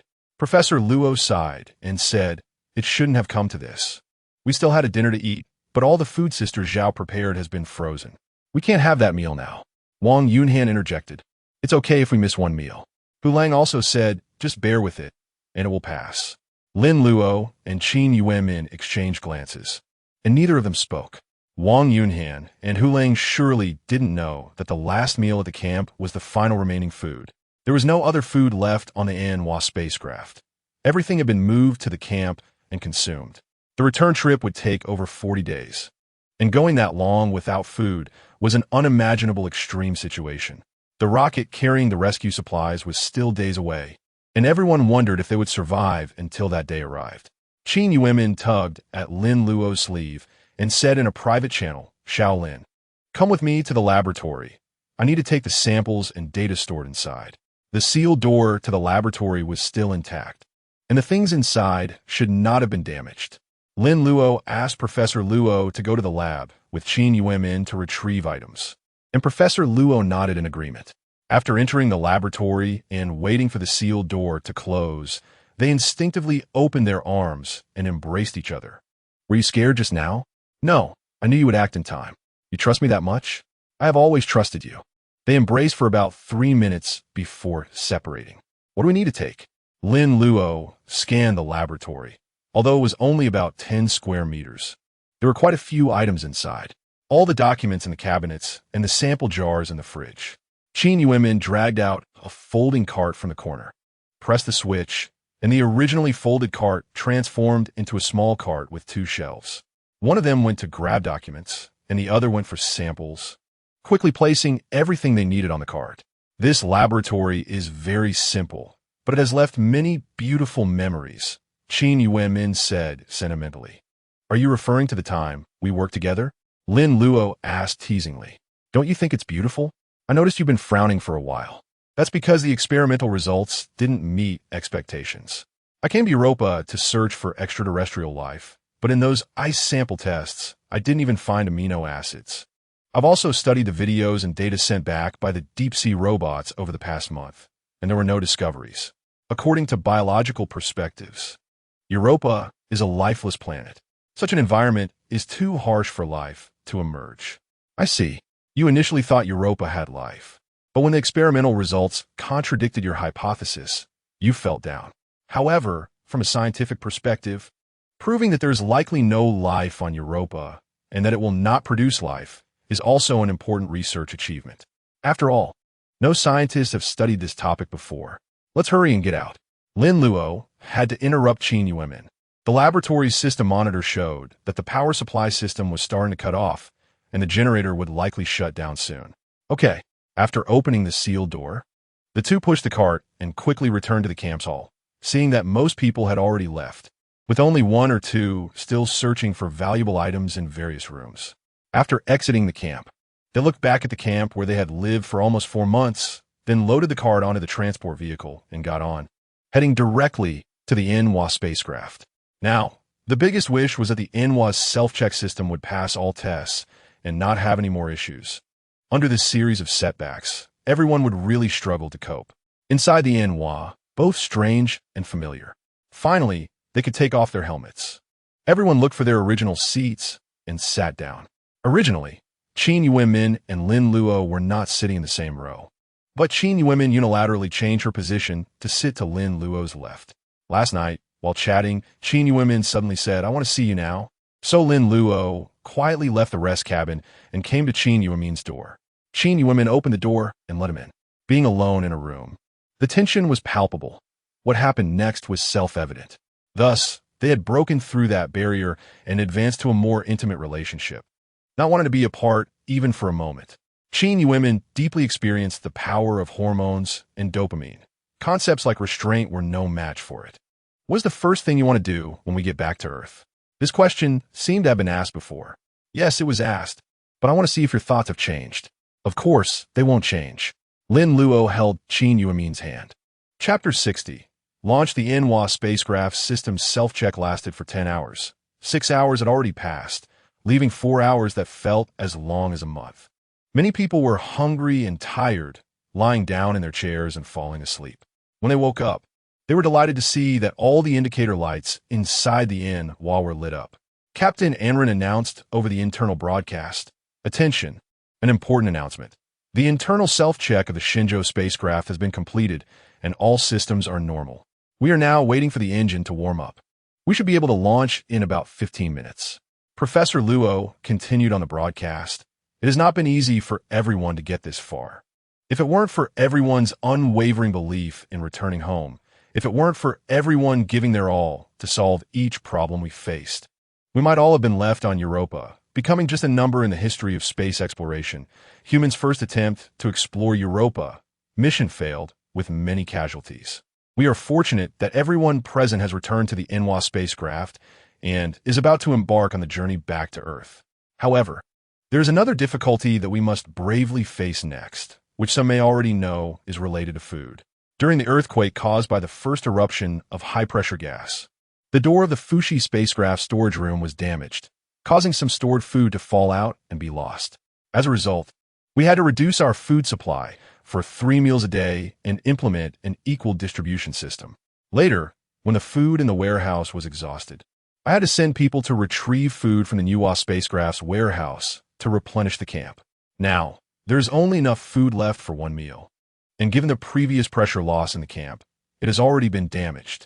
In other words, we cannot find even a tiny bit of food inside or outside. Upon hearing this, everyone could no longer sit still and began to talk to those around them. I thought I had escaped death, but it turns out I just transitioned from sudden death to chronic death. I bet I can only last 5 days at most on just water. The food on the Inhwa spacecraft is all gone. My God, I had no idea. We still have more than 40 days before we can return to Earth. Even with sheer willpower, we can't last that long. Is this the rhythm of cannibalism? Don't say such scary things. Hasn't the rescue rocket arrived yet? When will it come? It should arrive quickly from Mars, about a month, right? Professor Luo continued, I know everyone is feeling very uneasy right now, wondering how we will survive without food until we return to Earth. This is indeed an unsolvable problem. Although the rescue rocket was launched long ago, the arrival time is still uncertain due to course adjustments. It could be a week later or a month later. We can't be sure. Hearing this, many people's eyes turned red, as it meant they might die on the way.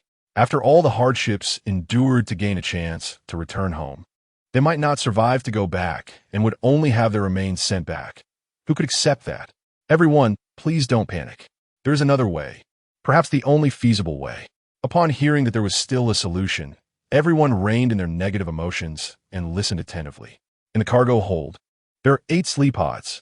By lying in a sleep pod and inhaling the anesthetic gas, you will enter a deep sleep, your heart rate will slow down, your breathing intervals will lengthen, and your body's metabolism will significantly decrease, thus not consuming too much energy. We will first send in 8 people, and after 5 days, we will swap in another 8. This rotation might allow us to hold on until we receive the rescue supplies. Everyone knew about the sleep pods, but they didn't like using them because prolonged sleep could lead to bodily function degradation. The longer one slept, the more pronounced the effects, and upon waking, a long rehabilitation period would be necessary to return to normal.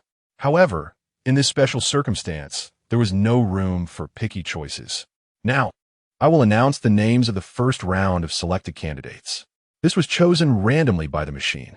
Professor Luo read out the names of 8 people, including Lin Luo's name, but not Qin Yuemin's. They certainly didn't want to be separated, but they also couldn't voice their objections to Professor Luo. Therefore, Lin Luo decided to give up his spot to let someone else have the opportunity. He went to the control room to inform Professor Luo of his decision. Professor Luo agreed and then activated the random selection software, which this time selected Wang Yuhan. Earlier, Lin Luo applied to give his chance to someone else. So I drew another team member. Wang Yuhan, do you have any objections? Wang Yuhan communicated with Professor Luo through the communicator at her seat. I have no objections. She thought to herself that although lying in the sleep pod was uncomfortable, it was better than waking up every day to see Lin Luo and Qin Yuemin showing off their affection in front of her. Good, those whose names were called. Please leave your seats and head to the cargo hold, where someone will guide you to lie down and cover you up. I wish you sweet dreams. The 8 people proceeded to the cargo hold, laid down in the sleep pods, and after inhaling the anesthetic gas, they lost consciousness in just a few seconds. At this moment, Professor Luo announced, "The engine preheating has been completed and we are about to launch. Please fasten your seat belts within 1 minute. The countdown to launch begins." Immediately, the internal voice began the countdown. 60, 59. Everyone cheered with excitement. Some even moved to tears. They had all been on the Shenzhou spacecraft before, some even dozens of times. But this was the first time they felt that the imminent launch was such an emotional experience. Soon, Professor Luo returned from the control room to his seat, which was conveniently located right next to Lin Luo. Attention everyone, emergency notice. Emergency notice. Final preparations for launch. Make sure your seat belts are fastened. And keep your belongings in the net bags. The captain reminded. This time, I really owe you, Lin Luo. You have made the greatest contribution this trip. I will definitely help you apply for the Advanced Individual Award. The idea of extracting and manufacturing ice bricks to build the launch pad was yours. And you also led the modification and testing of the outer wall's flamethrowers to reinforce the launch pad. You put in a lot of effort to subdue Su Wei, and I must apply for the Advanced Individual Award for you. Our country's space agency has always emphasized merit-based rewards, and you will definitely receive what you deserve, whether you want it or not. Professor Luo turned to Lin Luo with a look of appreciation in his eyes. You flatter me, Professor Luo. Actually, I don't deserve that much credit, Lin Luo humbly replied. Professor Luo patted Lin Luo's shoulder, gave him a thumbs up, and said, Your name has appeared countless times in my work report. I can tell talent when I see it. Young man, your future is boundless. It was the first time Lin Luo had seen Professor Luo so generous with praise, making him feel a bit shy.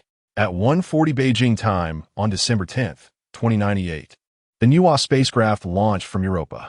On the surface of Europa, only the abandoned camp, the dilapidated Fuxi spacecraft, and the empty launch pad remained. Chapter 61. Sleep pod. Those sleeping in the low-temperature sleep pods had nothing much to say. They were in a state of sleep 24 hours a day and would not wake up until the set time arrived. Prolonged sleep can actually be harmful. Due to the muscles and bones not functioning for an extended period, varying degrees of atrophy can occur, while some brain cells remain active in dreams. Other brain cells that do not participate in dreams may die off as well. The sleep pods have a massage function that automatically massages the user's entire body every few hours to maintain muscle activity. They also adjust air pressure every few hours to exert greater pressure on the body, stimulating the bones to avoid osteoporosis. And every few hours, they extend electric needles to contact the scalp, sending weak currents to activate brain cell functions. This comprehensive system makes it the latest generation of biological technology products. However, despite this, those who have tried it still do not like the sleep pods.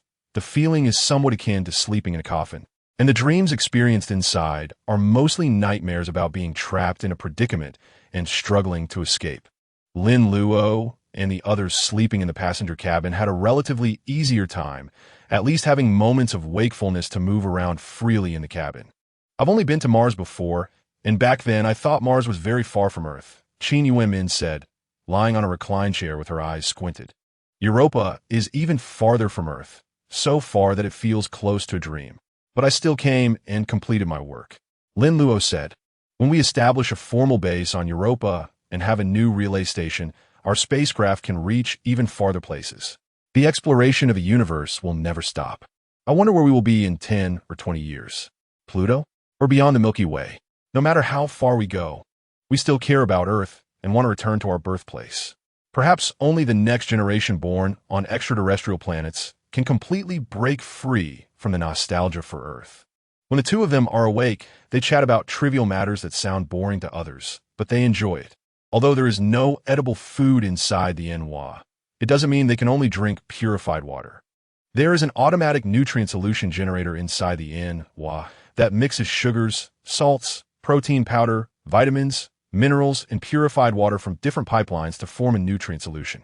This nutrient solution cannot fill their stomachs, but drinking 2 cups a day can provide some of the nutrients needed by their bodies to maintain basic bodily functions. They are limited to just 2 cups a day. If they want more, Professor Luo won't allow it because the raw materials for making the nutrient solution are also limited.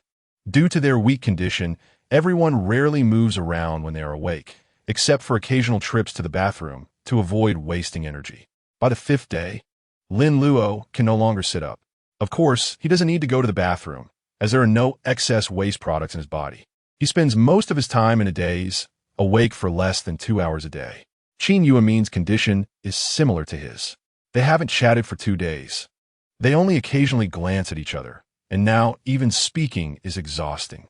Every day, Lin Luo wakes up and checks the date, thinking only one question: why hasn't the rescue rocket appeared yet? According to reason, it should have arrived by now, even if it needs to constantly adjust its course. It has been a full month since Professor Luo said that the Mars base launched the rescue rocket. At that time, the relative distance between Mars and Jupiter was only 5.9 billion kilometers. He always feels that something is off. Now, when everyone wakes up, the only thing they care about is whether the rescue rocket has arrived. That is their only hope at the moment. On the evening of the 5th day, Professor Luo draws up a new list of personnel to enter the sleep pod. Among the 8 people, Lin Luo and Qin Yuemin's names are on it. This time, Lin Luo does not refuse because he feels he should take a long sleep. Perhaps he can have a good dream. The 8 people in the sleep pod are dragged back to the cabin by 2 track-assisted robots walking on the ceiling. After only 5 days, they can hardly move their limbs. Later, Lin Luo and the others are also carried to the cargo hold by the assisted robots. If it weren't for the assisted robots, it would indeed be quite difficult for them to float there on their own.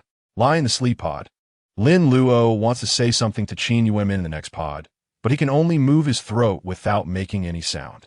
Qin Yuemin is similarly speechless. They exchange a glance and smile, which can be taken as saying goodnight. Then, the transparent cover descends, releasing hypnotic gas into the pod. In less than half a minute, Lin Luo falls asleep. Soon, he enters a dream. He returns to Earth. It has just snowed outside, and the sky is clear. He sits in a car parked by the roadside, occasionally looking through the car window at the entrance of the Biological Research Institute. Soon, a woman in a white suit and glasses with a ponytail comes out. It is Qin Yuemin. Qin Yuemin opens the car door and gives an apologetic smile. Have you been waiting long? Sorry, I had an impromptu meeting today and couldn't notify you because phones are not allowed in the meeting room. It's okay, I just arrived, Lin Luo replies. It is natural for him to wait for his girlfriend to finish work. Where should we go for dinner? I know a nice restaurant. I want to take you to try it. What about Xiaoyu? Aren't you going to pick her up? She went back to school this morning. She probably misses her classmates.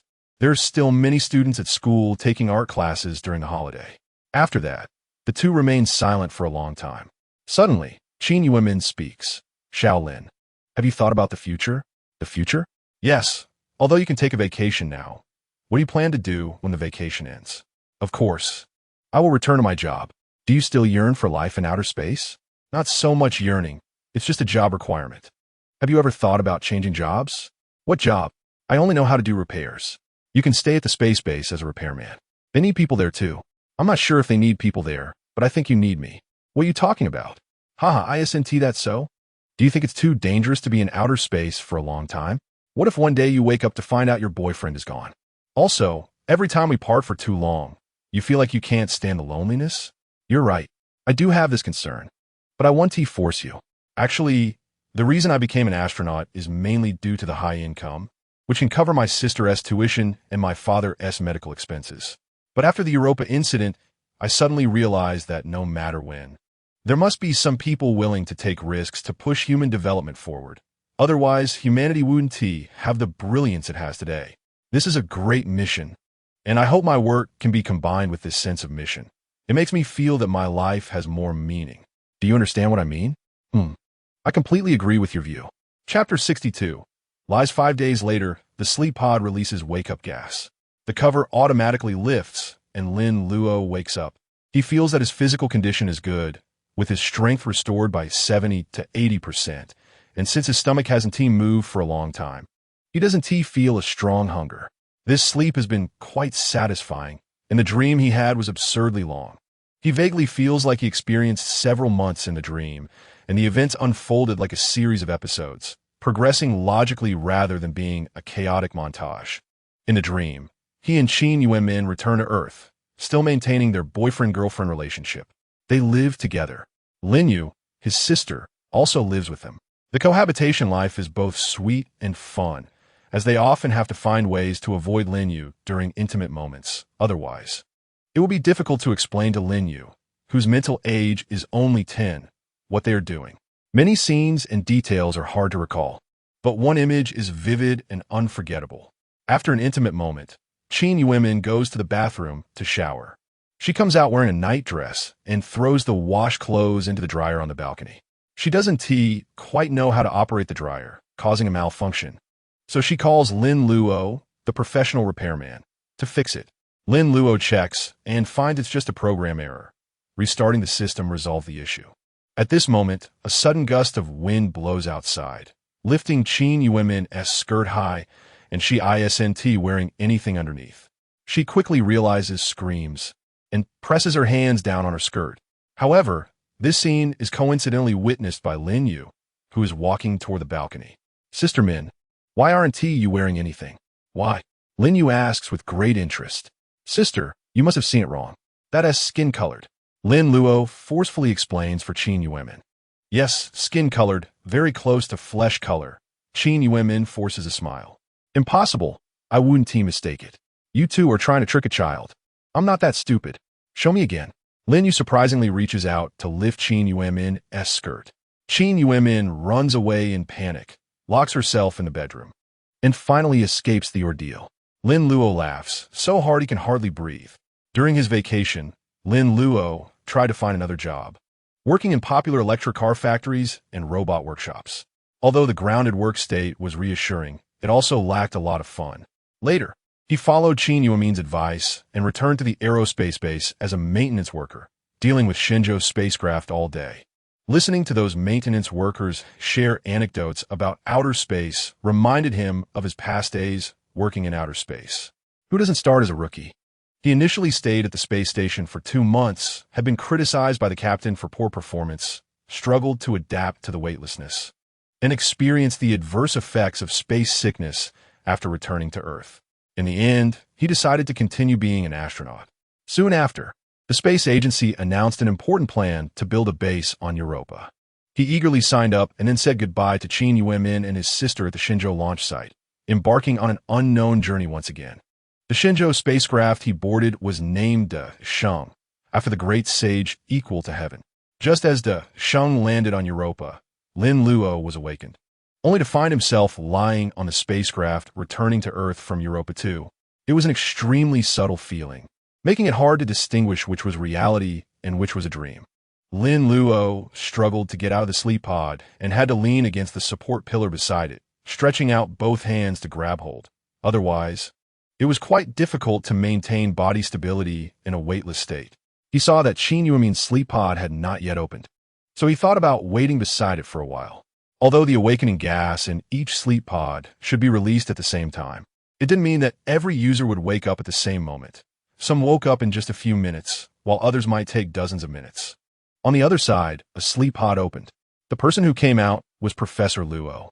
To ensure fairness, Professor Luo had included his name on the extraction list, so he was also selected this round. At this moment, 2 auxiliary robots approached from the ceiling track. They extended their long arms, clamping under Professor Luo's and Lin Luo's armpits, then lifted them into the air, slowly gliding towards the cabin. Lin Luo had no way to refuse. These robots only followed rigid program commands, which were to take those awakened from the sleep pods back to the cabin. If he asked them to let him wait for someone else first, they wouldn't listen. Professor Lin Luo greeted, "How's your health?" "Not bad. Thanks for your concern." Professor Luo replied with a forced smile. However, being older, his recovery wasn't as quick. "I'll go replenish some nutrient solution, and then I can return to the control room." Professor Lin Luo hesitated. "Feel free to ask any questions," Professor Luo encouraged. "Well, I calculated the time. It's been over a month now. Shouldn't the rescue from Mars have met up with us by now? Why haven't we heard anything yet? At least, we should know how far we are from them, right?" Professor Luo was silent for a moment, his expression heavy. This question is probably on everyone's mind. In fact, I deceived everyone." Lin Luo was taken aback. "Are you saying there was no rescue from Mars at all?" Professor Luo shook his head. "There is one. After I reported the situation to the space agency, the leadership decided the next day to launch a rescue rocket. However, I told everyone it was launched from Mars. That was a lie. At that time, there were no extra launch rockets or sufficient rescue supplies on Mars, so the rescue rocket was sent from Earth. The speed of the rescue rocket is slightly slower than the Shenzhou spacecraft, and based on relative motion trajectories, it is estimated that it will take at least 68 days to meet us. Mainly, we left Europa too late. That was unavoidable." Lin Luo was at a loss for words. Professor Luo said with guilt, "I will announce this matter over the broadcast shortly. I truly apologize to everyone. However, after the gas explosion, many devices were damaged, and even the supplies in the warehouse suffered losses. Everyone's morale was low, and I fabricated this lie to encourage everyone. I didn't mean any harm." Lin Luo nodded to show understanding. "Professor Luo, don't blame yourself. If someone else were in charge temporarily, they might not do better than you. I believe everyone will understand you. Besides, hasn't the rocket already come? And it's getting closer." Professor Luo glanced at his smartwatch and said, "There's still 10 days left. If nothing unexpected happens, we will meet the rescue rocket in 10 days. Chapter 63. The Rescue Rocket 10 Days. It can be counted on 10 fingers. However, for those who have been in a state of hunger for a long time, it feels like an eternity without boundaries. Nevertheless, there is finally hope. This is a specific number, not vague phrases like a few more days or wait a while longer. Everyone's bodies were becoming increasingly emaciated. The human metabolic pattern is such that if there is no energy intake, the body will first consume fat for energy. Once the fat is nearly depleted, it will start to consume muscle protein. Therefore, those who are heavier actually have an advantage in this situation, as their body fat can sustain them for a longer time without deteriorating too quickly. The nutrient solution had been completely consumed 2 days ago, and now only pure water was left to drink. The Shenzhou spacecraft had a water recycling system, so there was no need to worry about running out of water. Now, it was the 3rd day of the countdown. Everyone wanted to confirm with Professor Luo whether there would be any adjustments to the timeline. However, Professor Luo happened to be selected again for this round and had gone to the sleep pod to sleep, so they had to wait 3 days for him to wake up. They turned to ask the captain, but the captain was tight-lipped, saying, "Without Professor Luo's instructions, I cannot answer any questions regarding the rescue rocket."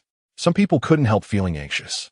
The last time it was said that the rescue rocket was launched from Mars was a beautiful lie.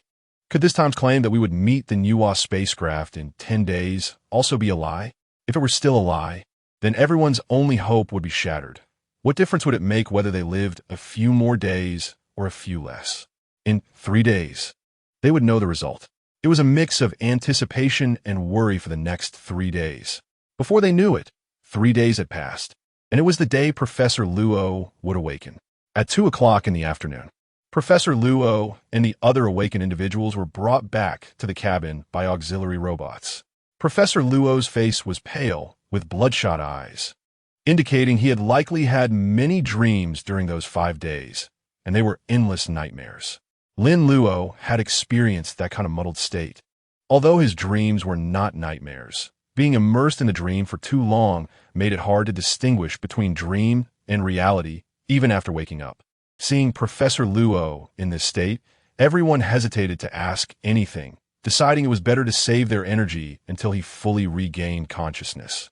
Moreover, they did not have to ask themselves, Waiting for others to ask would yield the same result. An hour later, the broadcast transmitted Professor Luo's weak voice. "Everyone, I'm back. I know you must be counting the days on your fingers. Today is the last day we are supposed to meet the rescue rocket. I have checked the positioning system, and the rescue rocket from Mars is only 300,000 kilometers away. In 10 minutes, we will be able to see it." 10 minutes. Everyone found it hard to believe this word. Something that had originally felt very distant and lengthy was now only 10 minutes away. It felt incredibly surreal. Many couldn't help but question whether they were still lying in their sleep pods, and the announcement they just heard was merely a part of a dream. The saying goes, "What one thinks during the day, one dreams at night." In simple terms, dreams are a true reflection of the subconscious. Everyone's subconscious desires to encounter the rescue rocket as soon as possible. So it's not surprising that they have such dreams after falling asleep in the sleep pod. Even if it's just a dream, what's wrong with being able to eat something in it? However, why does time in dreams feel so real? Can it be fast-forwarded? Why does 10 minutes feel so long? Lin Luo said, "I truly believe this time it's real." His voice was as faint as a mosquito's buzz. Normally, Qin Yuemin, who was half a meter away, wouldn't be able to hear him, but he used the communicator next to the pillow to amplify his voice. Qin Yuemin replied, "I really want to." Her voice was also very weak. Both of them were lying on recliners, barely able to move except for their eyes and mouths. The rest of their bodies were essentially immobile, not just due to lack of strength, but also because their muscles had atrophied, making them as weak as a 100-year-old person afflicted with multiple illnesses. Lin Luo asked, "Do you really want to eat something? The rescue rocket from Earth must have plenty of rich and abundant food. Everything you could want." Qin Yuemin said, "What I want to say isn't about eating." Lin Luo was puzzled. Then, "Sister Min, what do you want to do?" "You can't say it now. You'll know when the time comes." "Why?" "It's a secret for now." Lin Luo actually wanted to speculate further on this question, but as soon as he thought about it, his vision darkened and the world spun around him. Using his brain required more energy, and his body clearly couldn't supply it anymore. About 10 minutes later, the captain announced over the intercom, "The rescue rocket has appeared, is slowing down, adjusting its direction, synchronizing speed, and has successfully docked with the number 2 connection point of the Europa spacecraft." It should have been a scene of cheers and excitement, but everyone could only manage a slight smile. They couldn't laugh or shout. After that, the captain took a transport robot to the number 2 connection point, entered the rescue rocket, tied the rescue supplies to a rope, and then released the fasteners so that the boxes floated up. The transport robot pulled the rope, bringing one box after another into the cargo hold of the Europa spacecraft. The captain didn't move all the supplies at once. He prioritized transporting food and energy supplies. Soon, the captain returned to the control room and announced, "All rescue supplies are in place and sufficient for 2 months. Now that the rocket and the Europa spacecraft are combined, the rocket's engine thrust has increased, and we can return to Earth at a faster speed." After that, new nutrient solutions became available again. Although there were now a variety of canned goods and instant foods, and they could eat whatever they wanted, everyone had not eaten for too long, and their stomachs couldn't digest these foods at all. They could only start with liquids and soft foods, and wait until their stomachs regained normal digestive capabilities before eating other foods. Several small service robots flying in the air delivered packets of nutrient solutions to everyone's mouths. They opened their mouths and sucked greedily on the straws like babies drinking milk. Less than half an hour after drinking the nutrient solution, Lin Luo felt that he could move his hands and feet, although his movements were as slow as a rusty robot. Another half an hour later, Lin Luo could adjust his chair to flip over and then sit up straight. Qin Yuemin was in a similar situation. After consuming enough energy, everyone's physical strength was rapidly recovering. A few hours later, everyone in the cabin left their almost moldy seats and floated around inside the cabin. What followed was a party filled with joy and food. Lin Luo touched his swollen stomach, knowing he couldn't continue eating. His just-recovered stomach was still a bit weak and couldn't handle so much food. Even with so many delicacies, moderation was necessary. Professor Luo also reminded himself not to binge eat to avoid stomach cramps or intestinal blockages, as Dr. Gao had already passed away, and there were no doctors on board the Europa spacecraft to treat emergencies. At this moment, Lin Luo suddenly remembered what Qin Yuemin had said before. and his heart itched with curiosity. So he ran to find Qin Yuemin. Sister Min, can you tell me the answer now? What did you want to do the most back then? Qin Yuemin smiled seductively, cupped Lin Luo's face in her hands, and quickly leaned in, pressing her lips against his mouth, which was open in surprise. After a long time, they parted. Qin Yuemin held Lin Luo, and as he breathed heavily in her ear, she said this. Chapter 64. New Year's Day at 2000 hours on January 21st, 2089, the first day of the Lunar New Year. The Tiangong Hotel, near the Anning City Space Launch Base, was about to host a grand wedding. The lobby on the first floor was filled with 20 tables of guests. Many media reporters, armed with cameras, eagerly awaited the ceremony. At this moment, in the bride's room, Xiu, a gender-neutral girl who had once accompanied Qin Yuemin to the cemetery, was Qin Yuemin's assistant in the university laboratory. They had been close for many years. Today, her role was the chief bridesmaid. Seeing that everyone else had gone out, Xiu leaned in and said to Qin Yuemin, Professor, Lin Luo is too scheming. Qin Yuemin, who was touching up her makeup in front of the mirror, paused and asked, Why do you say that? That day at the cemetery, when he bumped into you, I don't think it was an accident. Lin Luo must have done it on purpose to attract your attention. He must have had feelings for you back then. I didn't expect him to be involved in the Europa ice-breaking project as well, and then he took the opportunity to approach you, who lacks emotional experience. Professor, are you really not considering it anymore? Qin Yuemin sighed and said, whether intentional or not, it's still a kind of fate. I'm very clear about my feelings and thoughts. Since I'm sitting here, it means I have thought it through. Xiu had nothing more to say. At 8:30 p.m., the wedding officially began.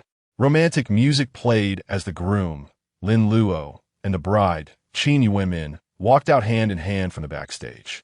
Behind them were more than 20 groomsmen and bridesmaids.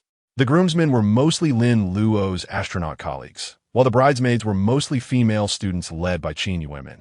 Lin Yu, dressed in a pink lotus skirt, was also hiding among the bridesmaids. The couple, one a space maintenance worker and the other a biology professor, had a significant disparity in status. Even in this very open-minded era, such an uncommon pairing still sparked public debate.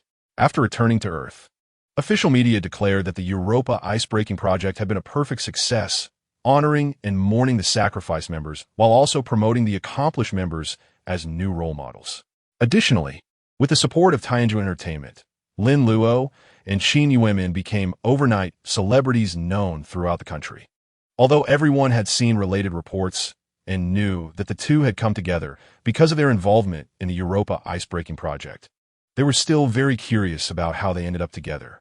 The media repeatedly asked, but the two parties refused to disclose anything. However, today was different. At the wedding, asking the newlyweds about their romantic history, they had no reason to hide it, especially since today was the first day of the new year, a joyous and grand holiday. How could they dampen the guests' spirits? Do we really have to talk about this personal matter? Qin Yuemin's face turned red. Yes, you must.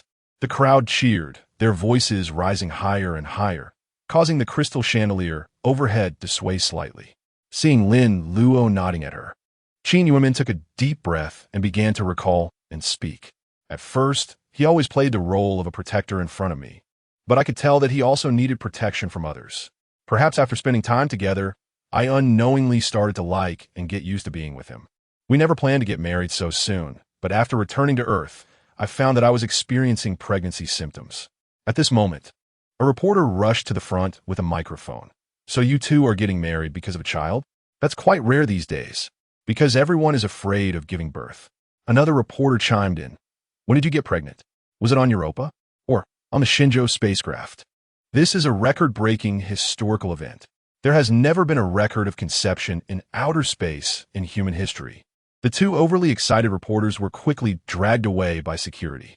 Qin Yuemin revealed a sweet smile and said, it can be inferred from the pregnancy period that it was indeed on Europa. Seeing Qin Yuemin so cooperative, the reporters instantly became invigorated. As there were so many hot topics to explore, they bombarded her with a series of questions, regardless of whether the questions were polite or appropriate. Lin Luo gently pulled Qin Yuemin aside, then stood in front of a cluster of microphones, raising both hands in a gesture of pleading, saying, "Please, dear reporters, show some mercy and do not make things difficult for my wife." The doctor said that excessive excitement could disturb the pregnancy. Upon hearing this, the reporters all showed awkward expressions, feeling it inappropriate to continue pressing Qin Yuemin. But they were unwilling to let Lin Luo off the hook and insisted he say something sensational. Otherwise, they wouldn't have any hot topics to bring back, which would make it hard for them to report. Lin Luo cleared his throat, his gaze deep, and spoke loudly. "Once, when I was working outside the spacecraft, sometimes looking into the dark void of space, I felt a strong sense of human frailty and insignificance, which made me constantly ponder a question. Were we humans really living for? Is it merely survival instinct? After returning from Europa, I already have an answer in my heart. My wife's research report states that this cold planet, Europa, has not found any amino acids, has no life, and does not have the conditions to nurture life. But I do not think so. Even in an extreme cold world, as long as there are humans and love, new life can be conceived. Perhaps experiencing love and being loved is the reason we live." As soon as these words were spoken, thunderous applause erupted from the audience. After the wedding, Lin Luo sat in the back seat of the wedding car with Lin Yu and Qin Yuemin heading to their newly purchased home. Lin Yu exclaimed, "Brother, sister-in-law, the wedding was so much fun, so joyful. Are we doing it again tomorrow?" Lin Yu clapped her hands, her smile radiant. "Of course not. Weddings are not parties. They can't be held casually." Lin Luo patted Lin Yu's head. "Soon, there will be a little baby in our family." "I love little babies. But will the baby be a brother or a sister?" Qin Yuemin and Lin Luo both laughed. Lin Luo said, "You can't call it a brother or sister yet. That will be your nephew or niece, and we don't know if it's a boy or a girl yet." Seeing his sister's confused expression, he patiently explained the specific definitions of nephew and niece. Qin Yuemin held her husband's hand, resting her head on his shoulder, her expression serene as she closed her eyes. At that moment, two dazzling platinum-colored light clusters suddenly appeared in the sky ahead. Lin Luo recognized it immediately. Two Shenzhou spacecraft were launching simultaneously from the space launch base. In an instant, the originally dark night sky became as bright as day. Dozens of layers of colorful halo-like lights burst forth around the two light clusters, resembling a grand festive firework display, accompanied by deafening roars, carrying the beautiful wishes of a new year, breaking through the sky and rushing toward the future. Chapter 65, Epilogue, Daily Life After Marriage at 8 in the morning. After having breakfast made by the smart kitchen cooking machine, Lin Luo got dressed. First drove his sister Lin Yu to school, and then headed alone to the Aerospace Technology Education Center. Qin Yuemin was not home these days. She was staying in the university dormitory, busy with an important experiment, and had no time to return home. Less than half a month after their wedding, they both returned to their normal lives. Qin Yuemin went back to the university to continue being a professor, but Lin Luo did not return to the space base as a maintenance worker immediately, because the space agency believed that as an advanced individual, he had a role model effect and could shine in public education. They arranged for him to go to the Aerospace Technology Education Center every day to explain the details of the ice-breaking project to students organized by the school for visits. Lin Luo suddenly found this unfamiliar job quite nice, offering a refreshing experience. However, it was more tiring than he had imagined. It turned out that talking continuously was exhausting. Every afternoon when he returned home from school, he felt as if he had run dozens of kilometers, completely drained, and didn't want to say a word. At this moment, Lin Luo stood on the podium. The beautiful host beside him passionately announced, "Now it's time for free questions. We will select 10 lucky little science fans to stand up one by one and ask questions." A spotlight on the ceiling cast a small white circle of light, quickly moving over the audience. When the circle stopped, whoever it landed on would be the lucky audience member. A little girl with 2 ponytails was the first to be selected. A drone in the room delivered a microphone to her hand. "Hello, Uncle Lin. I want to ask you a question." The little girl seemed a bit nervous but was very polite and courteous. "Okay. You participated in multiple tasks in the ice-breaking project, including rescuing people from ice crevices, building launch pads, maintaining the Inhua spacecraft, capturing criminals, and, I can't remember the rest. You're clearly just a maintenance worker. Why did you participate in so many tasks? You seem to be all capable. This question was asked for the first time, and Lin Luo couldn't respond immediately. He thought for a few seconds before answering.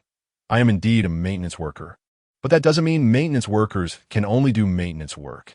When needed, I will step up because someone has to. If everyone is afraid of trouble or injury and nobody steps forward, then things can't be resolved. And if one thing can't be solved, a string of subsequent issues will become impossible. I'm not all capable, but everyone should play their part as much as possible, rather than just sticking to their own familiar little area.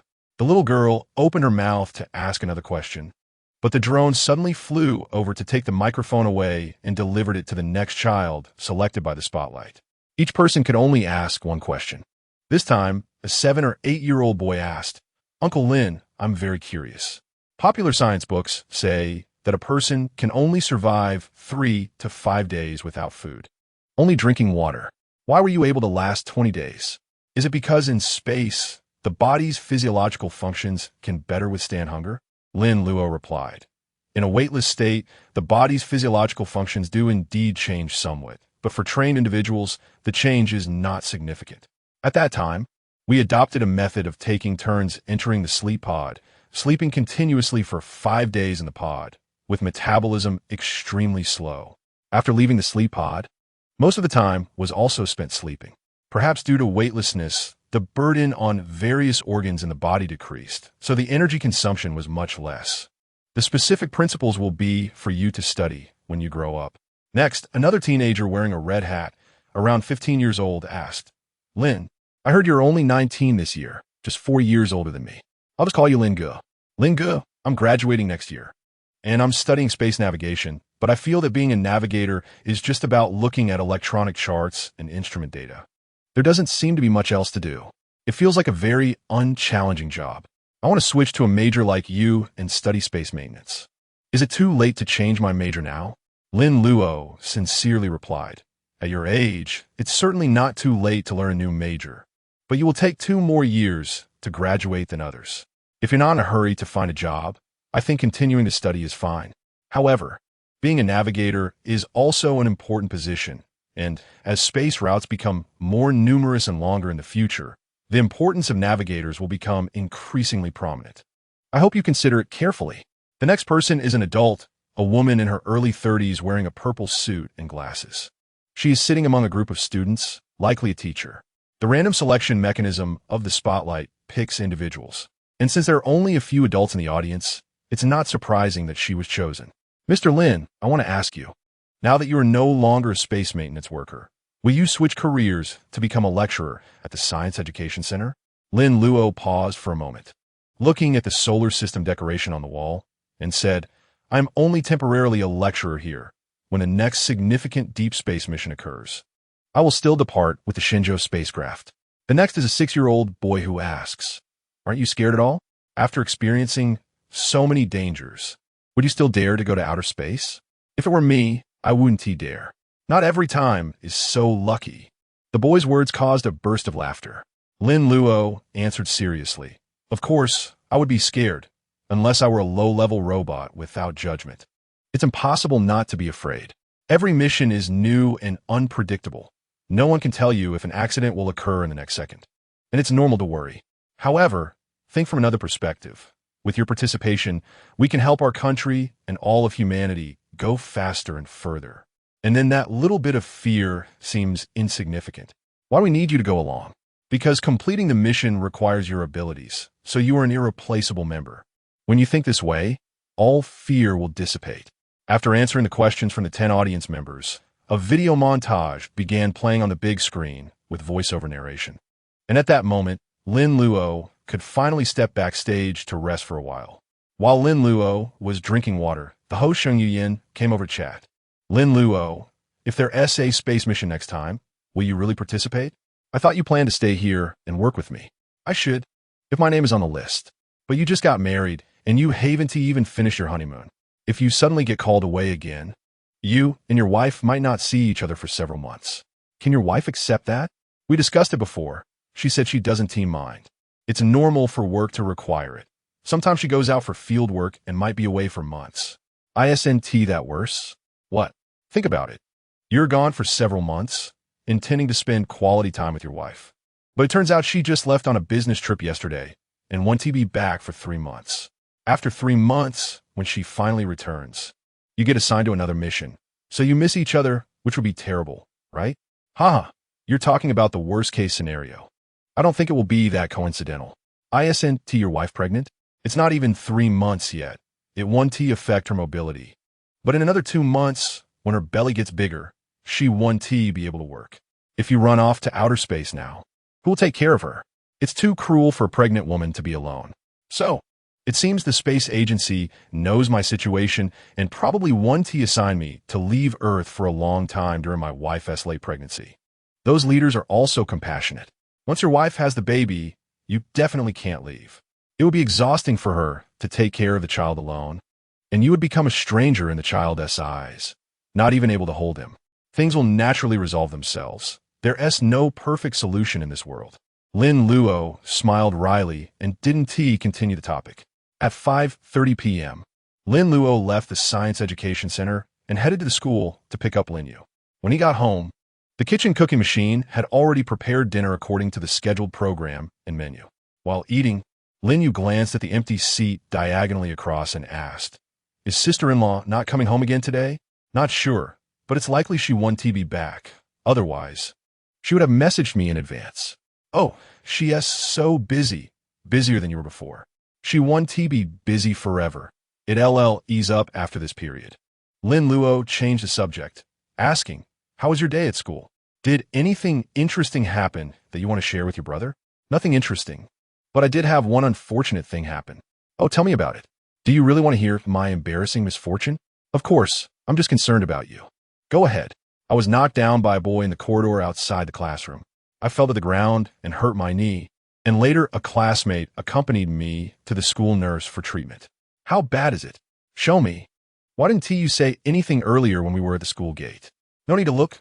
I applied some ointment. It's fine now. Just a little bruised." "What is that boy's name?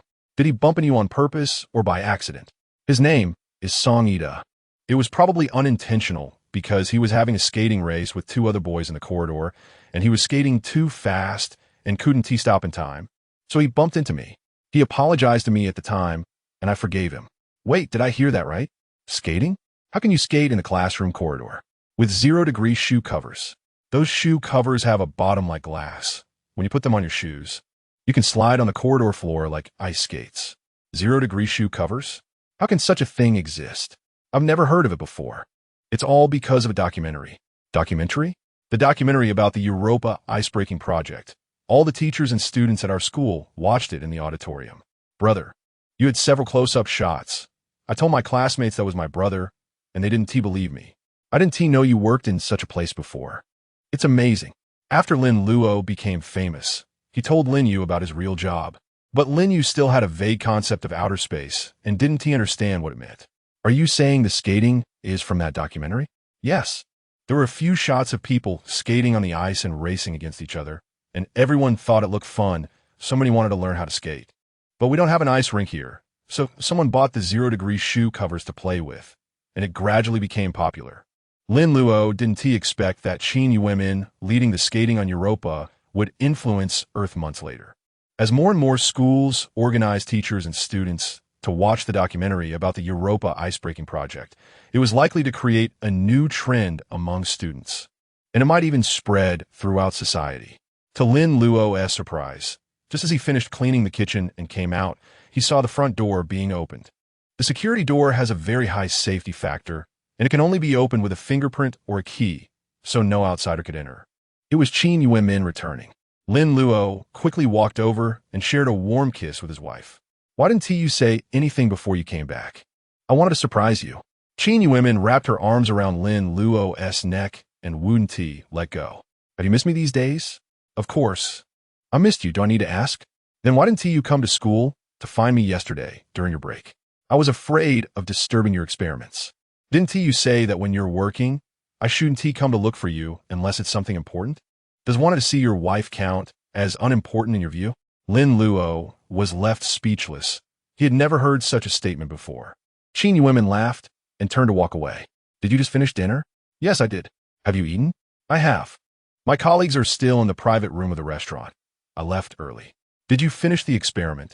And is there a celebration banquet? Do you need to go to the lab tomorrow? There is just a bit of finishing work left on the experiment. I'll leave it to the assistants. Starting tomorrow, I'll be on vacation for a week. Then I'll apply for a day off tomorrow to accompany you around. Since returning to Earth, they had spent a lot of time recuperating, preparing for the wedding, and then participating in various media interviews and events, leaving them with very little private time. Therefore, Lin Luo really wanted to find a break and take Qin Yuim in for a walk to enrich their romantic memories. Although they were already married due to having a child, they were still in the dating phase. Now that Qin Yuim could still move freely, once her belly got bigger, it would be harder to go out. It's not good for you to take a vacation to accompany me, she said. There's nothing wrong with it. It's just a 3-day vacation. It won't have any impact. After all, accompanying my wife is more important. That's nice to hear. You are getting more and more smooth-tongued. I'm just speaking the truth.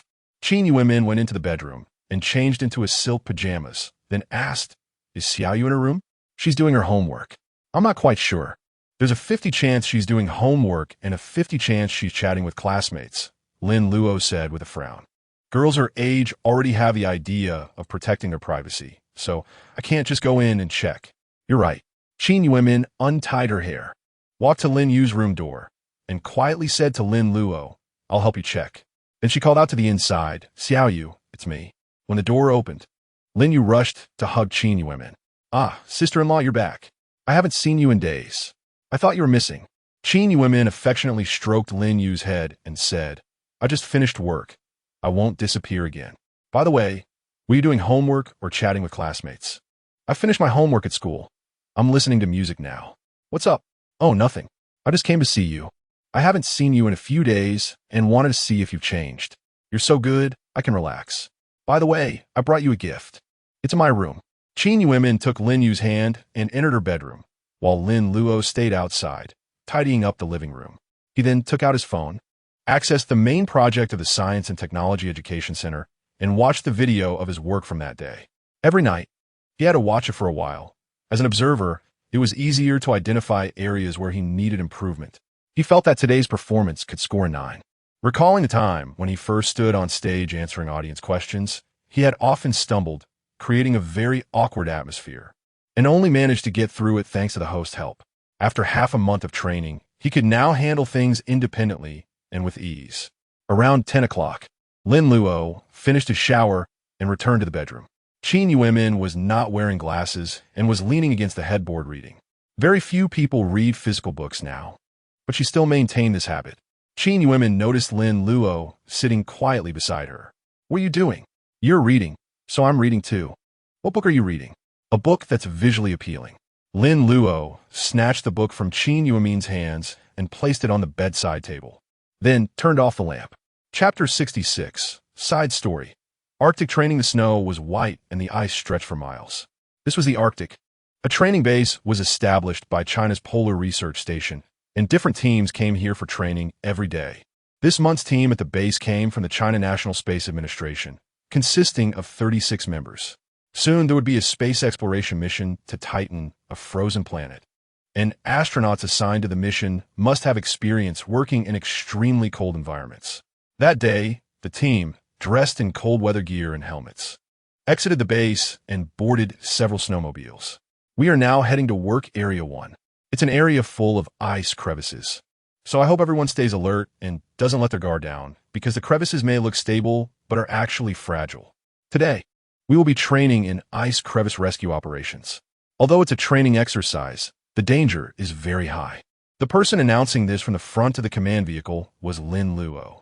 He was the chief instructor for this 20-day training plan. However, he was not selected for the Titan exploration mission, probably because the leadership was compassionate and knew his wife was about to give birth, so they didn't consider him. But as a pioneer who had previously worked on Europa, he had professional experience, which is why the Space Administration invited him to be an instructor. His wife, Qin Yuim, was already 8 months pregnant, and with her large belly, she could no longer attend university classes and was currently at home resting. Lin Luo initially didn't want to accept the invitation, but Qin Yuim said, "It's only 20 days. It's fine. You go ahead." During this time, I can invite a maternity consultant from a maternal and infant institution to guide my daily life. If I encounter any difficulties, I can have a caregiver from the institution come to help. As for Xiaoyu, she doesn't need to stay at school. Just arrange a special car to pick her up and drop her off. Now, the government encouraged childbirth by establishing official maternal and infant institutions in major cities, which provided comprehensive services to women who wanted to become mothers before and after childbirth, with very low service fees and subsidies after giving birth, basically making it free. Without worries, Lin Luo accepted the invitation and boarded a military passenger plane heading to the Arctic Research Station a few days later.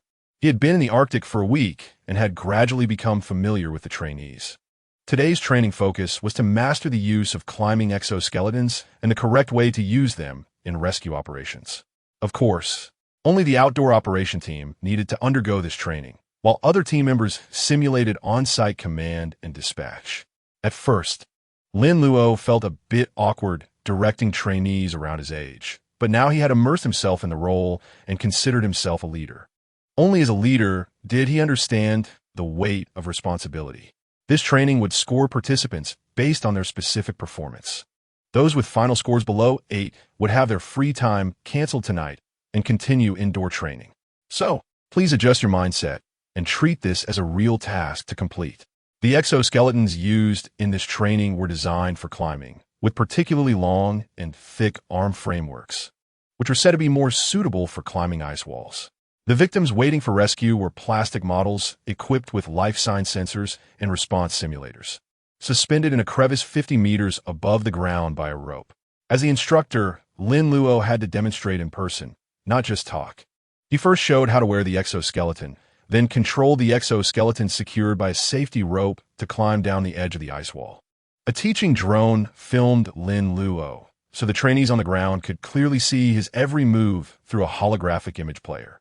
Minutes later, Lin Luo reached the same height as the victim on the ice wall and used the exoskeleton's arms to shoot out claws, hooking onto the rope on the victim's back and pulling them toward himself. During this process, the victim's breathing and heartbeat data changed, just like a living person. If the breathing and heartbeat data disappeared, it meant the victim was dead and the mission had failed.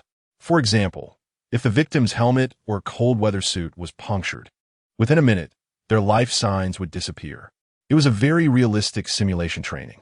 Lin Luo methodically secured the victim to himself with a safety strap, then cut the rope behind them and issued a command. Start the winch, slow speed, gear 7.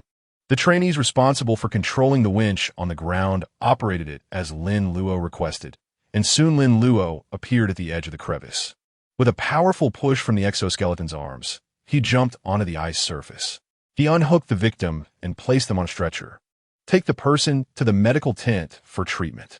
With a command, several trainees, acting as logistics, quickly carried the stretcher into a nearby tent.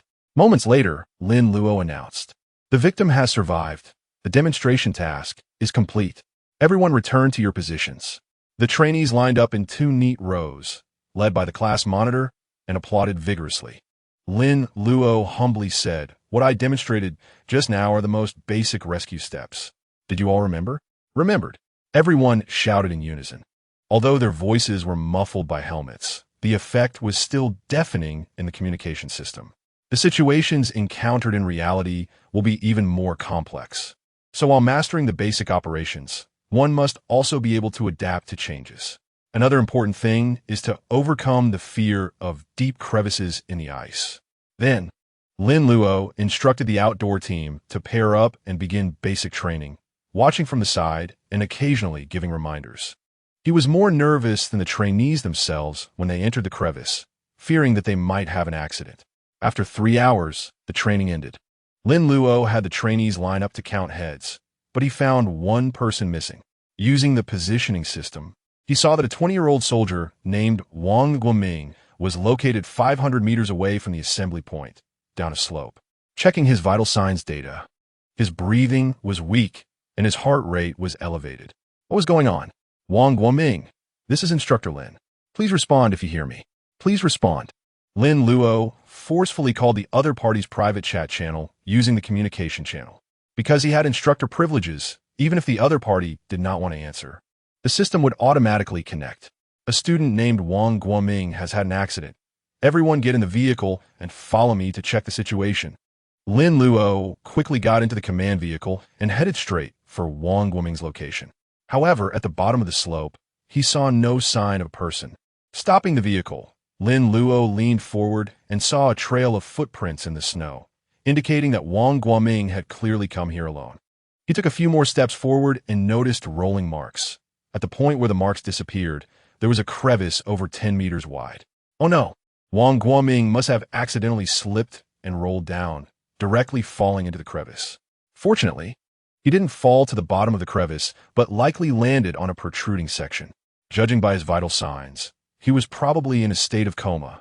If he wasn't rescued promptly, he would be in life-threatening danger. At that moment, the vehicles carrying the other trainees also arrived. Emergency notice. Trainee Wang Guoming has fallen into a crevice. We must take immediate rescue action.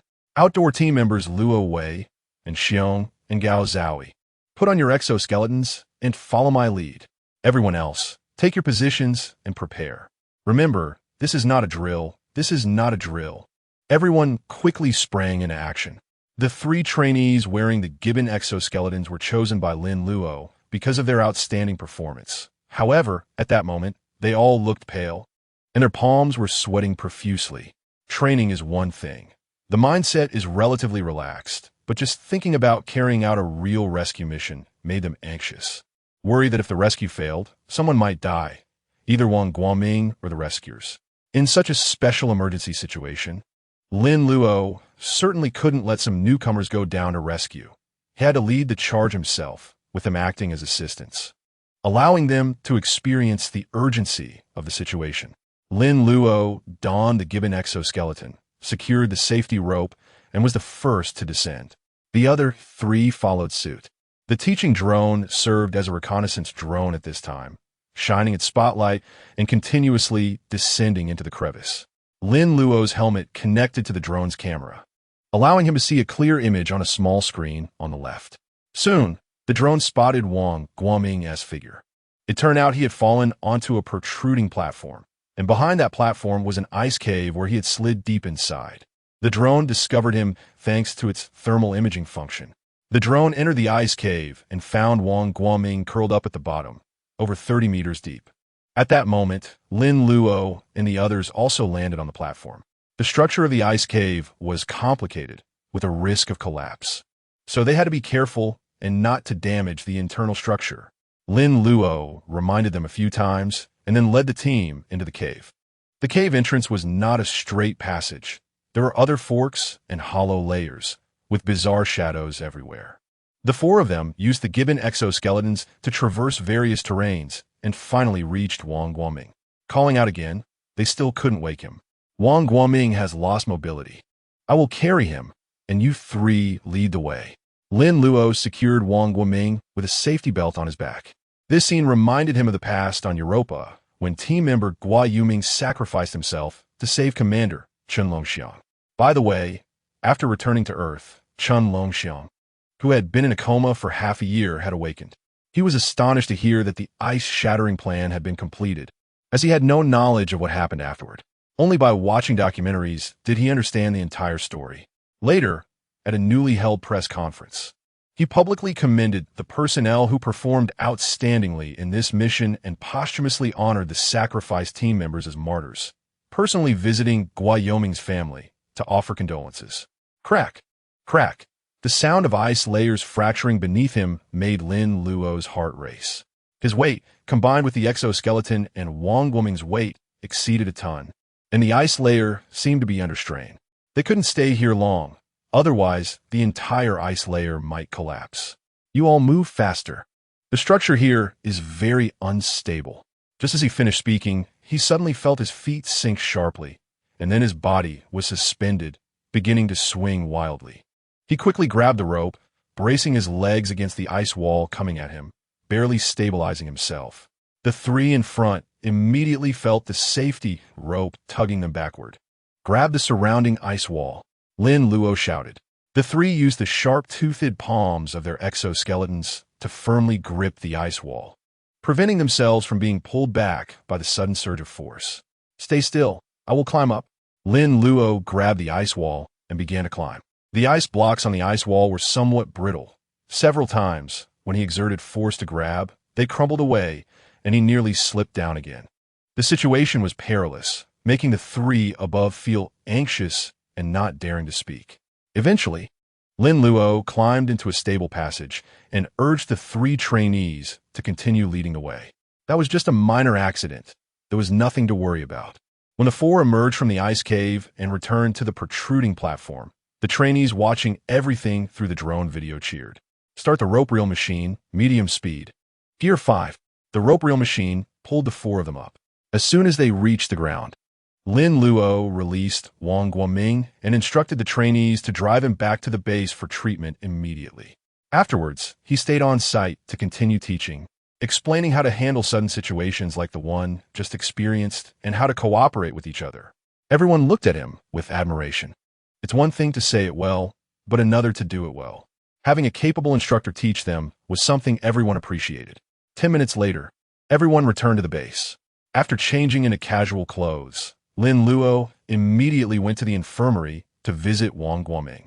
Wang Guoming's condition had stabilized, and the base had informed him earlier, so he wasn't particularly anxious. Upon entering the infirmary, just in time, Wang Guoming opened his eyes. The doctor beside him said, "It's good that you woke up. There are no major issues elsewhere, just some muscle bruises. A few days of rest, and you'll recover." Lin Luo asked Wang Guoming, "Why did you leave the team without permission and run off to a deserted place?" "I'm sorry, Instructor Lin. Actually, I have a neurosis at that moment.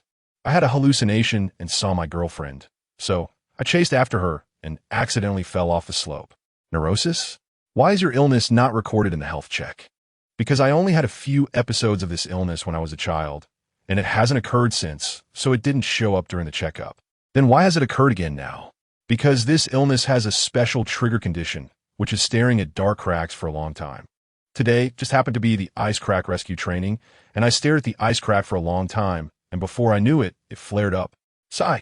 In your case, I can only apply for you to withdraw from the training." After leaving the medical room, Lin Luo immediately submitted a report to the space agency, and they replied that Wang Guoming should suspend training and that a vehicle would come to pick him up in 3 days. Lin Luo suddenly realized that he had become ruthless for the sake of the group and to ensure the success of the Europa exploration mission. He felt he should make the right choice. Filtering out unqualified trainees is the main job of an instructor. Chapter 67 Extra, Series November 6, 2094. 1:36 p.m. Beijing time. The Chinese research base on the dwarf planet Ceres, located in the asteroid belt between Jupiter and Mars. This base has just been completed for less than half a year, and many areas still need improvement.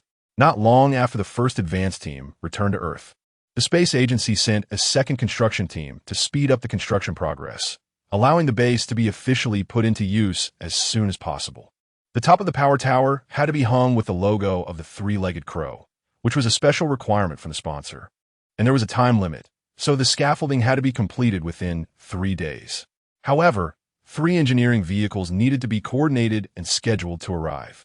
Wearing a spacesuit and helmet, Lin Luo stood in front of the power tower, assigning new tasks to several team members.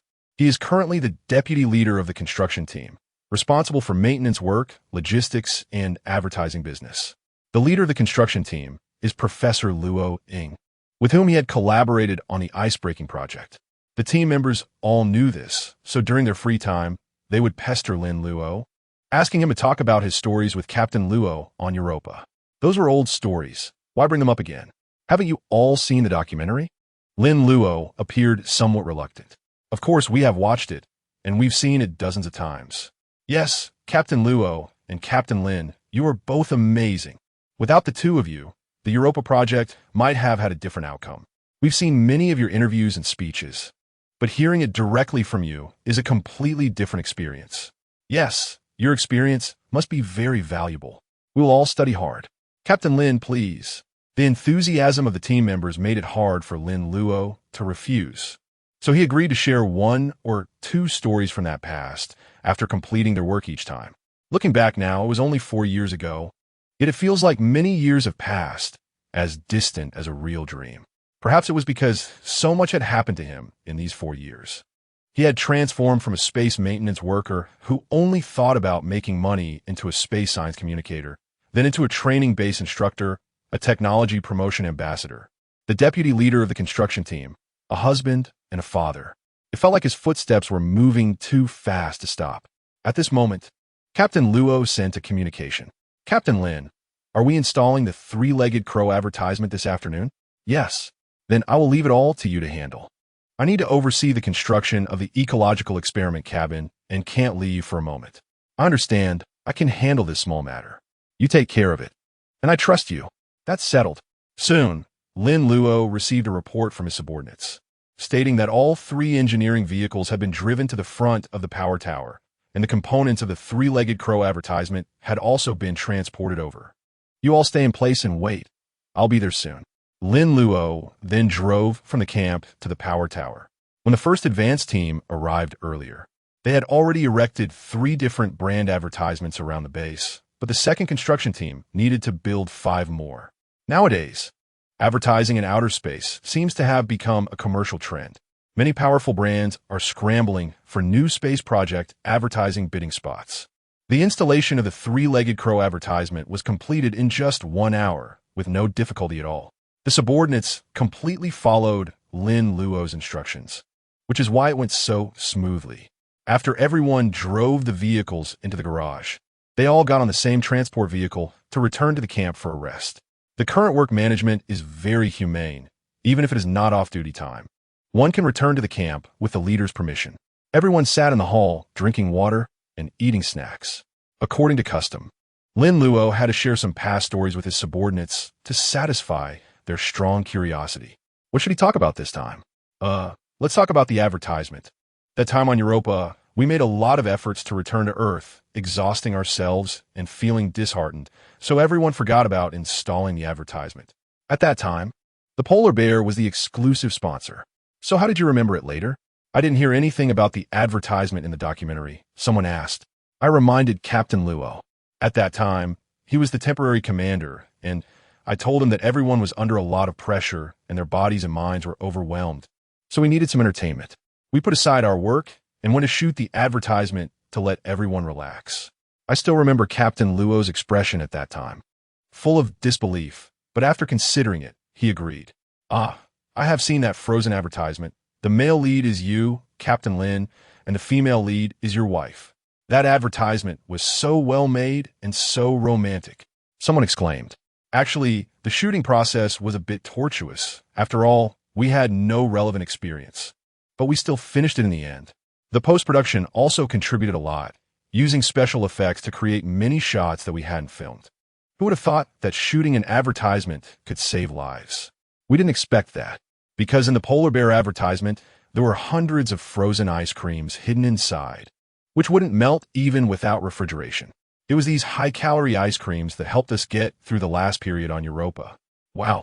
Will the few advertisements we installed this time also have big gifts inside? Did the manufacturer mention it? Shouldn't we check? Someone suddenly thought of this. Without special requirements, those advertisements cannot be moved casually. Our job is only to install. We cannot do anything extra. Lin Luo put on a serious expression, and whether the manufacturer had hidden gifts inside would depend on whether they intended to let us know at the right time. Once we notify the manufacturer that the advertisement has been installed, they will certainly mention it after the video inspection. I have seen some news reports before. Many manufacturers want their products to appear in outer space, as it makes their products seem prestigious, and they secretly learned this trick. The three-legged crow is a military product brand, and since we won't be using any military products on series, everyone didn't have high expectations. The next day, Lin Luo received feedback from the three-legged crow manufacturer. We are very satisfied with the installation of the advertisement. We have hidden a small gift inside the advertisement. Just press the longest toe of the middle leg of the three-legged crow, and it will drop out. We hope you enjoy it. Lin Luo relayed this message to the 5 subordinates who installed the advertisement with him yesterday, and they were all eager to explore. Lin Luo took the time to bring them back to the power tower. Captain Lin, you go press it. Everyone handed the task of opening the gift to Lin Luo. Lin Luo stood on the mechanical arm of the engineering vehicle, being lifted to the same height as the three-legged crow. He pressed down hard on the longest toe of the middle leg of the three-legged crow, and then the entire three-legged crow figure emitted a golden light, with a pair of wings slowly unfolding upwards. Suddenly, something shiny and golden fell from the open beak. The people below picked it up and found it was a gold egg the size of a goose egg. They didn't rush to open it, but waited for Lin Luo to come down. "Captain Lin, is the manufacturer asking us to play the golden egg game? Do we need to find a hammer now? Or can we just use a stone? What if we open it now and break it in the low temperature and low pressure? Maybe we should open it back at the camp." Lin Luo gestured for everyone to quiet down, then took the golden egg and said, "Since the manufacturer placed this gift inside the billboard, they must have considered that we would be opening it outdoors, so it's fine to open it outside. We won't need a stone or hammer. And I just touched it. The shell is quite hard, so a hammer probably won't work. So that means there's nothing inside, and the gold egg itself is the gift? Is it solid pure gold? Just giving us a gold product is too tacky for the three-legged crow manufacturer." Lin Luo turned the golden egg over and over, noticing a small red number 3 engraved at the bottom, a solitary digit that clearly held significant meaning. After thinking for a moment, he suddenly understood. He tapped the golden egg's shell 3 times in succession with his gloved hand. The golden egg seemed to sense something and suddenly split open with a horizontal crack. To everyone's surprise, inside was a machine bird in the shape of a three-legged crow, entirely red. The machine bird spread its wings and jumped onto Lin Luo's shoulder. Lin Luo tried to search for a communication signal and indeed found a new signal source, which was emitted by the machine bird. He connected to this signal source and entered the team channel. "Hello, I'm your adorable little pet. I'm called Xiao Wu." The voice was sweet and sounded like a 2-year-old child. While speaking, the machine bird also twisted its body and neck, blinked, and opened its mouth, performing very rich actions. "So it's a machine pet. I thought it was something edible. Don't underestimate this thing. With such a small size, it can operate normally outdoors on series. It must be using the latest military technology and is highly valuable." "Really? Xiao Wu, what can you do?" Xiao Wu replied, "I can cheer you on, tell jokes, and comfort sad people." Lin Luo said, "I hereby announce that Xiao Wu is joining our team.